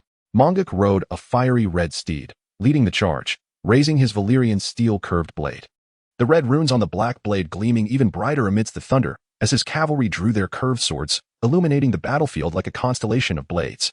The Dothraki, seasoned in battle, though momentarily paralyzed by fear, would not remain passive. Drogo immediately bellowed, commanding his blood-red steed to charge forward. A cadre of elite warriors swiftly assembled behind him, forming the vanguard toward the gilded standard, while the remaining warriors abandoned their skirmishes to regroup and follow closely. Kosaro's cavalry, exhausted, could no longer pursue, their horses collapsing beneath them, emitting mournful cries. This was destined to be the final battle. The opposing cavalry collided once more with a thunderous force, a resounding crash as the horses cried out in agony, stumbling and falling to the ground. Shadows of blades intertwined. Blood rained down, as Mangak's furious charge shattered the enemy's vanguard. A multitude of cavalry surged into the enemy ranks with him, his horsemanship and strength surpassing all Dothraki.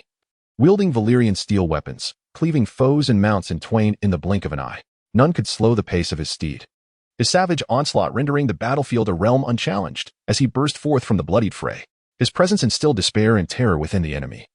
For they dared not even open their eyes or look up at him. Even the trained war horses, facing him, cowered like ordinary beasts, trembling uncontrollably. A sight that utterly crushed the enemy's hopes of resistance. Mangak, Mangak. The resounding roar echoed like the clash of iron at the foot of the mountain. Mangak heard this call, also seeking the voice's owner. In this life-and-death battlefield, facing the unbeatable Mangak, only one dared to roar his name.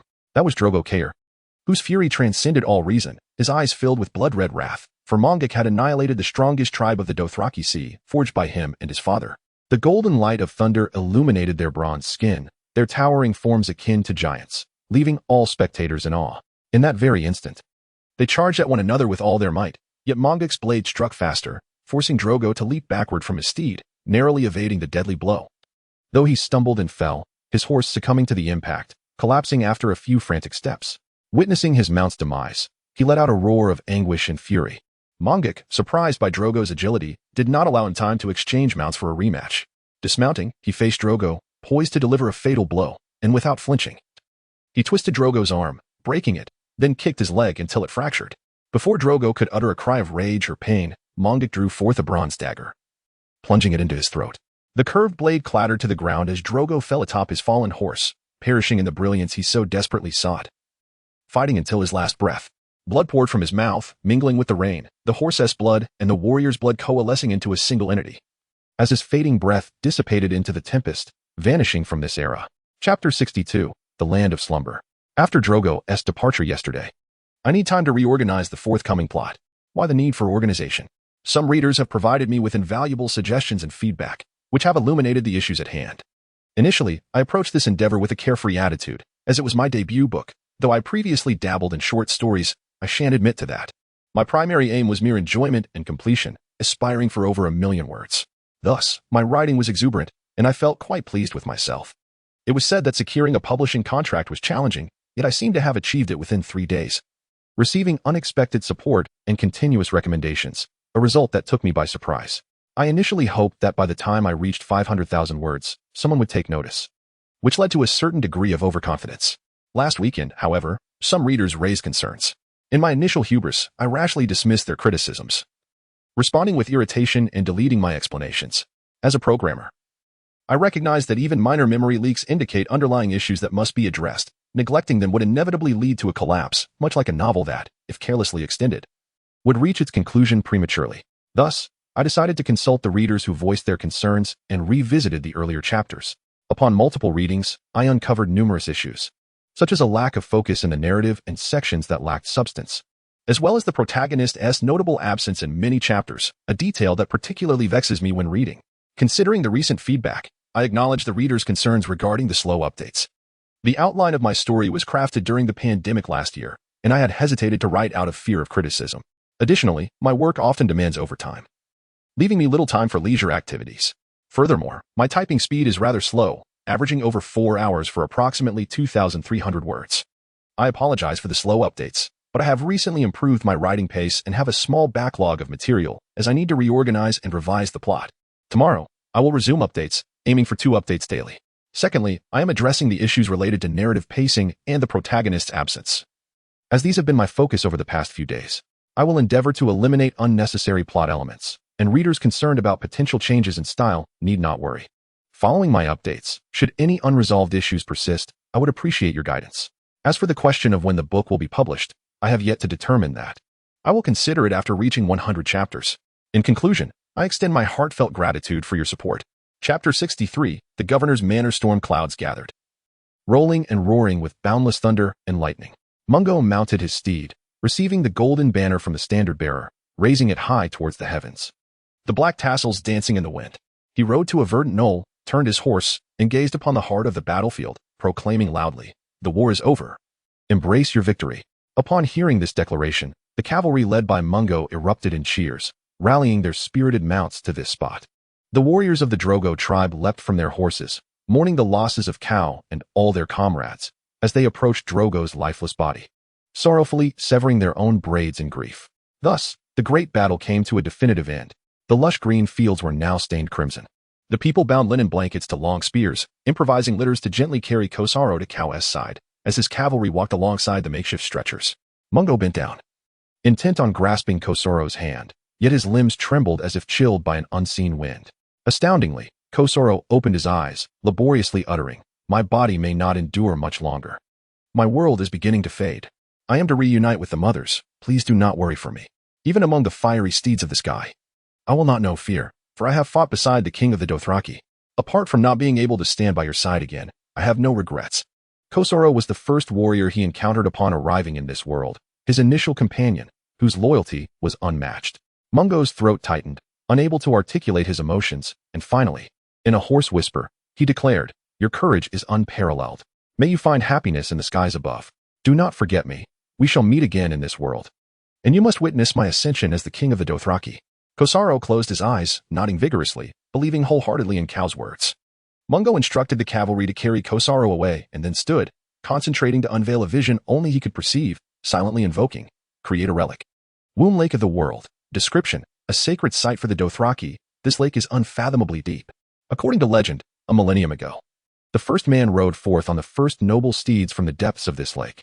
Now, this legend is poised to be realized once more, as the stars above. The fiery steeds and the spirits of the deceased will be reborn from this reed-fringed lake.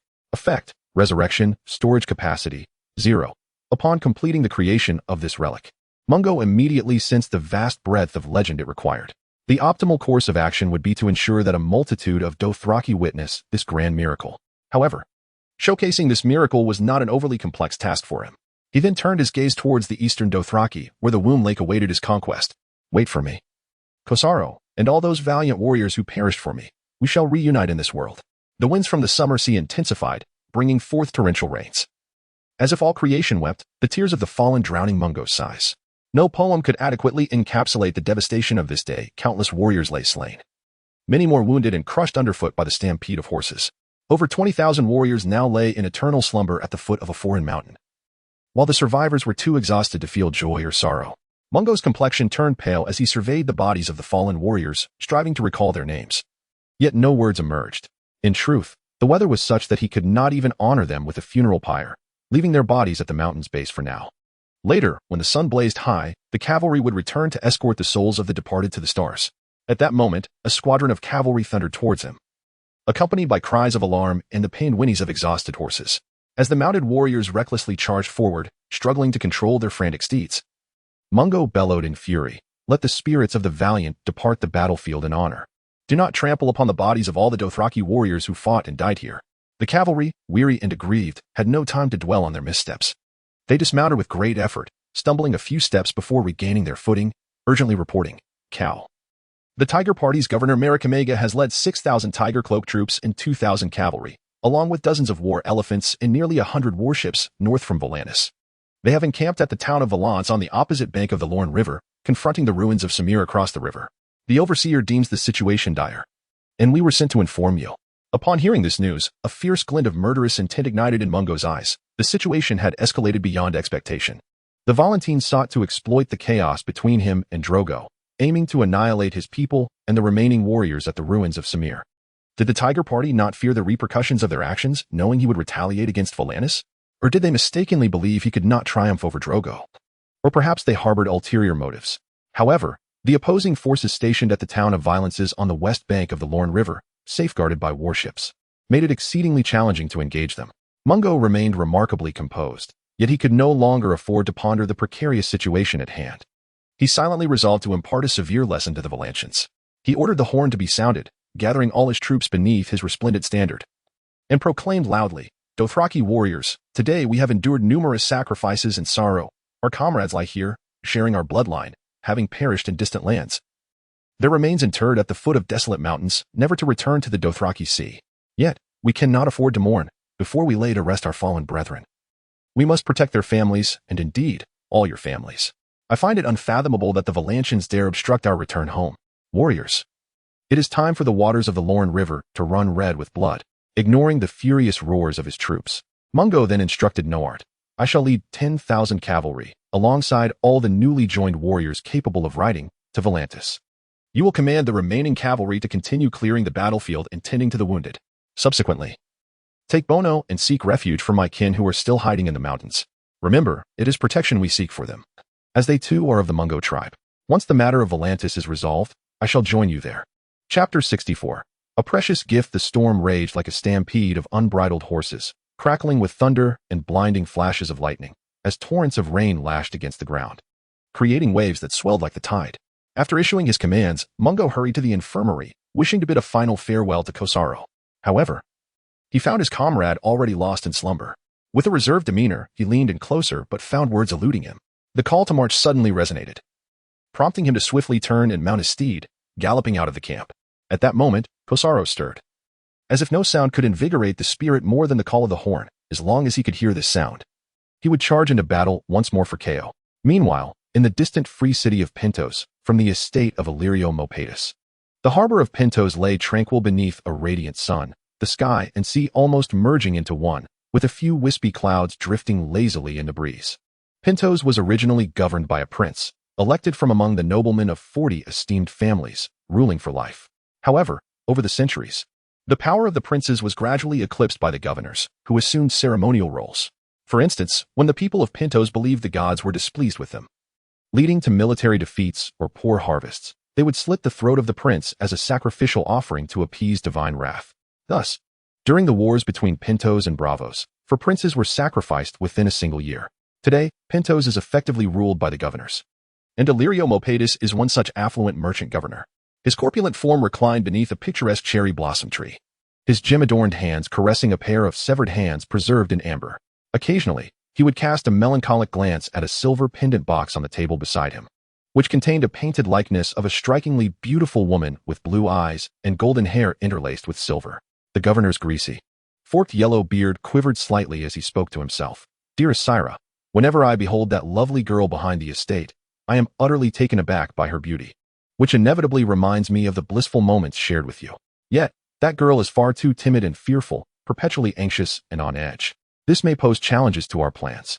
Just then, an unsullied guard arrived to report that the invited guests had arrived at the main gate of the estate, and the governor snapped back to attention.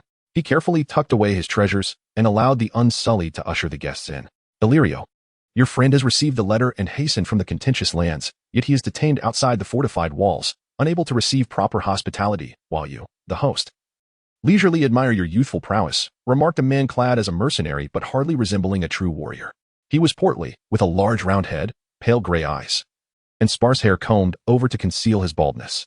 This was Harris Troclan, the current leader of the Golden Company, known as the Homeless Harry, boasting a lineage of loyalty to the Golden Company for 4 generations, after his great-grandfather lost their estate supporting the Blackfire Rebellion, leading to his grandfather and 3 subsequent generations being born in exile and raised within the mercenary band.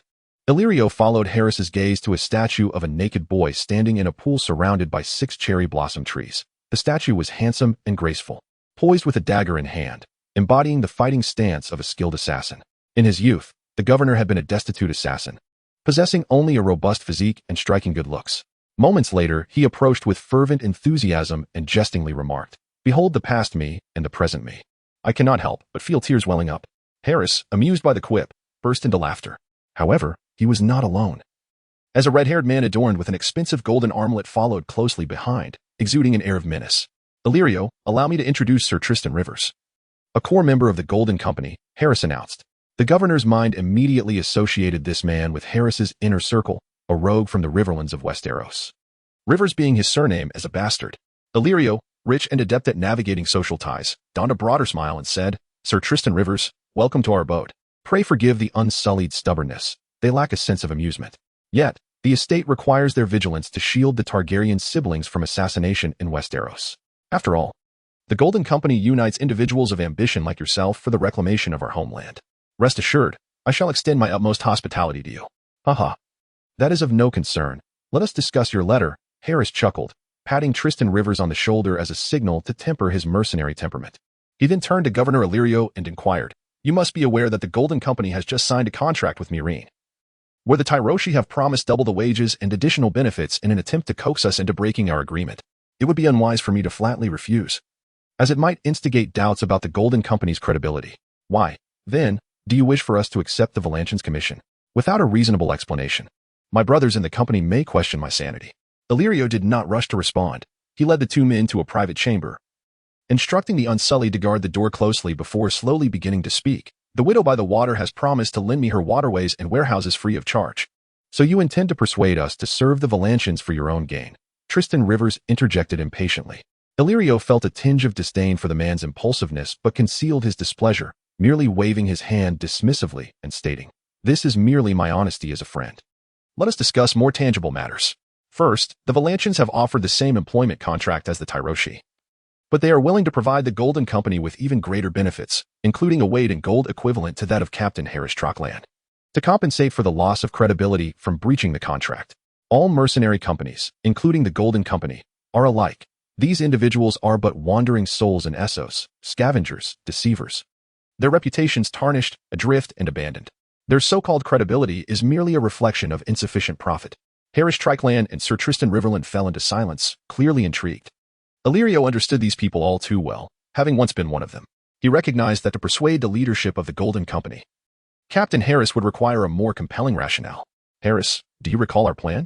Chapter 65, Targaryen. "What plan? Your ever-changing scheme?"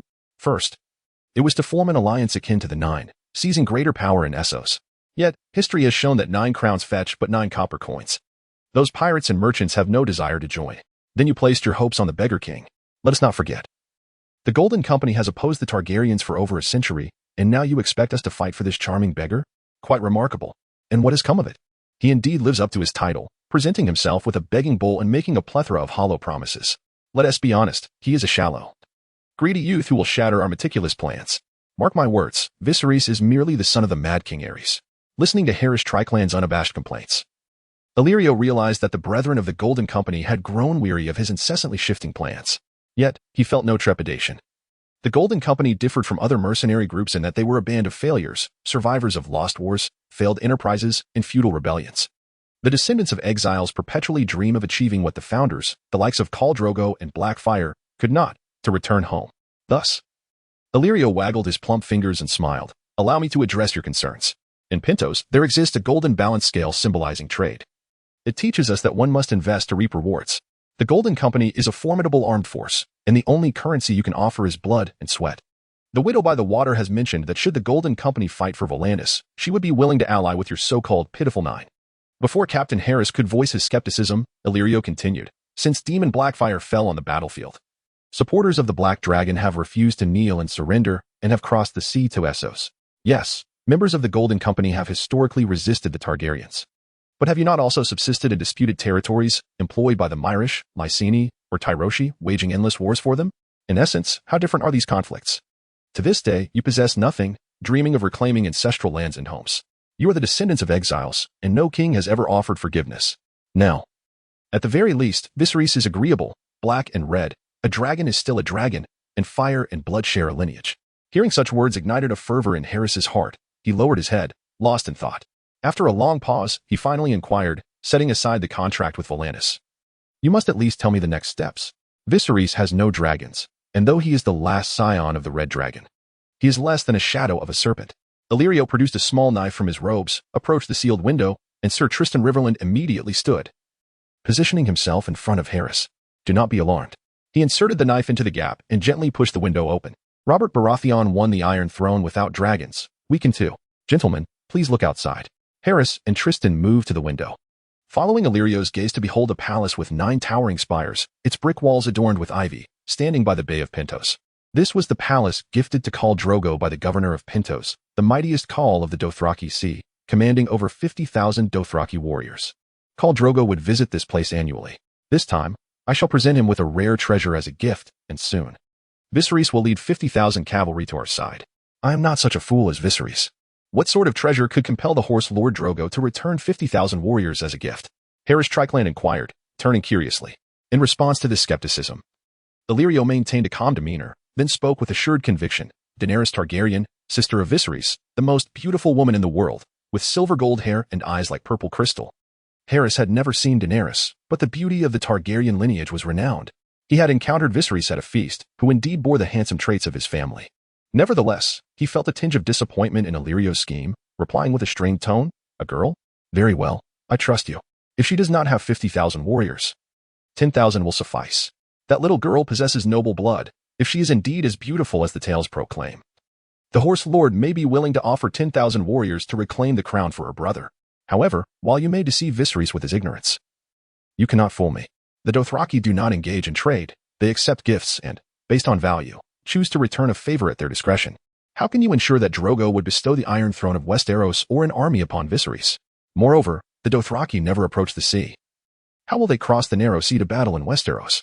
Illyrio fell silent, turning to look at Tristan Riverland.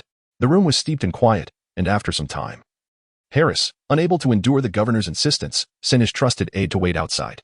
Tristan shot a fierce glare at Illyrio and slammed the door shut. Once the exterior was devoid of sound, Illyrio spoke gravely. Every Targaryen is born with the gods casting a coin, choosing between greatness and madness. I once believed Viserys to be the last true dragon of House Targaryen. Now it seems he is not.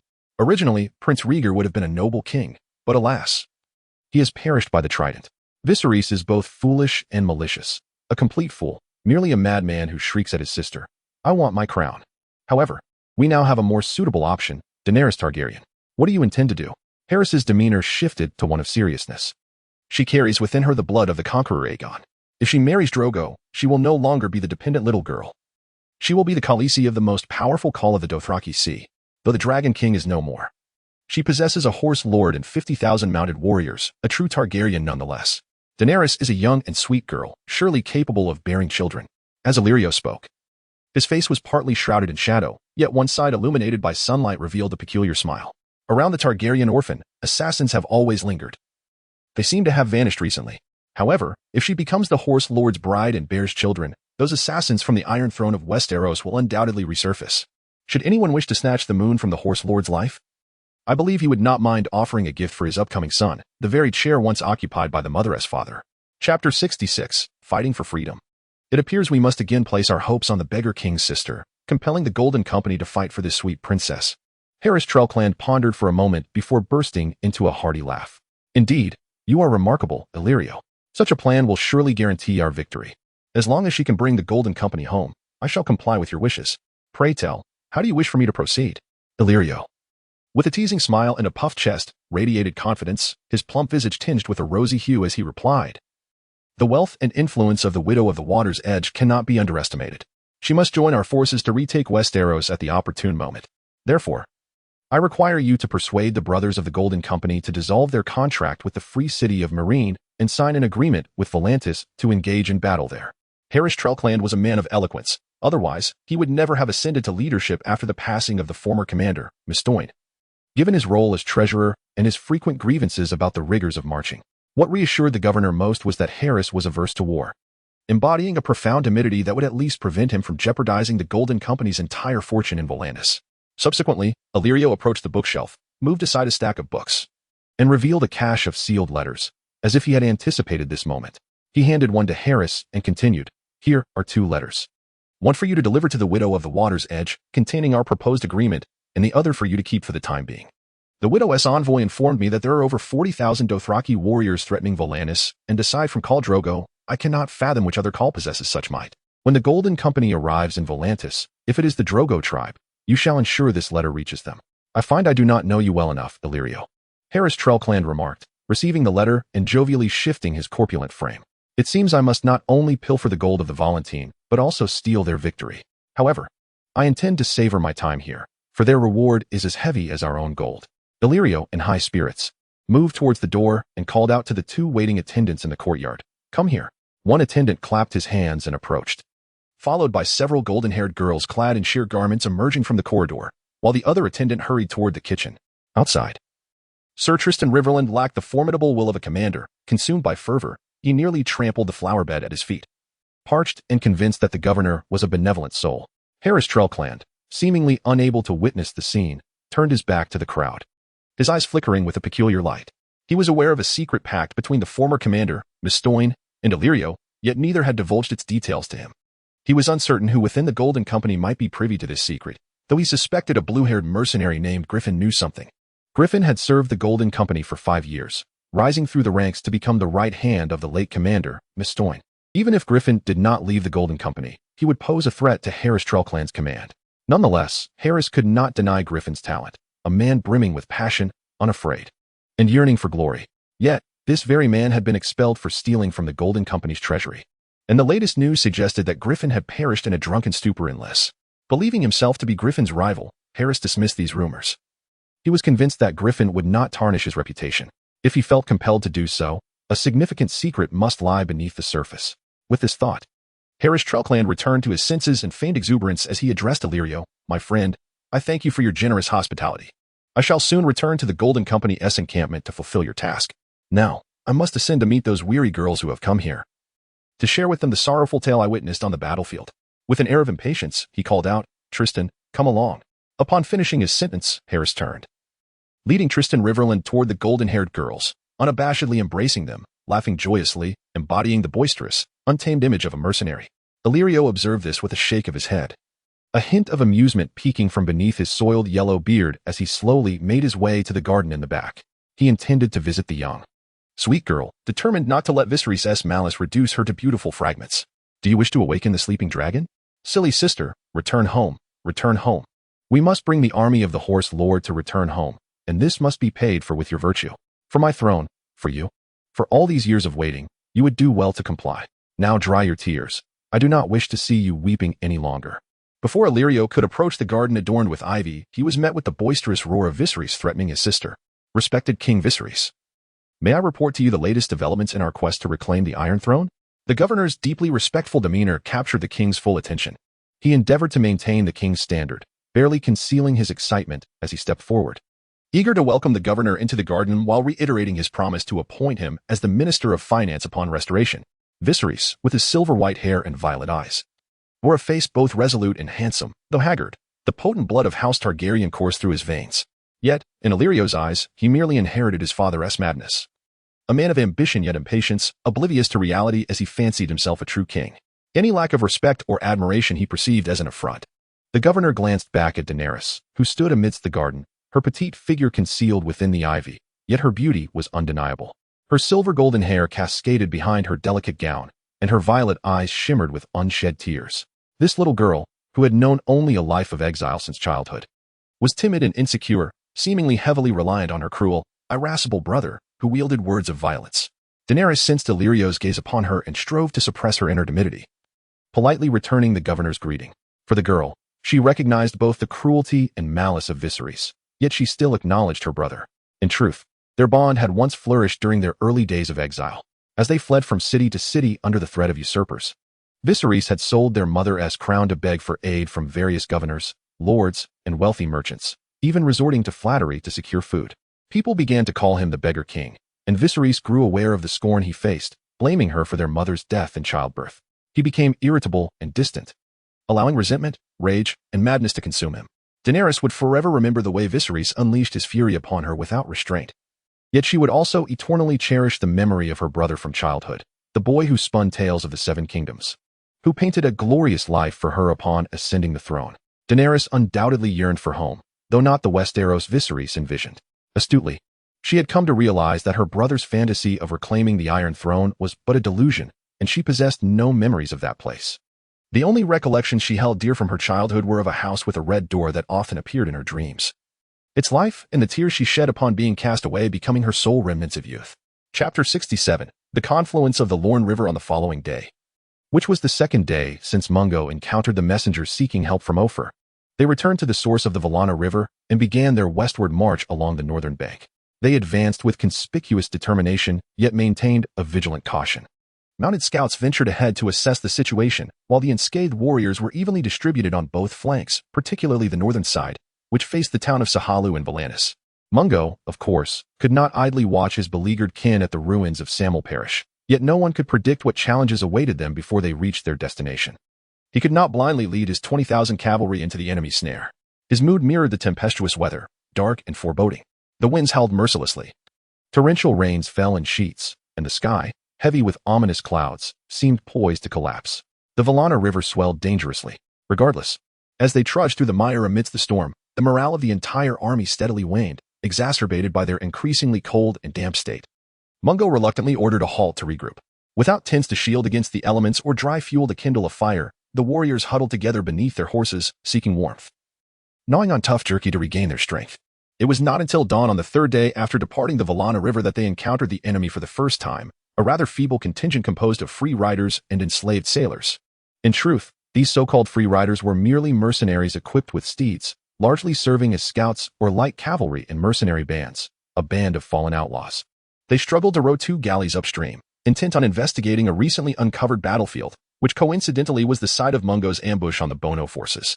As they reached the shore, their movements were detected by Mungo's scouts, and a detachment of Dothraki cavalry flanked them, launching a surprise attack. In their desperation to survive, the disorganized enemy sought to escape to their boats. Thus, what was initially a perilous reconnaissance mission devolved into a farce, with some foes being vanquished while others surrendered. Even the 2 galleys and enslaved sailors were captured, yet this fleeting victory failed to elevate the spirits of the army. Mungo did not permit his cavalry to slaughter the captives for a show of triumph. Under the command of Mare Comigia, the Volantis Tiger Party had established their encampment in the town of Violences on the western bank of the Lorne River. If the enemy refrained from attacking or retreated in time, the Dothraki would remain without vessels to cross the river, leaving Mungo with a sense of impotence, unable to strike where he could not see or reach. Now, with the 2 galleys and enslaved sailors in his possession, though uncertain of their future utility, at least he would no longer be unable to retaliate. At the opportune moment, he would deliver a devastating blow to the enemy. The arduous march persisted. And on the 3rd day since leaving the source of the Vallana River, marking the 4th day since departing the land of slumber for battle, they finally arrived at the confluence of the Vallana and Lorne rivers. Several days of inclement weather had taken a toll on the troops, with some falling ill and their horses rendered unrideable. As Mungo surveyed them, guilt overshadowed his heart, replacing his earlier anger. These warriors were valiant Dothraki, destined to return home to revel in the glory and riches of victory. Yet now they were compelled to confront the treacherous elements and engage in a mortal struggle against the Volantis. After a lengthy wait, the scattered mounted scouts gradually returned, encircling Mungo to report their findings. Cal reported that the Valerian road leading from Valanis to the ruins of Samwell was unobstructed, the road conditions excellent, and the long bridge spanning the Vallana River was unscathed and unguarded, perhaps due to the severity of the storm. Even the enemy's fleet had not been seen patrolling the area. Cal added that the galleys were safely docked at the port of Violences, and the ruins of Samwell were likely not under siege by the enemy. The galleys, larger and of greater tonnage than the rowboats, were typically equipped with siege weaponry such as ballistae and catapults. If the enemy were indeed besieging Samwell, it was improbable that these vessels would simply remain idle at port. Was it the storm that deterred them? Mungo was filled with doubt. What perplexed him further was why the Volantis had not destroyed or heavily fortified the long bridge. As if they were inviting wolves into the sheepfold without any defenses. This thought brought to mind the figures of the free riders. Had Volantis hired additional mercenary bands, bolstering their ranks and setting a trap? Or were they preparing to strike midway, just as he intended? Mungo refrained from acting rashly. He ordered the troops to consolidate and set up camp, seeking to evade the storm's onslaught, while dispatching more scouts towards Samel and Volantis to gather intelligence. Scholar Basebot had once remarked that Maricamegia truly lived up to the name of the fierce tiger, and that the opposing forces' initial maneuvers were merely a simple garrison that struck at his vulnerabilities. Such cunning made him acutely aware. He was convinced that this tiger party commander would prove far more formidable than those he had previously encountered. As time passed, the scouts dispatched for reconnaissance did not return. But the howling winds, akin to predatory wolves, gradually ceased, and the torrential rain diminished, fading into nothingness. The air seemed to still. And though the sky remained shrouded in gloom, the temperature began to rise. Soon, the air began to circulate once more. This time with a northern breeze that brought a dry breath, cleansing the murky sky of its darkness until it became clear and bright. The winds shifted, heralding the dawn. The sound of hooves squelching in the mud echoed as Mungo mounted his steed and gazed southward, witnessing the scouts' movements as they returned with a familiar Volantis figure, a tall silhouette with a dark visage, unmistakably that of the red-robed priest, Machiro. Chapter 68. Liberation of the Slaves. The massive entrance of the Black Wall in Volantis stood resolutely shut, the ramparts appearing deserted, enveloped in an eerie silence that hinted at an impending storm. Even with tens of thousands of troops equipped with formidable siege weaponry, no commander harbored any hope of breaching the Black Walls for the Valyrian Dragonlords, who advocated for the construction of this military outpost, understood that only the dragons of the Dragonlords could enter uninvited.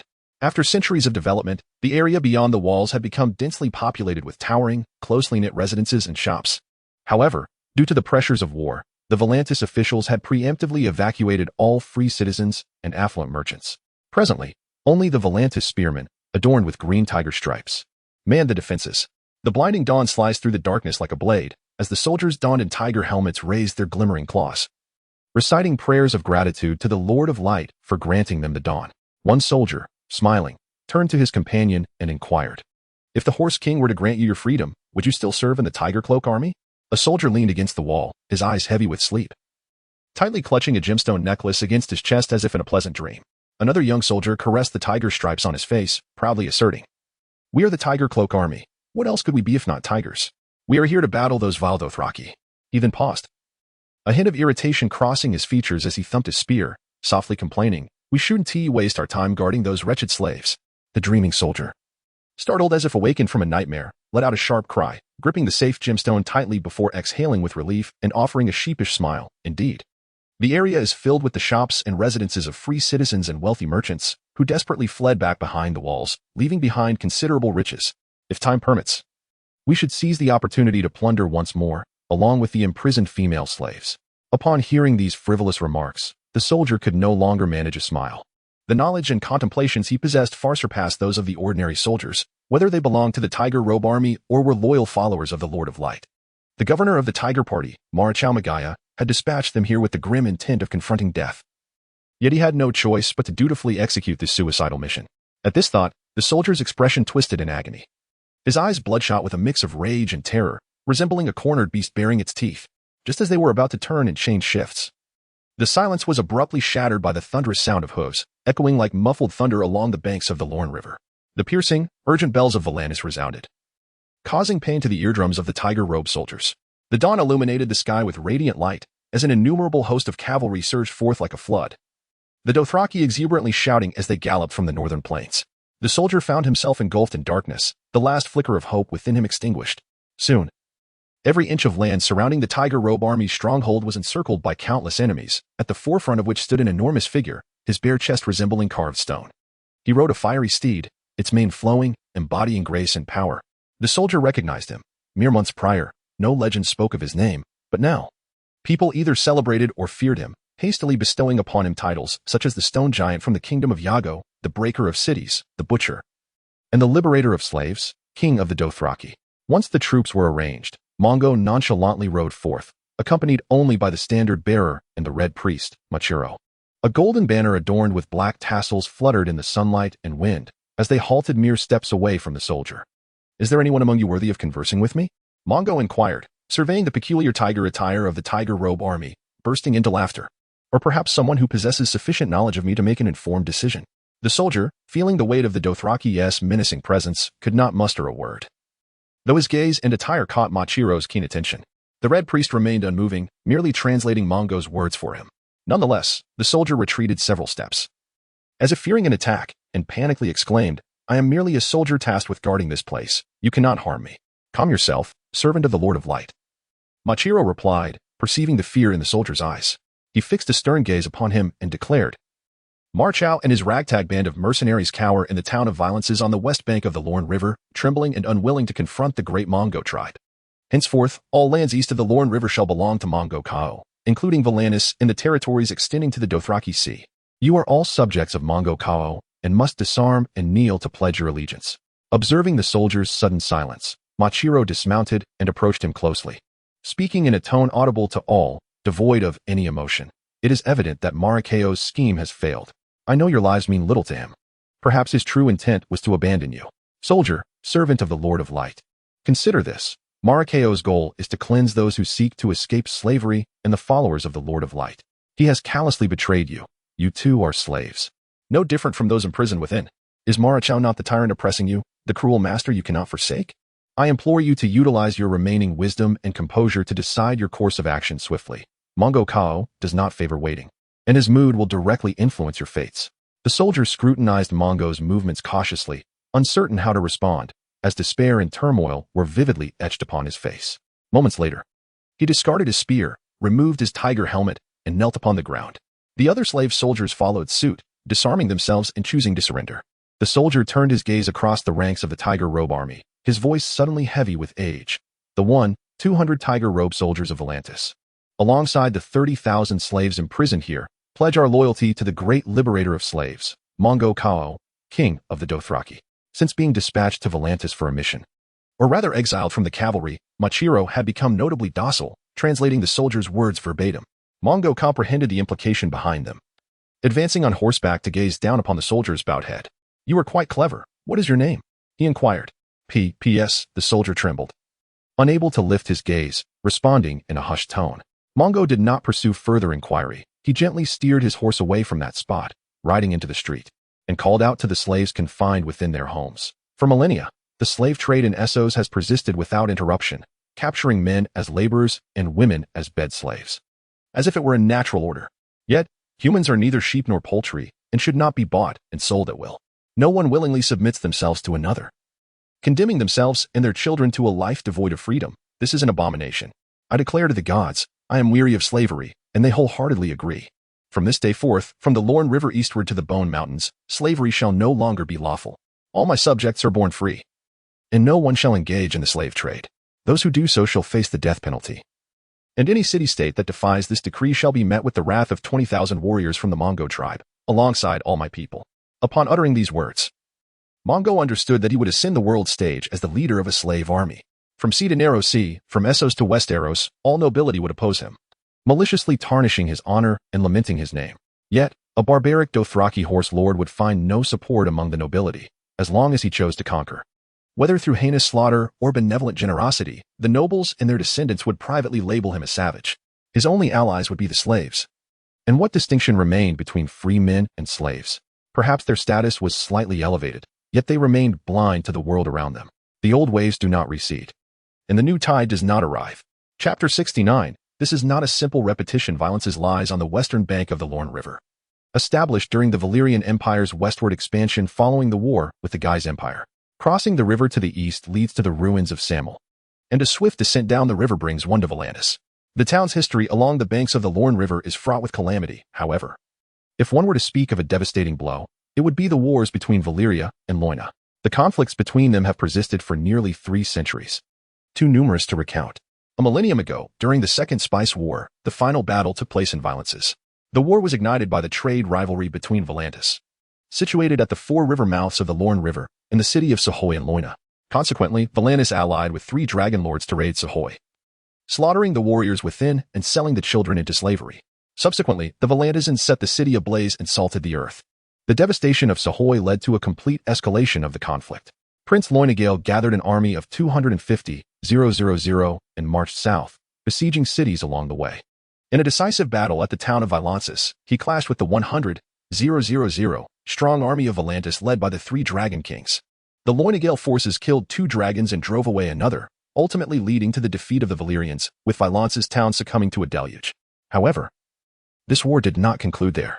Upon receiving news of their defeat, the Valentisians were thrown into a panic and immediately sought assistance from the Valyrian Empire.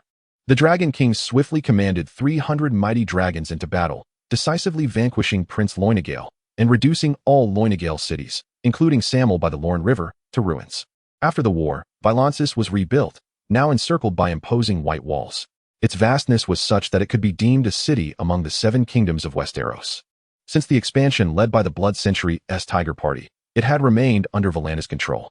The Lorne River had long since transformed, and the course of events had diverged. Yet history often bears a striking resemblance. At this moment, as the sun set, the evening glow resembled a cascade of crimson leaves falling and blanketing the water's surface. The once bustling riverside, teeming with life, had vanished like a fleeting dream, while the docks were filled with warships. Under the slanting sun, the entire town was bathed in a golden-red hue, exuding an air of solemnity and tranquility. Blue canvas tents, forming a collective, were situated outside Volantis, serving as the encampment of the Windblower Company.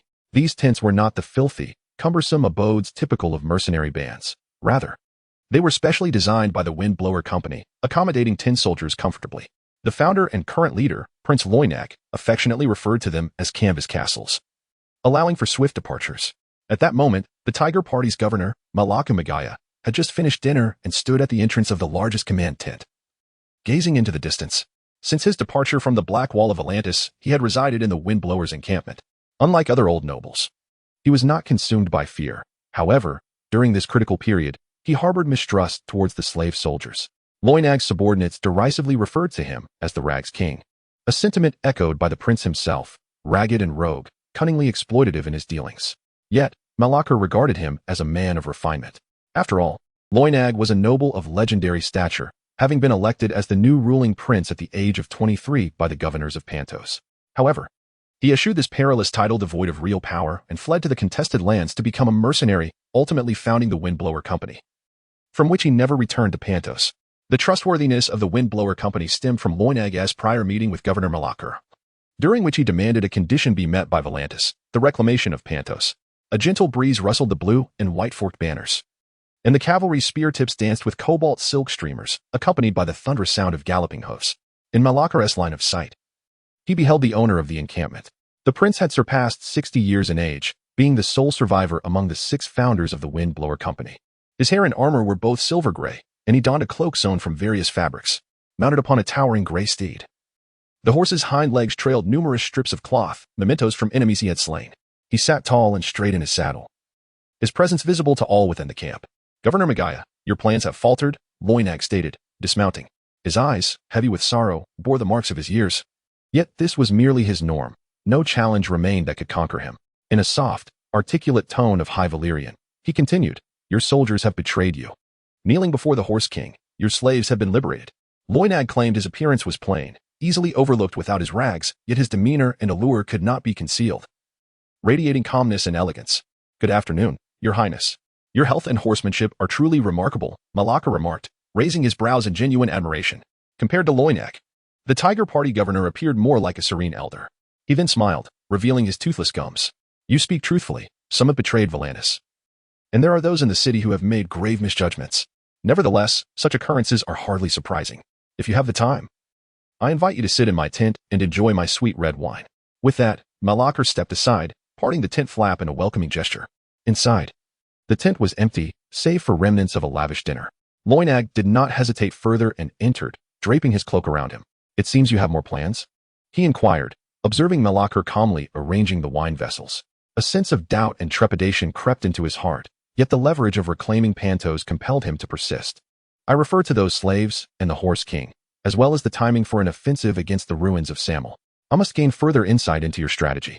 Rest assured, I shall provide you with a comprehensive explanation, Malaka replied patiently, filling Loinag's cup with wine before shifting to a more serious tone. Firstly, our encampment here is not intended for an assault on Samel. It is merely to ensure the Horse King lingers in Volantis a while longer. The sheer number and hostility of the Dothraki will instill fear in the electorate, as they conspire with the Temple of the Light to liberate slaves, making acceptance increasingly difficult for the nobility. Recently, the Governor's Council has granted me full wartime command. After some persuasion, the Gold Company is also advancing from the contested lands to Volantis, where they will join forces with the Windblower Company and the Vulture Company to purge the traitors from Volantis and maintain peace until the governor's election, ensuring the Tiger Party secures at least 2 seats. Such a radical scheme gradually darkened Loinag's expression, yet his experiences with various perils led him to listen intently. Sensing that Malako had yet to conclude, "Those slaves are gifts I have bestowed upon the Horse King, or perhaps I should say, poison." Once news of the slaves' liberation reaches the Bay of Slaves, emissaries from Meereen, Yunkai, and Astapor will descend upon Volantis. Should their envoys witness the Horse King's proclamation and behold the long-awaited sight of Volantis' liberated slaves, I believe the Bay of Slaves will eagerly forge a defensive alliance with Volantis. After the election concludes, I shall provide you with soldiers and a fleet to assist in reclaiming Pantos. Everyone knows that Meereen, Tyrosh, and Lys have been vying for control of the contested lands.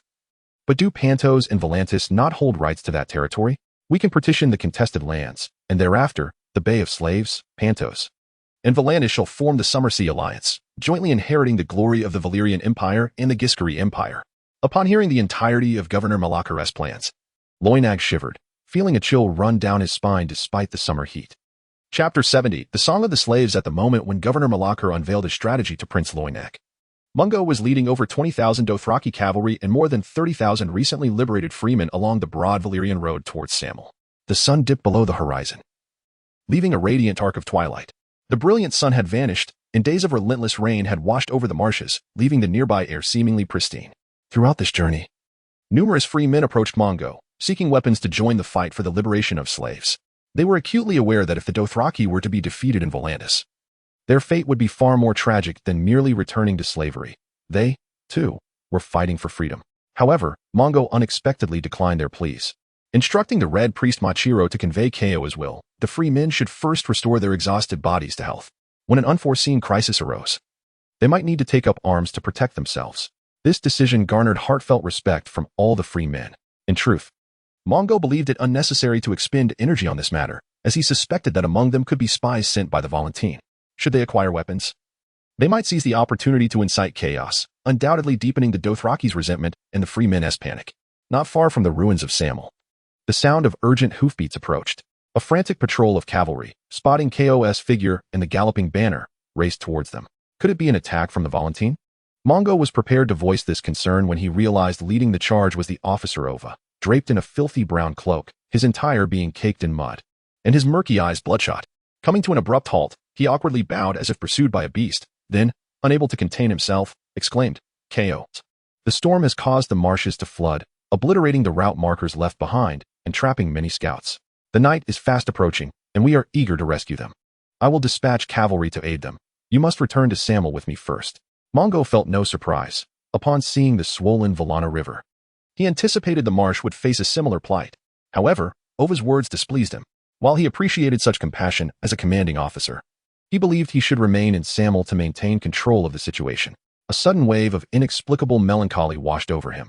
He lacked sufficient manpower, especially as he was about to lose Kosoro, which meant that no matter how many warriors he had, he could no longer execute certain strategies or fully unleash his potential. Reform was imperative. After a deep breath, he reluctantly acknowledged this internally. The stars sparkled against the deep black night, and the moonlight fell softly like a veil, weaving a misty glow.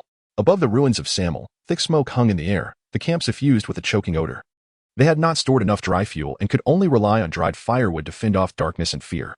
Mungo's arrival brought immense reassurance to the elderly, women, and children who had been ready to take up arms. Upon learning of Kao's victory, a brief celebration of excitement ensued, and they joyfully busied themselves. Soon, the tribes prepared a rich array of marsh delicacies to honor the victorious Kao and his warriors, at least providing warm food. After a hearty meal, Mungo placed the remaining vegetable soup and roasted snake on a stone table and began conversing with his old friends, the scholar Boport and Officer Ova. However, he refrained from recounting the specifics of his duel with Drogo or disclosing Kosoro's condition. To swiftly evade these discussions, he shared the news he had received from the Red Priest Machiro. Where is that Rolic slave, and can he be trusted? Boport asked, his eyes darting. Many recent events were unknown to the scholar, who still held a negative impression of the Red Priest for concealing the truth. Mongo took a sip of the still warm vegetable soup and patiently explained. The situation for the followers of the Lightbringer and the slaves in the city is perilous. Machiro is deeply concerned. He has chosen to remain hidden in Volantis to gather intelligence for us. It was precisely his risky yet timely warnings that spared us from a catastrophic slaughter and secured over 30,000 free men. He has achieved remarkable merit and deserves our remembrance. I was mistaken. Upon hearing this, the scholar immediately acknowledged his misunderstanding. Standing solemnly to remove his hood and pray towards the south, may the gods bless him, keeping him safe at every moment. This news does not bode well. We must carefully devise a response, Officer Ova contemplated, gazing at the unfamiliar moonlight above. Moments later, he felt a tumultuous confusion in his mind. Cradling his head in his hands, saying, "Ko, it seems we are trapped here, caught between difficult choices. Of course, I do not mean the army's departure is challenging, rather. It is the decision-making that poses a struggle. Should we leave directly, with no external threat to Volantis? The ruling officer Malachio of the Tiger faction will undoubtedly not spare the followers of the Lightbringer or the slaves yearning for liberation. Yet, far in the east, the Dothraki and the Dothraki are gathering all Ko to obliterate our tribe. We cannot linger here much longer. We must hasten back to the Dothraki Sea and prepare to confront this crisis. Are we to abandon our allies?" The scholar's tone was grave, seemingly foreseeing their fate. The dark night sky twinkled with stars, and not far off, the flicker of flames and sounds of cheers echoed. The free men had ignited new campfires. One by one, they encircled the flames, singing songs in Valyrian without instrumental accompaniment, their low voices reminiscent of reciting the ancient darkness of long nights. "We must set off before dawn, descend into the depths of the mine, and embark before death approaches, traversing the searing magma and whips in search of the gold their masters require, crafting beautiful crowns for themselves." Ova listened to the free men's ballad, which reminded him of his slave mother consumed by flames, and he couldn't help but join in, echoing their song in Dothraki. Mongo sat silently, feeling the gaze of everyone piercing through the darkness, sparkling as they looked upon him as if he were a great dragon slayer. Suddenly, he transformed into the malevolent dragon, devouring and destroying all. In an instant, he realized the song had ceased, and he returned to clarity, though something within his soul seemed to awaken. "I have 2 boats. I can negotiate amicably with Malachio." Chapter 71. A joyous adventure. We possess 2 rowing boats. Yet, from where shall we cross the river? The waterway from the town of Volantis down to the confluence of the Lorne River has always been patrolled by warships. According to the captives, should one fail to answer the ever-changing password, they would be immediately sunk. Below the confluence of the Lorne River, crossing may be safe, but further downstream, other tributaries would obstruct the path, preventing access to Volantis. By the light of a torch, Mongo pondered while unfurling a paper resembling a map. It was a detailed map brought by the Red Priest, crafted by the widow living by the waters of Volantis. Then, he produced a letter written in Valyrian and handed it to the 2, who were filled with excitement and inquiries. "She represents all the slaves of Volantis. Asking Machiro to deliver this message to me.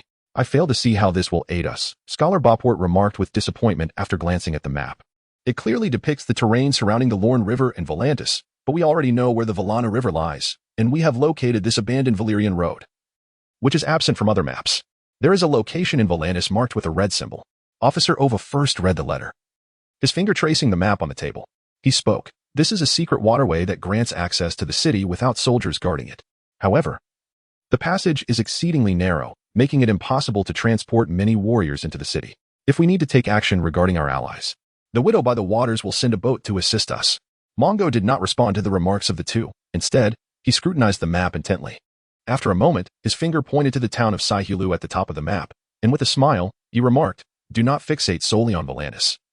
Our objective is to cross the river. There is a detail you have overlooked, a hidden door here. Do you see the arrow marked above? It indicates a secret passage leading to the docks of Sihulu, through which I can seize the river gate and the vessels." The officer Ofer showed little interest in the secret passage, merely aware that Cal was about to embark on a perilous venture, which made him tense and sensitive. He immediately voiced his opposition. "It may have been a secret path in the past, but how do we know whether it remains unknown to outsiders? Furthermore, the town's constable in Sihulu must be well acquainted with the hidden doors. During wartime, they would undoubtedly be vigilant in sealing such passages." Scholar Baseport, who had a penchant for adventurous biographies and was intrigued by heroic tales, also disapproved of this dangerous endeavor, softly stating, "Esteemed Cal, you are a hero, an unmatched warrior. Yet this passage may have been in use for years, and its dilapidated state renders it perilous. Should it collapse, your sharp curved blade would serve no purpose other than to dig in the earth, rendering your formidable strength utterly futile. Did you not observe this map? Allow me to elucidate further." Mongo replied, unwavering, and patient. First, I am familiar with the widow by the water. She is decisive, calm, and professional. Her business and intelligence have flourished in Volantis for decades. This map, however, only denotes two crucial and reliable bits of information. She mentioned the waterways of Volantis, yet did not specify the hidden door of Sahulu, offering us a choice. She hopes we can escape with a group via the waterways while suggesting the possibility of undertaking a daring venture through the passage in Sahulu. I still do not comprehend. Scholar Base Port expressed his confusion, while Ofer hesitated, clearly wishing to voice the same concern. Mongo's explanation lacked clarity, leaving more to speculation than certainty.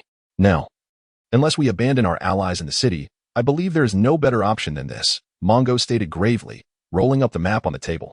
Do not concern yourselves. Let Samir act as usual. My power surpasses your imagination, so I shall not flee due to minor obstacles, nor shall I engage in aimless pursuits. The people of Volantis think they can remain untroubled across the river. They must be taught a harsh lesson. Perhaps you should carefully consider how to ensure my return and effectively utilize those two rowing boats. Very well. Since we are already aware of the secret passage in Sahulu, it would not hurt to investigate. If danger arises, you can retreat. We have time and can certainly devise a solution, Officer Ofer conceded upon seeing Kao's determination. For the sake of vengeance, Scholar Baseport had concealed himself in Conqueror for a decade, and now the heroic fervor within him surged. However, he remained uncertain whether these allies were worth the risk, resolutely vowing to devise a perfect plan for retrieval.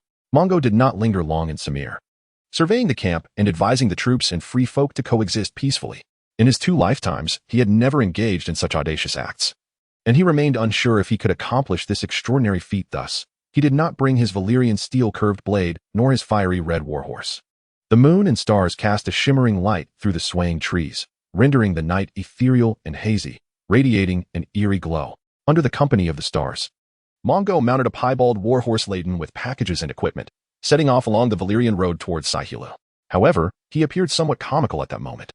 Draped in a deep black cloak borrowed from the scholar, which was rather too small, failing to cover his backside and making it somewhat difficult for him to breathe.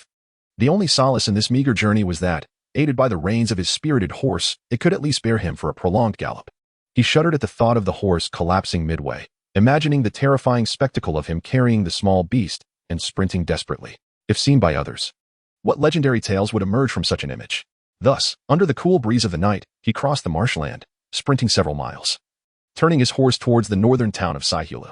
The terrain, still relatively even after a day of scorching sunlight, allowed the warhorse to run freely, and soon, Mongo found himself deep in the wilderness, devoid of any buildings or inhabitants. Certainly, there were no battalions of Dothraki cavalry pursuing him, which made this adventure seem less daunting. At least he no longer needed to consider the safety of others or protect anyone. Chapter 72. The secret passage of Sahulu's silence enveloped the landscape, and a faint light began to emerge on the eastern horizon, cautiously illuminating the cerulean sky. I have arrived a bit late, Mongo murmured to himself. At that moment, he stood atop a grassy knoll, overgrown with trees, from where he could see the densely packed towers and sandstone walls of Sahulu in the distance. He had exerted all his energy, racing here without pause, his cloak dampened by the night's moisture, clinging to his skin, while his piebald warhorse appeared weary and stumbled in its gait. Yet the first rays of dawn were about to cast their glow upon the earth, as a rosy hue enveloped the world, rendering everything clearer. Now, how could he silently infiltrate? Mongo was disinclined to wait another day. He was not versed in the ways of a thief. He retrieved the map, aligning the locations of Sahulu and the Lorne River, searching for the unknown thicket. After a moment, he raised his head, astonished as he surveyed the surroundings, yet found no sign of the woods depicted on the map. The only possibility was that the tree-covered knoll on which he stood might indeed be the entrance to the secret passage. Fortunately, the knoll was not particularly large, and Mongo quickly searched its entirety. He retraced his steps multiple times, yet he found no sign of even a mousehole. Gazing at the golden dawn and the vividly clear crimson sky, he ultimately decided to rest nearby. Since departing from Samir, he had yet to properly nourish himself and regain his strength. He concealed himself within a relatively dense thicket, where the ground remained somewhat moist. Before he could retrieve food, he watched as the breeze dislodged droplets of water from the leaves, and it dawned on him that the recent storm had washed away all traces. Thus breakfast was out of the question. Mongo unfastened the massive curved blade from his saddle and began to meticulously explore the knoll. Given its proximity to Sahulu, he prioritized searching in more discreet locations to avoid raising any alarms. After a while, a sound of metal clashing against wood suddenly emanated from beneath his feet. He tried to strike a few more times, encountering the same sensation and sound. He promptly ceased to search, gripping his curved blade tightly as he began to clear the soil from the ground. Before long, Mongo uncovered a locked wooden panel, marked with several distinct knife marks. Without hesitation, he forcefully shattered the iron lock, lifting the panel to reveal a pitch-black opening that appeared wide enough for 3 people to walk side by side. However, he did not impulsively leap down. Instead, he carefully observed, noting nothing unusual. He ignited 2 torches, casting one into the depths of the passage, where it was instantly extinguished, suggesting it encountered water. With no other option, he stood still for a moment, and after waiting for a while, he raised the other torch and, crouching low, leaped into the darkness. Mongo steadied himself, searching deeper into the dim passage illuminated by the flickering torch. The ground was exceedingly muddy, with sludge engulfing his calves, making every step a laborious endeavor. After navigating a slight descent, he found the water accumulating beneath him and discovered the soaked and extinguished torch. As he ventured further into the passage, the water level rose to his waist. However, his height still permitted him to press onward. Eventually, he stumbled upon a dry slope, marked by human footprints. He followed the trail upward, only to find a massive stone door sealing his path. Despite pressing every apparent mechanism, his efforts proved futile. Well, it seems my strength has finally found its purpose, though the commotion is rather loud, he mused, pushing the stone door with all his might. Afterward, he extinguished the torch, retrieved the curved dagger embedded in the ground, and cautiously entered.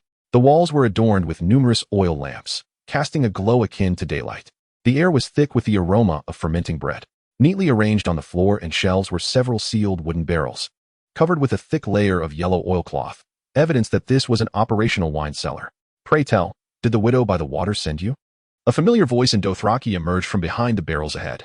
Indeed, Mongo replied, gripping the dagger tightly and surveying his surroundings. I am the widow's son. The Tiger Cloak army has sealed all the streets in Saheller, making the outside exceedingly perilous. She dispatched me to guide you here. Thankfully, I have awaited your arrival for 2 days. As he spoke, a burly man with a disheveled beard and fluffy orange hair stepped forward, sheathing his longsword back into his belt as he approached. Is it just you? No army?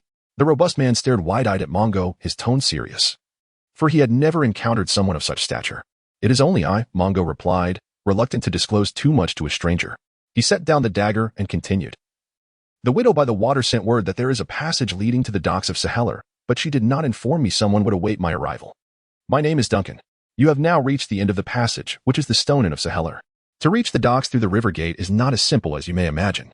I know the way forward. I am the living passage. Duncan refrained from inquiring further about the number of people and offered no excessive explanations for his presence, providing all necessary information, which was quite reassuring. Duncan then led him to a suite at the inn, generously preparing hot water for him to cleanse the mud from his body, along with a steaming meal and sweet wine. This marked the first instance Mongo had experienced the comforts of civilized society since arriving in this world. And it was the first time he felt an overwhelming fatigue throughout his body, causing him to nostalgically reminisce about his former life. He had anticipated a grueling adventure, but found himself resting in the comfortable stone dwelling for an entire day. As dusk approached, he followed Duncan out of the inn, now clad in fresh garments and a cloak. However, his massive frame remained impossible to conceal, with his hair cascading down his back, swaying as he walked.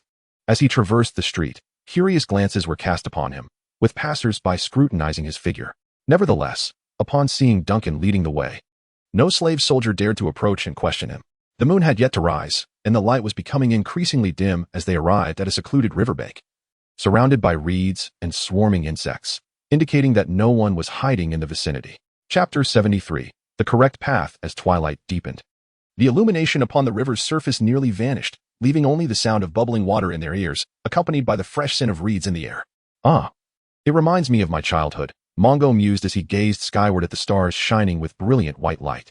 At that moment, a melodic call echoed from the river. The sailors, chanting their shanties, rowed their oars, not particularly beautiful melodies, and Mongo could not discern if there was any profound meaning behind the words. Soon, a rowing warship broke through the night, drawing closer to the shore. He recognized the sailors as the slave soldiers of Volantis. Had they not been smiling and greeting Duncan warmly, Mongo might have foolishly believed he had stumbled into a trap. All right, hurry aboard. A man, presumably the captain, shouted. Whoever sent you across the river, please inform the widow by the water that I have repaid my debt to her. What a splendid feeling, Duncan exclaimed, leaping onto the warship and jesting with the man. Welcome to my domain. The captain opened his arms wide, embracing Duncan with an overwhelming fervor. Thank you for your assistance, Duncan replied, slightly breathless. As they exchanged pleasantries, Mongo boarded the ship, his face obscured by his hood, and no one approached him to converse. the Lorne River. The widest river on the eastern continent, swelled with multiple tributaries, creating a fierce current that appeared insurmountable when standing at the bank. Yet, once aboard the rowing warship, traversing the river in a brief time rendered it less daunting. The disembarking process also involved crossing a plank, with sailors holding bright oil lamps illuminating the shore. Mongo and Duncan proceeded cautiously, one after the other. The captain hurled their belongings onto the riverbank, then leaned over the gunwale, shouting, "The river has swelled recently, and the current is swift. We have drifted off course. If you wish to reach your intended destination, you must continue north for a while."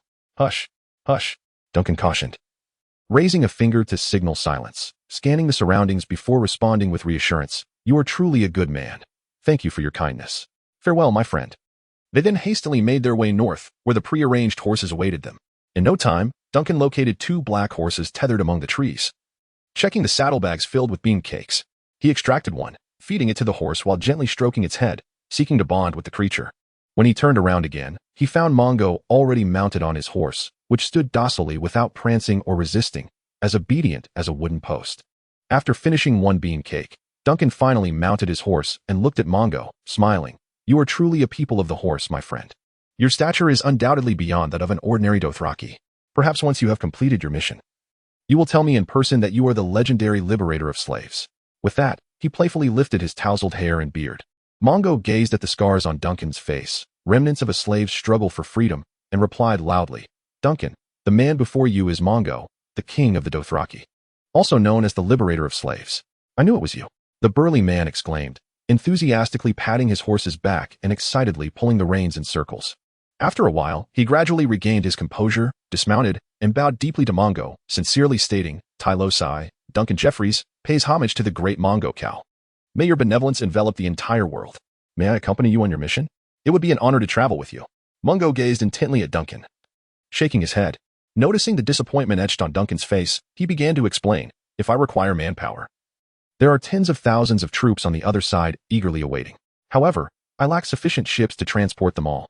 Should only a few dozen or 100 accompany me, I could survive alone, but I would certainly be unable to ensure their safe return. I will accompany you to Valis Town, which is the essential route to Violence's town, where I can wait to assist you." Duncan, evidently prepared, responded with impatience. "Who knows how long it will be until I encounter another opportunity to fight alongside a legendary figure. No, I shall not return to Sahala Town. Thus I will not pass through Valis Town again. In fact, you should hasten back now and not follow me. If fate permits, we may meet again. And I hope that by then, you will still be willing to fight for me." With that, Mongo turned his horse southward. Observing Duncan's reluctance to part, who sought to mount and follow, Mongo swiftly drew his curved blade and struck it against Duncan's horse, startling it into a gallop and leaving the formidable man behind. Numerous paths led to Violence's town, yet the most recent and traversable route followed the banks of the Lorne River. However, this path was fraught with patrolling cavalry and enemy ambushes. With careful deliberation, guided by knowledge and extensive experience, Mongo embarked on the correct path. For speed in warfare is paramount, thus he chose the swiftest route. For an extended period after parting from Duncan, all proceeded smoothly without unexpected incidents, until he spotted a campfire flickering along the roadside. With the aid of the firelight and his extraordinary vision, he discerned a throng of mercenaries gathered around, laughing heartily and stomping their feet, oblivious to their activities. Nearby lay a toppled wagon, with belongings strewn haphazardly across the ground, creating a chaotic scene. Upon seeing Mongo approach on horseback, some mercenaries exhibited indifference, while others alerted their comrades, hastily mounting their steeds and unsheathing their swords. As Mongo drew nearer, they recognized the figure atop the horse, a towering man wielding an immense curved blade. If given another chance, they would surely have chosen to flee earlier and further. Alas, the conclusion of this tale was already destined to unfold. When they attempted to swarm and seize him, they discovered themselves to be the powerless ones. Chapter 74. A reckless charge under a velvet night. The moon cast an eerie luminescence through the mist-laden clouds.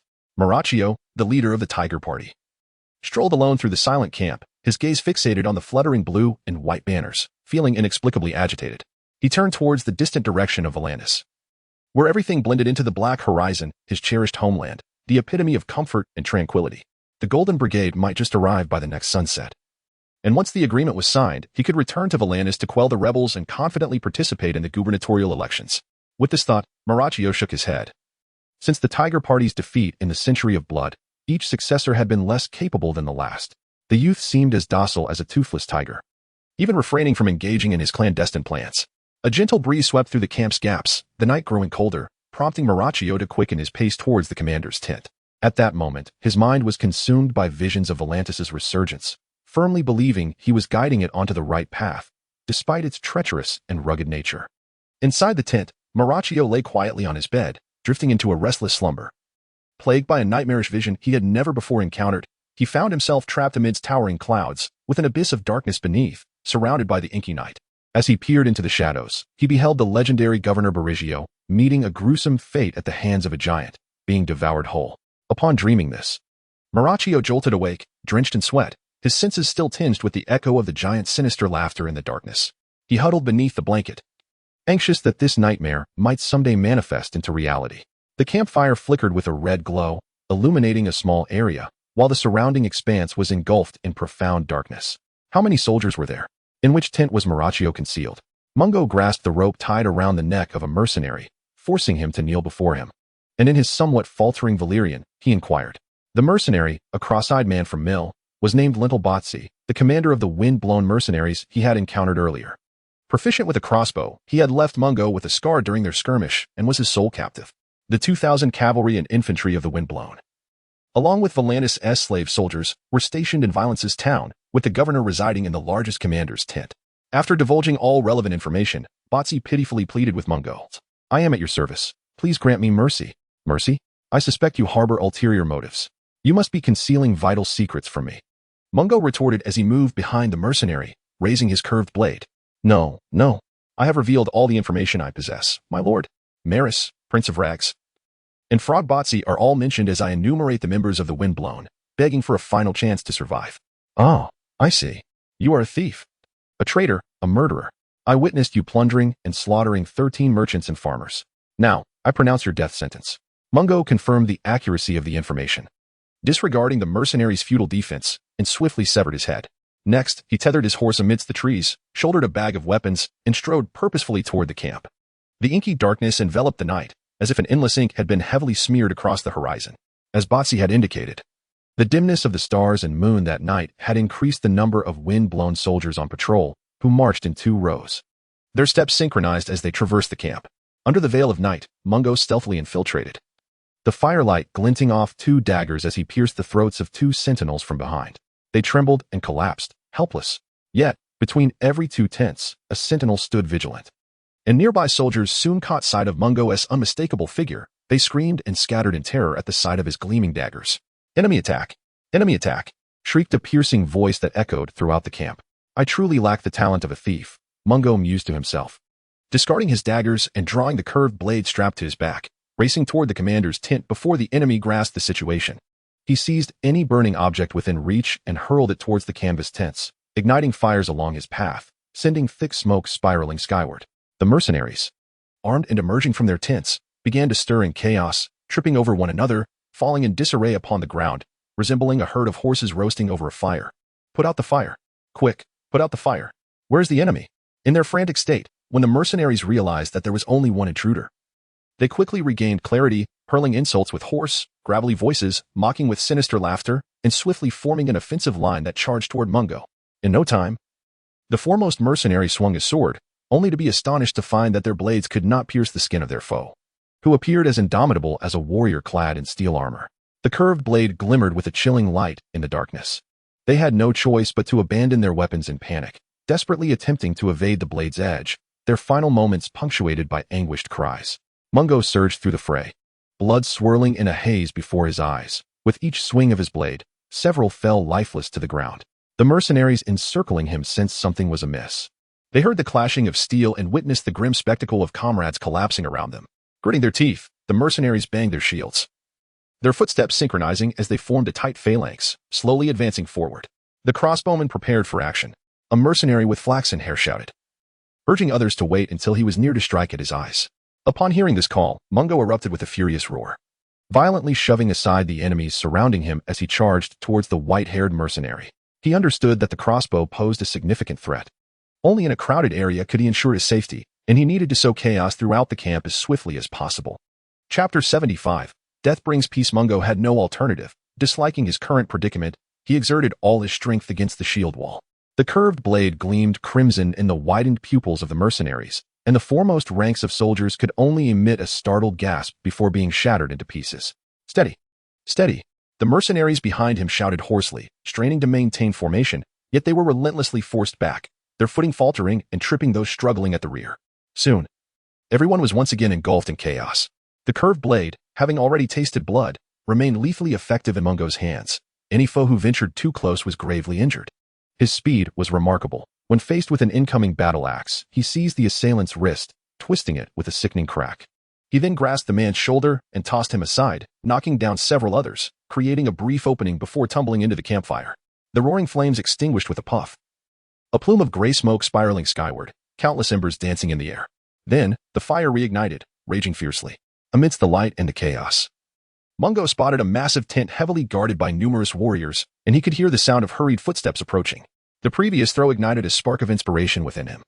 He seized the nearest mercenary, shouting as he forcefully hurled the man like a stone from a catapult, clearing a path through the enemies before him. The fallen foes exposed the flaxen-haired mercenary commander, who stood frozen, his body rigid as if lifeless, his face twitching in terror, drenched in sweat from fear and anxiety. Mungo let out a primal scream, releasing his pent-up frustration as he charged toward the white-haired commander, his blade carving a powerful arc that cleaved the man in two. The gruesome sight sent the mercenaries into a frenzy, scrambling to their feet and retreating in disarray, frantically shoving their fleeing comrades aside. Mungo discarded the curved blade and retrieved a massive sword from his weapon pouch, a trophy from a previous encounter with mercenaries on the road. He did not pursue the fleeing soldiers. His sole focus was on the Tiger Party's governor, manhwa. Clearly, he was still hiding within the command tent. As more and more fresh mercenaries gathered, forming a tight guard around the tent rather than advancing against Mungo, though he could not fully comprehend the commander's shouts. He recognized the repeated mention of one name, Magaya. Malakar, I must hurry, or the reinforcements from Vylansis will emerge. Mungo murmured to himself. One hand gripped the massive sword while the other grasped a burning corpse from the fire, striding toward the command tent. The flames posed no substantial threat to him. However, the sight was terrifying, causing the mercenaries surrounding the tent to stir restlessly. They had never encountered someone unafraid of fire. As Mungo approached the tent, he hurled the corpse with all his might, instantly throwing the previously orderly defenses into disarray, even though the embers had extinguished. Chaos reigned as people scrambled to avoid the thrown body. My hand.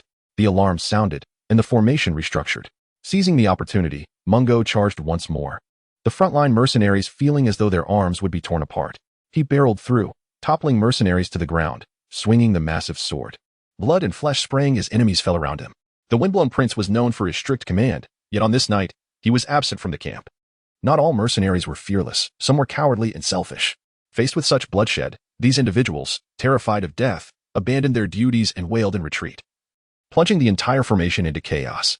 This night, the sergeant in charge of the infantry was Shuff Hinchford, a man both greedy and timid. Once the group's treasurer, he had been dismissed after being caught embezzling funds, and as punishment, the prince had severed 3 of his fingers. Stop! Maintain formation, stop! Or the prince's wrath will incinerate you all. Shuff shouted angrily, stomping his foot in frustration at the fleeing mercenaries, but the panicked soldiers, gripped by fear, refused to halt. Realizing his cries had no effect and were only drawing Mungo's attention, he felt a chill of dread wash over him, his slender legs trembling. Perhaps the thought of impending death was inescapable, and without hesitation, Shuff abandoned his command post to join the retreating ranks. The disorganized defenders of the tent, under Mungo's relentless assault, staggered backward, their shouts growing weaker, their numbers dwindling, gradually swallowed by the imposing figure that loomed larger. The giant drew closer, illuminated by the flames. Even in the sweltering summer, Malaku appeared to shiver, closing his eyes not from fear but uncertainty about the future of his ambitions. He began to ponder who among the Tiger Party would inherit his legacy. What fate awaited Volantis if his successors faltered? As these thoughts crossed his mind, his heart felt as though it had turned to ash. I have come to realize that even with lofty aspirations, noble character, and the support I desired, without a suitable successor, all will ultimately yield no result. Mungo disregarded this lamentation, whether it was Malakar's complaint or farewell, ruthlessly driving the massive sword into the man's chest before turning away.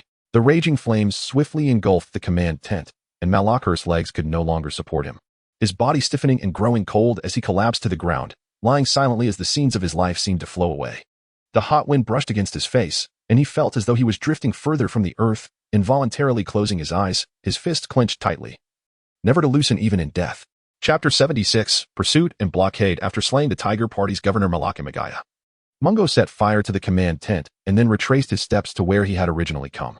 The camp had transformed into a sea of flames, leaving him dizzy and disoriented, with embers and smoke swirling about, making the air nearly impossible to breathe and obscuring his vision. The world spun chaotically, with nothing but uniformity surrounding him. Devoid of any reference points, he felt no distinction beyond the ground beneath his feet. Soon, Mungo's eyes were clouded by smoke, lost amidst a sea of flames, unable to discern the direction he had come from before entering the camp. Suddenly, the urgent peal of bells from Violence's town jolted him back to reality. He quickly closed his eyes and dashed in the opposite direction of the sound. It was not until he could no longer feel the heat of the flames that he dared to open his eyes, only to find himself engulfed in impenetrable darkness. For a considerable time, Mungo hesitated to move, as his clothes had been reduced to ashes by the fire. However, the jangling of bells behind him reassured him that his hair remained intact, a thought that only deepened his sense of embarrassment. After much searching, he managed to locate the horse he had tethered in the woods. Fortunately, a cloak lay within the saddlebag. Soon after, he stumbled upon a bravo sword concealed among the nearby thicket. This slender blade, previously confiscated from the enemy, was exquisitely crafted but suitable only for thrusting, rendering it ineffective in a melee, so he had hidden it away. Drawing the sword, it glimmered faintly in the darkness, a meager defense should he encounter an adversary. Returning was not an option. Surely the enemy was scouring the area, and hiding here was ill-advised.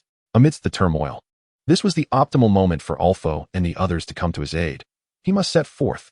With that thought, Mungo mounted his steed, clutching the cloak with one hand, and rode southward, guided by the tolling of the bells from Violence's town.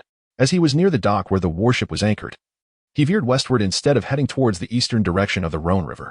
The journey through the night seemed interminable, yet he dared not pause, pressing onward relentlessly.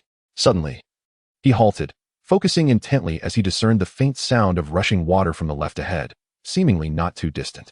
This must be the confluence of the Rhone River, he mused, spurring his horse towards it. The sound of the water grew louder, prompting him to heighten his vigilance, his body taut as a drawn bowstring, scrutinizing his surroundings for any signs of danger. The river whispered softly among the dry grasses, and in the silence of the dark, Mungo's senses sharpened. Acutely aware of an anomaly that did not belong, he crouched low on his horse, casting furtive glances toward the waterway ahead. A sudden click of a crossbow mechanism surged through his mind, sending chills down his spine. Drawing upon an instinctive surge of strength and resolve, he leaped backward. Almost simultaneously, his horse emitted a chilling cry, countless crossbow bolts piercing its body. At that moment, dozens of torches ignited ahead, their light searing his eyes after prolonged exposure to darkness. Raise shields. Crossbowman, load. A raspy female voice commanded. Blinking furiously to regain his vision, Mungo finally beheld a fully armed mercenary, crossbowman braced with massive shields against potential assault. The commander, a figure clad in armor atop a formidable warhorse, revealed only her icy eyes that glinted ominously in the light. According to the intelligence provided by the mercenary Botsi, this was Maris, the interrogator of the Windblown, notorious for her cruelty. Despite the title of beauty, Maris possessed neither external nor internal grace. Before her induction into the Windblown, she had suffered at the hands of nearly half the members of another mercenary group, thus honing her merciless demeanor.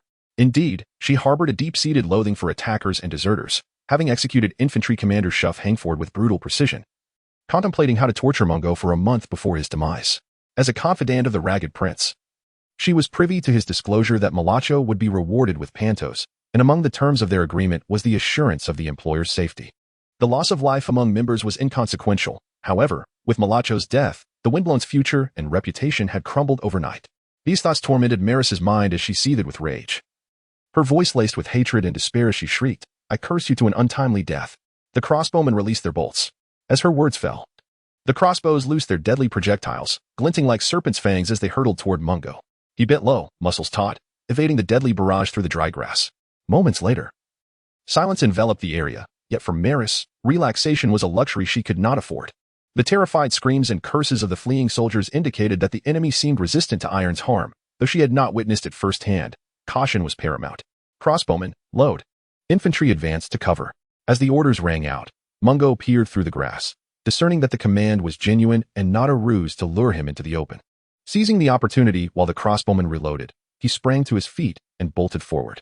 The range of the crossbows could reach 350 yards, and he was closer to their position, rendering escape futile. Yet, the time to load was lengthy. He drew the bravo's sword and charged at the enemy. "Watch out. He's coming," Maris bellowed. Mungo's heart raced, and with a mighty charge, he shattered the massive shield, seizing the moment to counterattack.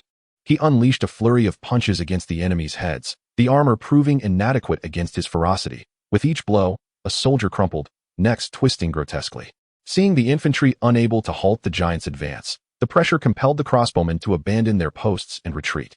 Mungo bellowed, thrusting the sword toward the enemy, inflicting heavy casualties among the infantry, who soon faltered. He lunged into the ranks of the crossbowmen, wielding the slender bravo's sword with the might of a broadsword, leaving a trail of corpses in his wake.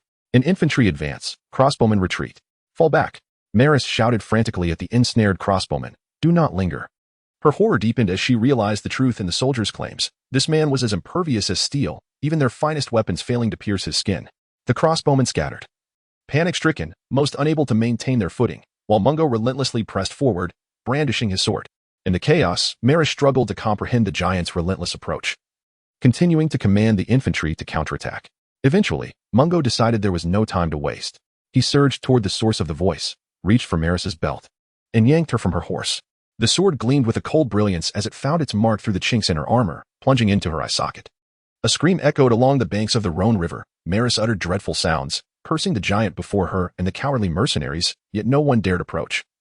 Having witnessed Mungo's prowess, there's a boat on the river. Our reinforcements have arrived. The mercenaries cheered. Just one boat. What use is that? Even if they come, they will surely be slaughtered. A voice grumbled impatiently, silencing the jubilation. Mungo stood upon the fallen beauty, gazing into the distance. Recognizing a rowing vessel approximately 30 yards from the shore, its bow illuminated by a lantern. Beneath the illuminating glow of the lights, one could observe the enslaved sailors fervently rowing towards this location. He forcefully pressed his foot against Maris's breastplate until a significant dent formed, then whistled a long note towards the rowing boat. The Great Mungo Ko, at your service, Bachelor Boport. Chapter 77. A feast for all. A whirlwind stirred the sand, swirling like a yellow mist rising from the ground, while the relentless sun blazed like flames, refining the golden skull adorning the military banner. This place was a battleground of incessant strife. The banner belonged to the Golden Company. Ever since the day of their breach with Mill, the morale of the entire army had plummeted. Colonel Harris Trelkin's passionate speeches and the battle cry of gold above, cold iron below had failed to inspire. Fortunately, the soldiers' hearts still clung to the promise of gold from Volantis, compelling them to traverse the vast, sandy expanse and the winding, desolate terrain towards the town of Volantis. As time flowed slowly, the underbrush thickened, and the trees grew more abundant until they finally arrived at a region enveloped by forests. They felt a surge of joy at this transformation, as the rows of trees, akin to an endless canopy held by some deity, shielded them from the harsh sun. The air grew cooler, revealing new vistas to their eyes. The treetops swayed gently in the caress of the breeze, and fatigue weighed heavily upon them. When a proposal arose within the ranks for rest, Colonel Harris Trelkin wholeheartedly concurred with their suggestion to set up camp. At that moment, he dispatched several scouts ahead to Volantis to ascertain the current state of affairs regarding the battle there. The mercenaries, upon receiving orders to camp, cheered as they departed the encampment, plunging into the depths of the forest in search of the delectable feast they had envisioned in dreams. After a considerable period of labor, trees were felled, and the land was cleared into an open space. However, the most delightful sight was the aroma of roasted meat wafting from the campfire. When the scouts, breathless and hastily riding back, arrived, they found the soldiers encircled, joyfully singing, savoring their meals, and reveling in a festive feast. The fragrance of the roasted meat was enticing. Yet it did not deter the scouts. They swiftly dismounted and rushed into the command tent, bringing news of the death of Volantis' governor, Maraccio. As the news settled, all the high-ranking officials rose simultaneously. Once the accuracy of the information was confirmed, their spirits plummeted, their bodies feeling as if enchanted, rendered cold and powerless. Hearing the jubilant sounds of drinking and merriment from outside, one soldier, filled with fury, stormed into the midst of the revelers and kicked the meat rack, causing the campfire to erupt into countless sparks, vanishing into the night, plunging the scene into utter silence.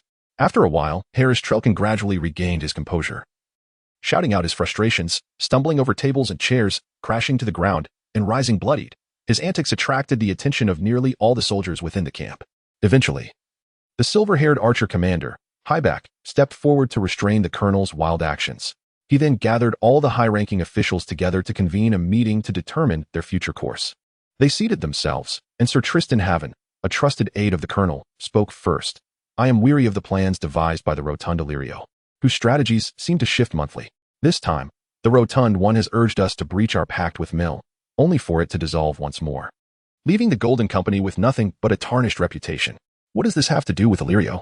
This was a decision made internally within the Golden Company. Was it not? Were we not drawn here by the allure of gold equal to that of our colonel? The intelligence officer, Lansinomer, frivolously swayed, his purple-tipped fingers gesturing as he softly opposed, I am a Lysini, with lilac eyes and golden hair, adorned with pearls and amethysts. Many mistake me for a woman at first glance. Sir Tristan cast a disdainful glance at Lansinomer. Despite resembling a Targaryen, the man's demeanor was deeply unappealing to him, even pondering that it might be better to be dead than to embody such a presence. However, noticing the somewhat softening attitudes among the high-ranking officials, he chose not to continue the argument, for they all understood the underlying reasons, and the aim of deflecting responsibility from Colonel Harris Trelkin had already been achieved.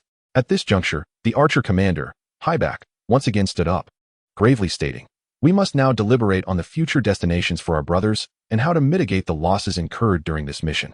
Someone sought to mediate, and in the hushed atmosphere of the forest, a genuine discussion regarding the future of the Golden Company ensued. Volandis has 3 governors. Only Maraccio has perished. Perhaps the other governors will wish to continue employing us. Do not be so naive. I wager they will hold mercenaries in low regard. Shall I demonstrate? Perhaps we could raid a few nearby towns to recover our losses. Although this would require combat, it would be worth it if they can offer such high bounties. I bet those towns are quite wealthy. Do not forget the horse lord, Mongok, who killed Maraccio. Volandis is now his pasture. According to scouts, he has defeated the once mighty Drogo tribe and commands nearly 10,000 cavalry. Upon hearing this, a somber silence fell over the group. None dared to assure that they could seize food from the jaws of a tiger and emerge unscathed. Witnessing the high-ranking officials gathered without any alternative solutions, Harris Trelkin immediately realized it was time for him to salvage his reputation. Moreover, he understood that the notion of raiding towns, while not particularly appealing, was one he must pursue, for circumstances compelled him forward, even if it meant compounding errors, except for himself and the financial officer. No one else was aware of the heavy burden weighing on the hearts of the entire army. Due to the lack of compensation from Mill, he had significantly reduced the weight of their supplies. If they failed to complete the task for Volandis, they would soon find themselves in dire straits, devoid of provisions. Recalling these thoughts, the desperate Harris Trelkin summoned his courage and proclaimed, I have a plan. No, 2 plans. First, we can continue to Volantis and negotiate compensation with the other governors. After all, Maraccio was one of them and had promised to sign a contract with the Golden Company and pay a penalty for breach of contract. If they refuse, we can threaten them with raiding. They would simultaneously have to face the Horse Lord's onslaught, and I believe the governors would yield. Noticing that all had closed their eyes and feigned rest, only Tristan remained, displaying an expression of disbelief, yet he continued to smile, of course. This sum may not suffice to cover our losses. My second plan is to secure compensation from Volandis and then forge a new agreement with the Horse Lord. The Dothraki lack ships, otherwise they would not have sent only Mongok to assault Maraccio. Therefore, we could ally with the Horse Lord. He could threaten the eastern bank of the Lorne River while we raid the western bank, and afterward, the Golden Company would take half of the spoils as a gift for him. Chapter 78. The Nature of Man. Betrayal. During the meeting to determine the future of the Golden Company, the other high-ranking officials had no viable suggestions. Ultimately, they unanimously decided to adopt Colonel Harris Trelkin's plan and seek a new path along the eastern bank of the Lorne River. Even though the mercenaries were unaware of their potential starvation, they welcomed the opportunity to plunder Volandis. Due to the circumstances, this not only compensates for their losses in the current mission but also serves to reaffirm the formidable strength of the Golden Company. Even in the face of their tarnished reputation, regardless, it remains their army, their greatest reliance. The Golden Company established its encampment within the forest, awaiting the dawn of future hopes. Harris Trelkin, accompanied by his trusted confidants, hastened towards the town of Valencets with the swiftness of the wind, unwavering in his pursuit. As they approached the town, they coincidentally encountered the retreat of the Valentisi forces. The open ground surrounding the town was teeming with enslaved soldiers, their dejected demeanor and lackluster spirits palpable in the air. Near the riverbank, slaves queued to board ships, lacking even the most rudimentary weapons and armor. Harris Trelkin was distinctly unsettled by the atmosphere of Valencets. The Valentisi's treatment of their enslaved warriors bore no distinction from their handling of defeated captives. After much deliberation, he resolved to bribe his way into the town, managing to arrive at the docks just before the last warship departed. Upon entering the dock, they beheld Prince Lannister, adorned in tattered garments, issuing commands to his subordinates in the precise and eloquent High Valyrian. We depart now. They were escorted before the prince, who, though his gaze bore the weight of sorrow and his countenance was strained, could not suppress a couple of subdued coughs upon seeing the weary, weathered figures of Harris and the Golden Company. He feigned adherence to the formalities, sincerely inquiring about the purpose of their visit and whether he could be of assistance. However, Harris did not perceive humiliation in the exchange. He earnestly replied, Your Highness, we have traversed through the harsh winds and scorching sun, starved and fatigued, to arrive here. Is this how the Valentisi treat their guests? Both the Golden Company and the Windblown have suffered grievous losses in this endeavor. Are the governors so avaricious and miserly that they refuse even the most trivial compensation? Such heartfelt grievances resonated with the prince, who softly responded, "Did you not witness how the Valentisi treat their slaves? Were it not for the Windblown still fighting on their behalf, I would have long been imprisoned. You may accompany me aboard this warship to Volantis to clarify your intentions and rationale to the governors. However, Harris, when did you learn the art of reason and civility?" Faced with the prince's skepticism, Harris remained tight-lipped about his underlying plans, expressing his gratitude to the prince as if he had indeed undergone etiquette training. "If you are unwilling to divulge, I shall not press you. I merely hope your actions do not cause me distress, and do not forget that our interests align." Upon concluding this statement, the prince commanded his subordinates to escort Harris and his companions aboard the warship, providing them with food and water, while strictly forbidding them from carrying weapons or freely roaming the vessel. Captain Harris remained aboard the crowded warship for an extended period, even as it drifted further from his intended destination, maintaining his silence. More than once, he nearly attempted to slip away as the ship neared the shore. Yet he refrained from taking such a risk, as disembarking mid-journey would undoubtedly arouse the prince's suspicions. In truth, without this warship, he would have been at a loss as to where to find a means to cross the river, thus he could only endure the wait with great reluctance. Ultimately, as the sun dipped below the horizon, the warship finally reached Volantis. Harris bid farewell to Prince Lannister under the pretense of seeking out the widow by the waters, a merchant's associate. The prince immediately grew suspicious and dispatched his men to follow Harris and his companions. Before long, however, he discarded this suspicion as unexpectedly. Harris did indeed meet with the widow by the waters and was warmly received. The Golden Company had long struggled in disputed territories, rarely accepting employment from Volantis, resulting in a lack of intelligence regarding the area and no channels to meet with the Horse Lord. Harris was reluctant to confide in the widow, while simultaneously fearing exposure should Prince Lannister happen upon them. After enduring numerous trials, he found himself in a state of profound despondency, his temper fraying considerably. By the time he finally encountered Machiro, he was even contemplating abandoning all plans concerning the Horse Lord. At that moment, he could scarcely believe his ears, only to ultimately convince himself that this was no mere illusion. He ventured into a secluded corner of a hall and engaged in lengthy discourse with the Red Priest. With Machiro's assistance, Harris was brought before Mongo Ko, who regarded him with a serious demeanor, posing a multitude of inquiries. "Why have you and your Golden Company accepted employment from Volantis when you previously declined Malacca?" Cal inquired. "We have no desire to fight for Volantis, nor do we wish to become your adversaries," Harris replied. "This predicament arises solely from Governor Illyrio Mopatis of Pentos, who has promised to return us home." He then proceeded to lay bare the history of the Golden Company along with Illyrio's plans without reservation. "What do you intend to achieve by divulging this information?" Cal pressed. "You have defeated the very man Illyrio fears, Zargo, who commands but 50,000 soldiers, while you command 100,000. I can think of no one more powerful than you.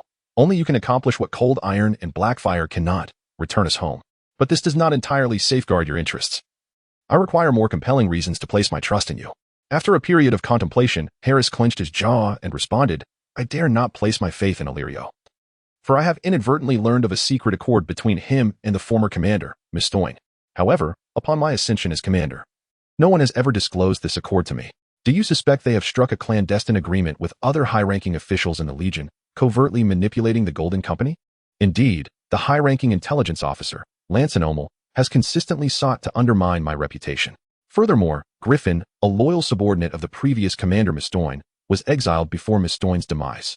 Had he not departed, I would not have ascended to the position of commander. The reasons are quite absurd. Griffin, a man of honor, was expelled for theft and subsequently perished in debauchery. Your conjecture is astute. The notion of theft is a facade, and death is but an illusion. A valiant sacrifice will be remembered, yet a thief, a drunkard, and a coward will be shunned by all and swiftly forgotten. Griffin's dishonorable death has deceived everyone." At this juncture, Mongok, hailing from another world, immediately discerned a multitude of covert connections. In his youth, Illyrio had traversed life alongside Varys. Presently, Illyrio serves as the wealthy governor of Pentos. Varys, more formidable still, known as the Spider, currently holds the position of Master of Whisperers in the Iron Throne's small council of the Seven Kingdoms, a renowned spy master who quietly manipulates the balance of power among the realm's factions through countless secrets and intelligence. Griffin is but an alias. His true name is John Clinton, the elder brother of the Targaryen siblings, a close confidant and follower of Prince Rhaegar. When the Iron Throne fell, he fled to Essos with the infant, a child of Rhaegar Targaryen, Aegon Targaryen, whom Varys had substituted. He dyed his and the child's hair blue, masquerading as Aegon's father, awaiting Varys and Illyrio's plan for restoration. Harris's candid plans form part of Varys and Illyrio's conspiracy. They aim to reinstate the Targaryen bloodline to reclaim the Iron Throne, while Mongok is unaware whether the Targaryen they support is Daenerys or Aegon. Given that they have yet to confess, he understands that had Harris not sought him out, the Golden Company would have faced numerous setbacks within Illyrio's scheme, ultimately pledging fealty to Aegon. Excellent.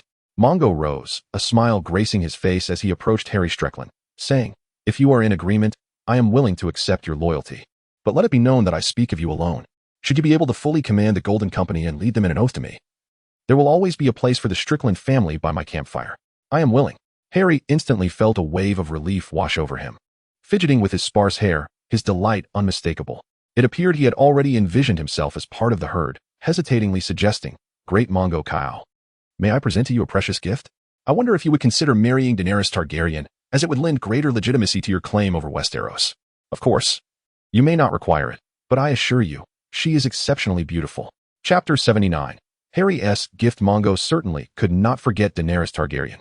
He possessed knowledge far beyond what Harry Strickland was privy to. The girl was not merely beautiful. She held the potential to become the mother of dragons in the future.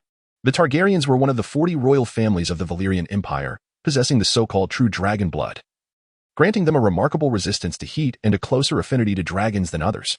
However, dragons, those magical beings, had vanished a century and a half ago, leaving behind only their bones and a few eggs that might have turned to stone. Yet, he was aware that Governor Illyrio of Pentos had collected 3 dragon eggs and presented them to Daenerys at her wedding. Perhaps, due to the magic within her bloodline or by some twist of fate, Daenerys had accidentally hatched 3 dragonlings from the eggs. Regrettably, this information was not explicitly clarified. Otherwise, Mongo, who shared the same fearlessness towards flames and possessed methods to tame dragons, could have become the father of dragons himself. His desire for the return of these colossal creatures, which could destabilize Dominion, stemmed from the existence of certain fortifications in this world, akin to the impregnable Black Wall of Volantis, or uniquely challenging terrains that defied human assault. "What do you propose?" Mongo inquired, his expression inscrutable. In response to Kyle's question, Harry Strickland retrieved a letter from within his garments, presenting it with both hands, his demeanor one of utmost respect. "This letter is meant for me to deliver to Drogo, as I believe both parties have made arrangements regarding the time for their meeting in Pentos. Should you arrive then, I am certain the assembled governors of Pentos will greet you with the warmest hospitality and present you with the most valuable gifts." As he spoke, a hint of pride emerged on his face, betraying that this suggestion was more a manifestation of his desire for revenge against Illyrio. Mongo accepted the letter, glancing at the intact wax seal before saying, "If you wish to continue discussing that foolish proposal, and if you expect me to travel to Pentos soon, allow me to respond, that is impossible. A war determining the fate of the Dothraki nation is approaching me.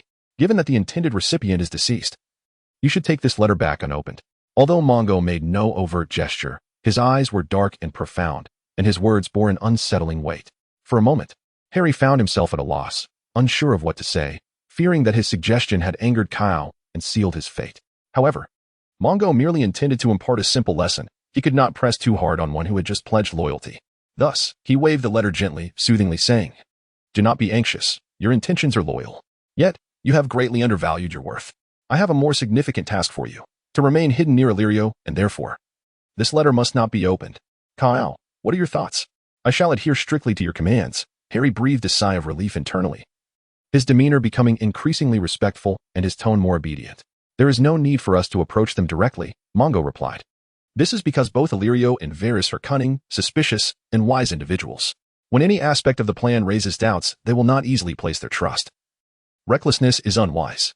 However, once they ascertain that a plan is feasible and advantageous, they can swiftly adapt their schemes." "Harry, you are well acquainted with Illyrio's character. He is a fickle man.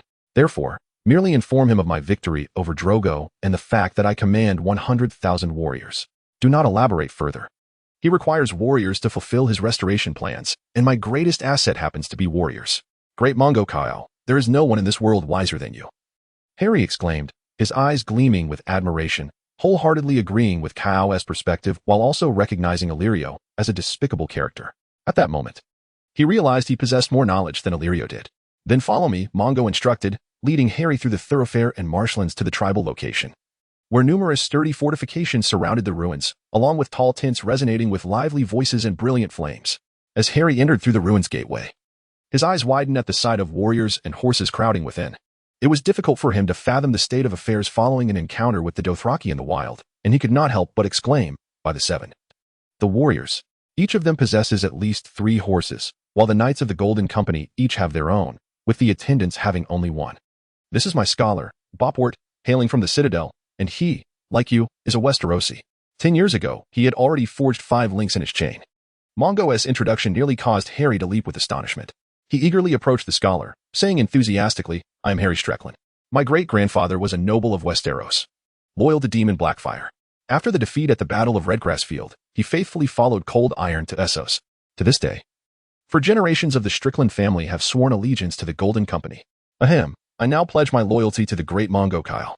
Harry took great pride in his family's glory, often boasting of it in encounters, but now he had forgotten the role he was to play. And his mood soured momentarily, leading him to cough awkwardly as he continued his introduction.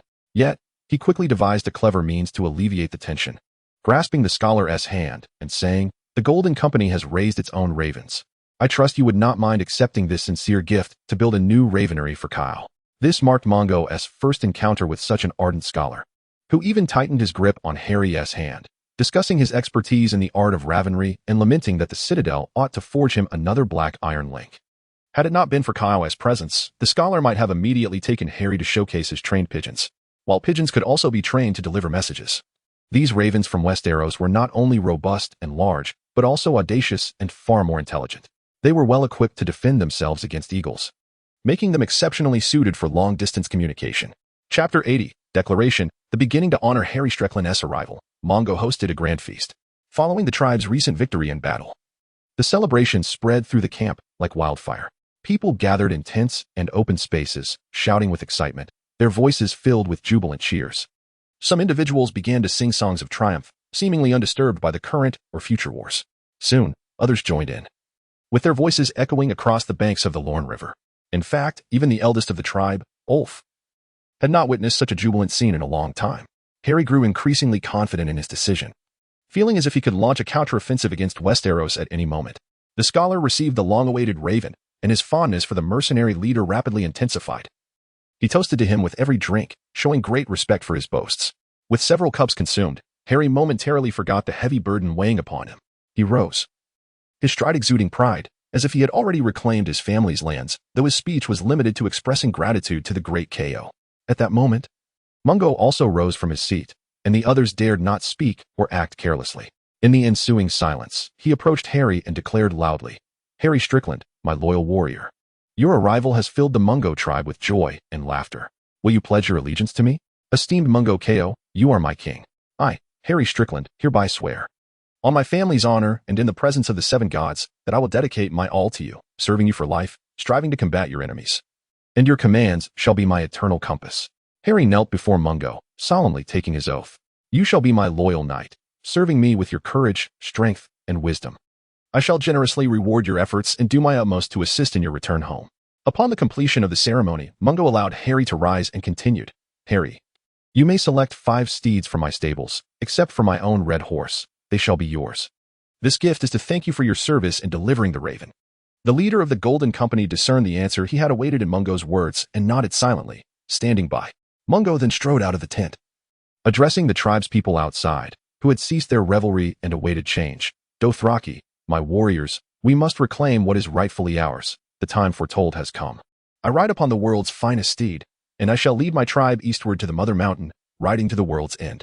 All tribes must accept my dominion, and those who refuse shall be vanquished. I, Mungo Ko, am the king of the Dothraki." Upon hearing this proclamation, many warriors gathered outside the tent erupted into fervent cheers. The ancient anthems of victory, coupled with Ko's ambition, ignited the passion of all present. Soon, other tribes joined in the new revelry. Subsequently, no one knew where Ko and his companions had gone. However, they had not strayed far while the tribe remained at the ruins of Samir. By the banks of the Lorne River, 2 rowing boats lay quietly anchored. Mungo finally instructed Harry, "The army will set off at dawn to return to the Dothraki Sea.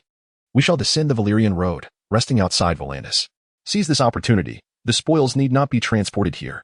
Keep them for yourself. Do not hesitate to share your wealth, rewarding those brave and loyal warriors to win their hearts. This is my further reward for your contributions." Harry Strickland nodded in delight and then discussed the designated meeting place for delivering the raven with the scholar, where warriors from the Golden Company would arrive. Accompanied by the gentle breeze and the flowing river, the two boats departed the riverbank, carrying Harry, his confidants, and sailors, while the remaining space was filled with steeds.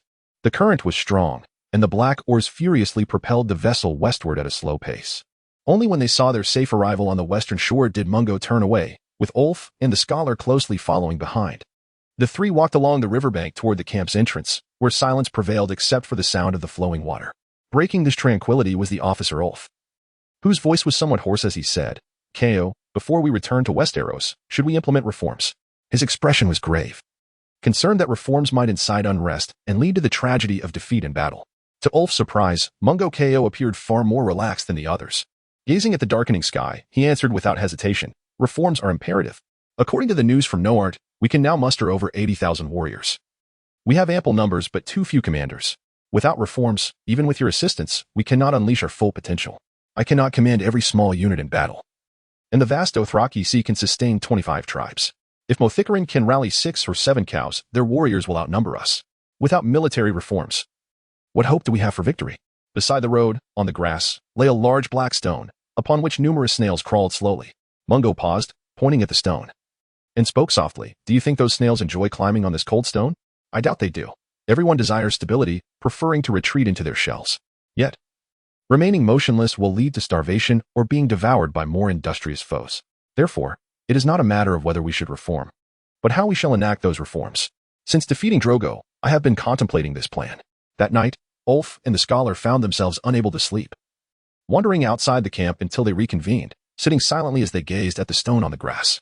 Time flowed slowly, and if they looked up, they would see a crimson glow emerging from the treetops in the distance, a sign of the burgeoning power bestowed upon the leaves by the newborn sun. Chapter 81. Discussions on reform. The scholar Yatter of the Academy referred to the Dothraki Sea region as the cradle of civilization on the vast plains. Some scholars believe that the ancestors originated from these plains, and the Undulls may have risen in the fertile lands of the southern Silver Sea. The rise and fall of those plains kingdoms predated the invention of writing, leaving only legendary tales to be passed down. According to legend, this area was once the shared homeland of the Semilians, Zakharans, Gypsies, and the Great Ones. Later, a legendary hero emerged among the Great Ones, the great King Humazoa. He led the Great Ones with formidable might, conquering the other 3 races and creating the splendid sailor civilization that lasted over 2,000 years. However, all that we currently know is this: the plains belong to the Dothraki. According to Dothraki lore, they also boast a millennia-long history, with the first unifier of all tribes named Mungo, a Ko who lived in the Bloody Century. His mother was the legendary sorceress Dasha, and with her aid, he united many fragmented tribes on the plains, conquering the remaining tribes to accept his rule, ultimately becoming the first king of the Dothraki. In his twilight years, Mungo Ko turned his gaze toward the western kingdom of Sailor, graciously accepting gifts from the city-states of Sailor while also claiming their lands. The Dothraki revere the earth as their mother, believing that plowing and cutting her flesh with a spade is a sin. Thus, upon accepting the conquered land, they would burn the fields and cities, restoring the plains to their primal, untamed state. A people of the horse, where strength reigns supreme and survival of the fittest prevails. His son Morocco failed to preserve this legacy, ultimately killed by Helakeo. Helo stands as the last great call to lead the Khalasar of Dothraki, and history reveals its astonishing resemblance, as he too met his demise at the hands of his adversary. The once formidable tribes swiftly fractured into 12 smaller factions, casting the plains into a lifeless existence, where only hatred and bloodshed reigned. Numerous tribes fell upon one another, engaging in mutual slaughter, and the Dothraki could no longer advance westward. This illustrates that for a nation or people to establish a lasting legacy, they are inextricably linked to the unification under a great king. However, to foster and maintain the strength of this nation or people, an exceptional system is paramount. It embodies the vitality and soul of the state. On a day during the long summer, as the dawning light pierced the darkness of the horizon, the ruins of Samel began to stir. It was only when the rosy hues broke through the cloud gaps, casting a golden sheen upon the Silver River surface, that the Mungo tribe completed their preparations, gathering their belongings and setting their wagons along the riverbank.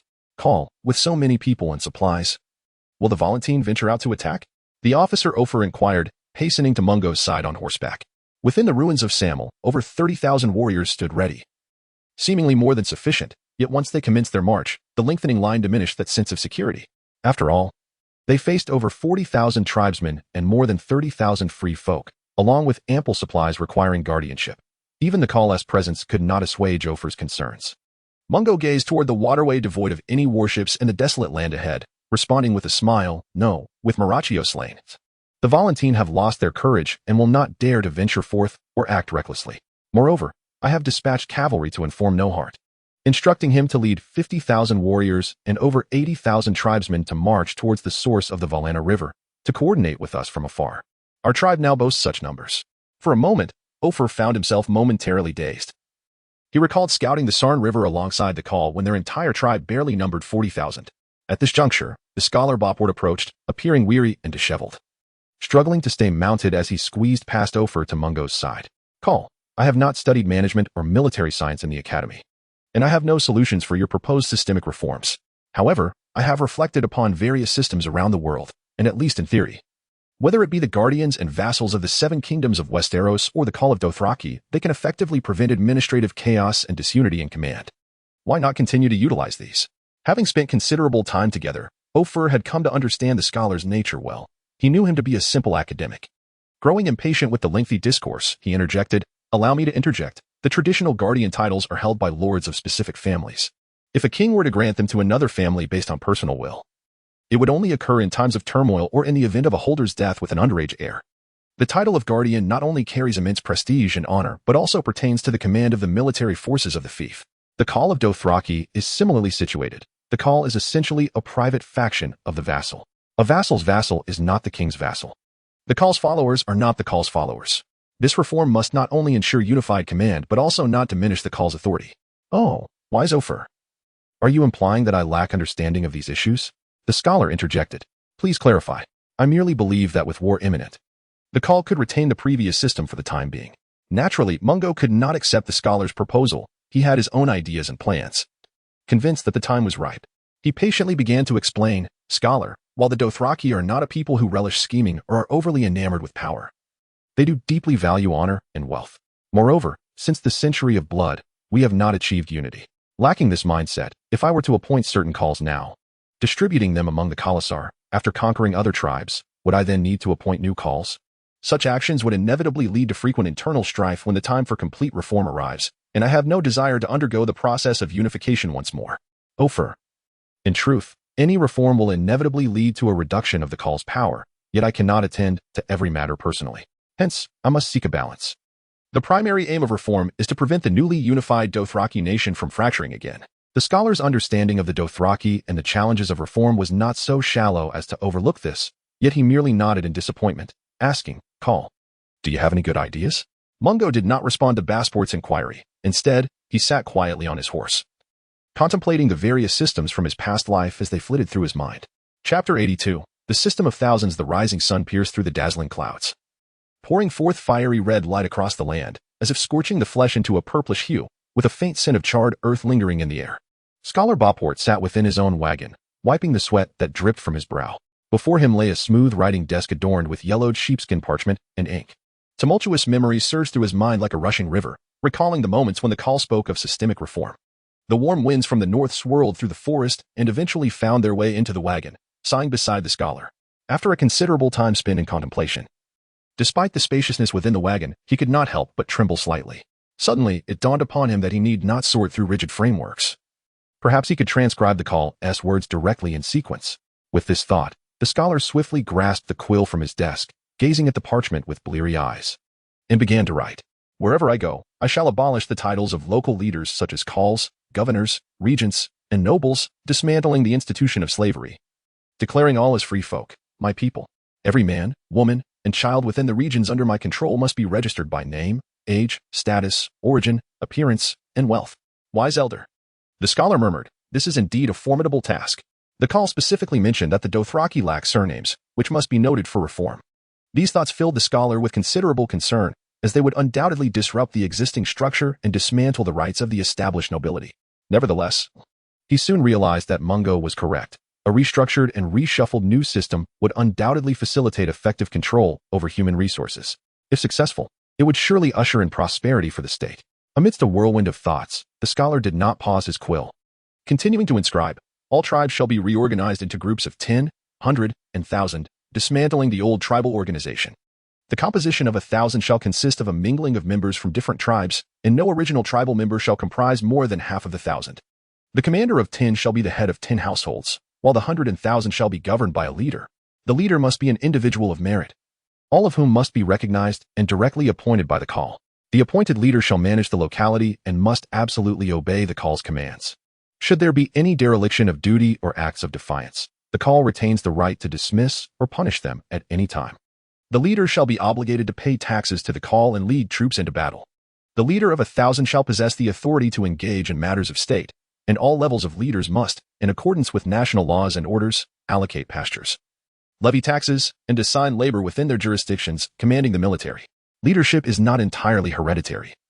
Only those who have established significant merit and are formally conferred by the call may become hereditary leaders, enjoying tax exemptions, exclusive spoils of war, the freedom to graze, and the right to mitigate penalties for their households. The KO will allocate pastures for each 1,000 households. Thereafter, the Dothraki people incorporated within these households must remain in their designated pastures according to their registered origins, without arbitrary movements.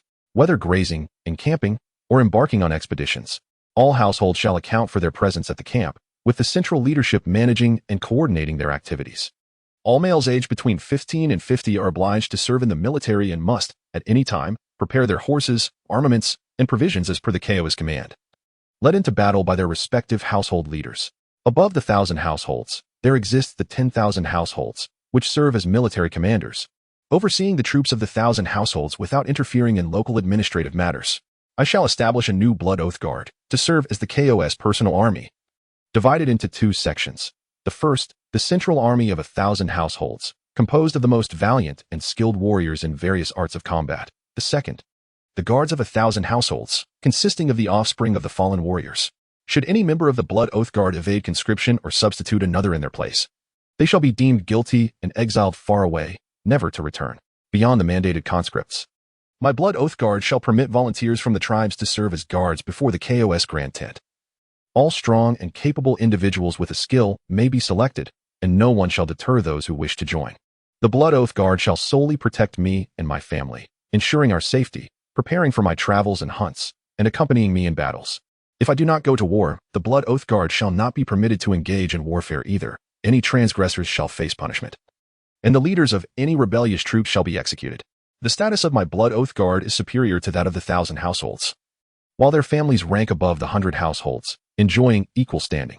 Should there be conflict between the Blood Oath Guard and the 1,000 or 100 households outside, the latter shall be instantly deemed guilty. If the fault lies with the Blood Oath Guard, only the KO may administer punishment.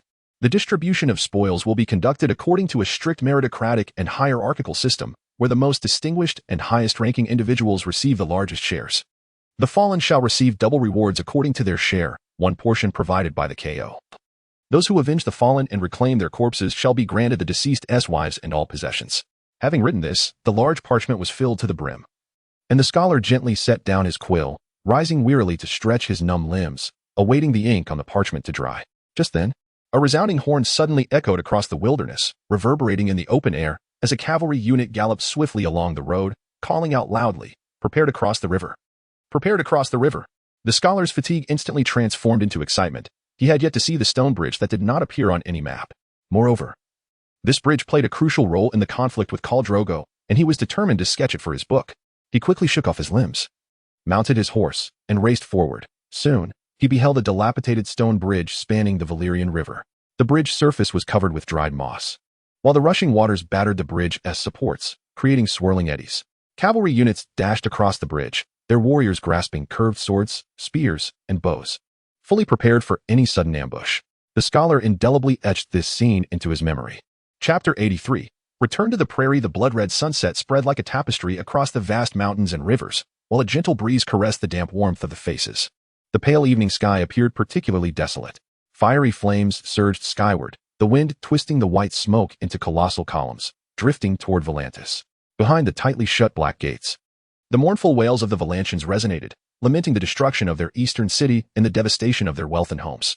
The grieving populace, relieved to have survived, gathered in the streets, inhaling the acrid scent of charred remnants and expressing their indignation. However, they did not curse or loathe the brutal Dothraki. Instead, they began to blame the late Governor Marachar Megya. As two horse lords resolved their disputes outside the city, Marachar, disregarding the broader context, attempted to take advantage of the chaos. With the annual gubernatorial election approaching, the city was abuzz with parades, speeches, and performances by singers and dancers, who quickly devised satirical plays mocking Marachar to draw in an audience. The candidates for governor seized the opportunity to denounce Marachar as tyranny, courting the voters. And the entire city fell into a frenzy of Marachar's revelry. The flames and thick smoke served as a test from Mungo to the Valantians, while simultaneously signaling to Captain Harris Treclon of the Golden Company, indicating that he could safely plunder Vilangis and Valissa. The broken embers shrouded the sky for 3 days, with not a single warship emerging from the Lorne River. The reveling Valantians seemed to have forgotten the world beyond the city walls. However, at that moment, Mungo was unaware of the implications of their oblivion. 3 days later, the Golden Company sent him 6 ravens. Nothing remained to obstruct his return to the Dothraki Sea. Perhaps Marachar was right. When a ruler falls, so too does the spirit of the people. Mungo pondered, his long black braids brushing against his back, an expression of doubt flickering in his eyes. In the midst of this desolation, he turned his horse around, his towering figure gradually vanishing into the ashes. The azure sky, clear and bright, flowed with clusters of white clouds, seamlessly blending with the boundless emerald grasslands, where sheep appeared like pearls scattered upon a green velvet blanket, blurring the lines between earth and sky. Crossing this pristine meadow, facing the dawn from the east, the entire landscape unfolded before him, blanketed in Dothraki tents. Within the central grand tent of the encampment, Mungo sat at the head of the table, with the affairs officer over and the scholar Bopot flanking him. They were engaged in a heated discussion, pointing at documents on the table, which soon escalated into a quarrel. Ultimately, Mungo interjected. "You both claim to have important matters to report, yet you appear ready for war. What are your intentions?" Neither dared to respond. And after furtively gauging the KO's demeanor, they obediently returned to their seats. The tribe had moved southeast of the Conqueror forest the previous night, settling on the grasslands approximately 30 miles away. Once the camp was established, they had been embroiled in debates about reforms since dawn. Caught between the two, Mungo grasped their core issue. The scholar desired more time to refine the written representation of the Dothraki language and to conduct census registration using this script, especially as the KO had yet to allocate pastures uniformly. Over, on the other hand, argued for temporarily using the names of the 1,000 households in place of the pastures, suggesting they proceed with the census in Valyrian script. The two steadfastly defended their viewpoints. Mungo longed to escape this dim, confining tent and ride out onto the prairie to hunt, yet the pressing matters before him demanded swift resolution. He rapped the table and asked, "We brought over 500 craftsmen and scholars from Conqueror. How's the progress of their Dothraki language studies?" Upon hearing this question, the scholar appeared exuberant, behaving like a mischievous child. He cast a challenging glance at Over, leaned closer to the KO, and replied, "Of the 500, over 70 are scholars. In the past month, we have diligently studied the Dothraki language, mastering more than 2,000 commonly used words, including all variations of certain sentence structures." The scholar's response delighted Mungo, who beamed with joy, then inquired, "What is the current progress of your writing system invention?" At that moment, the scholar became increasingly animated, his tone tinged with excitement and pride. Mungo expected him to directly inform him of how many characters could correspond with the 2,000 words. Unexpectedly, the other party began to discuss specialized terms such as vowels, consonants, labial dental sounds, and voiceless sounds in the Dothraki language. These indeed represent indispensable research accomplishments. However, the scholar overlooked Cal's profound understanding in this field. The earlier conversation had left Ofo somewhat uneasy, but as the scholar continued his narrative, Ofo's mood improved considerably, prompting him to interject, "Scholar, perhaps it would be prudent to retract your earlier statements. You have merely grasped the phonetics of the Dothraki language and its transcription into Valyrian, as well as some phonemic structures and grammar. This progress is still a far cry from establishing a coherent writing system." Ofo's words struck like a bowstring aimed at the scholar's heart, causing Baseport to pause his lecture and obediently return to his seat, much like a dutiful child. The tent fell into a profound silence as Mungo contemplated their current situation. He shared Ofo's sentiments, disapproving of the notion to await the emergence of a script before proceeding with the census. He placed a reassuring hand on the scholar's shoulder and said, "Do not fret. You remain the most gifted individual in the Mungo tribe. Furthermore, you have already made significant strides. We are willing to grant you the time necessary for refinement. After I unify the Dothraki, I hope to utilize the script you have invented during the coronation ceremony." Seeing the scholar regain his vigor, Mungo turned to Ofo and solemnly stated, "If you recall our oath by the banks of the Seine River, wishing for Dothraki civilization to shine as brightly as that of your matrilineal ancestors, you ought to reconsider retracting your previous remarks about the scholar." Ofo's face flushed crimson. Recognizing his error, he should not have belittled the scholar's research achievements. Subsequently, Mungo placed his hands on the table and spoke with utmost seriousness. I plan to convene a tribal assembly by the Seine River to announce reformed strategies. The assembly will select 10 heads of households and temporary leaders among the 25,000 tribesmen. Therefore, you too must expedite the census and delineate the various thousands. The 70-odd scholars proficient in Dothraki will assist you in this endeavor. For now, we will use Valyrian script for the census registration, and upon conquering the Dothraki Sea, we shall transition to a unified script. The next day, the horn for breaking camp sounded earlier than usual, and soon the assembled tribesmen set forth across the boundless grasslands toward the north. Several long lines marched across the vast, verdant fields, fragmented by their passage, with the gust of wind carrying the scent of the horses. Around midday, over 50 individuals, escorted by scouts, traversed the undulating hills, approaching Mongo's marching forces. From a distance, the scouts halted and signaled to the interceptors, indicating that these were envoys from Conqueror, who had come to inquire if Cal had time to meet with them. Mongo was assessing the progress of the census when he overheard the conversation ahead. He lifted his gaze and noticed the distinctive contingent. Each member led a sturdy horse bearing a wooden box encased in iron. At the center stood a man cloaked in black, shrouding his entire form. Summon Scholar Baseport. Mongo commanded the nearby guards. He then called out to the interceptors, "Let them pass. I am willing to receive them." The cloaked figure dismounted gracefully under the watchful eyes of the guards, unfastening the long sword at his waist, and approached Cal alone. His attendants remained behind, working together to unload the iron-bound wooden boxes from the horses. Aslan Roga. Before the man could draw near, Mongo called out his name. Recognizing the envoy from Conqueror, coupled with the rare glimpse of platinum hair peeking from beneath the cloak, he deduced the man's identity. This sudden revelation quickened Aslan's pace. He hastily removed his hood, revealing a chiseled and handsome visage, and approached Cal, bowing in respect, his voice as pure and soothing as a clear spring. "Great Mongo Cal. May your health be robust and your renown resound." "Welcome, my warrior," Mongo replied, dismounting with a smile and steadying the man's arm. "I have sent for your mentor. How fares Conqueror?" "Rest assured, all is well," Aslan replied, his expression earnest. "The tasks you entrusted to me are complete. Please verify." As they spoke, the attendants approached with the wooden boxes, lifting the lids to reveal a dazzling array of treasures that sparkled in the intense sunlight. Though Mongo had speculated about the contents, the sight was still mesmerizing. A hush fell over the crowd as they awaited Cal's response. Finally, his voice rang out, filled with joy. "Excellent, splendid indeed, Aslan. You have executed your task with remarkable skill and deserve commendation. The craftsmanship of the Conqueror people is unparalleled. I had not anticipated their leather tanning techniques to be equally exceptional." Aslan, eagerly awaiting feedback, leaned closer to the wooden box and explained. "It is well known that the artisans of Conqueror are celebrated for their forging skills and exquisite textiles. However, Conqueror also produces exceptional furs. Cal, please have someone test these armors." After a brief interval, with the aid of the attendants, a contingent of cavalry donned knee-length iron ring mail. The Dothraki, known for their imposing stature, found the armor tailored to their physique. The inner lining comprised 6 layers of cowhide, while the exterior featured iron scale mail. Each plate interlinked like fish scales, crafted with meticulous precision. The armor provided both agility and protection, with the smaller plates enhancing mobility. The armored cavalry bore curved rocks at their hips and carried horn bows and quivers on their backs, each adorned with iron helmets featuring neck guards, their manes billowing in the breeze, exuding an air of formidable might. However, their faces betrayed a grim expression of despair. Observing this, Mongo could not restrain himself and chastised them. "These armors, like your steeds, are intended to safeguard your lives. You are merely trying them on. Your reluctance is unwarranted. Once this evaluation concludes, with your prowess, you may not receive even a single piece of armor." Under Cal's admonition, the armored cavalry finally relaxed. Mongo then addressed the onlooking Dothraki. Among the unarmored, those with the longest braids and the most skilled in battle stepped forward. Upon hearing the command, 8 warriors from among the bare-chested cavalry proudly emerged, their waist-length braids adorned with countless bells. Mongo nodded in satisfaction and stated, "The number of armored combatants shall be halved, and no weapons are permitted. You will engage in a contest, but do not inflict mortal harm." As the battle horn sounded, both sides took their positions.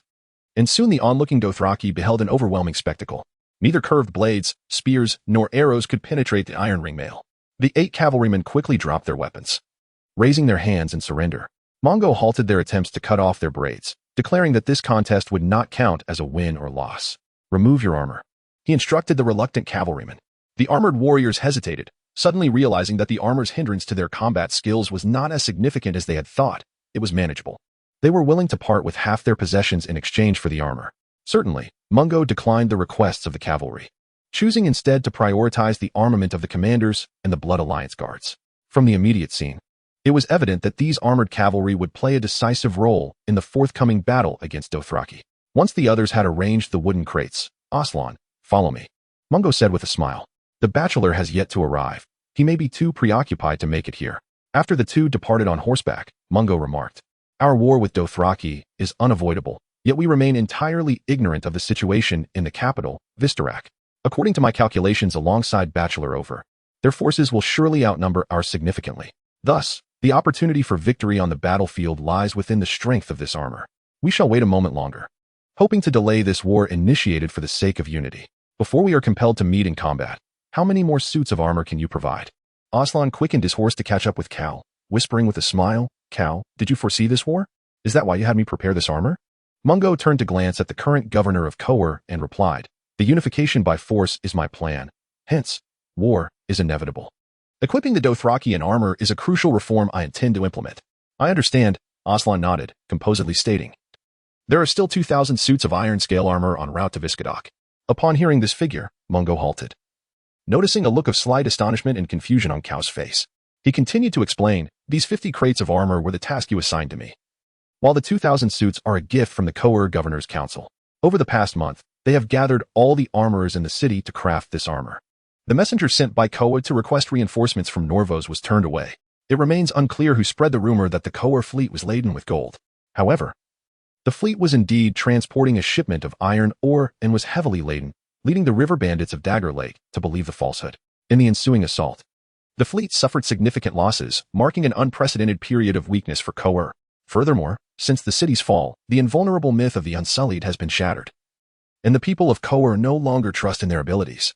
Your formidable army traversing Volantis has rekindled memories of the forest of spears planted at the city gates, instilling fear within them.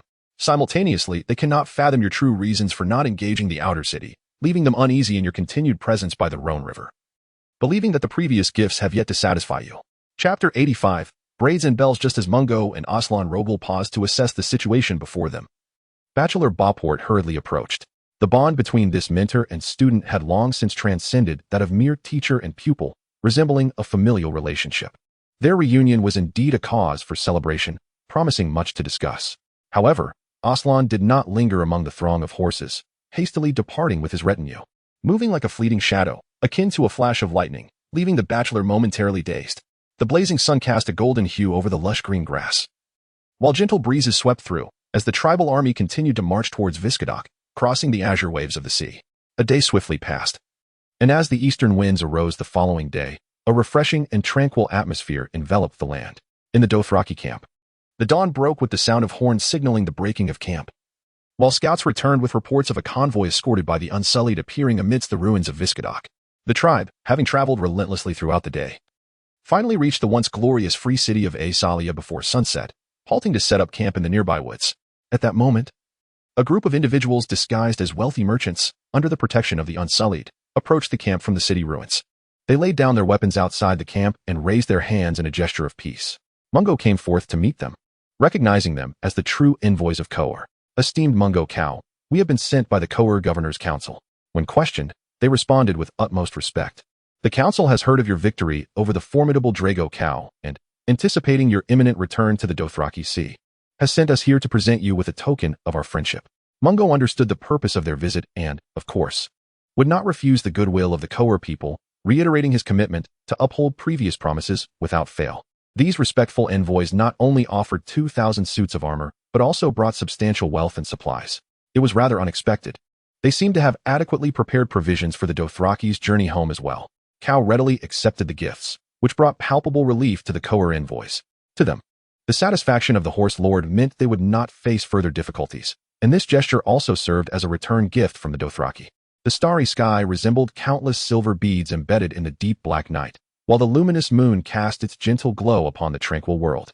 The tribe regrouped along the banks of the Rhone River, watching as clusters of cavalry crossed the bridge into Westeros. Mungo's eyes were filled with sorrow. There were no cheers, no songs to be heard. Scanning the ranks, few familiar faces from the Rhone River remained, with Kosoro and many warriors succumbing to their grievous wounds, and countless others perishing in that brutal war, their remains buried in the land of crows. This had been the largest and proudest war Mungo had ever experienced, yet also the one he loathed the most. After some time, his mind began to clear, and he thought he could see cavalry moving beneath the bridge. Rubbing his eyes, he found the Rhone River continued to flow tirelessly, and the bridge remained bustling with activity. 40,000 tribesmen had set forth, yet nearly 250,000 returned. Mungo clenched the hilt of his sword, murmuring to himself, "I suppose this war can be deemed a victory." Just then, Officer Over rode across the bridge, approaching him. Upon reaching Mungo, he stopped, holding up a parchment made of sheepskin, and joyfully announced, "Cal, the tasks for the entire tribe have been completed. The bachelor and I have divided the tribe into 40 units, as per your instructions. The sizes vary. Some units comprise as many as 2,000 households, while others contain fewer than 1,000, and the same applies to the 100 households. Please review it." Mungo unrolled the sheepskin and began to examine it attentively. After a period of study, he had grasped some Valyrian script. While he could not narrate or read books, deciphering simple numbers was not beyond his capability. He reviewed it several times and found no discrepancies. As for why they were all designated as units of 1,000 while some were less than that, it was due to the system that required sufficient merit to be appointed as a unit leader, even though the accomplishments of individuals varied. Furthermore, the designated pastures differed in size and location. The Dothraki Sea was vast, with some pastures flourishing enough to sustain larger populations, while others were barren, scarcely capable of supporting even a single unit. Closing the parchment, Mungo lifted his gaze to see that most of the tribe had already crossed the bridge, with only the supply wagons remaining, guarded by a dedicated contingent. He then led Over away. Upon arriving at the camp, many tents had already been erected. He called for the bachelor, who had just fallen asleep, and the three convened in the central tent. "I previously mentioned convening a tribal assembly by the Rhone River. Do you have any regulations in mind?" Mungo inquired. He shook his aching head to regain clarity and gazed at Over, whose pallid complexion was marred by bloodshot eyes, and the bachelor, still bleary-eyed, filling him with a sense of guilt. Yet, with the venture barely commenced and reform pressing upon him, he had no alternative but to assume the mantle of a villain. Bachelor Boport, deeply invested in the rituals, patted his cheek and, seemingly prepared, extracted a piece of parchment from his cloak and began to recite, "I have conferred with Officer Ofo regarding the time required for the assembly, which is no less than 7 days. First, we must announce your reform measures to all the tribes and dispatch scholars to elucidate the benefits of these reforms to the populace. Once the reform system is deeply ingrained in their hearts, we shall select 10 household leaders through nomination and self-recommendation, from whom we will appoint temporary leaders for the 100 and 1,000 households." Upon concluding this, the bachelor exchanged a knowing glance with Ofo and continued, "As for the blood alliance of Cal, we propose establishing an upper limit. The leaders of the Central Army should be chosen from the 10 household leaders, with you personally overseeing the most suitable candidates. The guards of the 1,000 households may be selected last, directly conscripting from each 100 and the descendants of fallen leaders. Should there be a shortfall, we shall include those who are strong and possess a particular skill." Mungo, with his profound and penetrating gaze, scrutinized the two for a moment before speaking. "The reason for the temporary leadership of the 100 and 1,000 households is known to you. The Dothraki have never recognized individual merit, whether in Cow or Qua. The strong prevail over the weak, and plundering is dictated by fortune and skill. After the battle, only a portion of the spoils is surrendered, rendering personal achievements moot. We have no records to ascertain whose merits are greatest or who should be promoted. Therefore, you must devise an appropriate system to document and assess the warrior's accomplishments. This is but one aspect. Those with particular skills must be prioritized for inclusion in the Blood Alliance, their importance equaling that of the Central Army leaders. Otherwise, individuals like Kasolo, who, despite lacking superior physical attributes, possess leadership qualities, may never rise to prominence. As for the other matters, follow your proposals. Let the Blood Alliance provisionally consist of 10,000, the Central Army leaders 2,000, and the guards 8,000. He then continued, "However, these are matters for the future. The Dothraki are fiercely competitive, and this assembly will undoubtedly attract many willing to contend for the 10, 100, and 1,000 household positions. We cannot allow them all to compete and make their decisions based on the outcomes. Thus, have you devised a suitable method to quell the disputes?" Observing the weariness etched upon their faces, suggesting their intellect had fled, Mungo did not delay further and posed his own query. "Let us proceed with the braids and bells. Those with the longest and most numerous shall take precedence, followed by the valiant. In this war, we have absorbed the Drogo tribe, whose warriors have severed their braids, liberating 30,000 slaves. They even lack braids. The victors have always been the Mungo tribe, boasting the longest braids and the most bells, a glory they duly deserve.